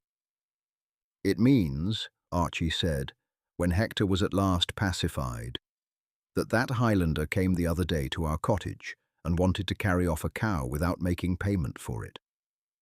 I withstood him. He drew his sword, but as I had a stout cudgel in my hand, I hit him on the wrist ere he could use it, and well nigh broke his arm. So he made off, cursing and swearing, and vowing that the next time he met me, he would have my life." "And that he would have done," Pembroke said, "had it not been for Bruce's dog, who has turned matters the other way. He is dead, assuredly. It is John of Lorne's henchman, who was doubtless on his way with a message from his lord to me. Could not the fool have postponed his grudge till he had delivered it? I tell you, Scott, you had best keep out of the MacDougall's way, for assuredly they will revenge the death of their clansmen upon you if they have the chance, though I can testify that the affair was none of your seeking. Now let us continue our way." "I doubt me, Sir Earl, whether our journey ends not here," Archie said, "seeing that these hounds, when they taste blood, seem for a time to lose their fineness of scent. But we shall see." Archie's opinion turned out correct. Do what they would, they could not induce Hector again to take up his master's trail, the hound again and again returning to the spot where the dead Highlander still lay. Pembroke had the body carried off, but the hound tugged at his chain in the direction in which it had gone, and seemed to have lost all remembrance of the track upon which he was going. At last, Pembroke was obliged to acknowledge that it was useless to pursue longer, and, full of disappointment at their failure, the party returned to camp. Pembroke saying, "Our chase is but postponed. We are sure to get tidings of Bruce's hiding place in a day or two, and next time we will have the hound muzzled, lest any hot-headed Highlander should again interfere to mar the sport." It was some days before further tidings were obtained of Bruce. Archie did not leave his tent during this time, giving as a reason that he was afraid if he went out he should meet some of Lorne's men, who might take up the quarrel of the man who had been killed. At length, however, another traitor came in, and Pembroke and his party set out as before, Hector being this time muzzled by a strap round his jaw, which would not interfere with his scent, but would prevent him from widely opening his jaws. The scent of Bruce was again taken up at a lonely hut in the hills. The country was far more broken and rough than that through which they had followed Bruce's trail on the preceding occasion. Again Archie determined, but most reluctantly, that he would slay the noble dog, but he determined to postpone the deed to the latest moment. Several places were passed where he might have succeeded in effecting his escape after stabbing the hound, but each time his determination failed him. It would have been of no use to release the dog and make himself up the hillside, for a bloodhound's pace when on the track is not rapid, and the horseman could have kept up with Hector, who would of course have continued his way upon the trail of the king. Presently 2 men were seen in the distance. They had evidently been alarmed by the bay of the hound and were going at full speed. A shout of triumph broke from the pursuers, and some of the more eager would have set spurs to their horses and passed the hound. Rein back," Pembroke said. "The country is wild and hilly here, and Bruce may hide himself long before you can overtake him. Keep steadily in his track till he gains flatter country, where we can keep him in sight. Then we shall have no more occasion for the hound and can gallop on at full speed." Archie observed with satisfaction that Bruce was making up an extremely steep hillside, deeming probably that horsemen would be unable to follow him here, and that he would be able to distance pursuers on foot. 10 minutes later, his pursuers had reached the foot of the hill. Pembroke at once ordered 4 knights and 10 men-at-arms to dismount. "Do you," he said, "with the dog, follow hard upon the traces of Bruce. When you reach the top, signal to us the direction in which he has gone. Follow ever on his track without stopping. He must at last take to the low country again. Some of my men shall remain here, others a mile further on, and so on round the whole foot of the hills. Do you, when you see that, thinking he has distanced you, which he may well do, being more lightly armed and flying for his life, he makes for the low country again, send men in different directions to give me warning. The baying of the dog will act as a signal to us." While the men had been dismounting and Pembroke was giving his orders, Archie had proceeded up the hill with the hound. The path was exceedingly steep and difficult. "Do not hurry, sirrah," Pembroke called. "Hold in your hound till the others join you." But Archie paid no attention to the shout, but kept up the steep path at the top of his speed. Shouts and threats followed him, but he paused not till he reached the top of the ascent. Then he unfastened Hector's collar, and the dog, relieved from the chain which had so long restrained him, bounded away with a deep bay in pursuit of his master, whose scent was now strong before him. As Archie looked back, the 4 knights and their followers, in single file, were, as yet, scarce halfway up the ascent. Lying round were numbers of loose boulders, and Archie at once began to roll these down the hillside. They went but slowly at first, but as they reached the steeper portion, they gathered speed, and taking great bounds crashed down the hillside. As these formidable missiles burst down from above, the knights paused. "On!" Pembroke shouted from below. "The Scot is a traitor, and he and the hound will escape if you seize him not." Again the party hurried up the hill. 3 of them were struck down by the rocks, and the speed of all was impeded by the pauses made to avoid the great boulders which bounded down toward them. When they were within a few yards of the top, Archie turned and bounded off at full speed. He had no fear of being himself overtaken. Lightly clad and unarmed, the knights and men-at-arms, who were all in full armour, and who were already breathed with the exertions they had made, would have no chance of overtaking him. Indeed, he could safely have fled at once when he loosed Hector, but he had stopped to delay the ascent of his pursuers, solely to give the hound as long a start as possible. He himself could have kept up with the hound.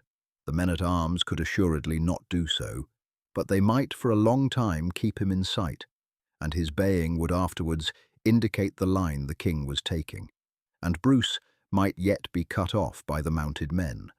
The delay which his bombardment had caused had given a long start to the hound, for it was more than 5 minutes from the time when it had been loosed before the pursuers gained the crest of the hill. Archie, in his flight, took a different line to that which the dog had followed. Hector was already out of sight, and although his deep baying might for a time afford an index to his direction, this would soon cease to act as a guide, as the animal would rapidly increase his distance from his pursuers, and would, when he had overtaken the king, cease to emit his warning note. The pursuers, after a moment's pause for consultation on the crest of the hill, followed the line taken by the hound. The men-at-arms paused to throw aside their defensive armour, breast, back and leg pieces, and the knights relieved themselves of some of their iron gear. But the delay, short as it was, caused by the unbuckling of straps and unlacing of helms, increased the distance which already existed between them and the hound, whose deep notes occasionally raised grew fainter and fainter. In a few minutes it ceased altogether, and Archie judged that the hound had overtaken his master, who, on seeing the animal approaching alone, would naturally have checked his flight. Archie himself was now far away from the men-at-arms, and after proceeding until beyond all reach of pursuit, slackened his pace, and breaking into a walk continued his course some miles across the hills, until he reached a lonely cottage where he was kindly received and remained until next day. The following morning he set out and journeyed to the spot where, on leaving his retainers more than a week before, he had ordered them to await his coming. It was another week before he obtained such news as enabled him again to join the king, who was staying at a woodcutter's hut in Selkirk Forest. Hector came out with a deep bark of welcome. "Well, Sir Archie," the king said, following his dog to the door, "and how has it fared with you since we last parted a fortnight since? I have been hotly chased and thought I should have been taken, but, thanks to the carelessness of the fellow who led my hound, Hector somehow slipped his collar and joined me, and I was able to shake off my pursuers, so that danger is over, and without sacrificing the life of my good dog." Archie smiled. "Perchance, sir, it was not from any clumsiness that the hound got free, but that he was loosed by some friendly hand." "It may be so," the king replied, "but they would scarcely have entrusted him to a hand friendly to me. Nor would his leader, even if so disposed, have ventured to slip the hound, seeing that the horseman must have been close by at the time, and that such a deed would cost him his life. It was only because Hector got away, when the horsemen were unable to follow him, that he escaped, seeing that, good dog as he is, speed is not his strong point, and that horsemen could easily gallop alongside of him, even were he free. What are you smiling at, Sir Archie? The hound and you seem on wondrous friendly terms." For Hector was now standing up with his great paws on Archie's shoulder. "So we should be, sire, seeing that for 8 days we have shared bed and board." "Ah, is it so?" Bruce exclaimed. "Was it you, then, that loosed the hound?" "It was, sir," Archie replied, "and this is the history of it, and you will see that if I have done you and Hector a service in bringing you together again, the hound has repaid it by saving my life." Entering the hut, Archie sat down and related all that had happened to the king.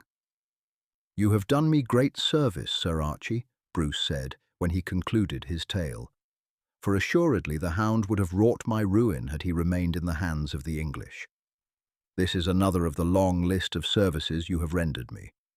Some day, when I come to my own, you will find that I am not ungrateful." The feats which have been related of Bruce and other personal adventures in which he distinguished himself won the hearts of great numbers of the Scotch people. They recognized now that they had in him a champion as doughty and as valiant as Wallace himself.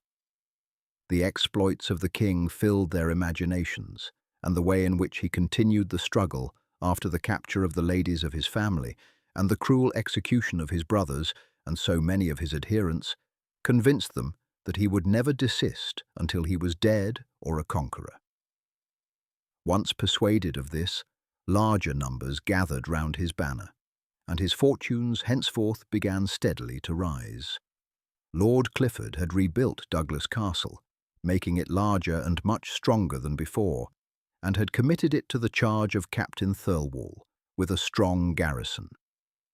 Douglas took a number of his retainers, who had now joined him in the field, and some of these, dressing themselves as drovers and concealing their arms, drove a herd of cattle within sight of the castle toward an ambuscade in which Douglas and the others were laying in ambush.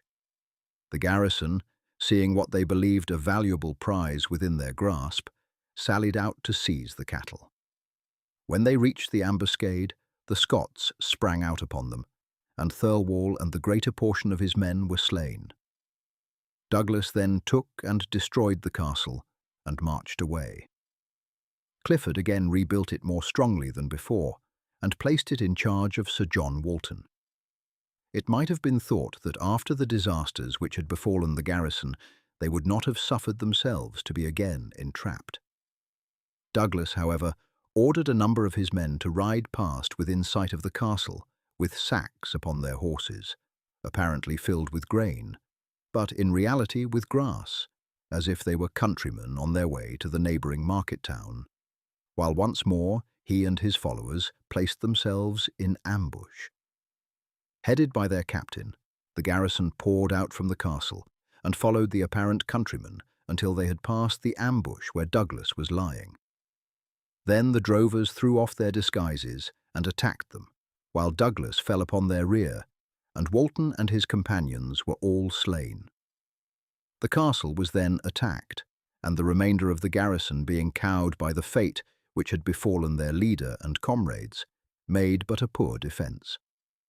The castle was taken and was again destroyed by its lord, the walls being, as far as possible, overthrown. Shortly after the daring adventures of Bruce had begun to rouse the spirit of the country, Archie Forbes found himself at the head of a larger following than before.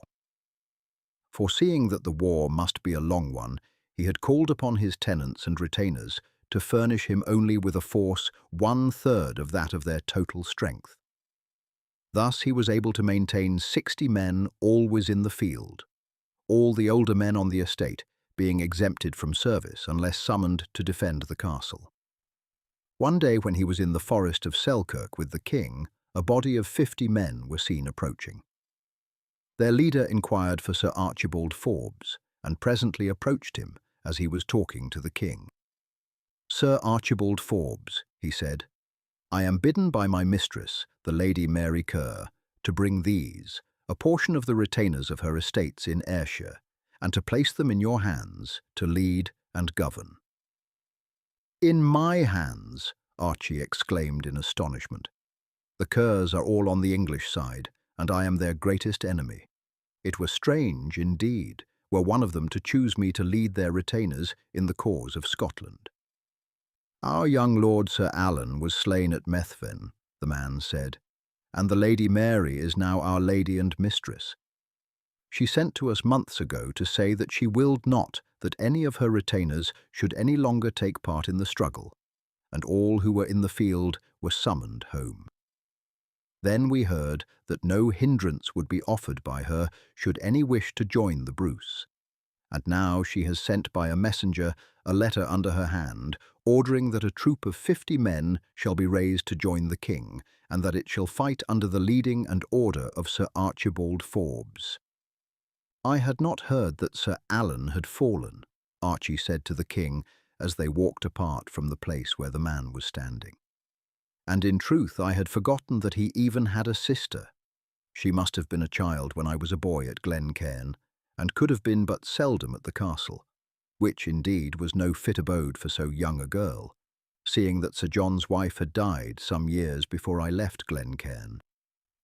Perhaps she was with her mother's relations. I have heard that Sir John Kerr married a relation of the Commons of Badenoch. 'Tis strange if, being of such bad blood on both sides, she should have grown up a true Scotchwoman. Still more strange she should send her vassals to fight under the banner of one whom she must regard as the unlawful holder of her father's lands of Aberfilly." "Think you, Sir Archie," the king said, "that this is a stratagem, and that these men have really come with a design to seize upon you and slay you, or to turn traitors in the first battle?" Archie was silent. "Treachery has been so much at work," he said after a pause, "that it were rash to say that this may not be a traitorous device, but it were hard to think that a girl, even a Kerr, would lend herself to it." "There are bad women as well as bad men," the king said, "and if a woman thinks she has grievances, she will often stick at nothing to obtain revenge." "It is a well-appointed troop," Archie said, looking at the men, who were drawn up in order, "and not to be despised. Their leader looks an honest fellow, and if the lady means honestly, it were churlish indeed to refuse her aid when she ventures to break with her family and to declare for Scotland. No, methinks that, with your permission, I will run the risk, such as it may be, and will join this band with my own." I will keep a sharp watch over them at the first fight, and will see that they are so placed that, should they mean treachery, they shall have but small opportunity of doing harm. Chapter 19. The Convent of St. Kenneth. Bruce, as the result of his successes, was now able to leave his fastnesses and establish himself in the districts of Carrick, Kyle and Cunningham. Pembroke had established himself at Bothwell Castle and sent a challenge to Bruce to meet him with his force at Loudon Hill. Although his previous experience of such challenges was unfortunate, Bruce accepted the offer. He had learned much since the Battle of Methven and was not likely again to be caught asleep. On the 9th of May he assembled his forces at Loudon Hill. It was but a small following. Douglas had brought 100 men from Douglasdale, and Archie Forbes had as many under his banner. Bruce's own vassals had gathered 200 strong, and as many more of the country people had joined. But in all, the Scotch force did not exceed 600 men, almost entirely on foot and armed with spears. Bruce at once reconnoitred the ground to discover a spot where his little force might best withstand the shock of Pembroke's chivalry. He found that at one place near the hill, the road crossed a level meadow with deep morasses on either side. He strengthened the position with trenches and calmly awaited the approach of his enemy. Upon the following day, Pembroke's army was seen approaching, numbering 3,000 knights and mounted men-at-arms, all in complete armour. They were formed in 2 divisions. The battle was almost a repetition of that which had been fought by Wallace near the same spot. The English chivalry levelled their spears and charged with proud confidence of their ability to sweep away the rabble of spearmen in front of them.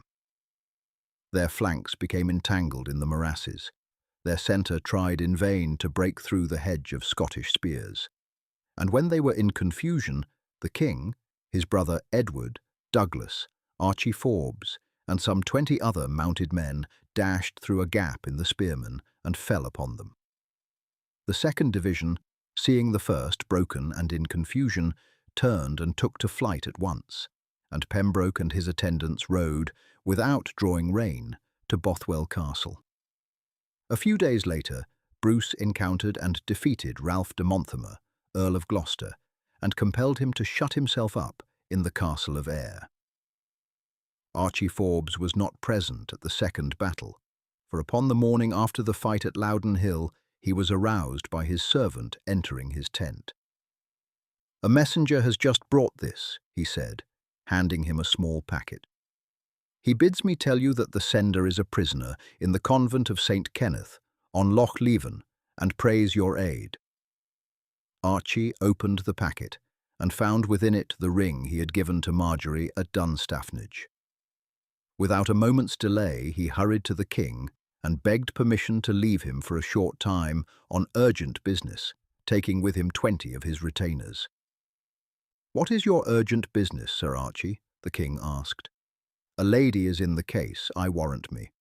Whenever a young knight has urgent business, be sure that a lady is in question. Now mind, Sir Archie, I have, as I have told you, set my heart upon marrying you to Mistress Mary Kerr, and so at once putting an end to a long feud and doubling your possessions. Her retainers fought well yesterday, and the least I can do to reward so splendid a damsel is to bestow upon her the hand of my bravest knight." "I fear, sire," Archie said, laughing, "that she must be content with another. There are plenty who will deem themselves well paid for their services in your cause by the gift of the hand of so rich an heiress. But I must fain be excused, for as I told you, sire, when we were together in Rathlin Island, my heart was otherwise bestowed." "What, to the niece of that malignant enemy of mine, Alexander of Lorne?" the king said, laughing. "Her friends would rather see you on the gibbet than at the altar." "I care naught for her friends," Archie said, "if I can get herself. My own lands are wide enough, and I need no dowry with my wife." "I see you are hopeless," the king replied.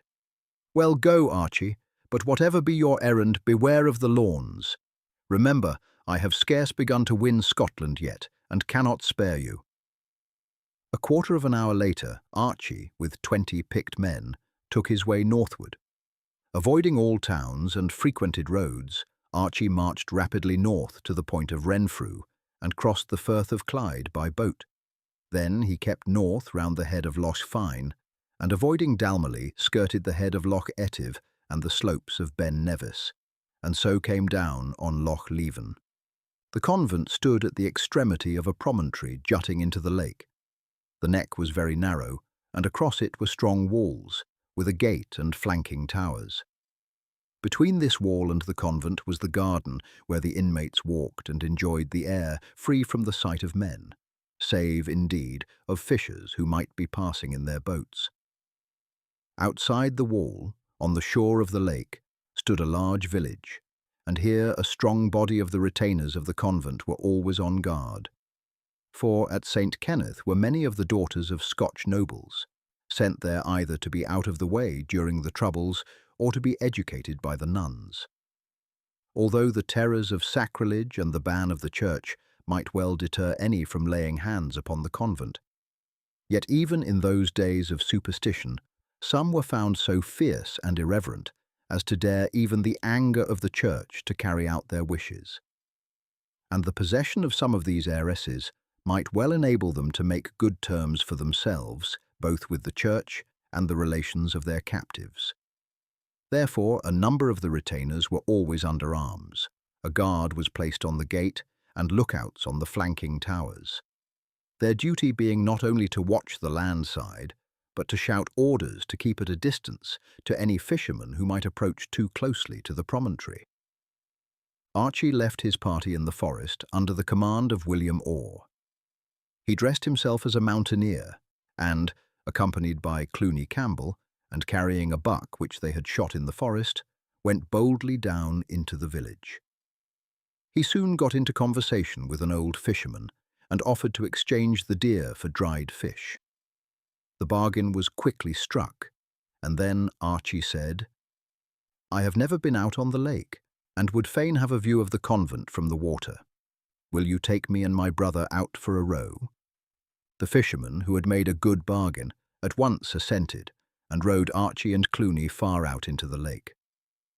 As they passed along at some distance, Archie saw that the shore was in several places smooth and shelving, and that there would be no difficulty in effecting a landing. He saw also that there were many clumps of trees and shrubs in the garden. "And do the nuns and the ladies at the convent often walk there?" he asked the fisherman. "Oh yes," he answered. "Of an evening as I come back from fishing, I can see numbers of them walking there. When the vesper bell rings, they all go in. That is the chapel adjoining the convent on this side." "It is a strong building," Archie said, as when past the end of the promontory they obtained a full view of it. "It is more like a castle than a convent." "It had need be strong," the old man said, "for some of the richest heiresses in Scotland are shut up there. On the land side, I believe there are no windows on the lower story, and the door is said to be of solid iron. The windows on that side are all strongly barred, and he would have hard work, indeed, who wanted by force or stratagem to steal one of the pretty birds out of that cage." Archie had no idea of using force, and although he had been to some extent concerned in the breach of sanctuary at Dumfries, he would have shrunk from the idea of violating the sanctuary of St. Kenneth. But to his mind there was no breach whatever of that sanctuary in aiding one kept there against her will to make her escape. Having ascertained all that he wished to know, he bade the boatman return to shore. "Keep a lookout for me," he said, "for I may return in a few days with another buck, and may bring a comrade or two with me who would like an afternoon's fishing on the lake. I suppose you could lend me your boat and nets?" "Assuredly," the fisherman replied. "You will not mind taking into consideration the hire of the boat in agreeing for the weight of fish to be given for the stag?" Archie nodded, secretly amused at the old man's covetousness, for he knew that the weight of fish he had given him for the stag, which he had brought down, was not 1/4 the value of the meat. He then returned with Clooney to the band. Some time before daybreak, he came down to the place again, and, entering the water quietly, at a distance from the promontory, swam noiselessly out and landed at the garden, and there concealed himself in a clump of bushes. Daylight came. An hour later, some of the nuns of the second order, who belonged to poor families and acted as servants in the convent, came out into the garden and busied themselves with the cultivation of the flowers, vegetables, and herbs.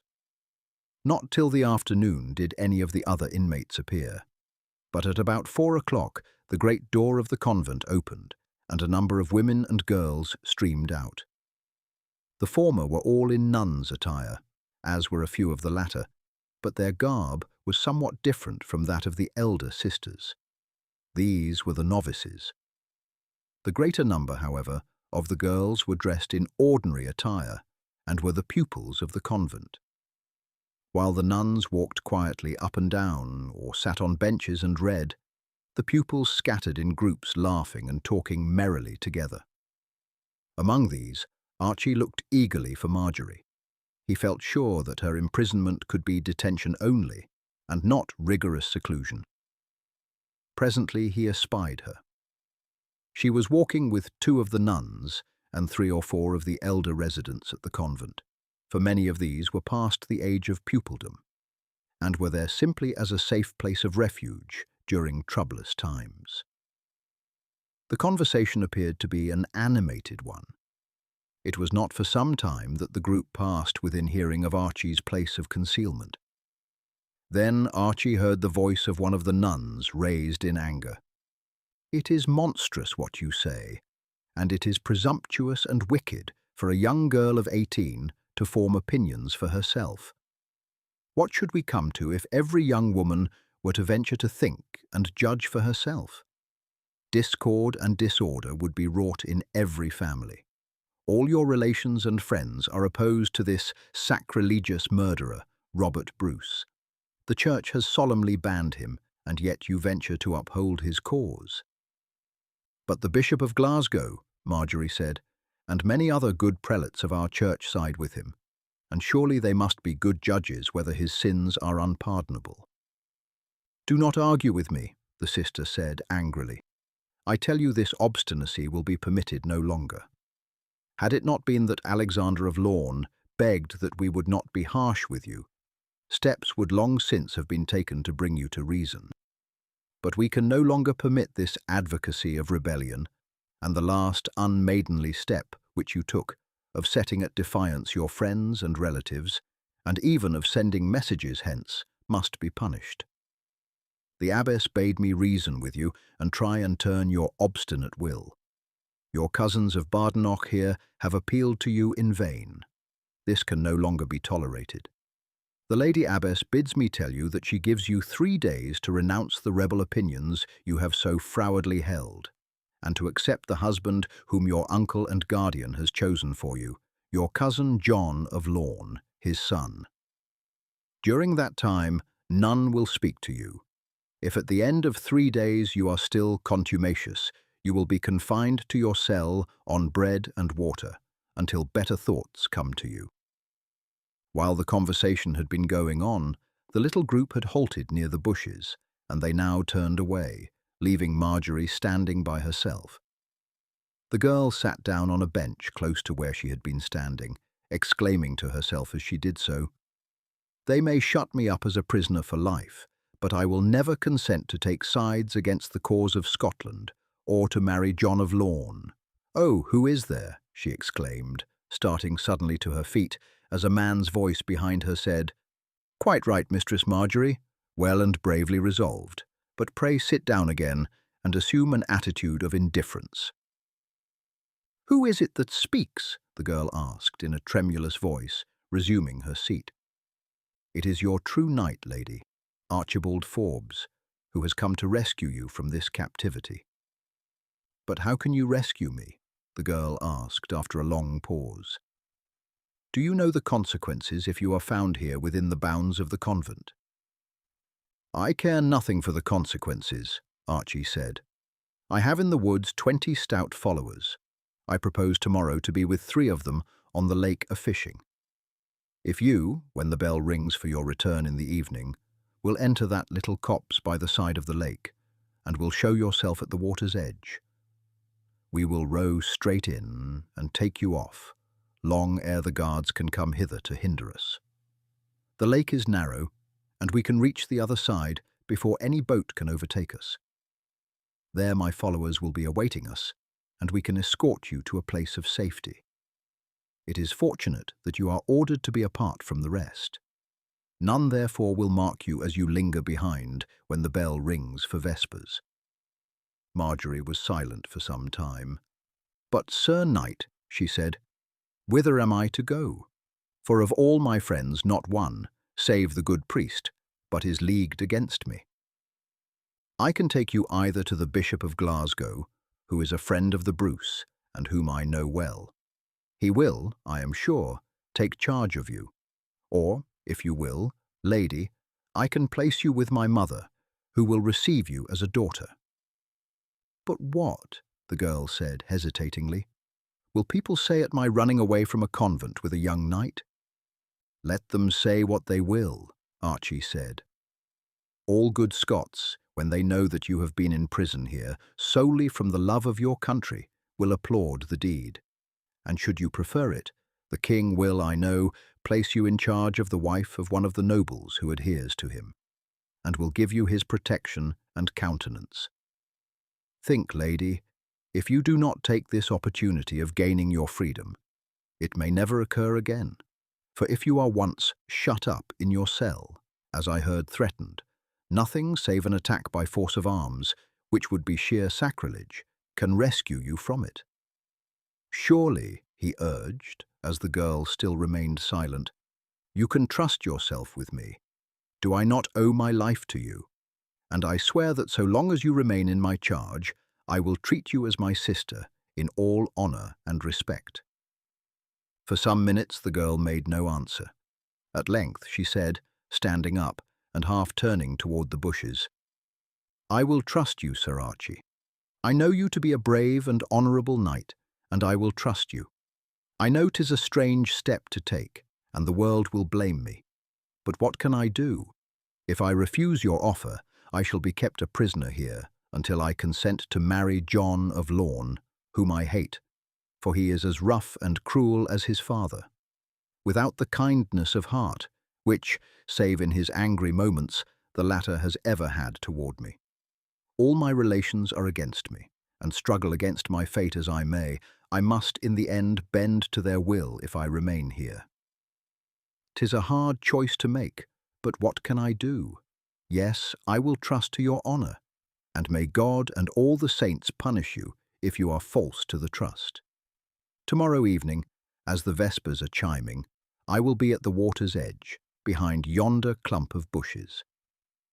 Then, with head bent down and slow steps, Marjorie returned to the convent, none addressing her as she passed through the groups of her companions, the order that she was to be shut out from the rest having been already issued.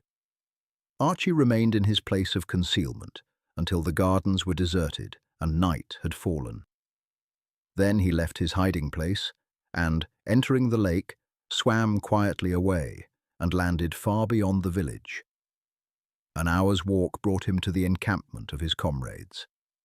At daybreak next morning the band, under the command of William Wallace, started for their long march round the head of the lake to the position which they were to take up on the opposite side, facing the convent, Archie choosing 3 of the number most accustomed to the handling of oars to remain with him. With these he set out on a hunt as soon as the main body had left, and by midday had succeeded in killing a stag. With this swung on a pole carried by his followers, Archie proceeded to the village. He speedily found the fisherman with whom he had before bargained.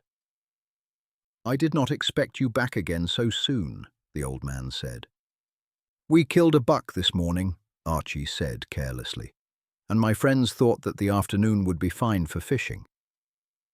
"You can try if you like," the fisherman said, "but I fear that you will have but little sport. The day is too bright and clear, and the fish will be sulking at the bottom of the lake." "We will try," Archie said. "Nevertheless, even if the sport is bad, it will be pleasant out on the lake, and if we catch nothing, we will get you to give us some fresh fish instead of dry. The folks in the hills will be no wiser, and it will not do for us to return empty-handed." The fisherman assented, and placed the oars and nets in the boat, and Archie and his companions entering rowed out into the middle of the lake, and then throwing over the nets busied themselves with fishing. As the old man had predicted, their sport was but small, but this concerned them little. Thinking that they might be watched, they continued steadily all the afternoon, casting and drawing in the nets until the sun neared the horizon. Then they gathered the nets into the boat and rowed quietly towards the shore. Just as they were abreast the end of the promontory, the bell of the chapel began to ring the vespers. A few more strokes and Archie could see the clump of bushes. "Row quietly now," he said, still steering towards the village.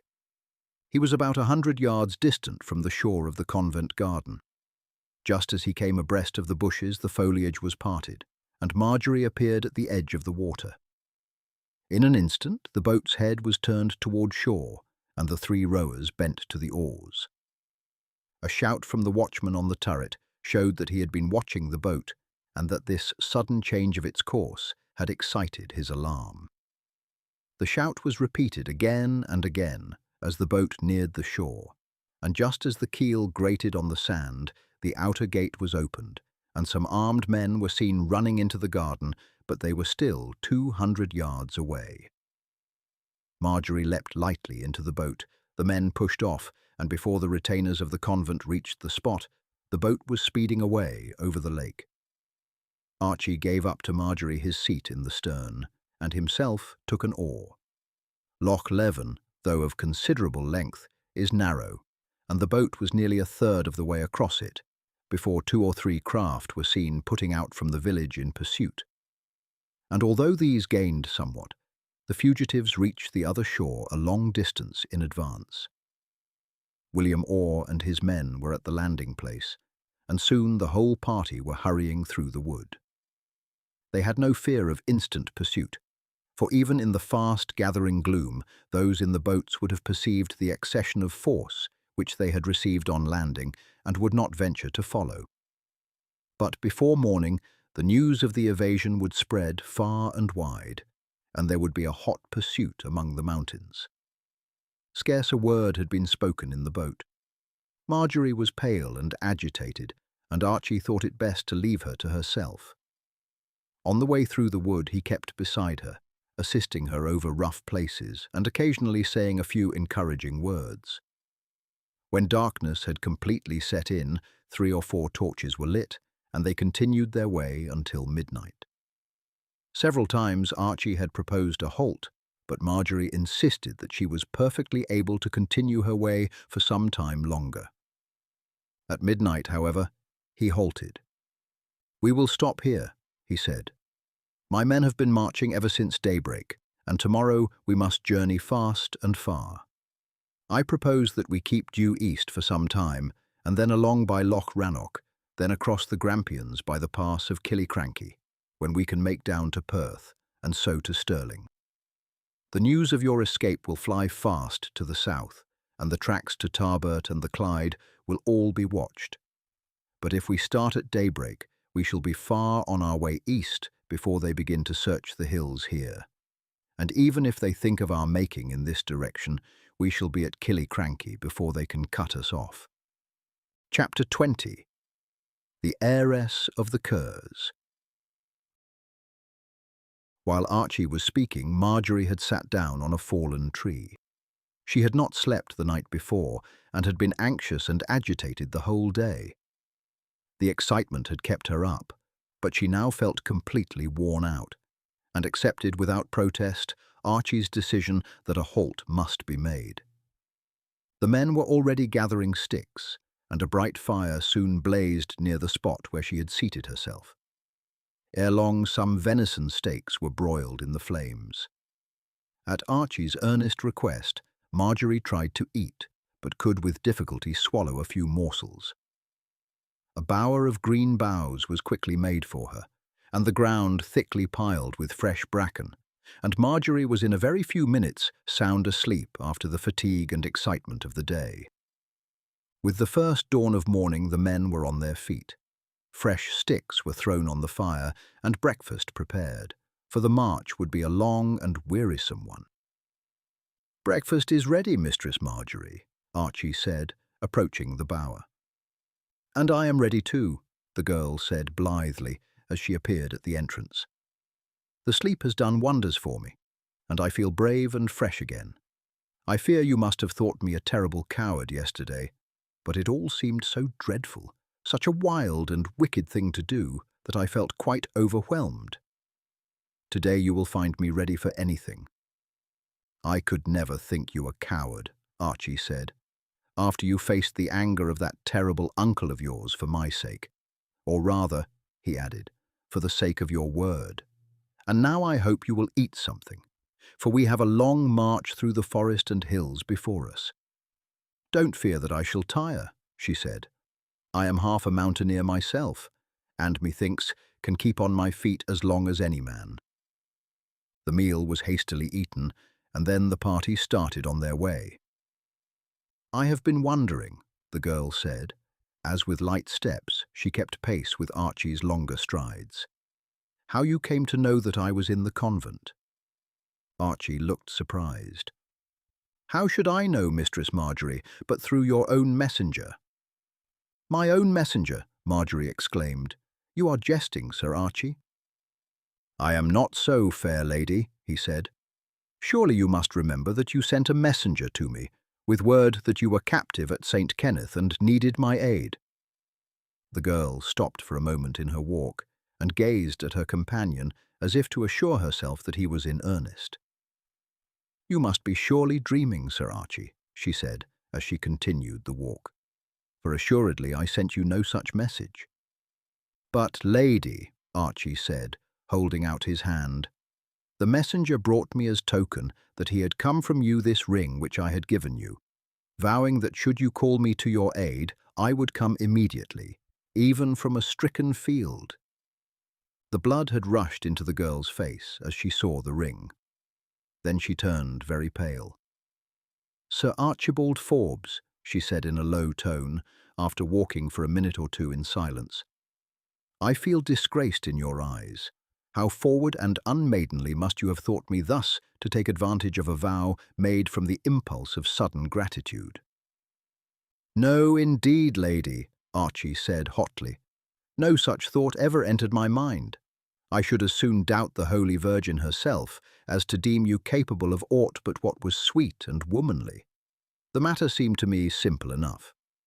You had saved my life at great peril to yourself, and it seemed but natural to me that in your trouble, having none others to befriend you, your thoughts should turn to one who had sworn to be to the end of his life your faithful knight and servant. But," he went on more lightly, "since you yourself did not send me the ring and message, what good fairy can have brought them to me?" "The good fairy was a very bad one," the girl said shortly, "and I will rate him soundly when I see him for thus adventuring without my consent. It is none other than Father Anselm. And yet," she added, "he has suffered so much on my behalf that I shall have to forgive him. After your escape, my uncle in his passion was well nigh hanging the good priest in spite of his holy office, and drove him from the castle. He kept me shut up in my room for many weeks, and then urged upon me the marriage with his son. When he found that I would not listen to it, he sent me to St. Kenneth, and there I have remained ever since. 3 weeks ago, Father Anselm came to see me. He had been sent for by Alexander of Lorne, who, knowing the influence he had with me, begged him to undertake the mission of inducing me to bend to his will. As he knew how much I hated John of Lorne, the good priest wasted not much time in entreaties, but he warned me that it had been resolved that unless I gave way my captivity, which had hitherto been easy and pleasant, would be made hard and rigorous, and that I would be forced into accepting John of Lorne as a husband. When he saw that I was determined not to give in, The good priest certainly hinted, and here she coloured again hotly, that you would, if sent for, do your best to carry me off. Of course I refused to listen to the idea, and chided him for suggesting so unmaidenly a course. He urged it no further, and I thought no more of the matter. The next day I missed my ring, which, to avoid notice, I had worn on a little ribbon round my neck. I thought at the time the ribbon must have broken and the ring been lost, and for a time I made diligent search in the garden for it. But I doubt not now that the traitor priest, as I knelt before him to receive his blessing on parting, must have severed the ribbon and stolen it. God bless him, Archie said fervently. Should he ever come to Aberfilly, the warmest corner by the fire, the fattest capon, and the best stoup of wine from the cellar shall be his so long as he lives. Why, but for him, Lady Marjorie, you might have worn out months of your life in prison, and have been compelled at last to wed your cousin.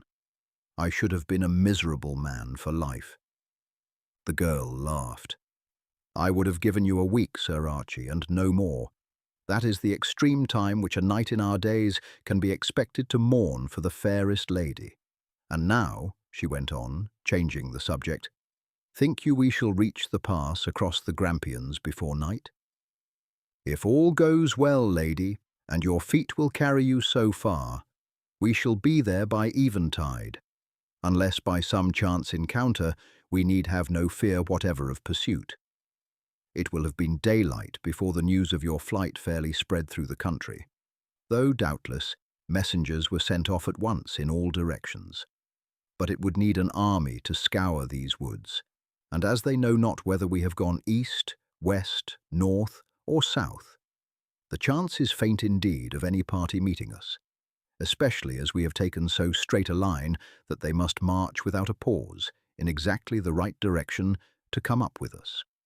At nightfall the party camped again on the slope of the Grampians, and the following morning crossed by the pass of Killiecrankie and made toward Perth. The next night Marjorie slept in a peasant's cottage, Archie and his companions lying down without. Wishing to avoid attention, Archie purchased from the peasant the Sunday clothes of his daughter, who was about the same age and size as Marjorie. When they reached Perth, he bought a strong horse, with saddle and pillion, and with Marjorie behind him, and his band accompanying him on foot, he rode for Stirling. When he neared the town, he heard that the king was in the forest of Falkirk, and having consulted Marjorie as to her wishes, rode directly thither. Bruce, with his followers, had arrived but the day before, and had taken up his abode at the principal house of a village in the forest. He came to the door when he heard the trampling of a horse. "Ah, Sir Archie, is it you safely returned? And, as I half expected, a lady?" "This, sire," Archie said, dismounting, "is Mistress Marjorie MacDougall, of whom, as you have heard me say, I am the devoted knight and servant. She has been put in duress by Alexander of Lorne because in the first place she was a true Scotswoman and favoured your cause, and because in the second place she refused to espouse his son John. I have borne her away from the convent of St. Kenneth, and as I used no force in doing so, no sacrilege has been committed. I have brought her to you in all honour and courtesy, as I might a dear sister, and I now pray you to place her under the protection of the wife of one of your knights, seeing that she has no friends and natural protectors here. Then, when she has time to think, she must herself decide upon her future." The king assisted Marjorie to dismount. "Fair mistress," he said, "Sir Archibald Forbes is one of the bravest and truest of my knights, and in the hands of none might you more confidently place your honour. Assuredly I will do as he asks me, and will place you under the protection of Dame Elizabeth Graham, who is now within, having ridden hither to see her husband but this morning. But I trust," he added, with a meaning smile, "that you will not long require her protection." The king entered the house with Marjorie, while Archie, with his band, rejoined the rest of his party, who were still with the king. After having seen that the wants of those who had accompanied him had been supplied, he returned to the royal quarters. The king met him at the door and said, with a merry smile on his face, "I fear me, Sir Archie, that all my good advice with regard to Mistress Mary Kerr has been wasted, and that you are resolved to make this Highland damsel, the niece of my arch-enemy, Alexander of Lorne, your wife." "If she will have me," Archie said stoutly, "such assuredly is my intent. But of that I know nothing, seeing that, while she was under my protection, it would have been dishonourable to have spoken of love, and I know naught of her sentiments toward me, especially seeing that she herself did not, as I had hoped, send for me to come to her aid, and was indeed mightily indignant that another should have done so in her name." "Poor Sir Archie," the king laughed.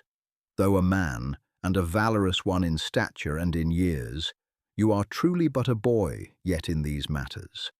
It needed but half an eye to see, by the way she turned pale and red when you spoke to her, that she loves you. Now look you, Sir Archie," he went on more seriously, "these are troubled days, and one knows not what a day may bring forth. Graham's Tower is neither strong nor safe, and the sooner this Mistress Marjorie of yours is safely in your stronghold of Aberfilly, the better for both of you, and for me also, for I know that you will be of no more good to me so long as your brain is running on her. Look you now, she is no longer under your protection, and your scruples on that head are therefore removed. Best go in at once and ask her if she will have you. If she says, 'Yes, we will ride to Glasgow tomorrow or next day,' the bishop shall marry you, and I myself will give you your bonny bride. This is no time for wasting weeks with milliners and mantua-makers. What say you?" "Nothing would more surely suit my wishes, sire," Archie said, "but I fear she will think me presumptuous." "Not a bit of it," the king laughed. "Highland lassies are accustomed to sudden wooing, and I doubt not that when she freed you last autumn from Dunstaffnage, her mind was just as much made up as yours is as to the state of her heart. Come along, sir." So saying, the king passed his arm through that of Archie and drew him into the house. In the room which they entered, Marjorie was sitting with Lady Graham. Both rose as the king entered. "My Lady Graham," the king said, "this my good and faithful knight Sir Archie Forbes, whose person as well as repute is favourably known to you, desires to speak alone with the young lady under your protection. I may say he does so at my special begging, seeing that at times like these, the sooner matters are put in a straight course, the better. Will you let me lead you to the next room while we leave the young people together?" "Marjorie," Archie said, when he and the girl were alone, "I fear that you will think my wooing rude and hasty, but the times must excuse it. I would fain have waited that you might have seen more of me before I tried my fate. But in these troubled days, who can say where I may be a week hence, or when I can see you again, where I once separated from you? Therefore, dear, I speak at once. I love you, Marjorie, and since the day when you came like an angel into my cell at Dunstaffnage, I have known that I loved you, and should I never see you again, could love none other. Will you wed me, love?" "But the king tells me, Sir Archie," the girl said, looking up with a half-smile, "that he wishes you to wed the Lady Mary Kerr."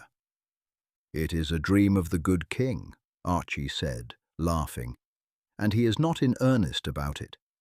He knows that I have never set eyes on the lady or she on me, and he was but jesting when he said so to you, having known from me long ago that my heart was wholly yours. Besides," the girl said, hesitating, "you might have objected to wed Mistress Kerr because her father was an enemy of yours." "Why dwell upon it?" Archie said, a little impatiently. "Mistress Kerr is nothing in the world to me, and I had clean forgotten her very existence, when by some freak or other she sent her retainers to fight under my command. She may be a sweet and good lady for what I know. She may be the reverse. To me, she is absolutely nothing. And now, Marjorie, give me my answer. I love you, dear, deeply and truly, and should you say, yes, will strive all my life to make you happy. One more question, Archie, and then I will answer yours. Tell me frankly, had I been Mary Kerr instead of Marjorie MacDougall, could you so far forget the ancient feud between the families as to say to me, I love you? Archie laughed. The question is easily answered. Were you your own dear self, it would matter naught to me were your name Kerr or MacDougall or Comyn or aught else. It is you I love, and your ancestors or your relations matter to me not one single jot. Then I will answer you, the girl said, putting her hand in his. Archie Forbes, I love you with my whole heart, and have done so since I first met you.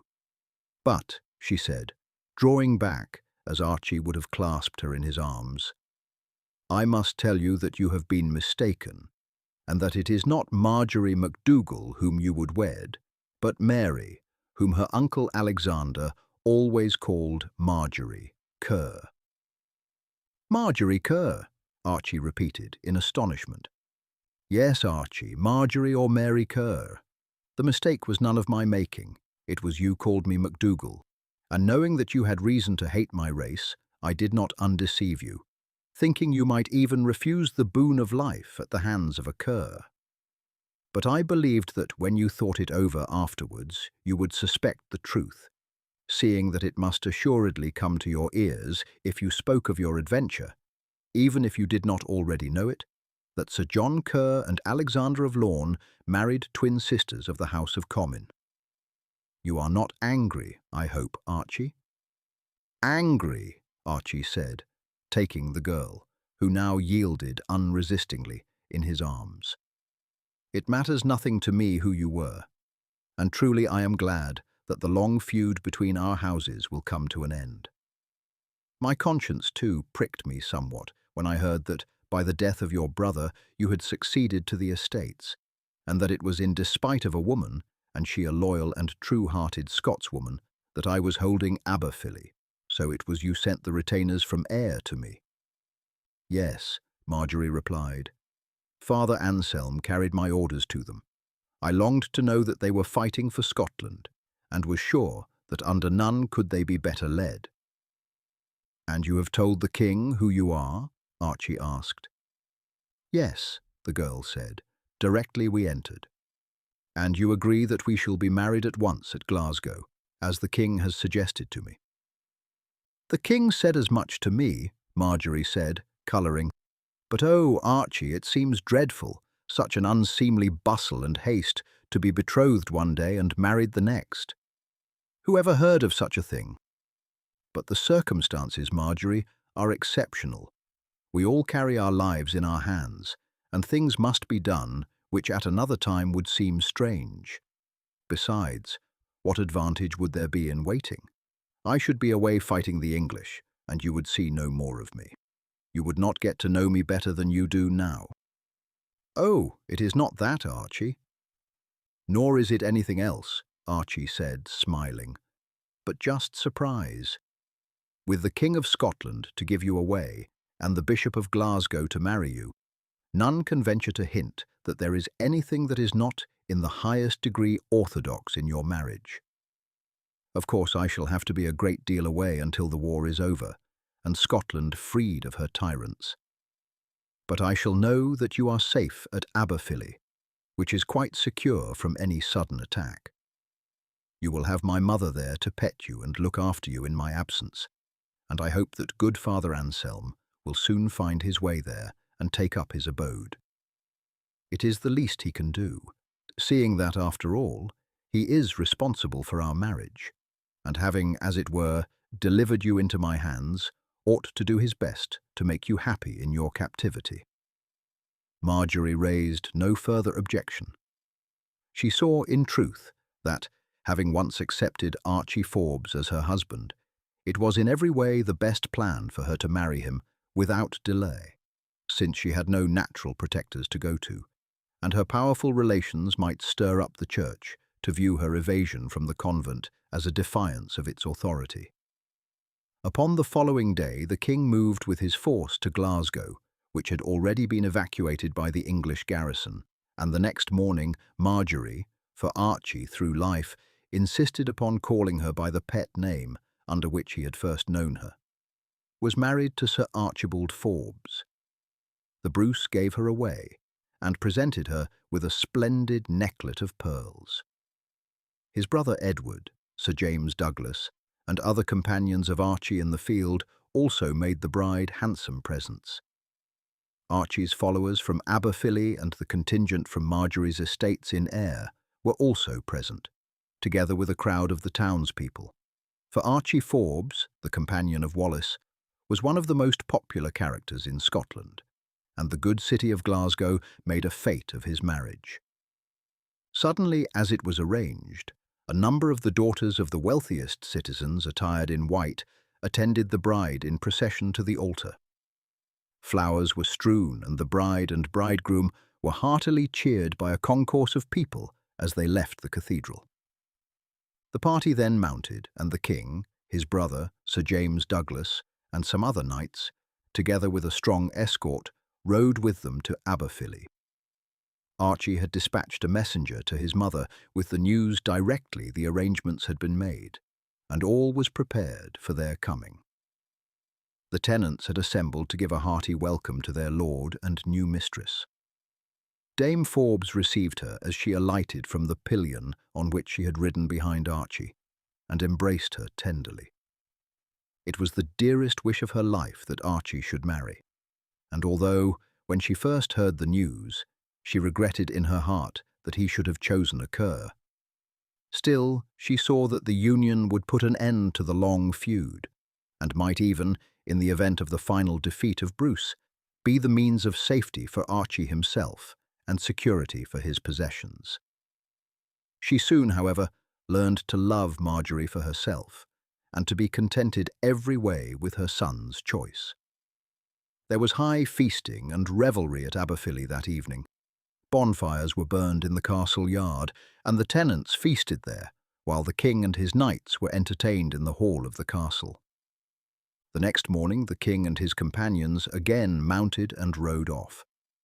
Sir James Douglas was going south to harry Galloway, and to revenge the assaults which the people had made upon the king. There was a strong English force there under Sir Ingram Umfraville and Sir John de St. John. "I will give you a week, Sir Archie, to take holiday, but can spare you no longer. We have as yet scarce begun our work, for well nigh every fortress in Scotland is in English hands, and we must take as many of them as we can before Edward moves across the border again." "I will not outstay the time," Sir Archie said. "As we arranged last night, I will march this day week with my retainers to join Sir James Douglas in Galloway." Chapter 21. The Siege of Aberfilly. Punctual to his agreement, Archie Forbes marched south with his retainers. He was loath, indeed, to leave Marjorie, but he knew well that a long time indeed must elapse before he could hope to settle down quietly at home, and that it was urgent to hurry on the work at once before the English made another great effort to stamp out the movement. Marjorie did not attempt to induce him to overstay his time. She was too proud of his position as one of the foremost knights of Scotland to say a word to detain him from the field. So she bade him adieu with a brave face, reserving her tears until after he had ridden away. It had been arranged that Archie should operate independently of Douglas, the two joining their forces only when threatened by overwhelming numbers or when any great enterprise was to be undertaken. Archie took with him 150 men from his estates in Lanark and Ayr. He marched first to Loudon Hill, then down through Cumnock and the border of Carrick into Galloway. Contrary to the usual custom, he enjoined his retainers on no account to burn or harry the villages and granges. "The people," he said, "are not responsible for the conduct of their lords, and as I would not see the English harrying the country round Aberfilly, so I am loath to carry fire and sword among these poor people. We have come hither to punish their lords and to capture their castles. If the country people oppose us, we must needs fight them. But beyond what is necessary for our provisions, let us take nothing from them, and show them by our conduct that we hold them to be Scotchmen like ourselves, and that we pity rather than blame them, inasmuch as by the orders of their lords they are forced to fight against us. Archie had not advanced more than a day's march into Galloway, when he heard that Sir John de St. John was marching with 400 men-at-arms to meet him. There were no better soldiers in the following of Bruce than the retainers of Aberfilly and Glen Cairn. They had now for many years been frequently under arms, and were thoroughly trained to fight together.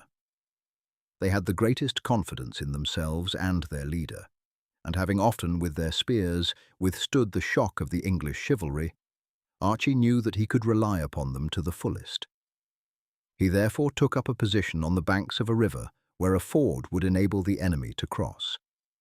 Had he been less confident as to the result, he would have defended the ford, which could be only crossed by 2 horsemen abreast. He determined, however, to repeat the manoeuvre which had proved so successful at Stirling Bridge, and to let half of the enemy cross before he fell upon them. The ground near the river was stony and rough. Great boulders, which had rolled from the hillside, were thickly scattered about it, and it would be difficult for cavalry to charge up the somewhat steeply sloping ground in anything like unbroken order. With 80 of his men, Archie took up a position 100 yards back from the stream. With great exertions, some of the smaller boulders were removed, and rocks and stones were piled to make a wall on either flank of the ground, which, standing 2 deep, he occupied. The remaining 70 men he divided equally, placing 1 company under the command of each of his 2 faithful lieutenants, Andrew Macpherson and William Orr. These took post near the river, 1 on each side of the ford, and at a distance of about 100 yards therefrom. Orr's company were hidden among some bushes growing by the river. Macpherson's lay down among the stones and boulders, and were scarce likely to attract the attention of the English, which would naturally be fixed upon the little body drawn up to oppose them in front. The preparations were scarcely completed when the English were seen approaching. They made no halt at the river, but at once commenced crossing at the ford, confident in their power to overwhelm the little body of Scots, whose number had, it seemed to them, been exaggerated by the fears of the country people. As soon as 100 of the men-at-arms had passed, their leader marshalled them in line, and with level spears charged up the slopes against Archie's force.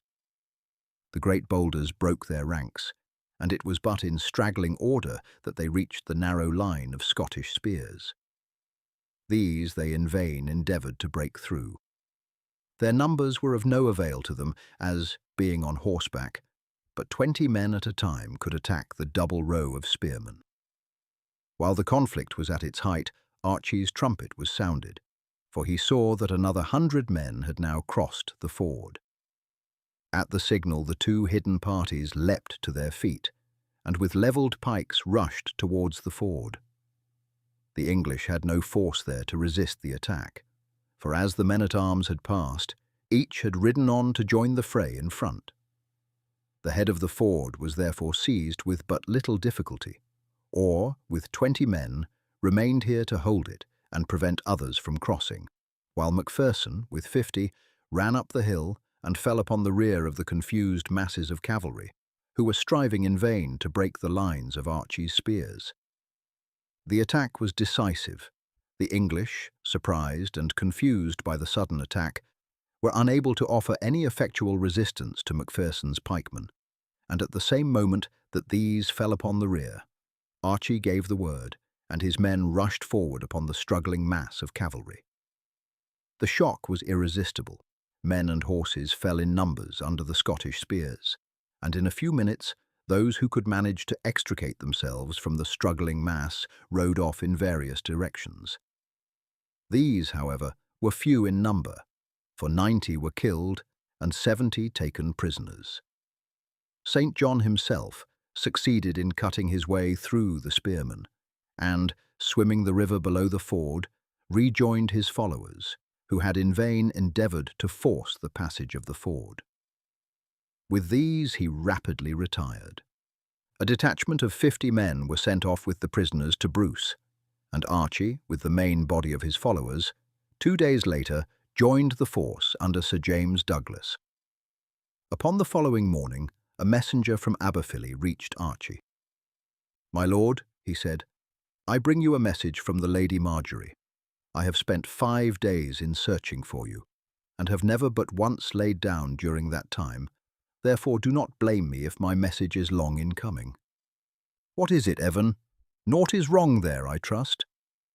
"The Lady Marjorie bade me tell you that news has reached her, that from each of the garrisons of Ayr, Lanark, Stirling and Bothwell, a force is marching toward your hold, which the governor of Bothwell has sworn to destroy.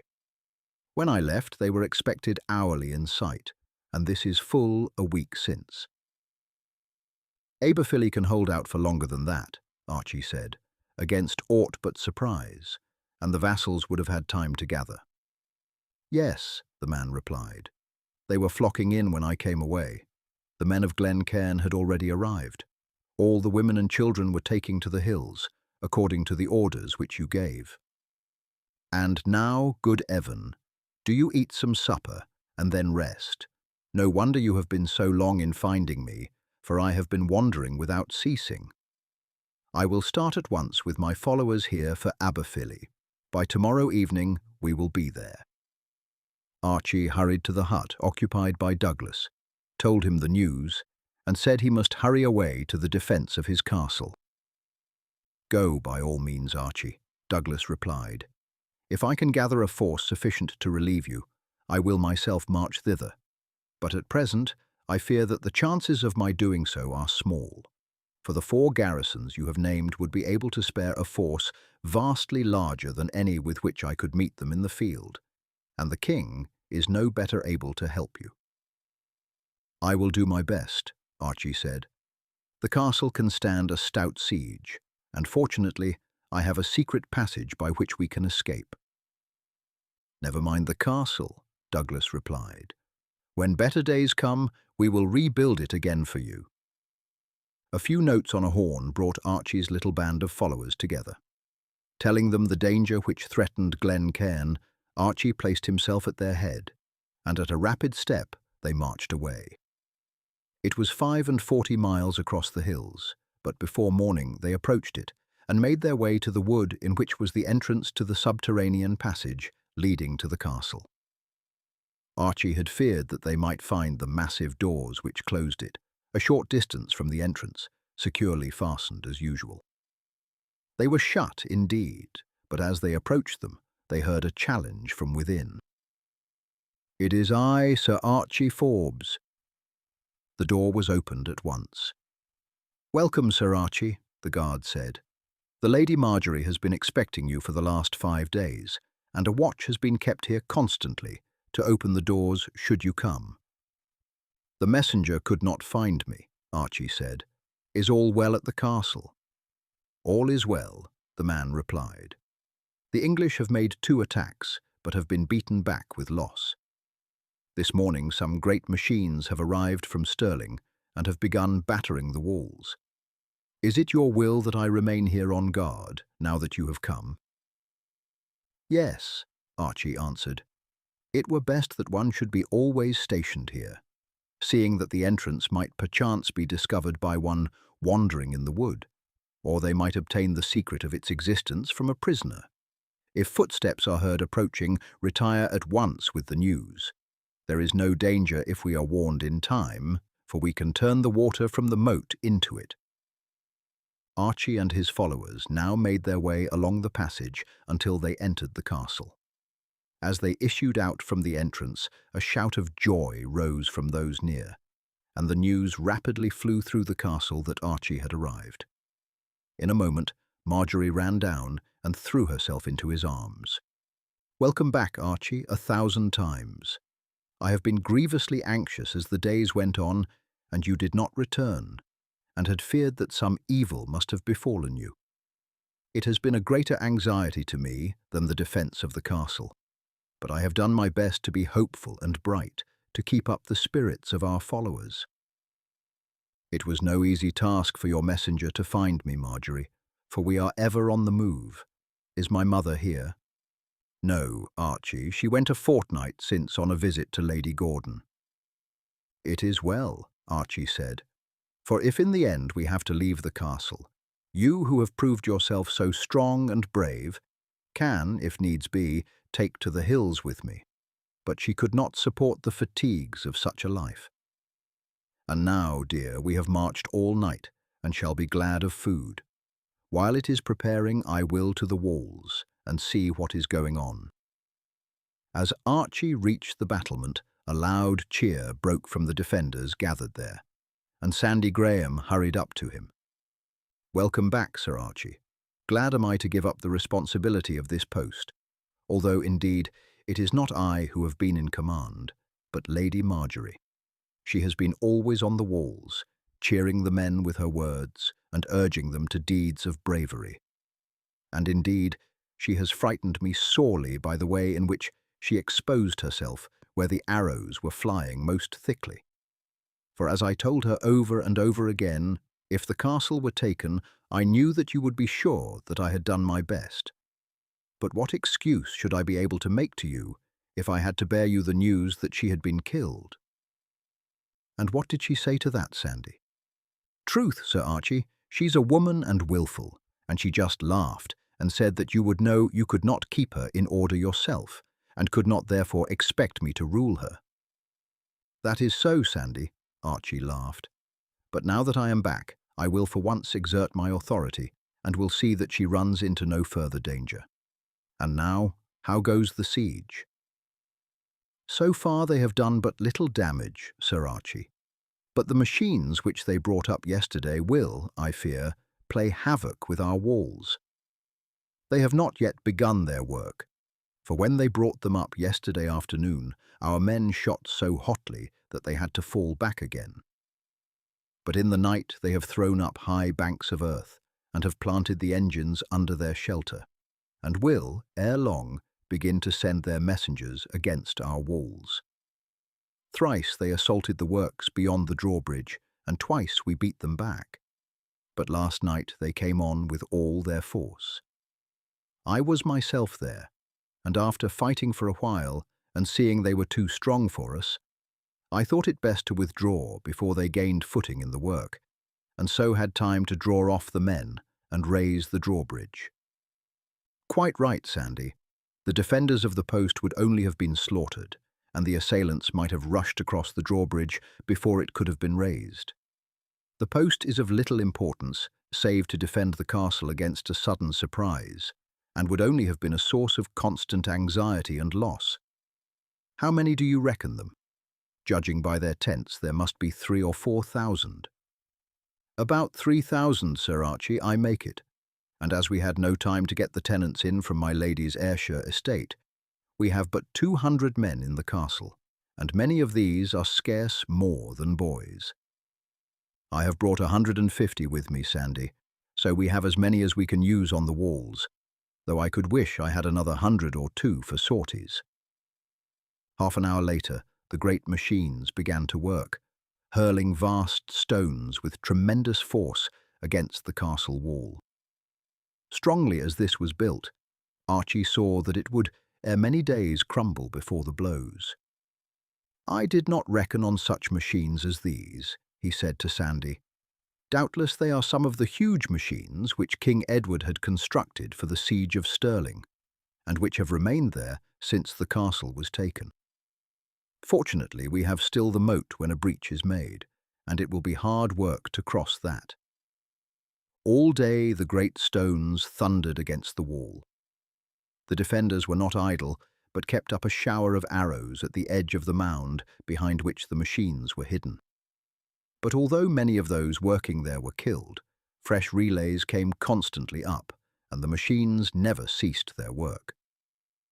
By nightfall, the face of the wall was bruised and battered.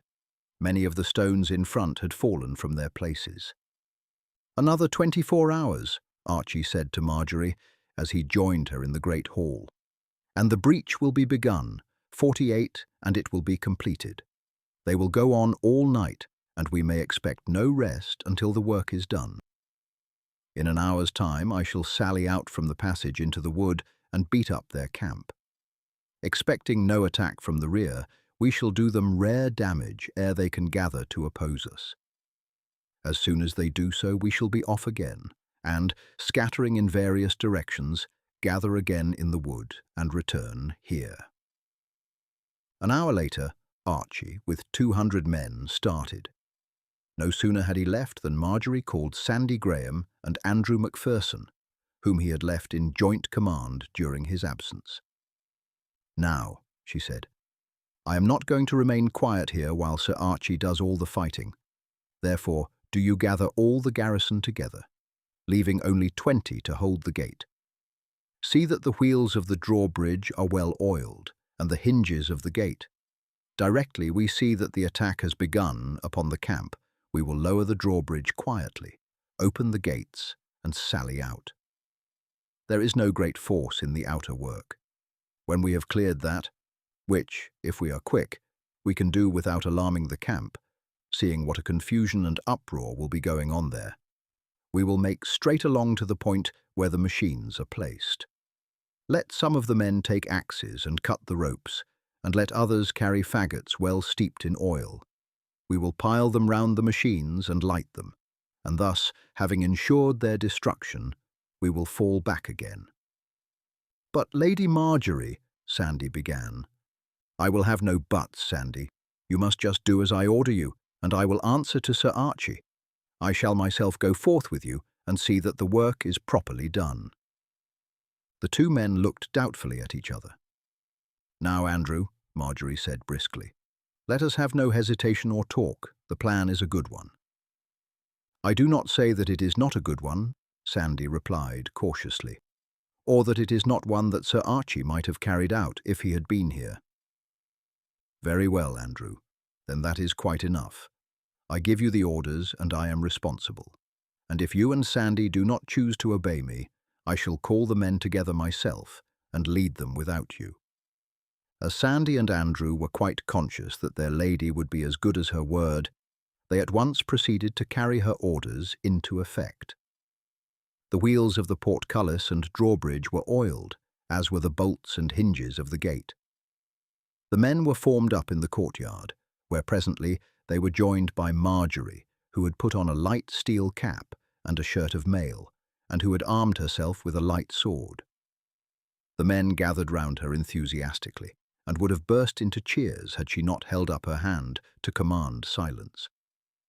"I will to the wall now," she said, "to watch for the signal. The instant the attack begins, and the attention of those in the outwork is called that way, draw up the portcullis noiselessly and open the gate, oil the hinges of the drawbridge, and have everything in readiness. Then I will join you. Let the drawbridge be lowered swiftly, and as it falls, we will rush across. You have, I suppose, told off the men who are to remain behind. Tell them that when the last of us have crossed, they are to raise the drawbridge a few feet, so that none can cross it until we return." Then, accompanied by Macpherson, she ascended the walls.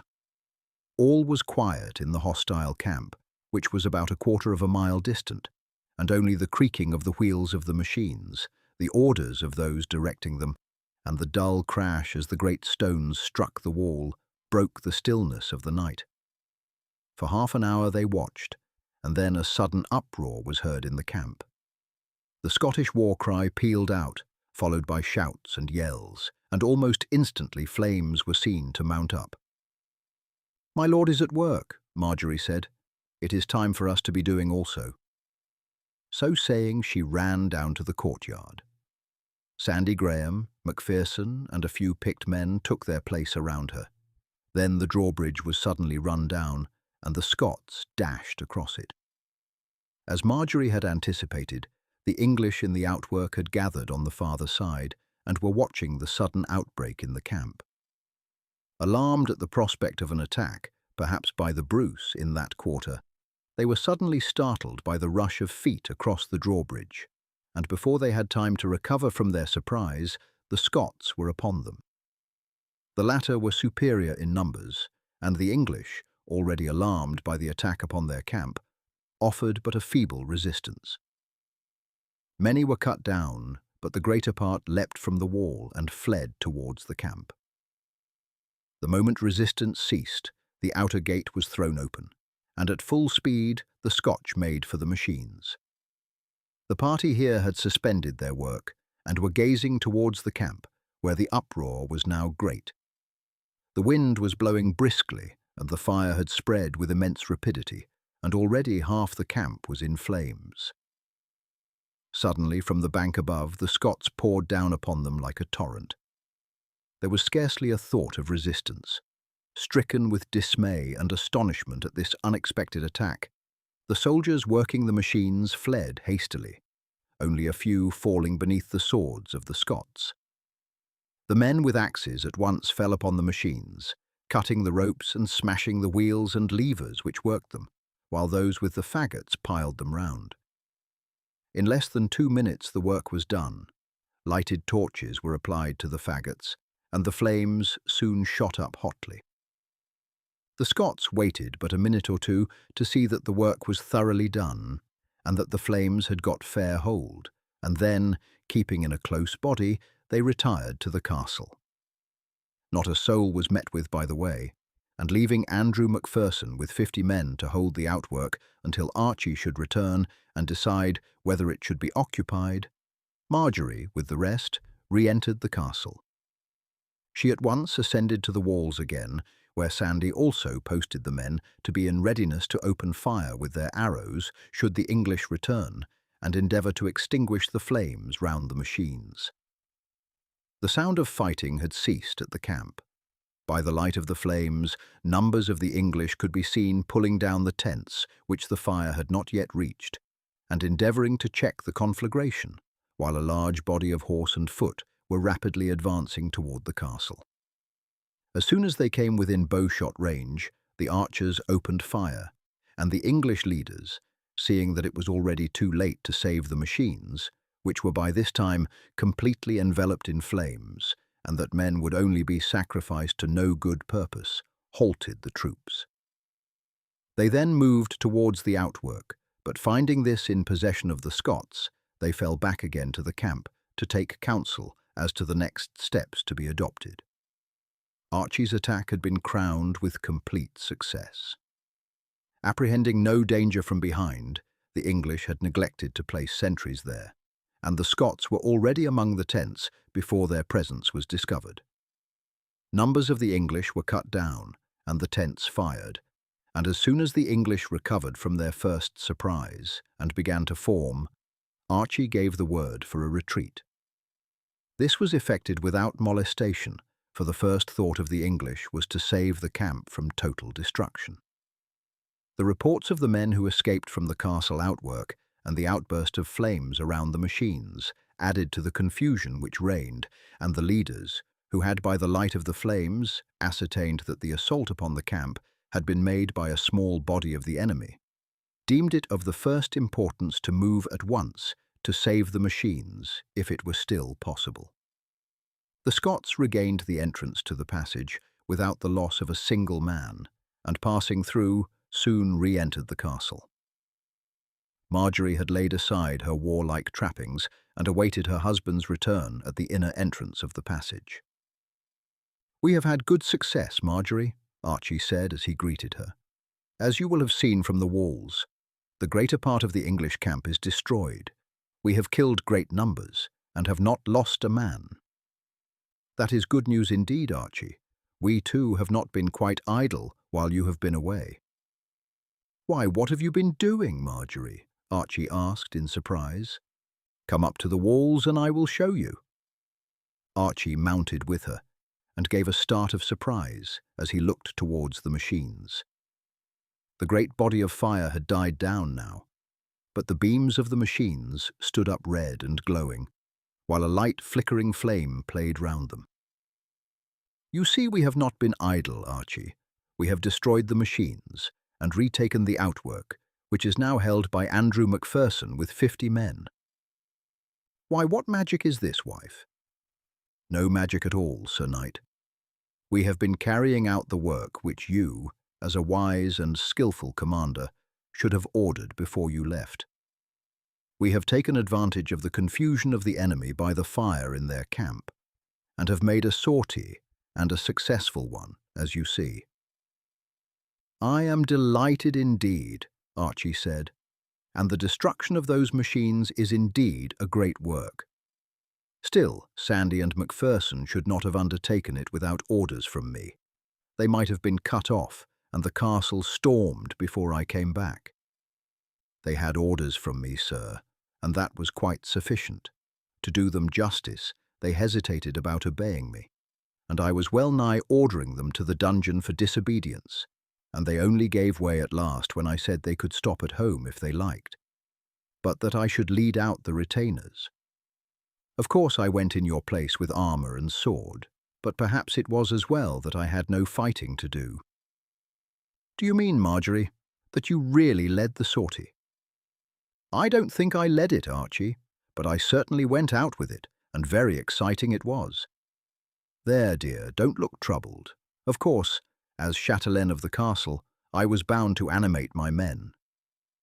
You have done bravely and well indeed, Marjorie, and I am proud of my wife. Still, dear, I tremble at the thought of the risk you ran. No more risk than you are constantly running, Archie, and I am rather glad you tremble, because in future you will understand my feelings better, left here all alone while you are risking your life perpetually with the king. The success of the sally and the courage and energy shown by Marjorie raised the spirits of the garrison to the highest pitch, and had Archie given the word, they would have sallied out and fallen upon the besiegers. 2 days later, fresh machines arrived from Stirling, and the attack again commenced, the besiegers keeping a large body of men near the gate to prevent a repetition of the last sally.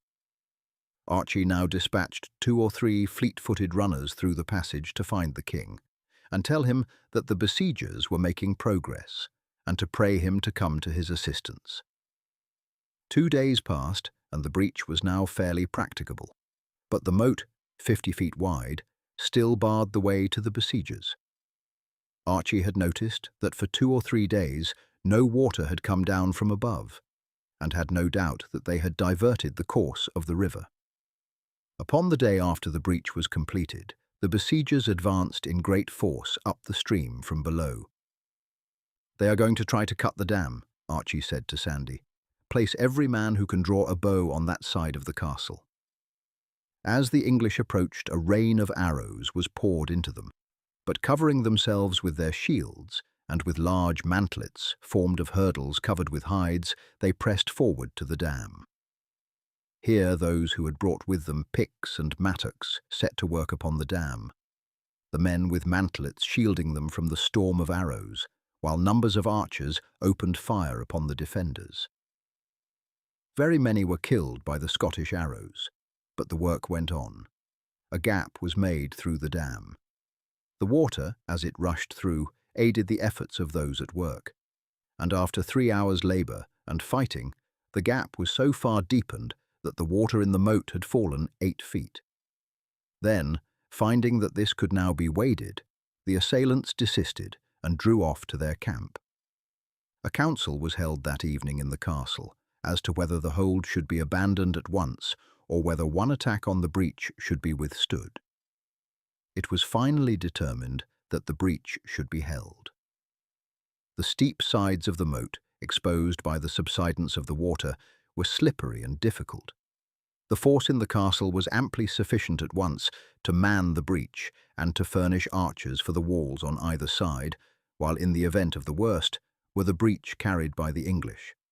The defenders might fall back to the central keep and thence make their way through the passage. Had it not been for the possibility of an early arrival of the king to their relief, all agreed that it would be as well to evacuate the castle at once, as this in the end must fall, and every life spent in its defence would thus be a useless sacrifice. As, however, troops might at any moment appear, it was determined to hold the castle until the last. The next morning, a party of knights in full defensive armour came down to the edge of the moat to see whether passage could be effected. They were not molested while making their examination, as the Scottish arrows would only have dropped harmless off their steel harness. Archie was on the walls. "How like you the prospect, Sir Knights?" he called out merrily. "I fear that the sludge and slime will sully your bright armour and smirch your plumes, for it will be difficult to hold a footing on those muddy banks." "It were best for you to yield, Sir Archibald Forbes, without giving us the trouble of making our way across your moat. You have made a stout resistance, and have done enough for honour, and you must see that sooner or later we must win our way in." "Then I would rather it should be later," Archie replied. "I may have done enough for honour, but it is not for honour that I am fighting, but for Scotland. Your work is but begun yet, I can assure you. We are far from being at the end of our resources yet. It will be time enough to talk about surrendering when you have won the breach and the outer walls." The knights retired, and as some hours passed without the besiegers seeing any preparation for an assault, they judged that the report carried back to camp was not an encouraging one. Large numbers of men were, however, seen leaving the camp, and these towards sunset came back staggering under immense loads of brushwood which they had cut in the forest. "They intend to fill up the moat," Archie said. "It is their wisest course." He at once directed his men to make up large trusses of straw, over which he poured considerable quantities of oil. Early the next morning the English drew out of their camp and advanced in martial array. Each man carried a great faggot, and, covering themselves with these as they came within bowshot, they marched down to the moat. Each in turn threw in his faggot, and when he had done so, returned to the camp and brought back another. Rapidly, the process of filling up the moat opposite to the breach continued. The besiegers kept up a rain of arrows and darts, and many of the English were killed. But the work was continued without intermission until well nigh across the moat a broad crossway was formed level with the outer bank. But a narrow gap remained to be filled, and the English leaders advanced to the front to prevent the Scots on the breach rushing down to assault those placing the faggots. Somewhat to the surprise of the English, the defenders remained stationary, contenting themselves with hurling great stones at their busy enemy. Suddenly there was a movement. Archie and a party of his best men dashed down the breach and, climbing on the causeway, for a moment drove the workers and their guards back. They were followed by 20 men carrying great trusses of straw. These were piled against the faggots, forming the end of the causeway. Archie and his band leapt back as a torch was applied to the straw. In a moment the hot flames leapt up, causing the knights who had pressed after the retreating Scots to fall back hastily. A shout of triumph rose from the garrison and one of dismay from the besiegers. Saturated with oil, the trusses burnt with fury, and the faggots were soon alight. A fresh wind was blowing, and the flames crept rapidly along the causeway. In a few minutes this was in a blaze from end to end, and in half an hour nothing remained of the great pile save charred ashes and the saturated faggots which had been below the water in the moat and which now floated upon it. The besiegers had drawn off when they saw that the flames had gained a fair hold of the causeway. The smoke had scarcely ceased to rise when a great outcry arose from the English camp, and the lookout from the top of the keep perceived a strong force marching toward it. By the bustle and confusion which reigned in the camp, Archie doubted not that the newcomers were Scots. The garrison were instantly called to arms. The gates were thrown open, and leaving a small body only to hold the gates, he sallied out at the head of his men and marched toward the English camp. At the approach of the Scottish force, the English leaders had marched out with their men to oppose them. Bruce had been able to collect but 350 men, and the English, seeing how small was the number advancing against them, prepared to receive them boldly. Scarcely had the combat begun when Archie with his band entered the English camp, which was almost deserted. They at once fired the tents, and then advanced in a solid mass with level spears against the rear of the English. These, dismayed at the destruction of their camp, and at finding themselves attacked both front and rear, lost heart and fell into confusion. Their leaders strove to rally them, and dashed with their men-at-arms against the spearmen, but their efforts to break through were in vain, and their defeat increased the panic of the footmen. Archie's party broke away through their disordered line and joined the body commanded by the king, and the whole rushed so fiercely upon the English that these broke and fled in all directions, pursued by the triumphant Scots. "I am but just in time, I see, Sir Archie," Bruce said, pointing to the breach in the wall. "A few hours more, and methinks that I should have been too late." "We could have held out longer than that, sire," Archie replied. "We have repulsed an attack this morning and burnt a causeway of faggots upon which they attempted to cross the moat. Still, I am truly glad that you have arrived, and thank you with all my heart for coming so speedily to my rescue, for sooner or later the hold must have fallen. The great machines which they brought with them from Stirling proved too strong for the wall." "And how has the Lady Marjorie borne her during the siege?" the king inquired. "Right nobly," Archie replied, "ever in good spirits and showing a brave face to the men. And one night when I made a sortie through my secret passage and fell upon the English camp from the other side, having left the castle in her charge, she headed the garrison, and issuing out, recaptured the outworks and destroyed the machines by fire." "Bravely done," the king said, "and just what I should expect from your wife. You did well to take my advice in that matter." "We shall never agree there, sire, for as you know, I followed my own will and wed the bride I had fixed upon for myself." "Well, well, Sir Archie, as we are both satisfied, we will e'en let it be. And now, I trust that you have still some supplies left, for to tell you the truth, I am hungry as well as weary, and my men have marched fast and far." "There is an abundance," Archie replied, "to last them all for a month, and right willingly is it at their service." The king remained a week at Aberfilly, his men aiding Archie's retainers in repairing the gap in the dam and in rebuilding the wall. And as 500 men working willingly and well can effect wonders, by the time Bruce rode away, the castle was restored to its former appearance. Archie marched on the following day and rejoined Douglas in Galloway. Chapter 22. A Prisoner. After some consultation between the leaders, it was agreed to make an attempt to capture the castle of Knockbourne. It was known to possess a garrison of some 60 men only, and although strong, Archie and Sir James believed that it could be captured by assault. It was arranged that Archie should ride to reconnoitre it, and taking 2 mounted retainers he started, the force remaining in the forest some 8 miles distant. The castle of Knockbourne stood on a rocky promontory, jutting 150 yards into the sea. When he neared the neck of the point, which was but some 20 yards wide, Archie bade his followers fall back a short distance. "I will ride," he said, "close up to the castle walls.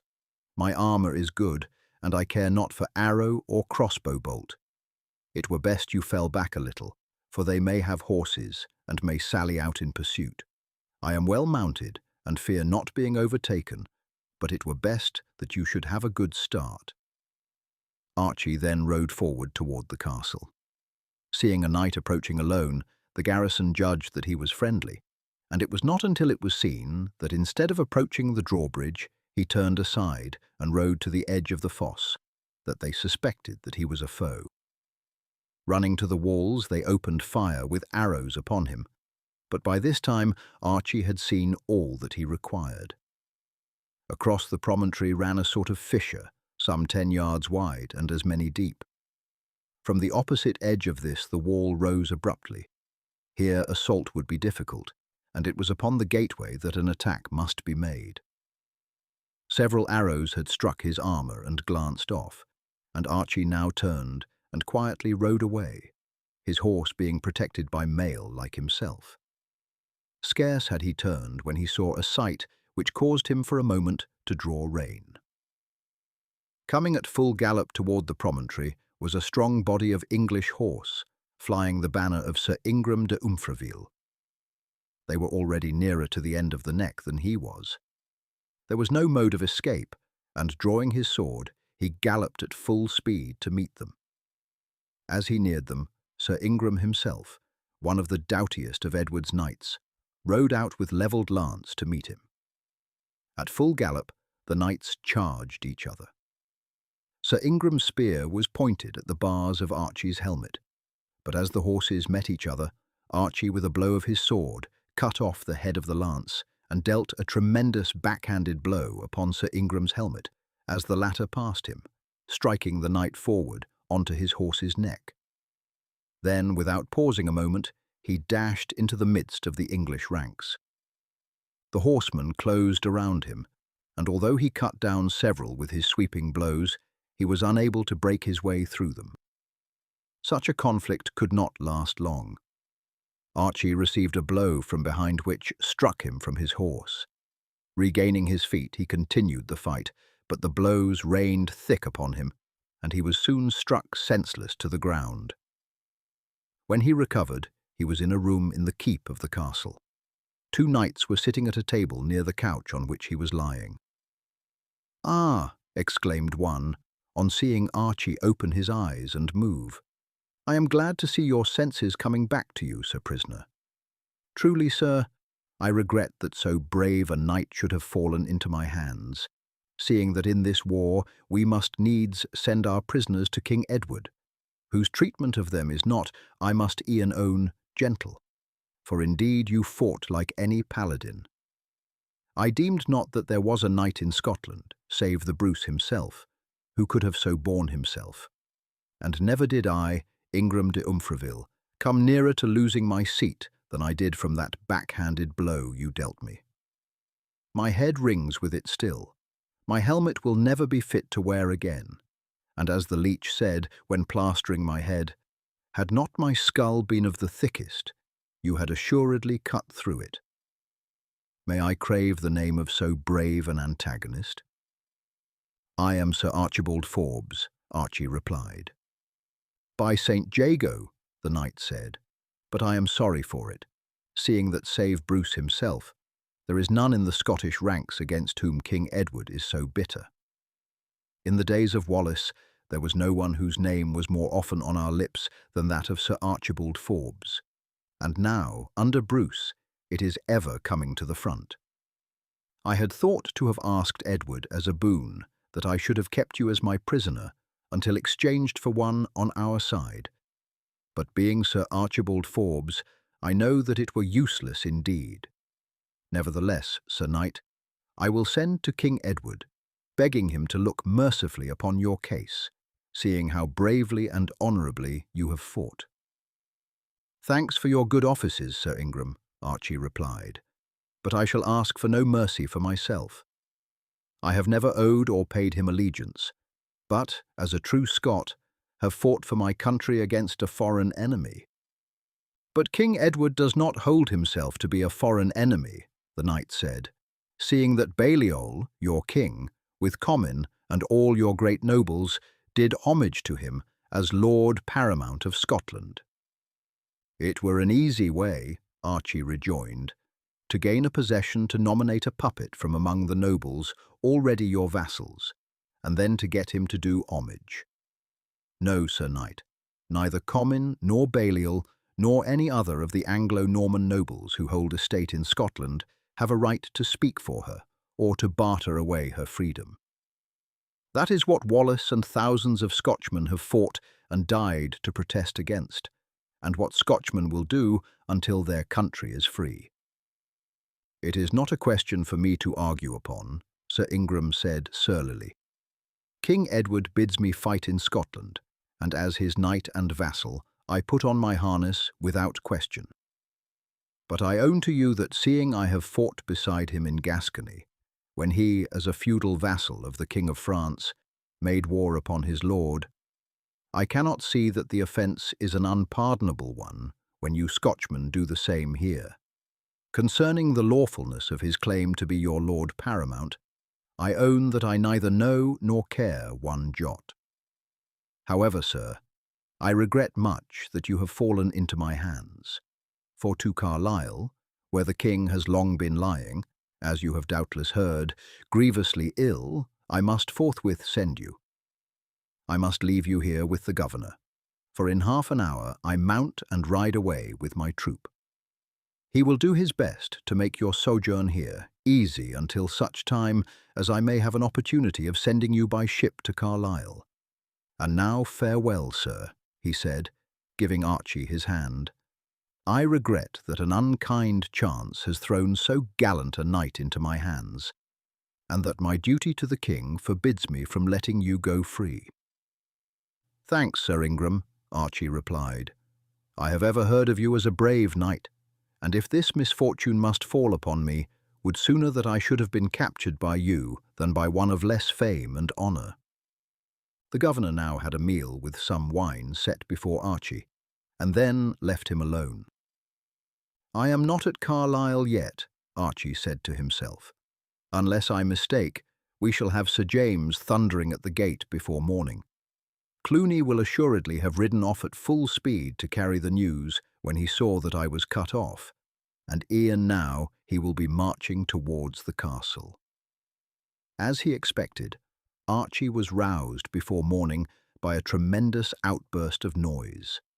Heavy blows were given, followed by a crash, which Archie judged to be the fall of the drawbridge across the fosse. He guessed that some of Douglas's men had crept forward noiselessly, had descended the fosse, and managed to climb up to the gate, and had then suddenly attacked with their axes the chains of the drawbridge. A prodigious uproar raged in the castle. Orders were shouted, and the garrison, aroused from their sleep, snatched up their arms and hastened to the walls. Outside rose the war cry, "A Douglas! A Douglas!" mingled with others of "Glen Cairn to the rescue." For a few minutes all was confusion. Then a light suddenly burst up and grew every instant more and more bright. "Douglas has piled faggots against the gates," Archie said to himself. "Another quarter of an hour, and the castle will be his." 3 or 4 minutes later, the governor with 6 soldiers, 2 of whom bore torches, entered the room. "You must come along at once, Sir Knight," the governor said. "The attack is of the fiercest, and I know not whether we shall make head against it. But at any rate, I must not risk your being recaptured, and must therefore place you in a boat and send you off without delay to the castle at Port Patrick." It was in vain for Archie to think of resistance. He was unarmed and helpless. 2 of the soldiers laid hands on him and hurried him along until they reached the lower chambers of the castle. The governor unlocked a door, and with one of the torchbearers led the way down some narrow steps. These were some 50 in number, and then a level passage ran along for some distance.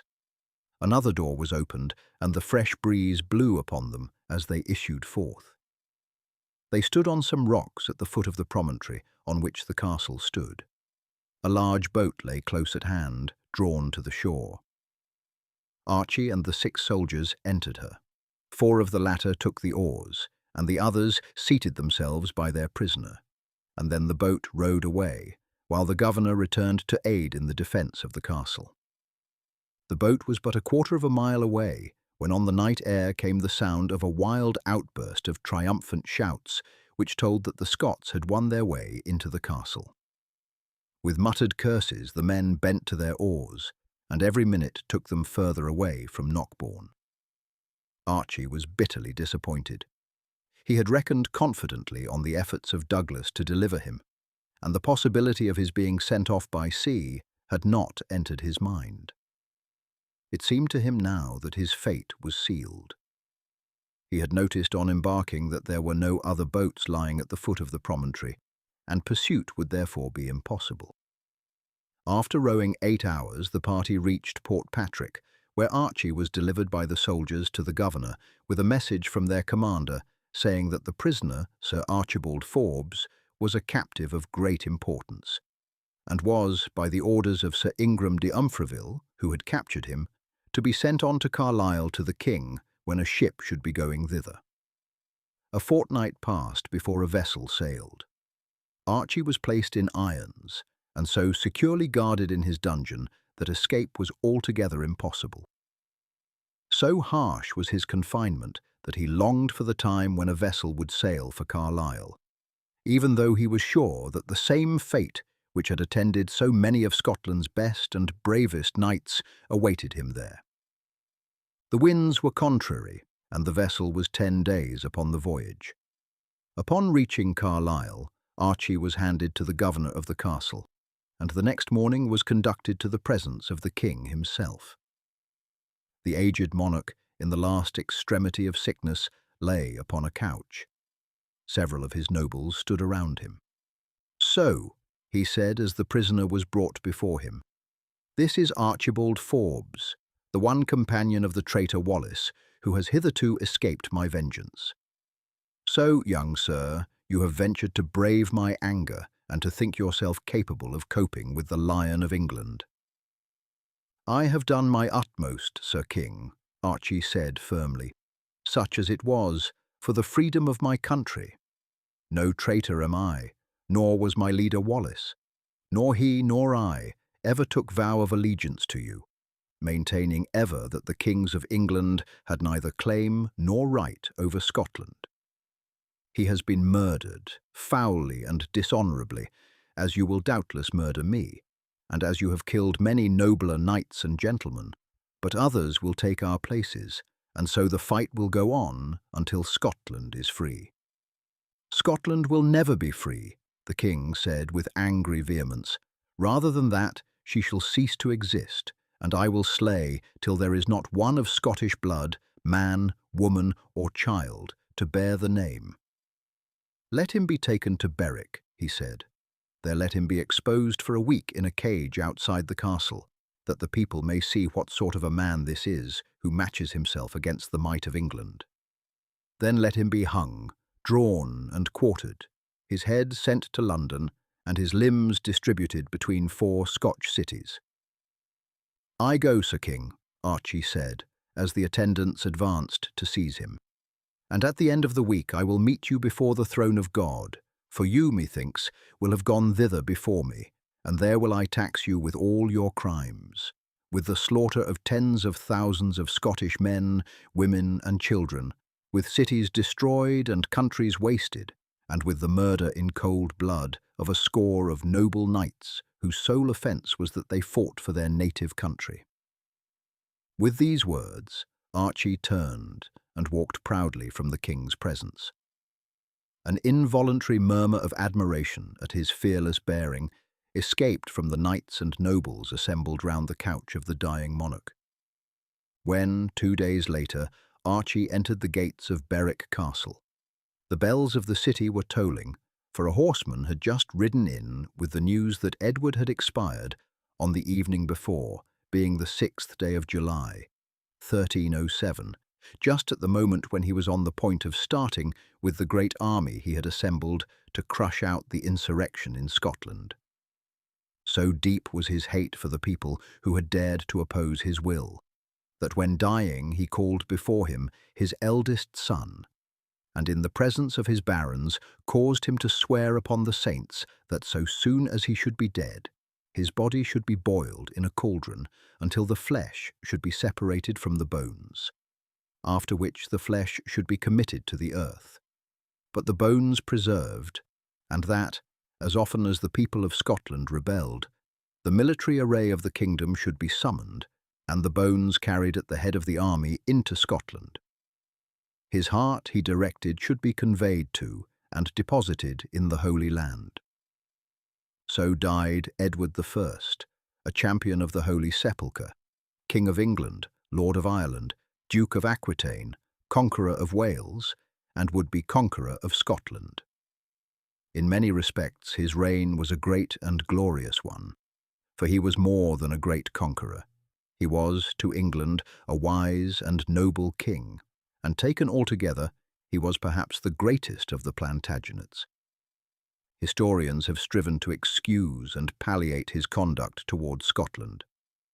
They have glossed over his crimes and tried to explain away the records of his deeds of savage atrocity, and to show that his claims to that kingdom, which had not a shadow of foundation save from the submission of her Anglo-Norman nobles, almost all of whom were his own vassals and owned estates in England, were just and righteous. Such is not the true function of history. Edward's sole claim to Scotland was that he was determined to unite under his rule England, Scotland, Wales and Ireland, and he failed because the people of Scotland, deserted as they were by all their natural leaders, preferred death to such a slavery as that under which Ireland and Wales helplessly groaned. His dying wishes were not observed. His body was laid in rest in Westminster Abbey, and on the tomb was inscribed, Edward I, the Mallet of the Scots. Chapter 23. The Escape from Berwick. On entering the castle, Archie was at once conducted to a sort of cage which had been constructed for a previous prisoner. On the outside of a small cell, a framework of stout beams had been erected. It was 7 feet in height, 6 feet wide, and 3 feet deep. The bars were 4 inches round and 6 inches apart. There was a door leading into the cell behind. This was closed in the daytime so that the prisoner remained in the cage in sight of passers-by. But at night, the governor, who was a humane man, allowed the door to remain unlocked, so that the prisoner could enter the inner cell and lie down there. The position of the cage was about 25 feet above the moat. The moat itself was some 40 feet wide, and a public path ran along the other side, and people passing here had a full view of the prisoner. There were still many of Scottish birth in the town, in spite of the efforts which Edward had made to convert it into a complete English colony. And although the English were in the majority, Archie was subject to but little insult or annoyance. Although for the present in English possession, Berwick had always been a Scotch town, and might yet again, from the fortune of war, fall into Scottish hands. Therefore, even those most hostile to them felt that it would be prudent to refrain from any demonstrations against the Scottish prisoners, since in the event of the city again changing hands, a bloody retaliation might be dealt them. Occasionally, a passing boy would shout out an epithet of contempt or hatred, or throw a stone at the prisoner, but such trifles were unheeded by him. More often, men or women passing would stop and gaze up at him with pitying looks, and would go away wiping their eyes. Archie, after the first careful examination of his cell, at once abandoned any idea of escape from it. The massive bars would have defied the strength of 20 men, and he had no instrument of any sort with which he could cut them. There was, he felt, nothing before him but death, and although he feared this little for himself, he felt sad indeed as he thought of the grief of Marjorie and his mother. The days passed slowly. 5 had gone without an incident, and but 2 remained, for he knew that there was no chance of any change in the sentence which Edward had passed, even were his son more disposed than he toward merciful measures to the Scots, which Archie had no warrant for supposing. The new king's time would be too closely engaged in the affairs entailed by his accession to rank, the arrangement of his father's funeral, and the details of the army advancing against Scotland, to give a thought to the prisoner whose fate had been determined by his father. Absorbed in his own thoughts, Archie seldom looked across the moat and paid no heed to those who passed or who paused to look at him. On the afternoon of the 5th day, however, his eye was caught by 2 women who were gazing up at the cage. It was the immobility of their attitude and the length of time which they continued to gaze at him, which attracted his attention. In a moment he started violently and almost gave a cry, for in one of them he recognized his wife, Marjorie. The instant that the women saw that he had observed them, they turned away and walked carelessly and slowly along the road. Archie could hardly believe that his eyesight had not deceived him. It seemed impossible that Marjorie, whom he deemed 100 miles away, in his castle at Aberfilly, should be here in the town of Berwick, and yet, when he thought it over, he saw that it might well be so. There was indeed ample time for her to have made the journey 2 or 3 times, while he had been lying in prison at Port Patrick, awaiting a ship. She would be sure, when the news reached her of his capture, that he would be taken to Edward at Carlisle, and that he would be either executed there or at Berwick. It was then by no means impossible, strange and wondrous as it appeared to him, that Marjorie should be in Berwick. She was attired in the garment of a peasant woman of the better class, such as the wife of a small crofter or farmer, and remembering how she had saved his life before at Dunstaffnage, Archie felt that she had come hither to try to rescue him. Archie's heart beat with delight, and his eyes filled with tears at the devotion and courage of Marjorie, and for the first time since he had been hurried into the boat on the night of his capture, a feeling of hope entered his breast. Momentary as the glance had been which he had obtained of the face of Marjorie's companion, Archie had perceived that it was in some way familiar to him. In vain he recalled the features of the various servants at Aberfilly and those of the wives and daughters of the retainers of the estate. He could not recognize the face of the woman accompanying Marjorie as belonging to any of them. His wife might indeed have brought with her someone from the estates at Ayr whom she had known from a child. But in that case, Archie could not account for his knowledge of her. This, however, did not occupy his mind many minutes. It was assuredly one whom Marjorie trusted, and that was sufficient for him. Then his thoughts turned wholly to his wife. Anyone who had noticed the prisoner's demeanour for the last few days would have been struck with the change which had come over it. Hitherto he had stood often for hours, leaning motionless, with his arms crossed in the corner of his cage, with head bent down and listless air, his thoughts only being busy. Now he paced restlessly up and down his narrow limits, 2 steps each way and then a turn, like a caged beast. His hands were clenched, his breast heaved, his breath came fast, his head was thrown back. Often he brushed his hand across his eyes, and rapid words came from his lips. The sun sank. An hour later, a jailer brought his jug of water and piece of bread, and then, without a word, retired, leaving, as usual, the door into the cell open, but carefully locking and barring the inner door. Archie had a longer walk now, from the front of the cage to the back of the cell, and for 3 hours he paced up and down. Sometimes he paused and listened attentively. The sounds in the town gradually died away, and all became still, save that he could hear the calls of the warder on the battlement above him. The night was a very dark one, and he could scarcely make out the gleam of water in the moat below.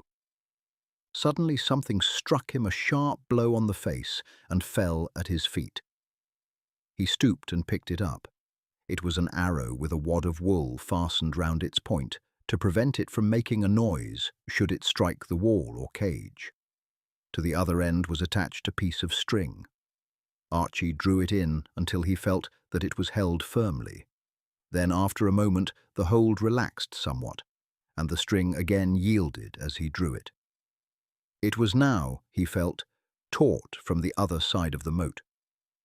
Presently a stout rope, amply sufficient to bear his weight, came into his hands. At the point of junction was attached some object done up in flannel. This he opened and found that it was a fine saw and a small bottle containing oil. He fastened the rope securely to one of the bars and at once commenced to saw asunder one of the others. In 5 minutes, 2 cuts had been noiselessly made, and a portion of the bar 5 feet long came away. He now tried the rope and found that it was tightly stretched and evidently fixed to some object on the other side of the moat. He grasped it firmly with his arms and legs and slid rapidly down it. In another minute he was grasped by some strong arms which checked his rapid progress and enabled him to gain his feet without the slightest noise. As he did so, a woman threw her arms round him and he exchanged a passionate but silent embrace with Marjorie. Then she took his hand, and with noiseless steps they proceeded down the road. He had before starting removed his shoes and put them in his pockets.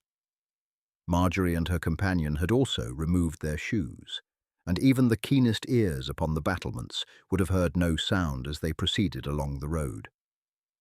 50 yards farther, and they were among the houses. Here they stopped a minute and put on their shoes, and then continued their way. Not a word was spoken until they had traversed several streets and stopped at the door of a house in a quiet lane. It yielded to Marjorie's touch. She and Archie entered, and their follower closed and fastened it after them. The moment this was done, Marjorie threw her arms round Archie's neck with a burst of tears of joy and relief. While Archie was soothing her, the third person stirred up the embers on the hearth and threw on a handful of dry wood. "And who is your companion?" Archie asked, after the first transports of joy and thankfulness were past. "What? Don't you recognize Cluny?" Marjorie asked, laughing through her tears. "Cluny, of course," Archie exclaimed, grasping his follower's hand in his. "I only caught a glimpse of your face and knew that it was familiar to me, but in vain tried to recall its owner. Why, Cluny, it is a long time since you went dressed as a girl into Ayr. And so it is my good friend who had shared my wife's dangers." "He has done more than that, Archie," Marjorie said, "for it was to him that I owe my first idea of coming here. The moment after the castle was taken, and it was found that you had been carried off in a boat by the English, Cluny started to tell me the news. Your mother and I were beside ourselves with grief, and Cluny, to comfort us, said, 'Do not despair yet, my lady. My lord shall not be killed by the English if I can prevent it. The master and I have been in a good many dangers, and have always come out of them safe. It shall not be my fault if he does not slip through their hands yet.' 'Why, what can you do, Cluny?' I said.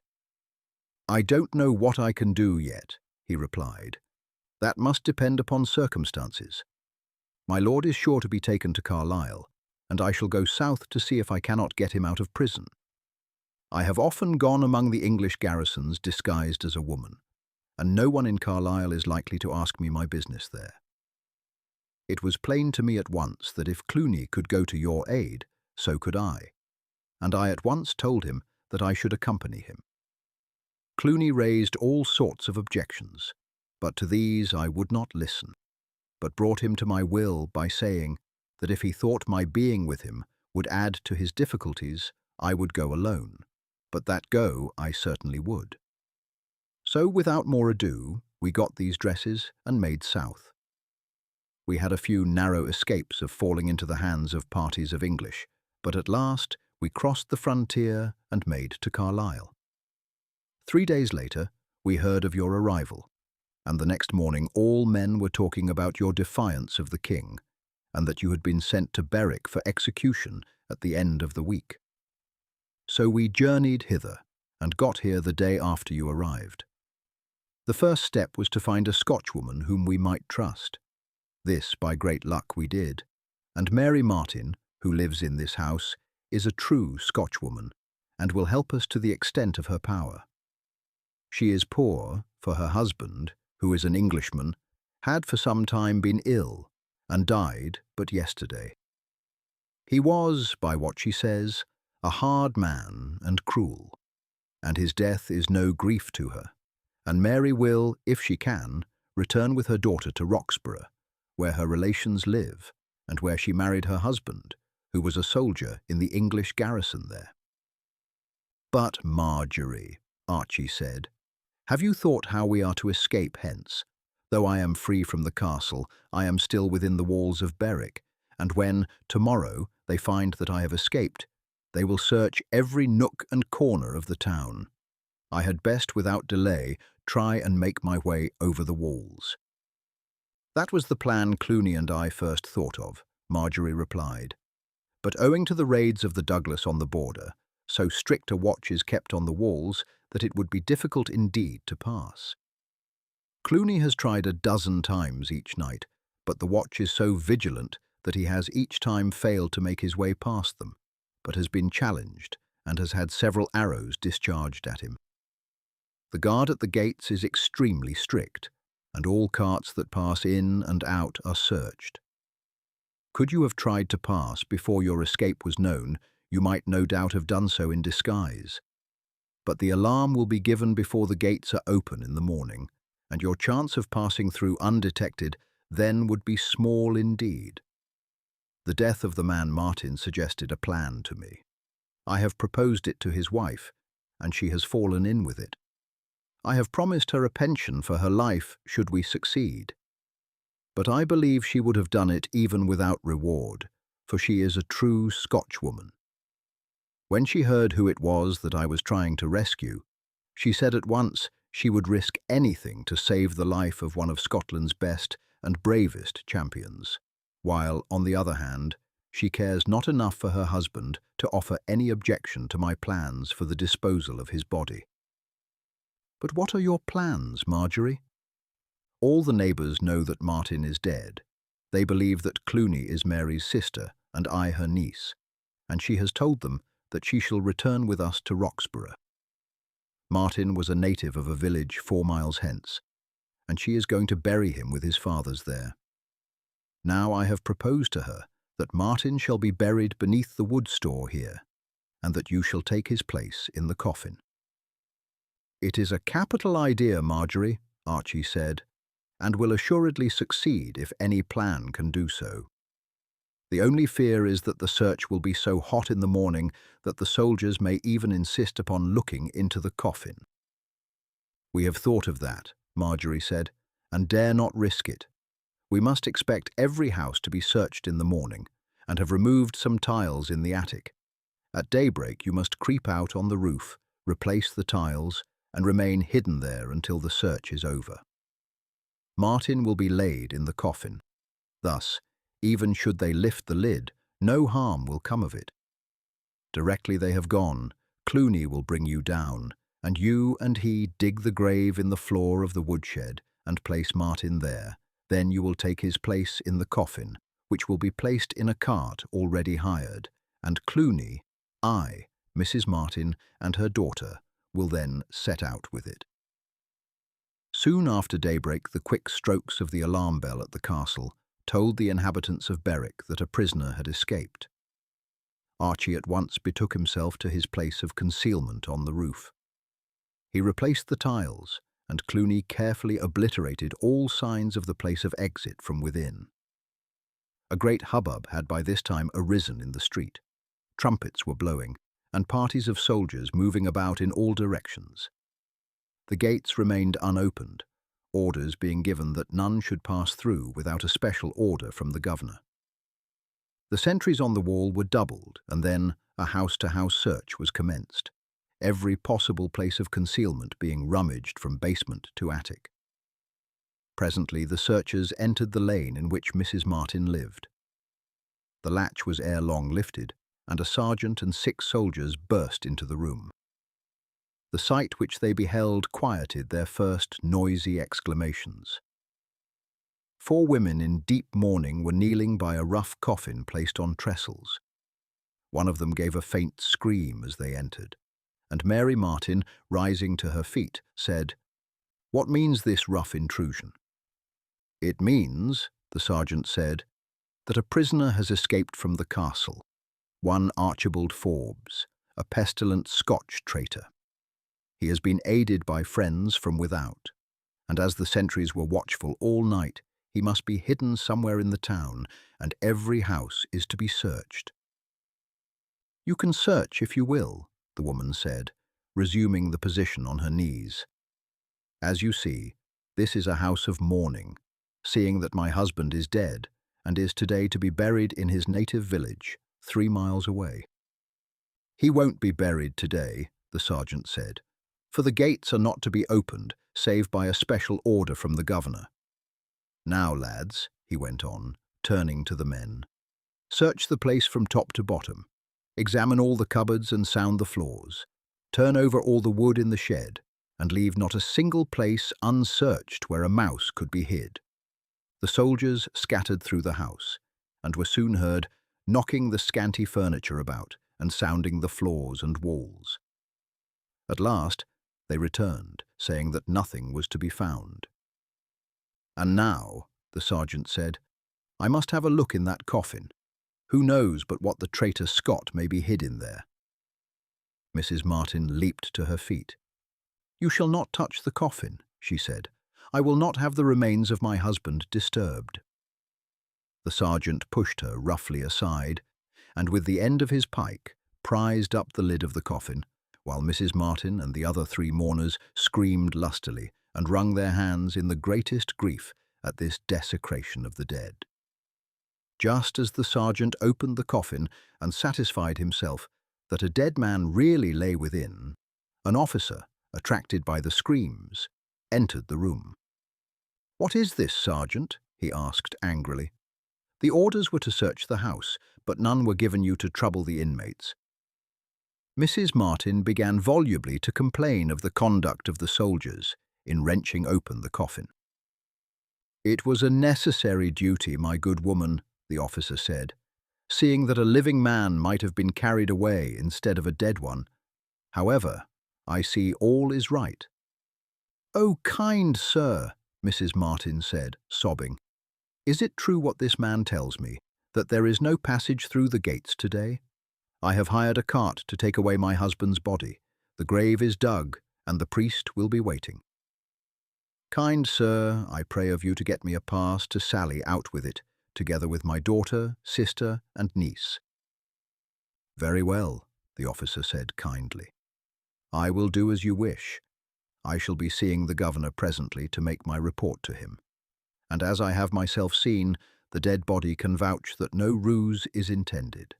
But assuredly no pass will be given for any man to accompany you, and the Scot, who is a head and shoulders taller than any of you, would scarcely slip out in a woman's garment."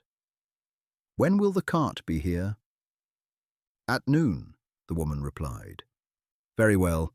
An hour before that time a soldier will bring out the pass. Now, sergeant, have you searched the rest of the house?" "Yes, sir, thoroughly, and nothing suspicious has been found." "Draw off your men, then, and proceed with your search elsewhere." No sooner had the officer and men departed than Cluny ran upstairs, and removing 2 of the tiles, whispered to Archie that all was clear. The hole was soon enlarged, and Archie re-entering, the pair descended to the woodshed which adjoined the kitchen, and there, with a spade and mattock which Cluny had purchased on the preceding day, they set to work to dig a grave. In 2 hours it was completed. The body of John Martin was lowered into it, the earth replaced and trodden down hard, and the wood again piled onto it. At 11 o'clock, a soldier entered with the governor's pass, ordering the soldier at the gate to allow a cart with the body of John Martin, accompanied by 4 women, to pass out from the town. At the appointed time the cart arrived. Archie now took his place in the coffin. His face was whitened, and a winding sheet wrapped round him, lest by an evil chance any should insist on again looking into the coffin. Then some neighbours came in and assisted in placing the coffin in the cart. The driver took his place beside it, and the 4 women, with their hoods drawn over their heads, fell in behind it, weeping bitterly. When they arrived at the gate, the officer in charge carefully read the order and then gave the order for the gate to be opened. "But stop," he said. "This pass says nothing about a driver, and though this man in no way resembles the description of the doughty Scot, yet, as he is not named in the pass, I cannot let him pass." There was a moment's pause of consternation, and then Cluny said, "Sister Mary, I will lead the horse. When all is in readiness, and the priest waits, we cannot turn back on such a slight cause." As the driver of the cart knew Mary Martin, he offered no objection and descended from his seat. Cluny took the reins and, walking by the side of the horse's head, led him through the gates as these were opened, the others following behind. As soon as they were through, the gate closed behind them, and they were safely out of the town of Berwick. So long as they were within sight of the walls, they proceeded at a slow pace without change of position, and although Cluny then quickened the steps of his horse, no other change was made until 2 miles further they reached a wood. Then Cluny leapt into the cart and wrenched off the lid of the coffin. It had been but lightly nailed down, and being but roughly made, there were plenty of crevices through which the air could pass. "Quick, Sir Archie," he said, "let us get this thing out of the cart before any person happened to come along." The coffin was lifted from the cart and carried some short distance into the wood. A few vigorous kicks separated the planks which composed it. These were taken and thrust separately among bushes at some little distance from each other. Cluny then unrolled the bundle which he had brought from the cart and handed to Archie a suit of clothes fitted for a farmer. These Archie quickly put on, then he returned to the cart, which he mounted, and took the reins. The others got up behind him and seated themselves on the straw in the bottom of the cart. Then Archie gave the horse a smart cut with his whip, and the cart proceeded at a steady trot along the road to the west. Chapter 24. The Progress of the War. A mile or two after leaving Berwick, the cart had left the main road running by the coast through Dunbar to Edinburgh, and had struck west by a country track. But few houses were met with, as the whole of the country within many miles of the sea had been harried and devastated by the various English armies which had advanced from Berwick. After proceeding for some miles, they came to a point where the track they had been following terminated at a little hamlet among the hills. Here they left the cart, making an arrangement with one of the villagers to drive it back on the morrow into Berwick. They were now beyond all risk of pursuit, and need fear nothing further until they reached the great north roads running from Carlisle to Edinburgh and Stirling. Cluny therefore resumed male attire. They had no difficulty in purchasing a couple of swords from the peasants of the village, and armed with these, they started with Marjorie and the 2 women over the hills. It was early autumn now. The weather was magnificent, and they made the distance in quiet stages, and crossing the Pentlands, came down upon Aberfilly without meeting with a single danger or obstacle. It needs not to describe the joy of Archie's mother at his return. The news spread like lightning among the tenantry, and in an hour after the wayfarers reached the castle, men and women could be seen flocking over the hills at the top of their speed to express their delight and enthusiasm at their lord's return. By nightfall, every tenant on the estate, save those prevented by age or illness, had assembled at the castle, and the rejoicings which had taken place at the marriage of their lord were but tame and quiet beside the boisterous enthusiasm which was now exhibited.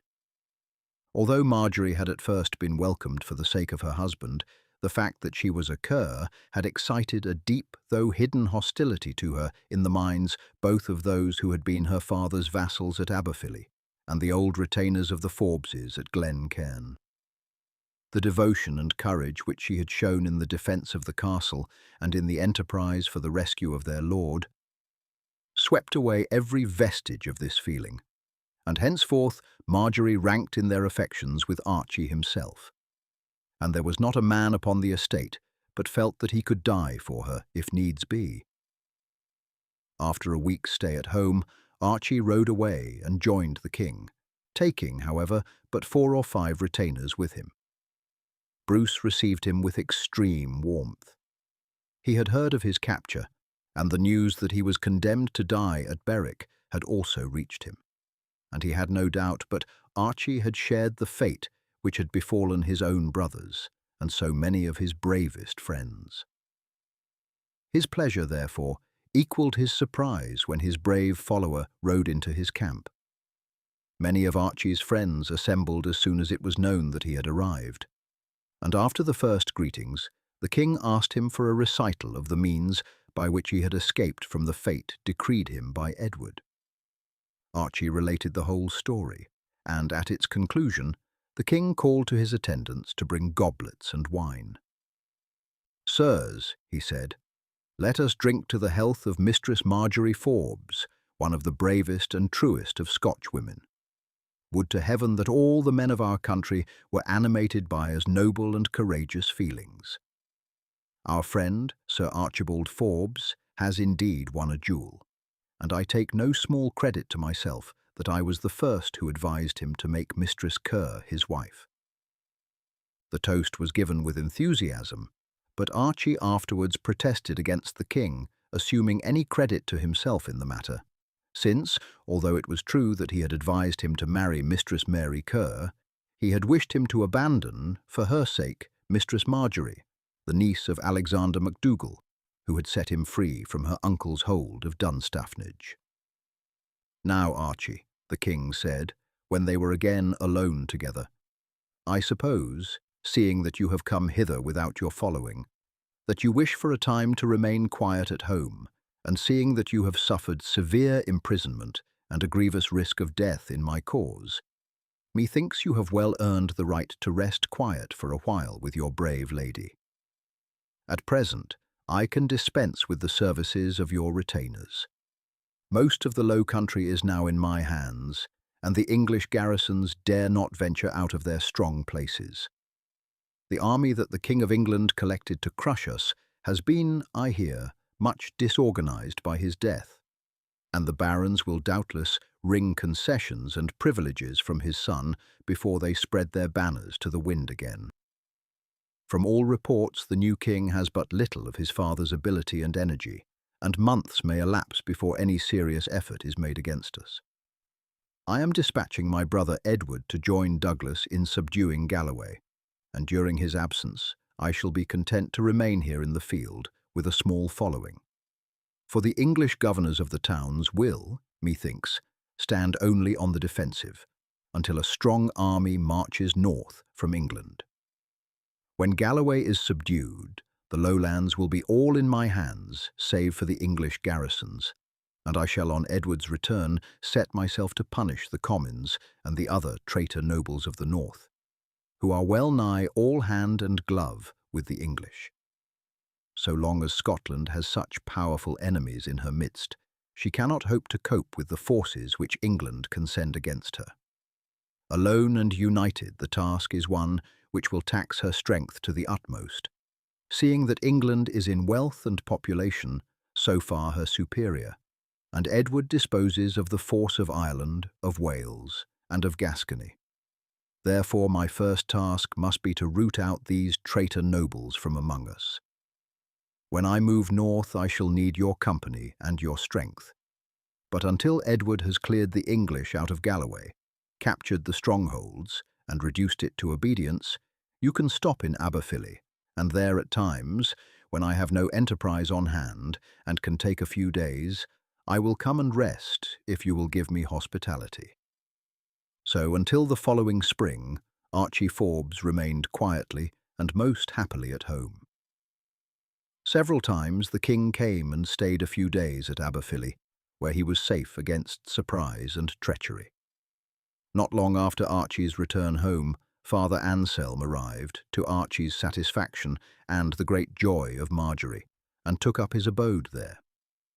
In the spring, Archie, with his retainers, joined the king, who was gathering his army for his march into the north. During the winter, Galloway had been subdued, and Douglas being left in the south as commander there, Edward Bruce joined his brother, around whom also gathered the Earl of Lennox, Sir Gilbert de la Haye, and others. The position in Scotland was now singular. The whole of the country south of the Forth was favourable to Bruce, but the English held Roxburgh, Jedburgh, Dumfries, Castle Douglas, Ayr, Bothwell, Edinburgh, Linlithgow, Stirling, and Dumbarton. North of the Forth, nearly the whole of the country was hostile to the king, and the fortresses of Perth, Dundee, Forfar, Brechin, Aberdeen, Inverness, and many smaller holds were occupied by English garrisons. The centre of hostility to Bruce, north of the Forth, lay in the two great earls, the commons of Badenoch and Buchan, and their allies. Between them and Bruce a hatred existed beyond that caused by their taking opposite sides. Comyn of Badenoch was the son of the man Bruce had slain at Dumfries, while Buchan hated him even more, since his wife, the Countess, had espoused the cause of Bruce and had crowned him at Scone, and was now shamefully imprisoned in the cage at Berwick. It must be supposed that Buchan's anger against his Countess was as deep and implacable as that of Edward himself, for, as the English king's most powerful ally in Scotland, he could surely have obtained the pardon and release of his wife had he desired it. On the other hand, Bruce had a private grudge against Comyn, for upon him had been conferred Bruce's lordship of Annandale, and he had entered into possession and even occupied the family castle of Lochmaben. The king and his army marched north, and were joined by Alexander and Simon Fraser, with their followers. They marched to Inverness, which, with various other castles in the north, they captured. All of these castles were, when taken, destroyed, as Bruce had determined to leave no strongholds in the land for the occupation of his enemies. He himself could not spare men to hold them, and their capture was useless if upon his retirement they could again be occupied by the enemy. Returning southward, they were encountered by an army under Buchan, composed of his own retainers and a party of English. This force was completely defeated. To the consternation of his followers, Bruce was now attacked by a wasting illness, which so enfeebled him that he was unable to sit on his horse. It was the result of the many privations and hardships which he had undergone since the fight at Methven. His brother Lennox, the Frasers, and Archie Forbes held a council and agreed that rest for some time was absolutely necessary for the king, and that sea air might be beneficial to him. They therefore resolved to move eastward to the castle of Slains, on the sea-coast near Peterhead. That such a step was attended by great peril they well knew, for the Comyns would gather the whole strength of the Highlands, with accessions from the English garrisons, and besiege them there. The king's health, however, was a paramount consideration. Were he to die, the blow might be fatal to Scotland. Accordingly, the little force marched eastward. They reached Slains without interruption, and as they expected, the castle was soon surrounded and besieged by the forces of Buchan, who had been joined by Sir John Mowbray and Sir David de Brescia, nephew of the King of England. For some time the siege went on, but the assailants gained but little advantage, and indeed trusted rather to famine than force to reduce the castle. Weeks passed on, and although his followers thought that he was somewhat better, the king's health improved but slowly. Provisions now began to run very short. When they had come nearly to an end, the Scots determined to sally out and cut their way through the vastly superior strength of the enemy. The king was placed in a litter, his mounted knights and followers surrounded him, and round these the footmen formed a close clump of pikes. The 100 men from Aberfilly formed the front rank, as these could be best relied upon to withstand the charge of the English horse. The gates were thrown open, and in close ranks the garrison sallied out, forming, as soon as they passed through, in the order arranged. So close and serried was the hedge of spears, so quiet and determined the attitude of the men, that, numerous as they were, the men of Buchan and the English lords shrank from an encounter with such adversaries, and with the banner of the king and his knights flying in their centre, the little band marched on through the lines of the besiegers without the latter striking a blow to hinder their way. Without interruption, the royalists proceeded to Strathbogie. The satisfaction of the king at the daring exploit by which he had been rescued from such imminent peril did more for him than medicine or change of air, and to the joy of his followers he began to recover his strength. He was then moved down to the River Don. Here Buchan and his English allies made a sudden attack upon his quarters, killing some of the outposts. This attack roused the spirit and energy of the king, and he immediately called for his war horse and armour and ordered his men to prepare for action. His followers remonstrated with him, but he declared that this attack by his enemies had cured him more speedily than medicine could have done, and heading his troops, he issued forth and came upon the enemy near Old Meldrum, where, after a desperate fight, Buchan and his confederates were defeated with great slaughter on Christmas Day, 1307. Buchan and Mowbray fled into England. Brechin took refuge in his own castle of Brechin, where he was afterwards besieged and forced to surrender. Bruce now marched into the territory of Comyn, where he took a terrible vengeance for the long adhesion of his hated enemy to England. The whole country was wasted with fire and sword, the people well nigh exterminated, and the very forests destroyed. So terrible was the devastation that for generations afterwards men spoke of the harrying of Buchan as a terrible and exceptional act of vengeance. The castle of Aberdeen was next invested.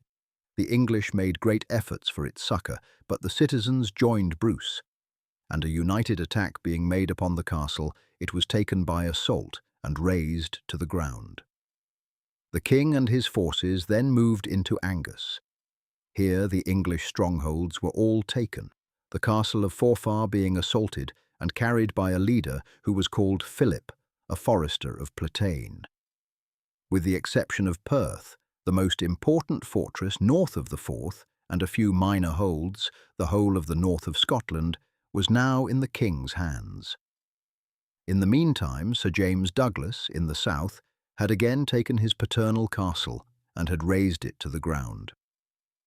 The forests of Selkirk and Jedburgh, with the numerous fortresses of the district, were brought under the king's authority, and the English were several times defeated. In the course of these adventures, Sir James came across Alexander Stewart, Thomas Randolph, the king's nephew, who, after being taken prisoner at Methven, had joined the English party, and Adam O'Gordon. They advanced with a much superior force to capture him, but were signally defeated. O'Gordon escaped into England, but Stewart and Randolph were taken. This was a fortunate capture, for Randolph afterwards became one of the king's most valiant knights and the wisest of his counsellors. After this action, Douglas marched north and joined the king. The latter sternly reproached Randolph for having forsworn his allegiance and joined the English. Randolph answered hotly and was committed by his uncle to solitary confinement, where he presently came to a determination to renew his allegiance to Bruce, and henceforward fought faithfully and gallantly under him. Galloway had risen again, and Edward Bruce, with Sir Archie Forbes, was detached to reduce it. It was a hard task, for the local chiefs were supported by Sir Ingram de Umfraville and Sir John de St. John. These knights, with 1,200 followers, met the Scots on the banks of the Cree, which separates the countries of Kirkcudbright and Wigton, and although greatly superior in numbers, were completely defeated by the Scottish pikemen and compelled to take refuge in the castle of Beutel.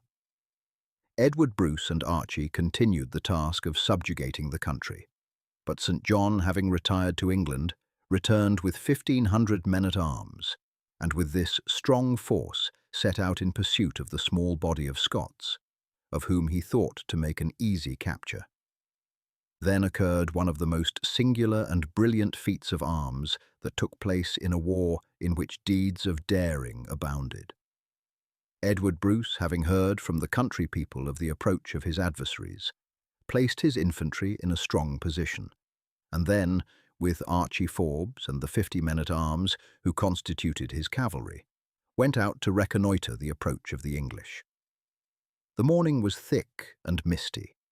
Ignorant of each other's position, the two forces were in close vicinity, when the fog suddenly lifted, and Edward Bruce and Archie beheld close to them the overwhelming force of St. John within bowshot distance. It was too late to fly. Edward Bruce exclaimed to Archie, "There is nothing for it but to charge them." "Let us charge them," Archie replied. The two leaders, setting spurs to their horses, and closely followed by their 50 retainers, dashed like a thunderbolt upon the mass of the English men-at-arms. Before these, taken equally by surprise, had time to form, and burst clean through them, overthrowing and slaying many, and causing the greatest confusion and surprise.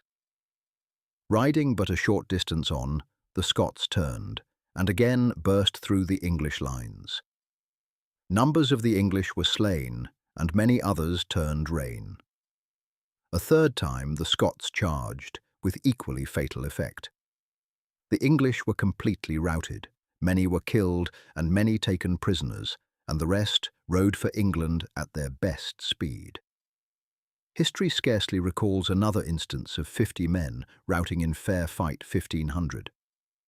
This extraordinary success was followed by a victory over Sir Rowland of Galloway and Donald of the Isles on the banks of the Dee, the Lord of the Isles being made prisoner, and eventually the whole country was reduced to obedience, with the exception of 1 or 2 garrisons, no less than 13 castles being captured, in addition to the victories gained in the field. Galloway being restored to order, Archie Forbes returned home and remained for 2 or 3 months with his wife and mother. He was then summoned by the king to join him again, as he was about to march to reduce the region over which his deadly foes, Alexander and John of Lorne, held sway.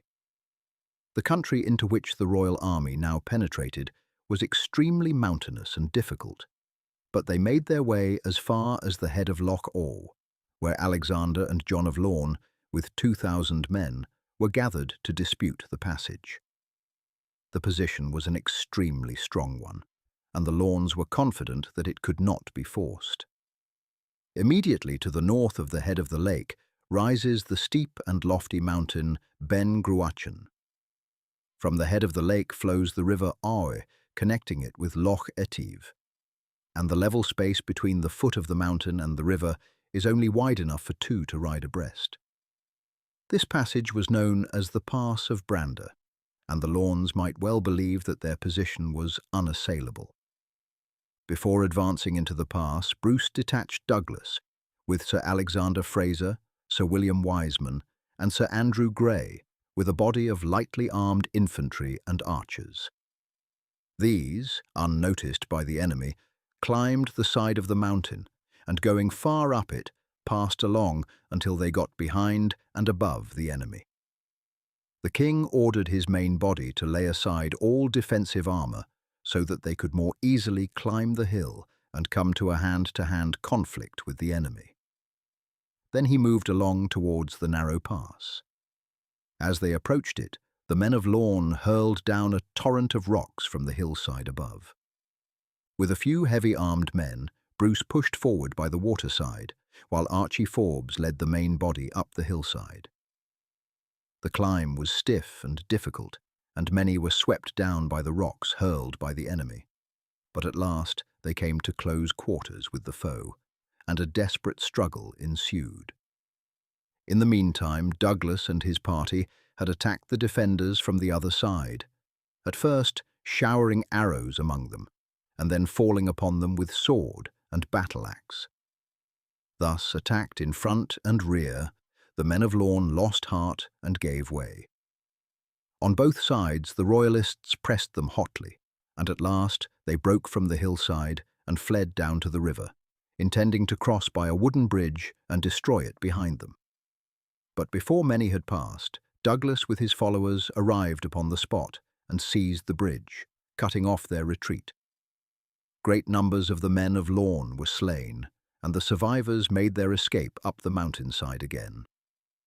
The Lornes themselves were on board some galleys on Loch Awe, their intention having been to land in Bruce's rear when he was fairly entangled in the narrow pass.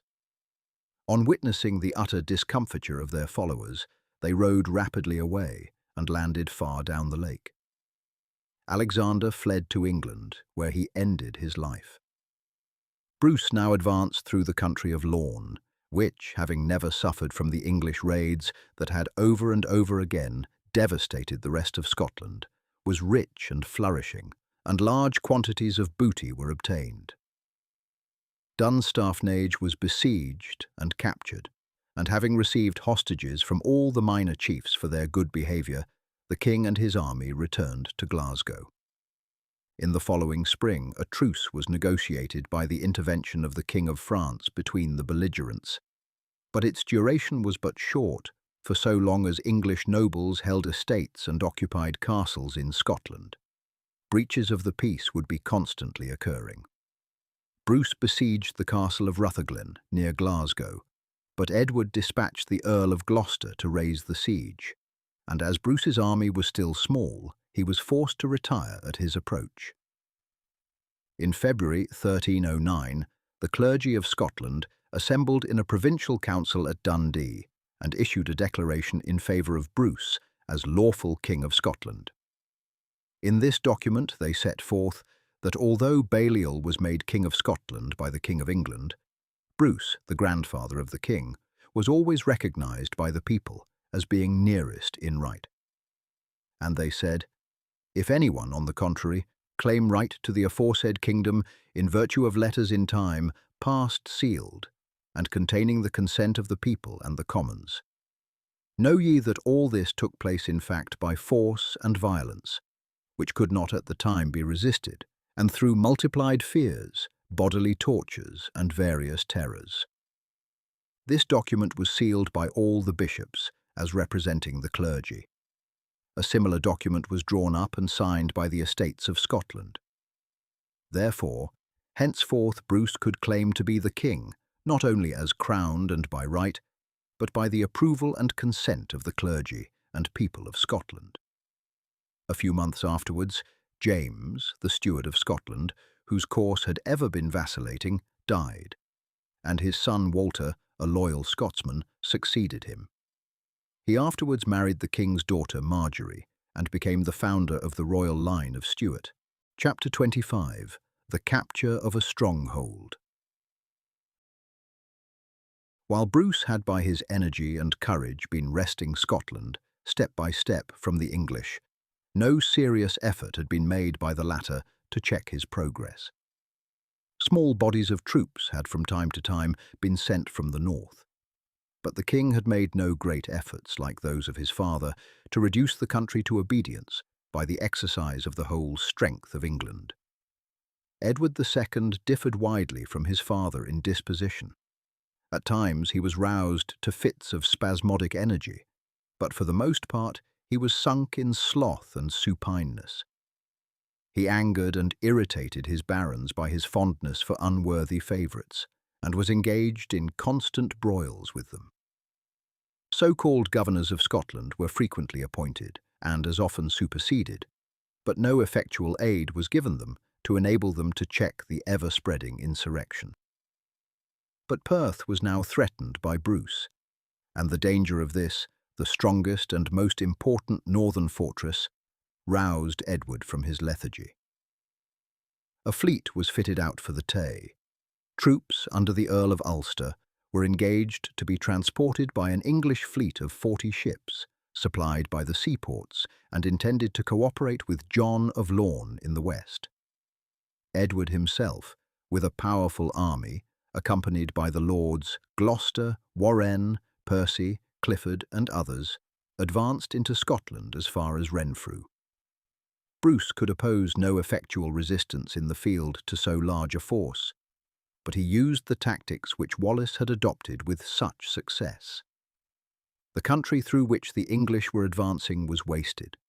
Flocks and herds were driven off, and all stores of grain burned and destroyed. His adherents, each with their own retainers, hung upon the skirts of the English army, cutting off small parties, driving back bodies going out in search of provisions or forage, making sudden night attacks, and keeping the English in a state of constant watchfulness and alarm, but always retiring on the approach of any strong force, and avoiding every effort of the English to bring on an engagement. The invaders were soon pressed by want of provisions, and horses died from lack of forage. The great army was therefore obliged to fall back to Berwick without having struck a single effective blow. After this, Edward remained inactive at Berwick for 8 months, save that he once again crossed the border and advanced as far as Roxburgh, but only to retreat without having accomplished anything. the Earls of Gloucester and Warren reduced the forest of Selkirk and the district, and restored the English power there, while the king's favourite, Piers Gaveston, Earl of Cornwall, went by sea to Perth and tried to reduce the surrounding country. But the Scotch, as usual, retired before him, and he too, after a time, returned to Berwick. The efforts of the defenders to starve out the invading armies of England were greatly aided by the fact that at this time a great famine raged both in England and Scotland, and the people of both countries were reduced to a condition of want and suffering. Not only did the harvest fail, but disease swept away vast numbers of cattle and sheep, and in many places the people were forced to subsist upon the flesh of horses, dogs, and other animals. During the years which had elapsed since the Battle of Methven, Bruce had never been enabled to collect a force in any way worthy of the name of an army. His enterprises had been a succession of daring feats performed by small bodies of men. Even now, when the nobles dared no longer openly oppose him, they remained sullenly aloof, and the captures of the English strongholds were performed either by the king or his brother Edward, with their retainers from Annandale and Carrick, by Douglas with the men of Douglasdale, or by some simple knights like Archie Forbes, the Frasers, Boyle, and a few others, each leading their own retainers in the field. The great mass of the people still held aloof, and neither town nor country sent their contingents to his aid. This was not to be wondered at, so fearfully had all suffered from the wholesale vengeance of Edward after the Battle of Falkirk.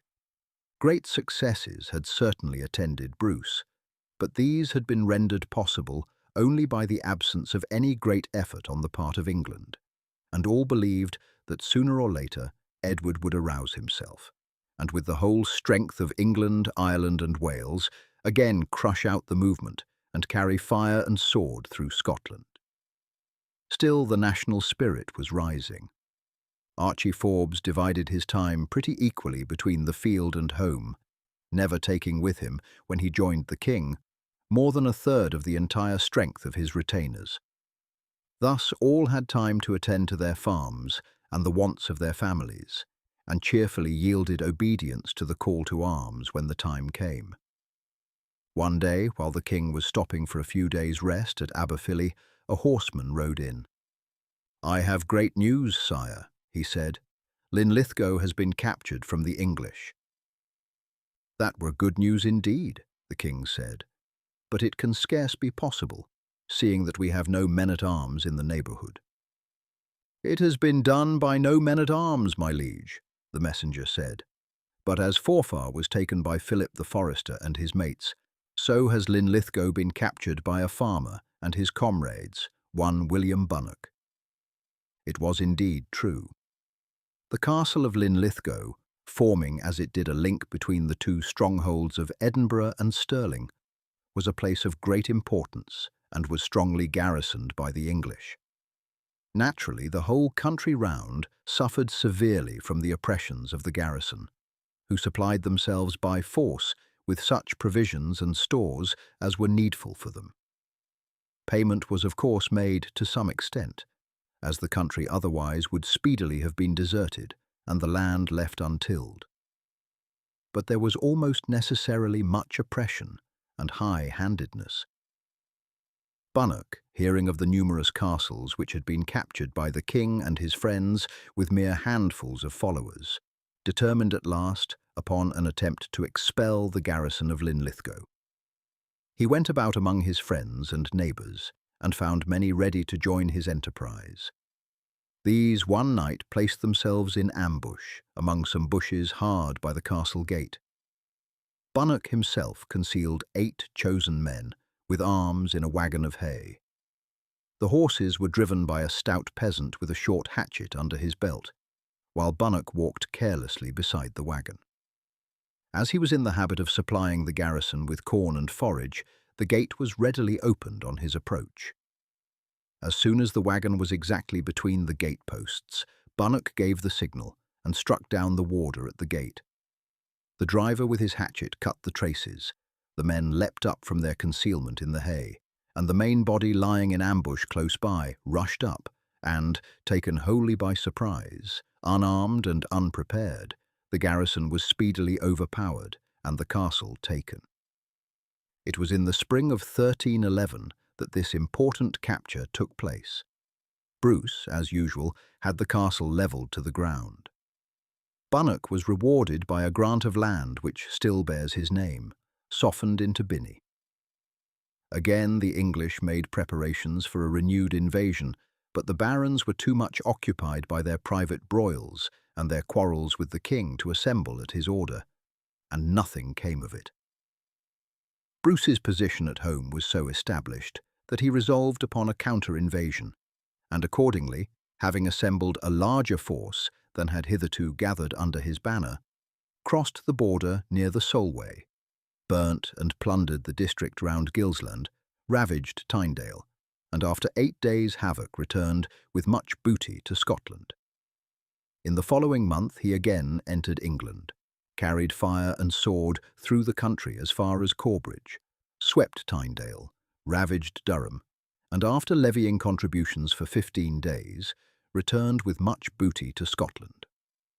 Although the English made much outcry at this invasion, the English author of the Chronicle of Lanark, whose monastery was occupied by the king during the raid, distinctly states that he slew none save in actual conflict, and again, that though all the goods of the country were carried away, they did not burn houses or slay men.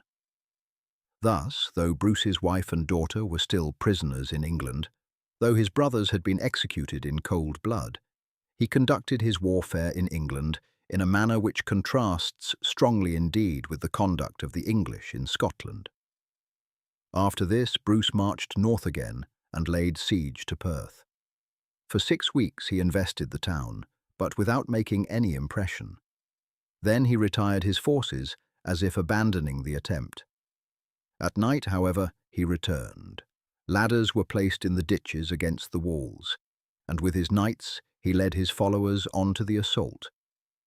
The garrison were carousing in honour of their successful defence and the defeat of the enemy, and taken wholly by surprise, were unable to oppose a vigorous resistance, and all were killed or captured.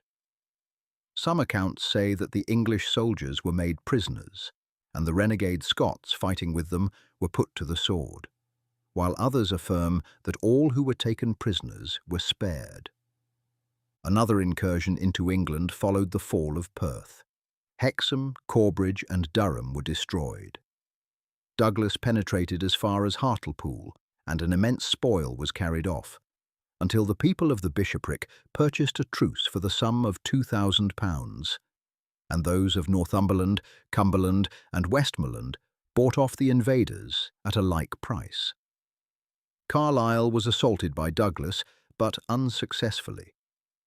He also attempted to surprise Berwick by a night attack, and had placed his scaling ladders against the wall, when the garrison was alarmed by the barking of a dog, and the assailants were repulsed. The Scots recrossed the frontier laden with an enormous booty. The king himself now entered Galloway and reduced the 4 remaining strongholds held by the English there, the castles of Beutal, Dalswinton, Lochmaben and Tibbers. He then proceeded to Dumfries, which he forced to surrender, and entered it as the victorious King of Scotland, just 7 years after the time when he had commenced the war by expelling the English justiciary. Archie Forbes did not accompany the king in this campaign. He had indeed been summoned, but just before the army started on its raid into England, Bruce was lamenting, in Archie's hearing, that the continued possession of the strong castle of Dunnottar on the east coast still afforded the English an opportunity for creating diversions in the north, by landing troops there. "If you will permit me, sire," Archie said, "I will undertake its capture with my retainers. It is doubtless too strong to be captured by open assault with such a strength. But as Douglas has thrice taken Castle Douglas by stratagem, 'tis hard if I cannot find some way for capturing Dunnottar." "Be it so, Sir Archie," the king said. "If you succeed, you will have done good service indeed. And as I know, that though ever ready to buckle on your armour when I need you, you would yet rather live quiet at Aberfilly with your fair wife. I promise you that if you capture Dunnottar, for a year and a day you and your retainers shall have rest, except if the English cross the border in such force that the arm of every Scotchman able to wield a sword is needed in its defence. Having chosen 100 of his most active and experienced men, Archie set out for the north. Crossing the Forth above Stirling, he marched through Perth and across the Carse of Gowrie through Forfar on to Montrose. Here he left his band, and taking with him only William Wallace, both being attired in peasant's dress, followed the coast till he reached Dunnottar. The castle, which was of great strength, stood in a little bay with a fishing village nestled beside it. "'Tis a strong place, William, and, if well provisioned, might hold out against an army for months, and as supplies could be thrown in by sea, it could only be captured by battering down its solid walls by machines." "'Tis indeed a strong place, Sir Archie," William Wallace replied, "and it were assuredly better to slip in by the gates than to climb over the walls. But after the captures of so many of their strongholds by sudden surprise, we may be sure that a careful watch will be kept." "Doubtless they are shrewdly on guard against surprise," Archie said, "but as they know that the king and his host are just now crossing the border into Cumberland, they may well think that for a time they are safe from disturbance. 'Tis in that our best chance lies." Entering the village, they purchased some fish from the fishermen, and asking a few careless questions about the garrison, found that it was composed of 150 men, and that extreme precautions were taken against surprise. The gates were never opened save to allow parties to pass in and out, when they were instantly closed and the drawbridge raised. Only 10 of the garrison at a time were ever allowed to leave the castle, and these must go out and come in together, so that the gates should not be opened more than twice a day. "They generally come out," the man said, "at 11 o'clock and go in at 4. At 11 o'clock, all with corn, wood, and other stores for the castle must present themselves, so that the drawbridge need only be lowered at those times. The governor, Sir John Morris, swears that he will not be caught asleep, as were those of Linlithgow and Castle Douglas. I fear," he concluded, "that we of Dunnottar will be the last in Scotland to be free from the English yoke." "That is as it may be. Other castles have been captured, and maybe the Lion of Scotland may float on those walls ere long." The man looked keenly at him. "Methinks there is meaning in your words," he said, "and your language does not accord with your attire. I ask no questions, but be sure that should an attempt be made, there are a score of strong fellows among us who will be ready to strike a blow for freedom." "Is that so?" Archie replied. "Then, man, taking you to be a true Scot, I will tell you that the attempt will be made, and that soon, and that, if you will, you can aid the enterprise. I am Sir Archibald Forbes, of whom, perhaps, you have heard." "Assuredly," the man said in a tone of deep respect. "Every Scotsman knows the name as that of one of the king's truest and bravest knights." "My purpose is this," Archie said. "On a dark night, some 95 of my men will march hither. I need a faithful friend to meet them outside the village, to lead them in, and to hide them away in the cottages, having already arranged beforehand with their owners to receive them. I myself, with 4 of my men, will come hither in a fishing boat well laden with fish. We will choose a time when the wind is blowing, and will seem to have been driven here by stress of weather and disabled. Then I shall try to sell our cargo for the use of the garrison. As we carry it in, we shall attack the guard, and at the signal, those hidden will rush out and cross the drawbridge." "The plan is a good one," the fisherman said. "Its difficulty mainly lies in the fact that the drawbridge will be raised the moment you have crossed it, and long before your followers could arrive, it would be high in the air, and you would be cut off from all aid. It never remains down for an instant after men have passed over it. That adds to the difficulty, Archie said thoughtfully. But I must think of some plan to overcome it. Do you quietly go about among those you can surely trust and arrange for them to be ready to open their doors and take my men in without the slightest noise which might attract the sentries on the walls? So long as the wind is quiet and the sea smooth, we shall not come. But the first day that the wind blows hard, you may expect us. Then do you go out on the south road and wait for my party 1/2 mile from the village. If they come not by midnight, return home and watch the following night." "I understand," the fisherman said, "and will do as you bid me. And when the time comes, you can rely upon 20 stout fellows here in addition to your own force." "'Tis nigh 11, Archie said, looking at the sun, "and we will be off at once, as the soldiers will soon be coming out, and it were best the governor did not hear that 2 strangers were in the village. Vigilant as he is, a small thing might excite his suspicion and add to his watchfulness." Archie and William Orr returned to Montrose, and there the former made an arrangement with the master of a large fishing boat to keep his vessel ready to put to sea at any moment. 3 weeks passed without any change in the weather. Then the wind began to rise, and the aspect of the sky betokened a storm. William Orr at once set out with 95 men for Dunnottar. Archie went down to the port and purchased a large quantity of fish, which had been brought in that morning in various boats, and had it placed on board the craft that he had hired. Then he, with 4 of his followers, the strongest and most determined of his retainers, dressed as fishermen, went on board, and the boat at once put to sea, having, besides Archie and his men, the master and his 2 hands. The main body had started on foot at 10 in the morning, but it was late in the afternoon before the boat put out, as Archie wished to arrive in broad daylight next morning. The wind was on the shore, and the boat was sorely tossed and buffeted. Ere next morning, showing but a rag of sail, she ran into Dunnottar harbour. They had had great difficulty in keeping off the coast all night, and the play had nigh turned into a tragedy, so narrow had been their escape of being cast ashore. The bulwarks were washed away, and the boat was in a sore plight as it drew alongside the little quay. Assuredly no suspicion would occur to any who saw her enter, that aught save stress of weather had driven her in.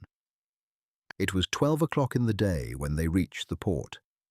Most of the inhabitants had come down to the waterside to see the storm-beaten craft enter, and among them were some soldiers of the garrison. Archie bade 4 of his men remain below, so that the unusual number of hands should attract no attention. One of the first to come on board was the fisherman with whom Archie had spoken. "Your men are all here," he said in a low tone to Archie, "and are stowed away in the cottages. Everything went well, and there was not the slightest noise." Archie now went on shore and entered into conversation with one of the soldiers. "Think you," he said, "that the governor would buy my cargo of fish? I have a great store on board, for I had good luck before the storm suddenly broke upon me just as I was leaving the fishing grounds for Montrose. The gale may last for some days, and my boat will need repairs before I put to sea. Therefore my fish will be spoiled before I can get them to market, and I will make a good bargain with the governor if he will take them from me." "I should think that he will do so gladly," the soldier said, "for he can salt them down, and they make a pleasant change. How much have you got?" "About 10 baskets full," Archie replied, "of some £100 each." "I will go with you to the castle," the soldier said. "The governor will lower the drawbridge for no man, but you can speak with the warder across the moat, and he will bear your message to the governor, and should he agree, you must present yourself with your men with the fish at 4 o'clock, at which time the drawbridge will be lowered for us to return to the castle."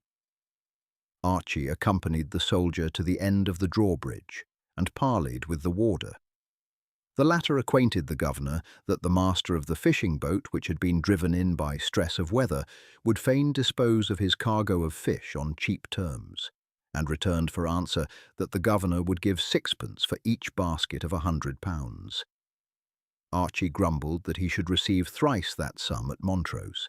Still, that as he must sell them or let them spoil, he accepted the offer, and would be there with the fish at 4 o'clock. He then returned to the boat, his ally, the fisherman, taking word round to the cottages that at 4 o'clock all must be in readiness to sally out on the signal, and that William Orr was to dress 6 of his men in fishermen's clothes and saunter up carelessly close to the castle, so as to be able to rush forward on the instant. At the appointed hour, Archie, accompanied by his 4 followers, each of whom carried on his shoulder a great basket filled with fish, stepped onto the quay and made their way to the castle.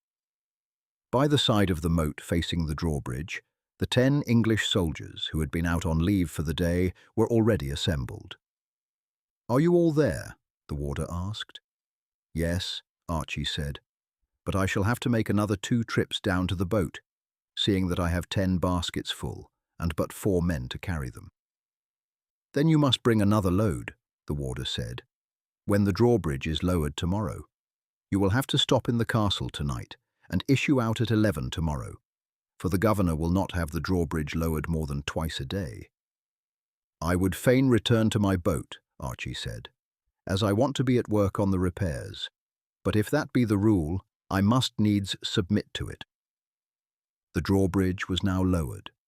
The soldiers at once stepped onto it. The 4 pretended fishermen had set down their baskets and now raised them on their shoulders again. One of them apparently found it a difficult task, for it was not until Archie and his comrades were half across the drawbridge that he raised it from the ground. As he did so, he stumbled and fell, the basket and its contents rolling onto the ground. "You must wait until the morning," the warder called. "You are too late to enter now." The man lay for a moment where he had fallen, which was half on the drawbridge, half on the ground beyond it. "Now then," the warder called sharply, "make haste. I am going to raise the drawbridge." The man rose to his feet with a shout, just as the drawbridge began to rise. He had not been idle as he lay. As he fell, he had drawn from underneath his fisherman's frock a stout chain with a hook at one end and a large ring at the other. This he had passed round one of the chains by which the drawbridge was raised, then under the beam on which it rested when down, and had fastened the hook in the ring. Surprised at the shout, the warder worked the windlass with extra speed, but he had scarcely given a turn when he found a sudden resistance. The chain which the fisherman had fixed round the end prevented the bridge from rising. As the man had shouted, Archie and his 3 comrades were entering the gate. Simultaneously, they emptied their baskets before them. Concealed among the fish were 4 logs of wood. 2 were 3 feet long. The full depth of the baskets, 2 were short, wedge-shaped pieces. Before the soldiers in front had time even to turn round, the 2 long pieces were placed upright in the grooves down which the portcullis would fall, while the 2 wedge-shaped pieces were thrust into the jamb of the gate so as to prevent it from closing. Then the 4 men drew long swords hidden beneath their garments and fell upon the soldiers. Chapter 26. Edinburgh. So vigilant was the watch in the castle of Dunnottar that the instant the cry of alarm rose almost simultaneously from the warder above and the soldiers at the gate, the portcullis came thundering down. It was caught, however, by the 2 upright blocks of wood, and remained suspended 3 feet above the sill. The armed guards at the gate instantly fell upon Archie and his companions, while others endeavoured in vain to close the gates. Scarcely had the swords clashed when the man who had chained down the drawbridge joined Archie, and the 5 with their heavy broadswords kept at bay the soldiers who pressed upon them. But for only a minute or 2 did they have to bear the brunt of the attack unsupported, for William Orr and the 5 men who had been loitering near the moat dashed across the bridge, and passing under the portcullis, joined the little band.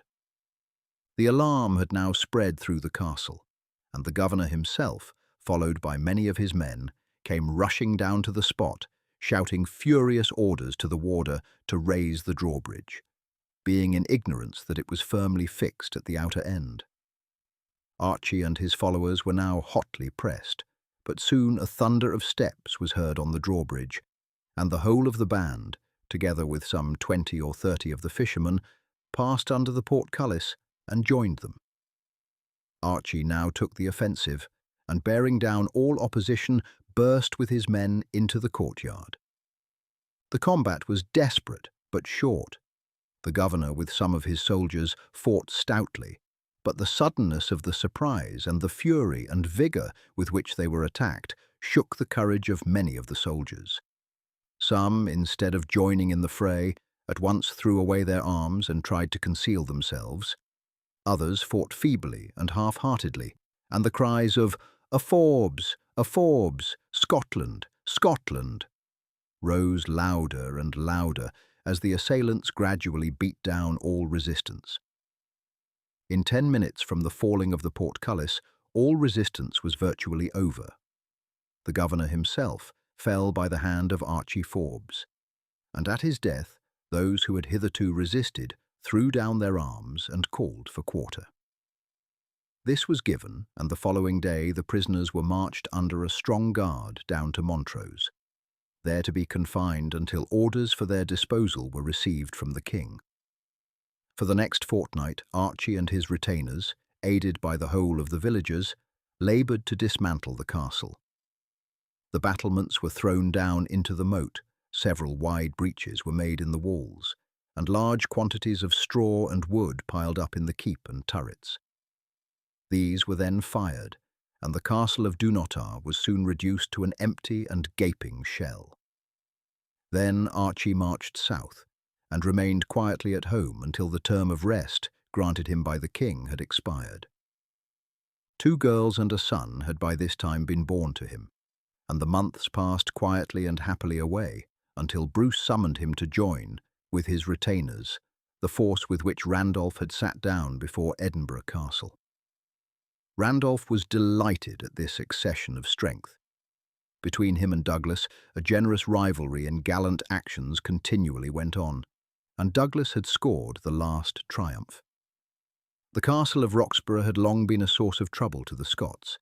Standing on a rocky eminence on the margin of the Teviot, just at its junction with the Tweed, and within 8 miles of the border, it had constituted an open door into Scotland, and either through it or through Berwick the tides of invasion had ever flowed. The castle was very strongly fortified, so much so that the garrison, deeming themselves perfectly safe from assault, had grown careless. The commandant was a Burgundian knight, Guillemin de Fienne. Douglas chose Shrove Tuesday for his attack. Being a feast day of the church before the long Lenten fast, the garrison would be sure to indulge in conviviality, and the watch would be less strict than usual. Douglas and his followers, supplied with scaling ladders, crept on all fours towards the walls. The night was still, and they could hear the sentries' conversation. They had noticed the objects advancing, but in the darkness mistook them for the cattle of a neighbouring farmer. Silently the ladders were fixed and mounted, and with the dreaded war cry, "A Douglas! A Douglas!" the assailants burst into the castle, slaying the sentries and pouring down upon the startled revellers. Fienne and his men fought gallantly for a time, but at length all surrendered, with the exception of the governor himself and a few of his immediate followers, who retired into a tower where they defended themselves until the following day. Then, Fienne being seriously wounded, the little party also surrendered. As Douglas had no personal quarrel with the garrison of Roxburgh, such as he bore with those who occupied his ancestral castle, he abstained from any unnecessary cruelties, and allowed the garrison to withdraw to England, where Fienne soon afterwards died of his wounds. The castle was as usual levelled to the ground, and as the stronghold of Carlaverock soon afterwards surrendered. The districts of Tweeddale and Galloway were now completely cleared of the English, with the exception of the castle of Jedburgh, which they still held. Randolph had been created Earl of Moray, and after establishing himself in his new earldom, he had returned with his feudal followers and laid siege to Edinburgh, whose castle was considered all but impregnable. It had been in the possession of the English ever since it was captured by Edward I in 1296, and was strongly garrisoned and well provisioned. Even when joined by Archie Forbes and his retainers, Randolph felt that the castle could not be captured by force. The various attempts which he made were signally foiled, and it was by stratagem only that he could hope to carry it. The news of the capture of Roxburgh by Douglas increased his anxiety to succeed. Accompanied by Archie, he rode round the foot of the steep rock on which the castle stands, eagerly scanning its irregularities to see if by any possibility it could be scaled. "I would give a brave reward," he said to Archie, "to any who could show us a way of climbing those rocks, which, methinks, even a goat could scarcely manage to ascend." "I can tell you of a way," a Scotch soldier who was standing a few paces off when he made the remark, said, saluting the Earl. "It needs a sure foot and a stout heart, but I can lead a score of men with such qualifications to the foot of yonder walls." And he pointed to the castle, rising abruptly from the edge of the rocks. "If you can make good your word, my brave fellow," Randolph said, "you may ask your own reward, and I pledge you my word that if it be aught in reason, it shall be granted. But who are you, and how did it come that you know of a way where none is supposed to exist?" "My name is William Francus," the soldier said. "I was at one time, before the king took up arms, a soldier in the castle there. I had a sweetheart in the town, and as my turn to go out from the castle came but slowly, I used at night to steal away to visit her.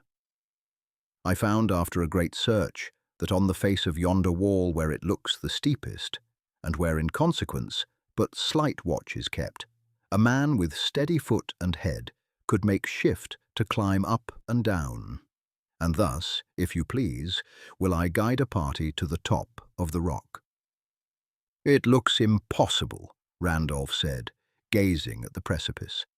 "But as you tell me that you have done it, others can do the same. I will myself follow your guidance." "And I," Archie said. "What, Sir Archie, think you is the smallest number of men with whom, having once gained footing on the wall, we may fight our way to the gates and let in our friends?" "I should think," Archie replied, "that with 30 men we might manage to do so. The confusion in the garrison will be extreme at so unexpected a surprise, and if we divide in 2 parties and press forward by different ways, they will think rather of holding together and defending themselves than of checking our course, and one or other of the parties should surely be able to make its way to the gates." "30 let it be then," Randolph said. "Do you choose 15 active and vigilant men from among your retainers? I will pick as many from mine, and as there is no use in delaying, let us carry out the enterprise this very night. Of course, the rest of our men must gather near the gates, in readiness to rush in when we throw them open." As soon as it was dark, the little party of adventurers set out on their way. Francus acted as guide, and under his leading they climbed with vast difficulty and no little danger up the face of the precipice, until they reached a comparatively easy spot, where they sat down to recover their breath before they prepared for the final effort. They could hear the sentries above speaking to each other, and they held their breath when one of them, exclaiming suddenly, "I can see you!" threw down a stone from the battlement, which leapt, crashing down the face of the rock close beside them. Great was their relief when a loud laugh from above told them that the sentry had been in jest, and had but tried to startle his comrade. Then the 2 sentries, conversing as they went, moved away to another part of the walls. The ascent was now continued, and proved even more difficult than that which they had passed.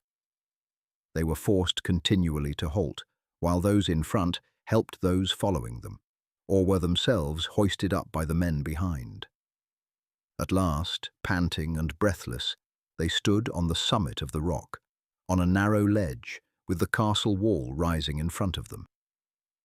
They had, with enormous difficulty, brought up a light ladder with them. This was placed against the wall. Francis was the first to mount, and was followed by Sir Andrew Grey, whom Randolph had invited to be of the party, by Archie Forbes, and by the Earl. Just as the latter stepped onto the battlements, the sentries caught sight of them and shouted, "Treason! Treason! To arms!" An instant stir was heard in the castle. Rapidly the 30 men followed each other up the ladder, and so soon as the last had gained the battlements, they divided in 3 bodies, each headed by one of the leaders. One party descended straight into the castle, and there attacked the soldiers who were hurrying to arms, while the others ran along the wall in opposite directions, cutting down the sentries and brushing aside all opposition until together they met at the gate. This was thrown open, and the Scots outside, running up at the top of their speed, poured into the castle. At first, Randolph's party, which had descended into the courtyard, had been hotly pressed, and had with difficulty defended themselves. But the attention of the startled garrison was distracted by the shouts upon the walls, which told that other parties of their assailants had gained footing there. All sorts of contradictory orders were issued. One commanded them to cut down the little party opposed to them. Another ordered them to hurry to the walls. A third to seize the gate and see that it was not opened. The confusion reached its height as the Scots poured in through the open gate. The garrison, surprised and confounded as they were at this, to them almost magical seizure of the castle by their foes, fought bravely until the governor and many of the officers were killed. Some of the men threw down their arms, and others, taking advantage of their knowledge of the castle, made their way to the gate and escaped into the open country. The news of the capture was immediately sent to the king, by whose orders the castle and walls were razed to the ground, and thus another of the strongholds, by whose possession the English were enabled to domineer over the whole of the surrounding country, was destroyed. While Douglas and Randolph were thus distinguishing themselves, Edward Bruce captured the castle of Rutherglen, and afterwards the town of Dundee. And now, save Stirling Castle, scarcely a hold in all Scotland remained in English hands. Thus was Scotland almost cleared of the invader, not by the efforts of the people at large, but by a series of the most daring and hazardous adventures by the king himself and 3 or 4 of his knights, aided only by their personal retainers. For 9 years they had continued their career unchecked, capturing castle by castle and town by town, defeating such small bodies of troops as took the field against them. England, under a supine and inactive king, giving itself up to private broils and quarrels, while Scotland was being torn piecemeal from her grasp. After Edward Bruce had captured Dundee, he laid siege to Stirling. As this castle had for many months resisted Edward I, backed by the whole power of England, Bruce could make little impression upon it with the limited appliances at his disposal. From February till the 24th of June the investment continued, when the governor, Sir Philip Mowbray, becoming apprehensive that his provisions would not much longer hold out, induced Edward Bruce to agree to raise the siege on condition that if by the 24th of June, next, 1314, the castle was not effectually relieved by an English force, it should then be surrendered. No satisfactory explanation has ever been given of the reasons which induced Edward Bruce to agree to so one-sided a bargain. He had already invested the place for 4 months. There was no possibility of an army being collected in England for its relief for many months to come. And long ere this could arrive, the garrison would have been starved into surrender. By giving England a year to relieve the place, he virtually challenged that country to put forth all its strength and held out an inducement to it to make that effort, which internal dissension had hitherto prevented. The only feasible explanation is that Edward Bruce was weary of being kept inactive so long a time before the walls of the fortress which he was unable to capture, and that he made the arrangement from sheer impatience and thoughtlessness, and without consideration of the storm which he was bringing upon Scotland. Had it been otherwise, he would surely have consulted the king before entering upon an agreement of such extreme importance. Bruce, when he heard of this rash treaty, was highly displeased, but he nevertheless accepted the terms, and both parties began at once their preparations for the crowning struggle of the war. The English saw that now or never must they crush out the movement which, step by step, had wrested from them all the conquests which had been won with such vast effort under Edward I.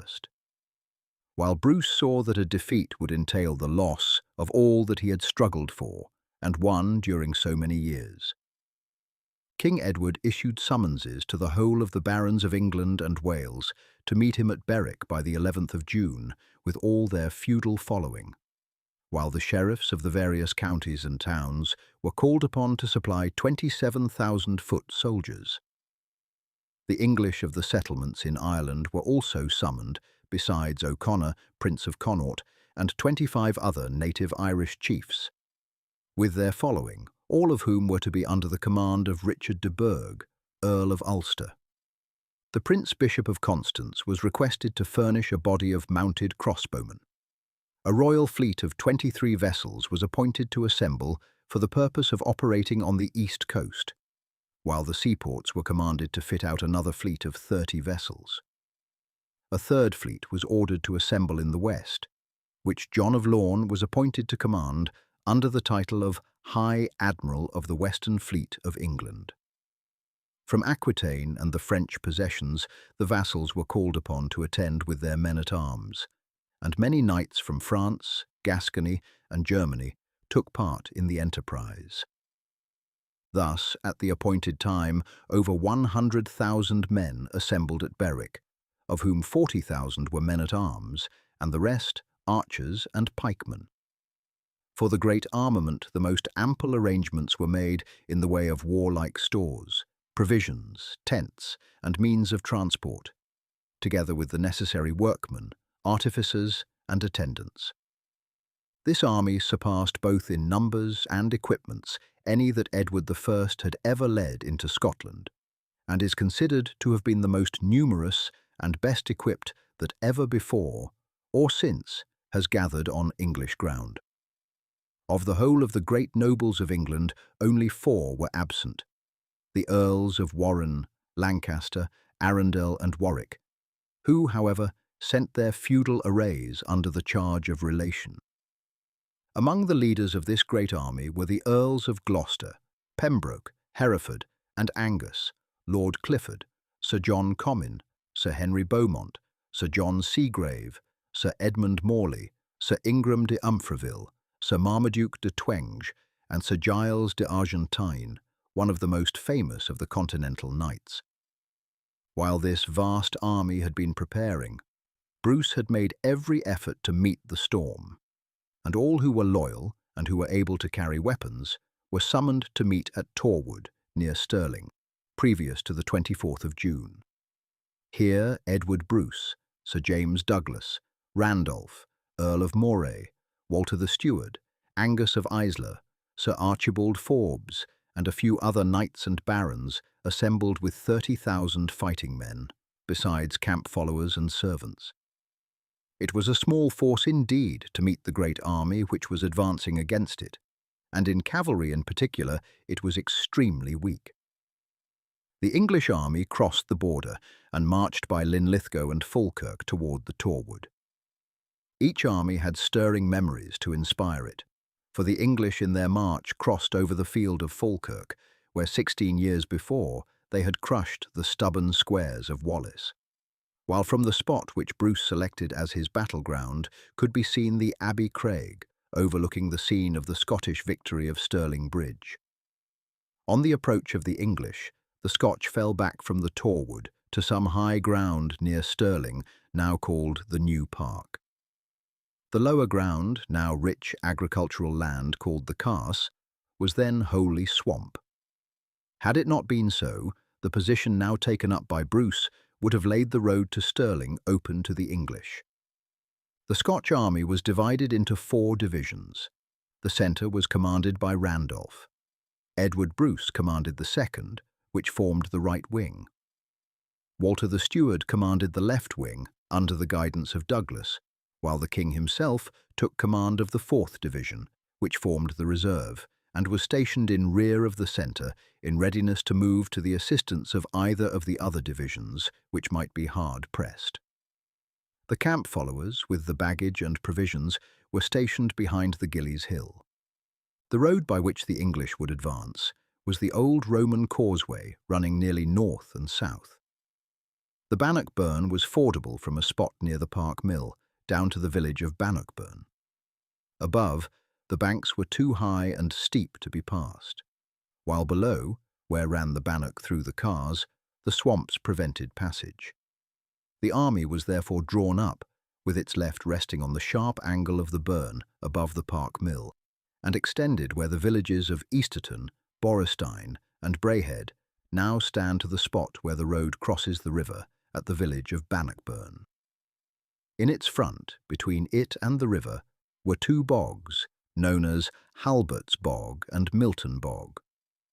While, where unprotected by these bogs, the whole ground was studded with deep pits. In these stakes were inserted, and they were then covered with branches and grass. Randolph's centre was at Borestein, Bruce's reserve a little behind, and the rock in which his flagstaff was placed during the battle is still to be seen.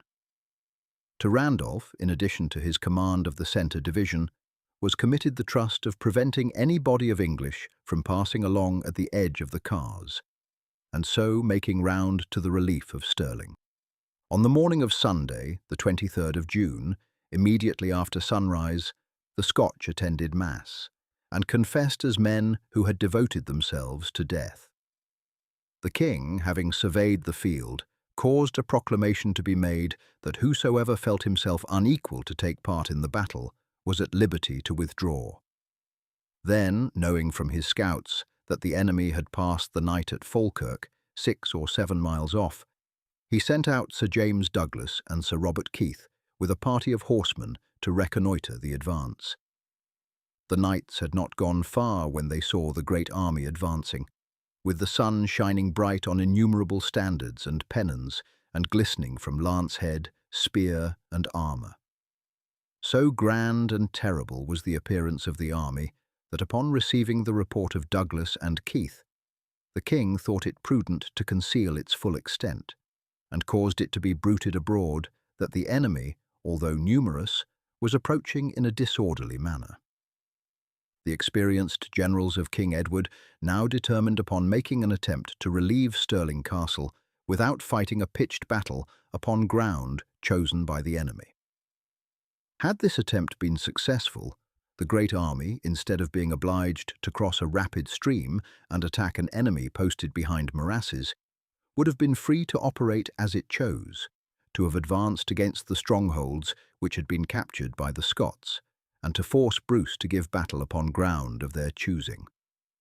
Lord Clifford was therefore dispatched with 800 picked men-at-arms to cross the Bannock beyond the left wing of the Scottish army, to make their way across the cars, and so to reach Stirling. The ground was, indeed, impassable for a large army, but the troops took with them faggots and beams, by which they could make a passage across the deeper parts of the swamp and bridge the little streams which meandered through it. As there was no prospect of an immediate engagement, Randolph, Douglas, and the king had left their respective divisions, and had taken up their positions at the village of St. Ninians on high ground behind the army, whence they could have a clear view of the approaching English army. Archie Forbes had accompanied Randolph, to whose division he, with his retainers, was attached. Randolph had with him 500 pikemen, whom he had withdrawn from his division in order to carry out his appointed task of seeing that the English did not pass along the low ground at the edge of the Carse behind St. Ninians to the relief of Stirling.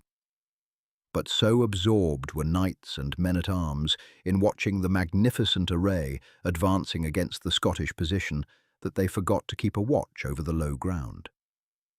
Suddenly, one of the men, who had straggled away into the village, ran up with the startling news that a large party of English horse had crossed the corner of the carse and had already reached the low ground beyond the church.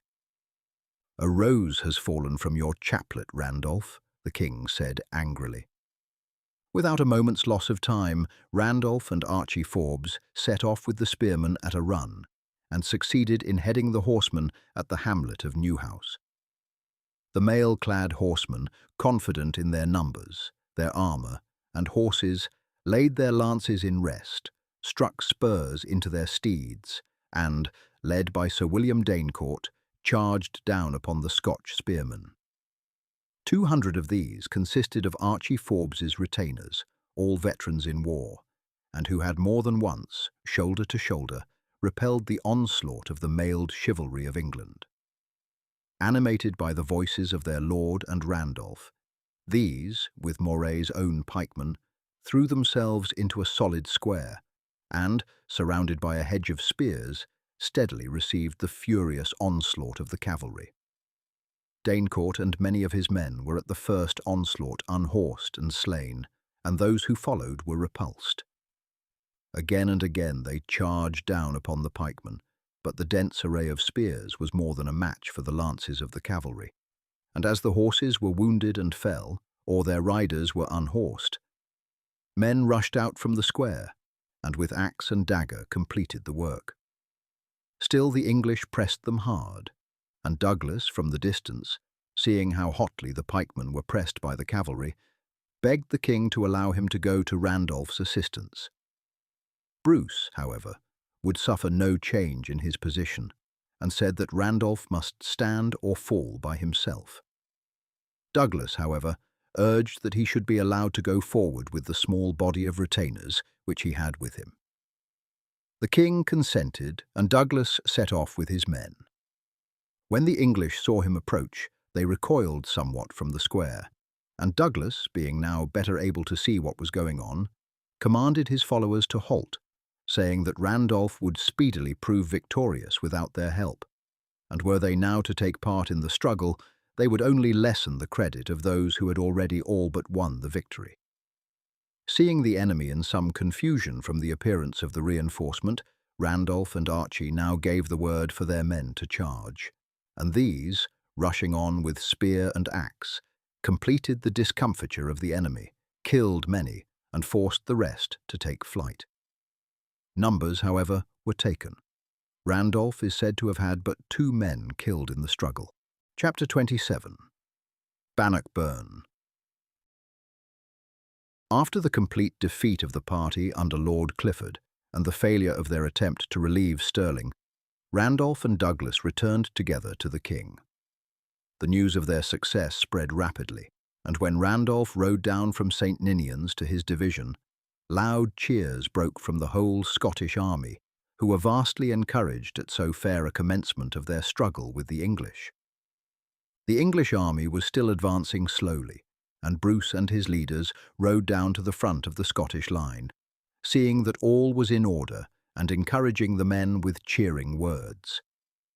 When the English army approached the stream, King Edward ordered a halt to be sounded for the purpose of holding a council, whether it was best to encamp for the night or at once to advance against the enemy. The Earls of Gloucester and Hereford, who commanded the 1st Division, were so far ahead that they did not hear the sound of the trumpet, and continuing their onward march, crossed the Bannockburn and moved on toward the Scotch array. In front of the ranks of the defenders, the king was riding upon a small palfrey, not having as yet put on his armour for the battle. On his helmet he wore a purple cap surmounted by a crown. Seeing him thus within easy reach, Sir Henry de Bohun, cousin of the Earl of Hereford, laid his lance in rest and spurred down upon the king. Bruce could have retired within the lines of his soldiers, but confident in his own prowess, and judging how great an effect a success under such circumstances would have upon the spirits of his troops, he spurred forward to meet his assailant armed only with his axe. As the English knight came thundering down, The king touched his palfrey with his spur, and the horse, carrying but a light weight, swerved quickly aside. De Bohun's lance missed his stroke, and before he had time to draw rein or sword, the king, standing up in his stirrups, dealt him so tremendous a blow with his axe as he passed, that it cleft through helmet and brain, and the knight fell dead to the ground. With a shout of triumph, the Scotch rushed forward and drove the English advance guard back across the stream. Then the Scotch leaders led their men back again to the position which they had quitted, and reformed their array. Douglas, Edward Bruce, Randolph, and Archie Forbes now gathered round the king and remonstrated with him on the rashness of an act which might have proved fatal to the whole army. The king smiled at such remonstrances from 4 men who had, above all others, distinguished themselves for their rash and daring exploits, and shrugging his shoulders observed only that it was a pity he had broken the shaft of his favourite axe. The English array now withdrew to a short distance, and it became evident that the great battle would be delayed till the morrow. The Scotch army therefore broke its ranks and prepared to pass the night on the spot where it stood. The king assembled all his principal leaders round him, and after thanking God for so fair a beginning of the fight as had that day been made, he pointed out to them how great an effect the 2 preliminary skirmishes would have upon the spirits of both armies, and expressed his confidence in the final result. He urged upon them the necessity for keeping their followers well in hand, and meeting the charges of the enemy's horse steadily with their spears, and especially warned them, after repulsing a charge, against allowing their men to break their array, either to plunder or take prisoners, so long as the battle lasted, as the whole riches of the English camp would fall into their hands if successful. He pledged himself that the heirs of all who fell should have the succession of their estates free from the usual feudal burdens on such occasions.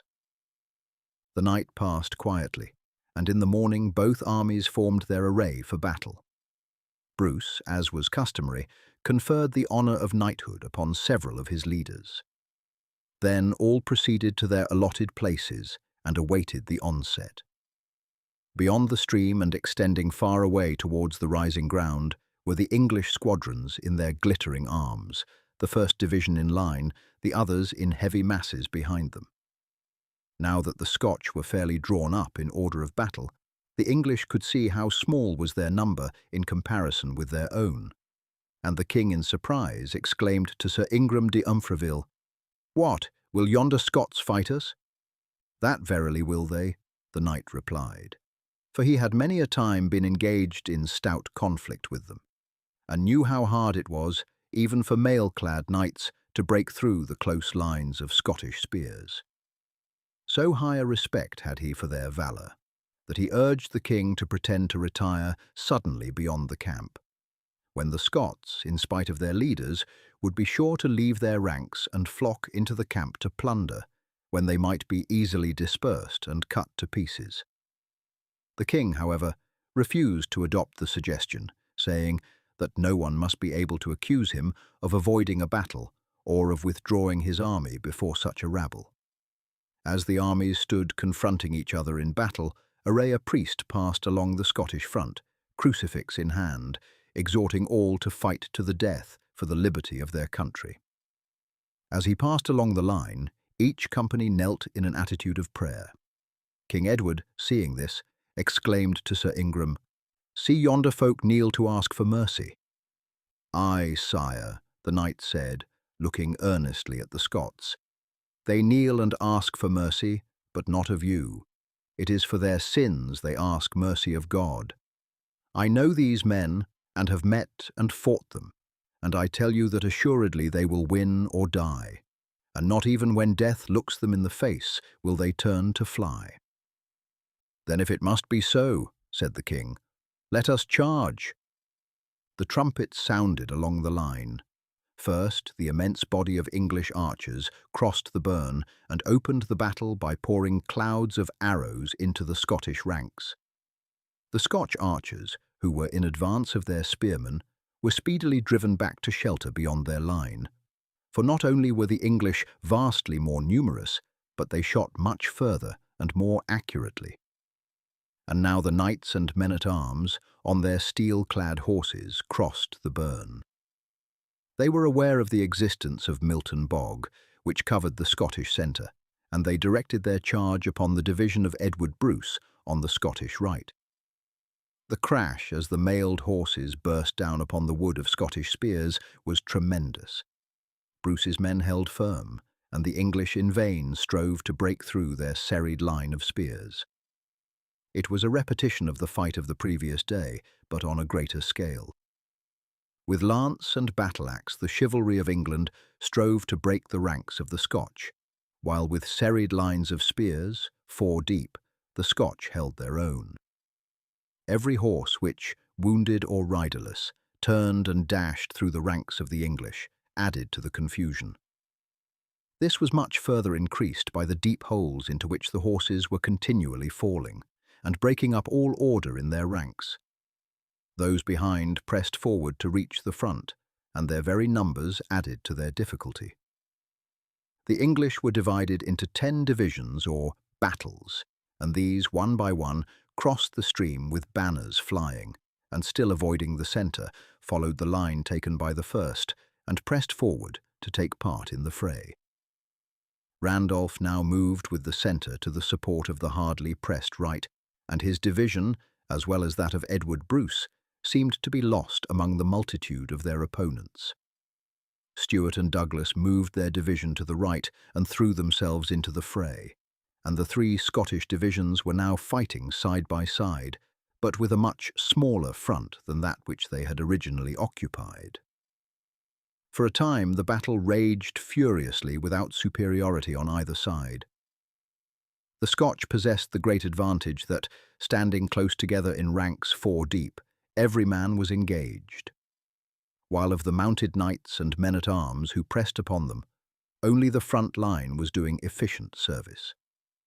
Not only, therefore, was the vast numerical superiority of the English useless to them, but actually a far larger number of the Scottish than of themselves were using their weapons in the front rank, while the great proportion of the English remained helplessly behind their fighting line, unable to take any part whatever in the fight.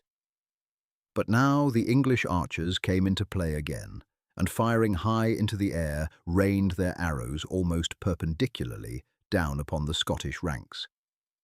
Had this continued, it would have been as fatal to the Scots at Bannockburn as it was at Falkirk. But happily the Scottish horse told off for this special service were here commanded by no traitors, and at the critical moment the King launched Sir Robert Keith, the Marshal of Scotland, against the archers with 500 horsemen. These burst suddenly down upon the flank of the archers and literally swept them before them. Great numbers were killed. Others fell back upon the lines of horsemen who were ranged behind, impatient to take their share in the battle. These tried to drive them back again, but the archers were disheartened, and retreating across the stream took no further part in the battle. The charge of the Scottish horses should have been foreseen and provided against by placing strong bodies of men-at-arms on the flanks of the archers, as these lightly armed troops were wholly unable to withstand a charge by cavalry. The Scottish archers, now that their formidable opponents had left the field, opened a heavy fire over the heads of the pikemen upon the horsemen surrounding the squares, and when they had shot away, their arrows sallied out and mingled in the confused mass of the enemy, doing tremendous execution with their axes and knives. Hitherto the King had kept his reserve in hand, but now that the English archers were defeated and their horsemen in inextricable confusion, he moved his division down and joined in the melee, his men shouting his well-known battle cry. Every Scotch soldier on the field was now engaged. No longer did the battle cries of the various parties rise in the air. Men had no breath to waste in shouting, but each fought silently and desperately with spear or axe, and the sound of clanging blows of weapons, of mighty crash of sword or battle-axe on steel armour, with the cries and groans of wounded men, were alone heard. Over and over again the English knights drew back a little so as to gain speed and impetus, and flung themselves on the Scottish spears, but ever without effect, while little by little the close ranks of the Scotch pressed forward, until, as the space between their front and the brook narrowed, the whole of the English divisions became pent up together, more and more incapable of using their strength to advantage. The slaughter in their front divisions had already been terrible. Again and again fresh troops had taken the places of those who had formed the front ranks, but many of their best and bravest had fallen. The confusion was too great for their leaders to be able to direct them with advantage, and seeing the failure of every effort to break the Scottish ranks, borne back by the slow advance of the hedge of spears, harassed by the archers who dived below the horses, stabbing them in their bellies, or rising suddenly between them to smite down the riders with their keen, heavy, short-handled axes, the English began to lose heart, and as they wavered, the Scotch pressed forward more eagerly, shouting, "On them! On them! They give way! They give way!" At this critical moment, the servants, teamsters, and camp followers who had been left behind Gillies Hill showed themselves. Some of their number from the eminence had watched the desperate struggle, and on hearing how their soldiers were pressed by the surrounding host of English men-at-arms, they could no longer remain inactive. All men carried arms in those days. They hastily chose one of their own number as leader, and fastening some sheets to tent poles as banners, they advanced over the hill in battle array and moved down to join their comrades. The sight of what they deemed a fresh division advancing to the assistance of the Scotch brought to a climax the hesitation which had begun to shake the English, and ensured their discomfiture. Those in rear turned bridle hastily, and crossing the Bannockburn, galloped away. The movement so begun spread rapidly, and although those in front still continued their desperate efforts to break the line of Scottish spears, the day was now hopelessly lost. Seeing that this was so, the Earl of Pembroke seized the king's rein and constrained him to leave the field with a bodyguard of 500 horse.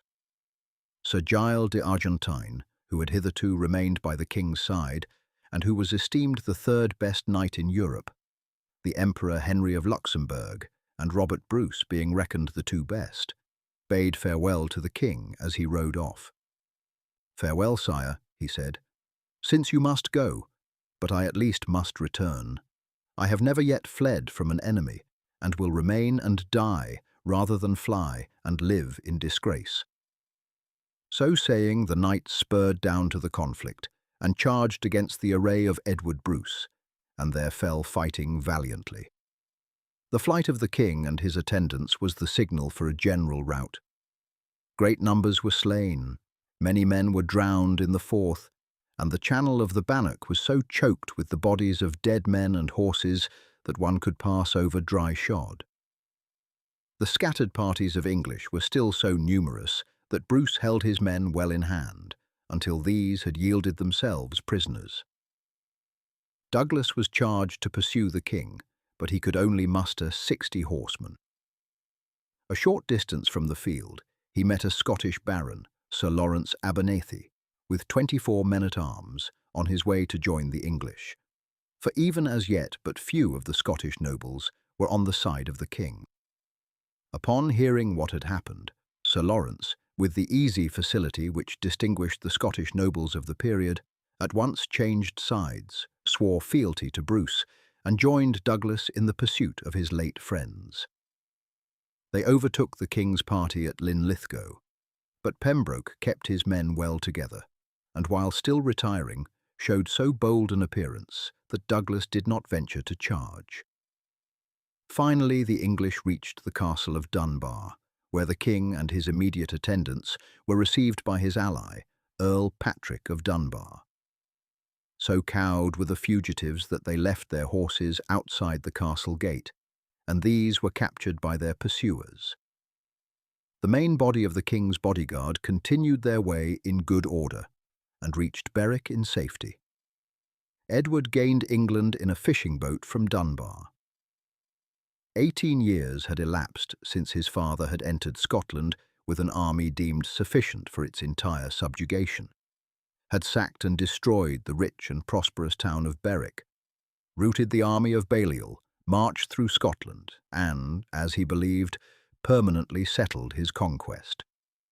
Now the son had lost all that his father had won.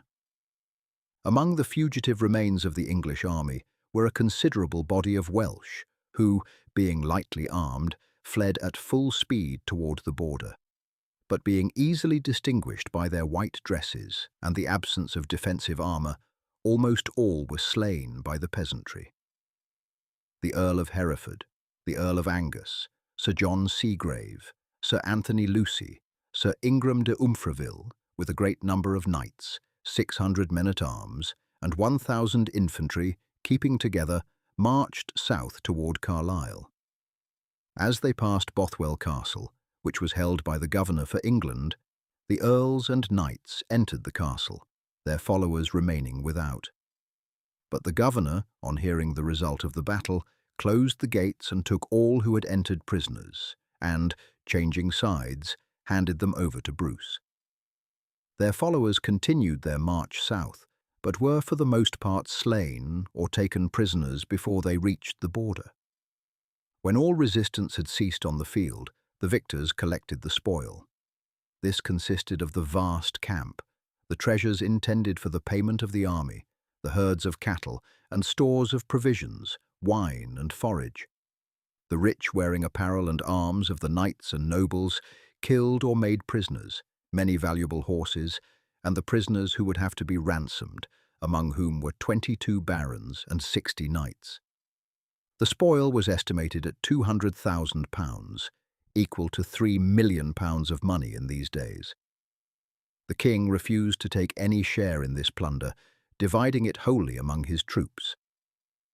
30,000 English lay dead on the field, including 200 knights and 700 esquires, and among the most distinguished of the dead were the Earl of Gloucester, Sir Giles de Argentine, Lord Robert Clifford, Sir Edmund Manley, Seneschal of England, Sir William de Mareschal, Sir Payne Tibtot, and Sir John Comyn. Sir Marmaduke de Twenge was among the prisoners. Bruce's conduct to his prisoners was even more honourable to himself than was the great victory that he had won.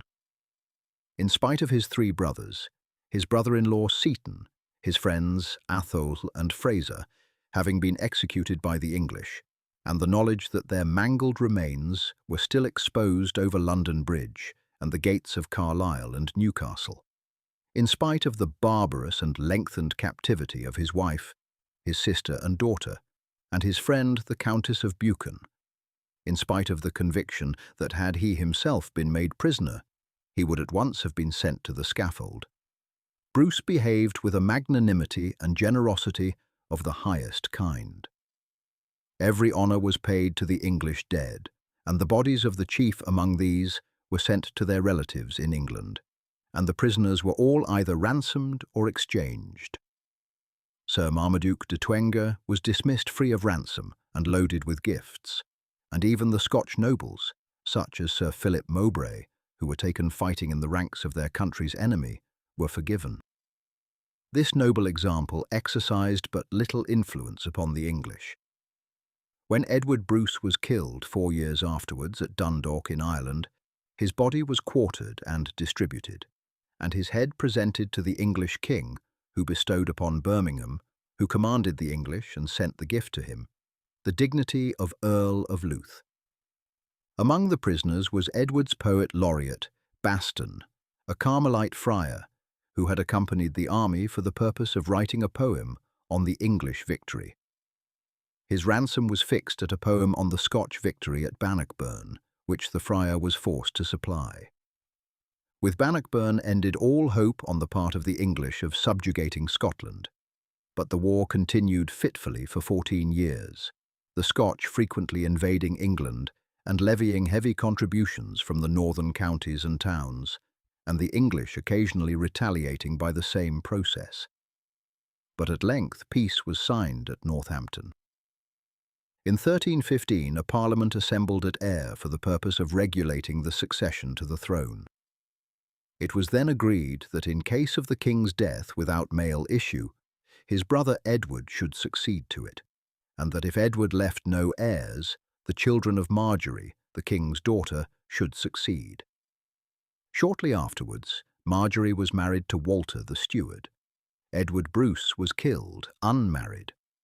A son was afterwards born to the king, who reigned as David II, but having died without issue, the son of Marjorie and the steward became king.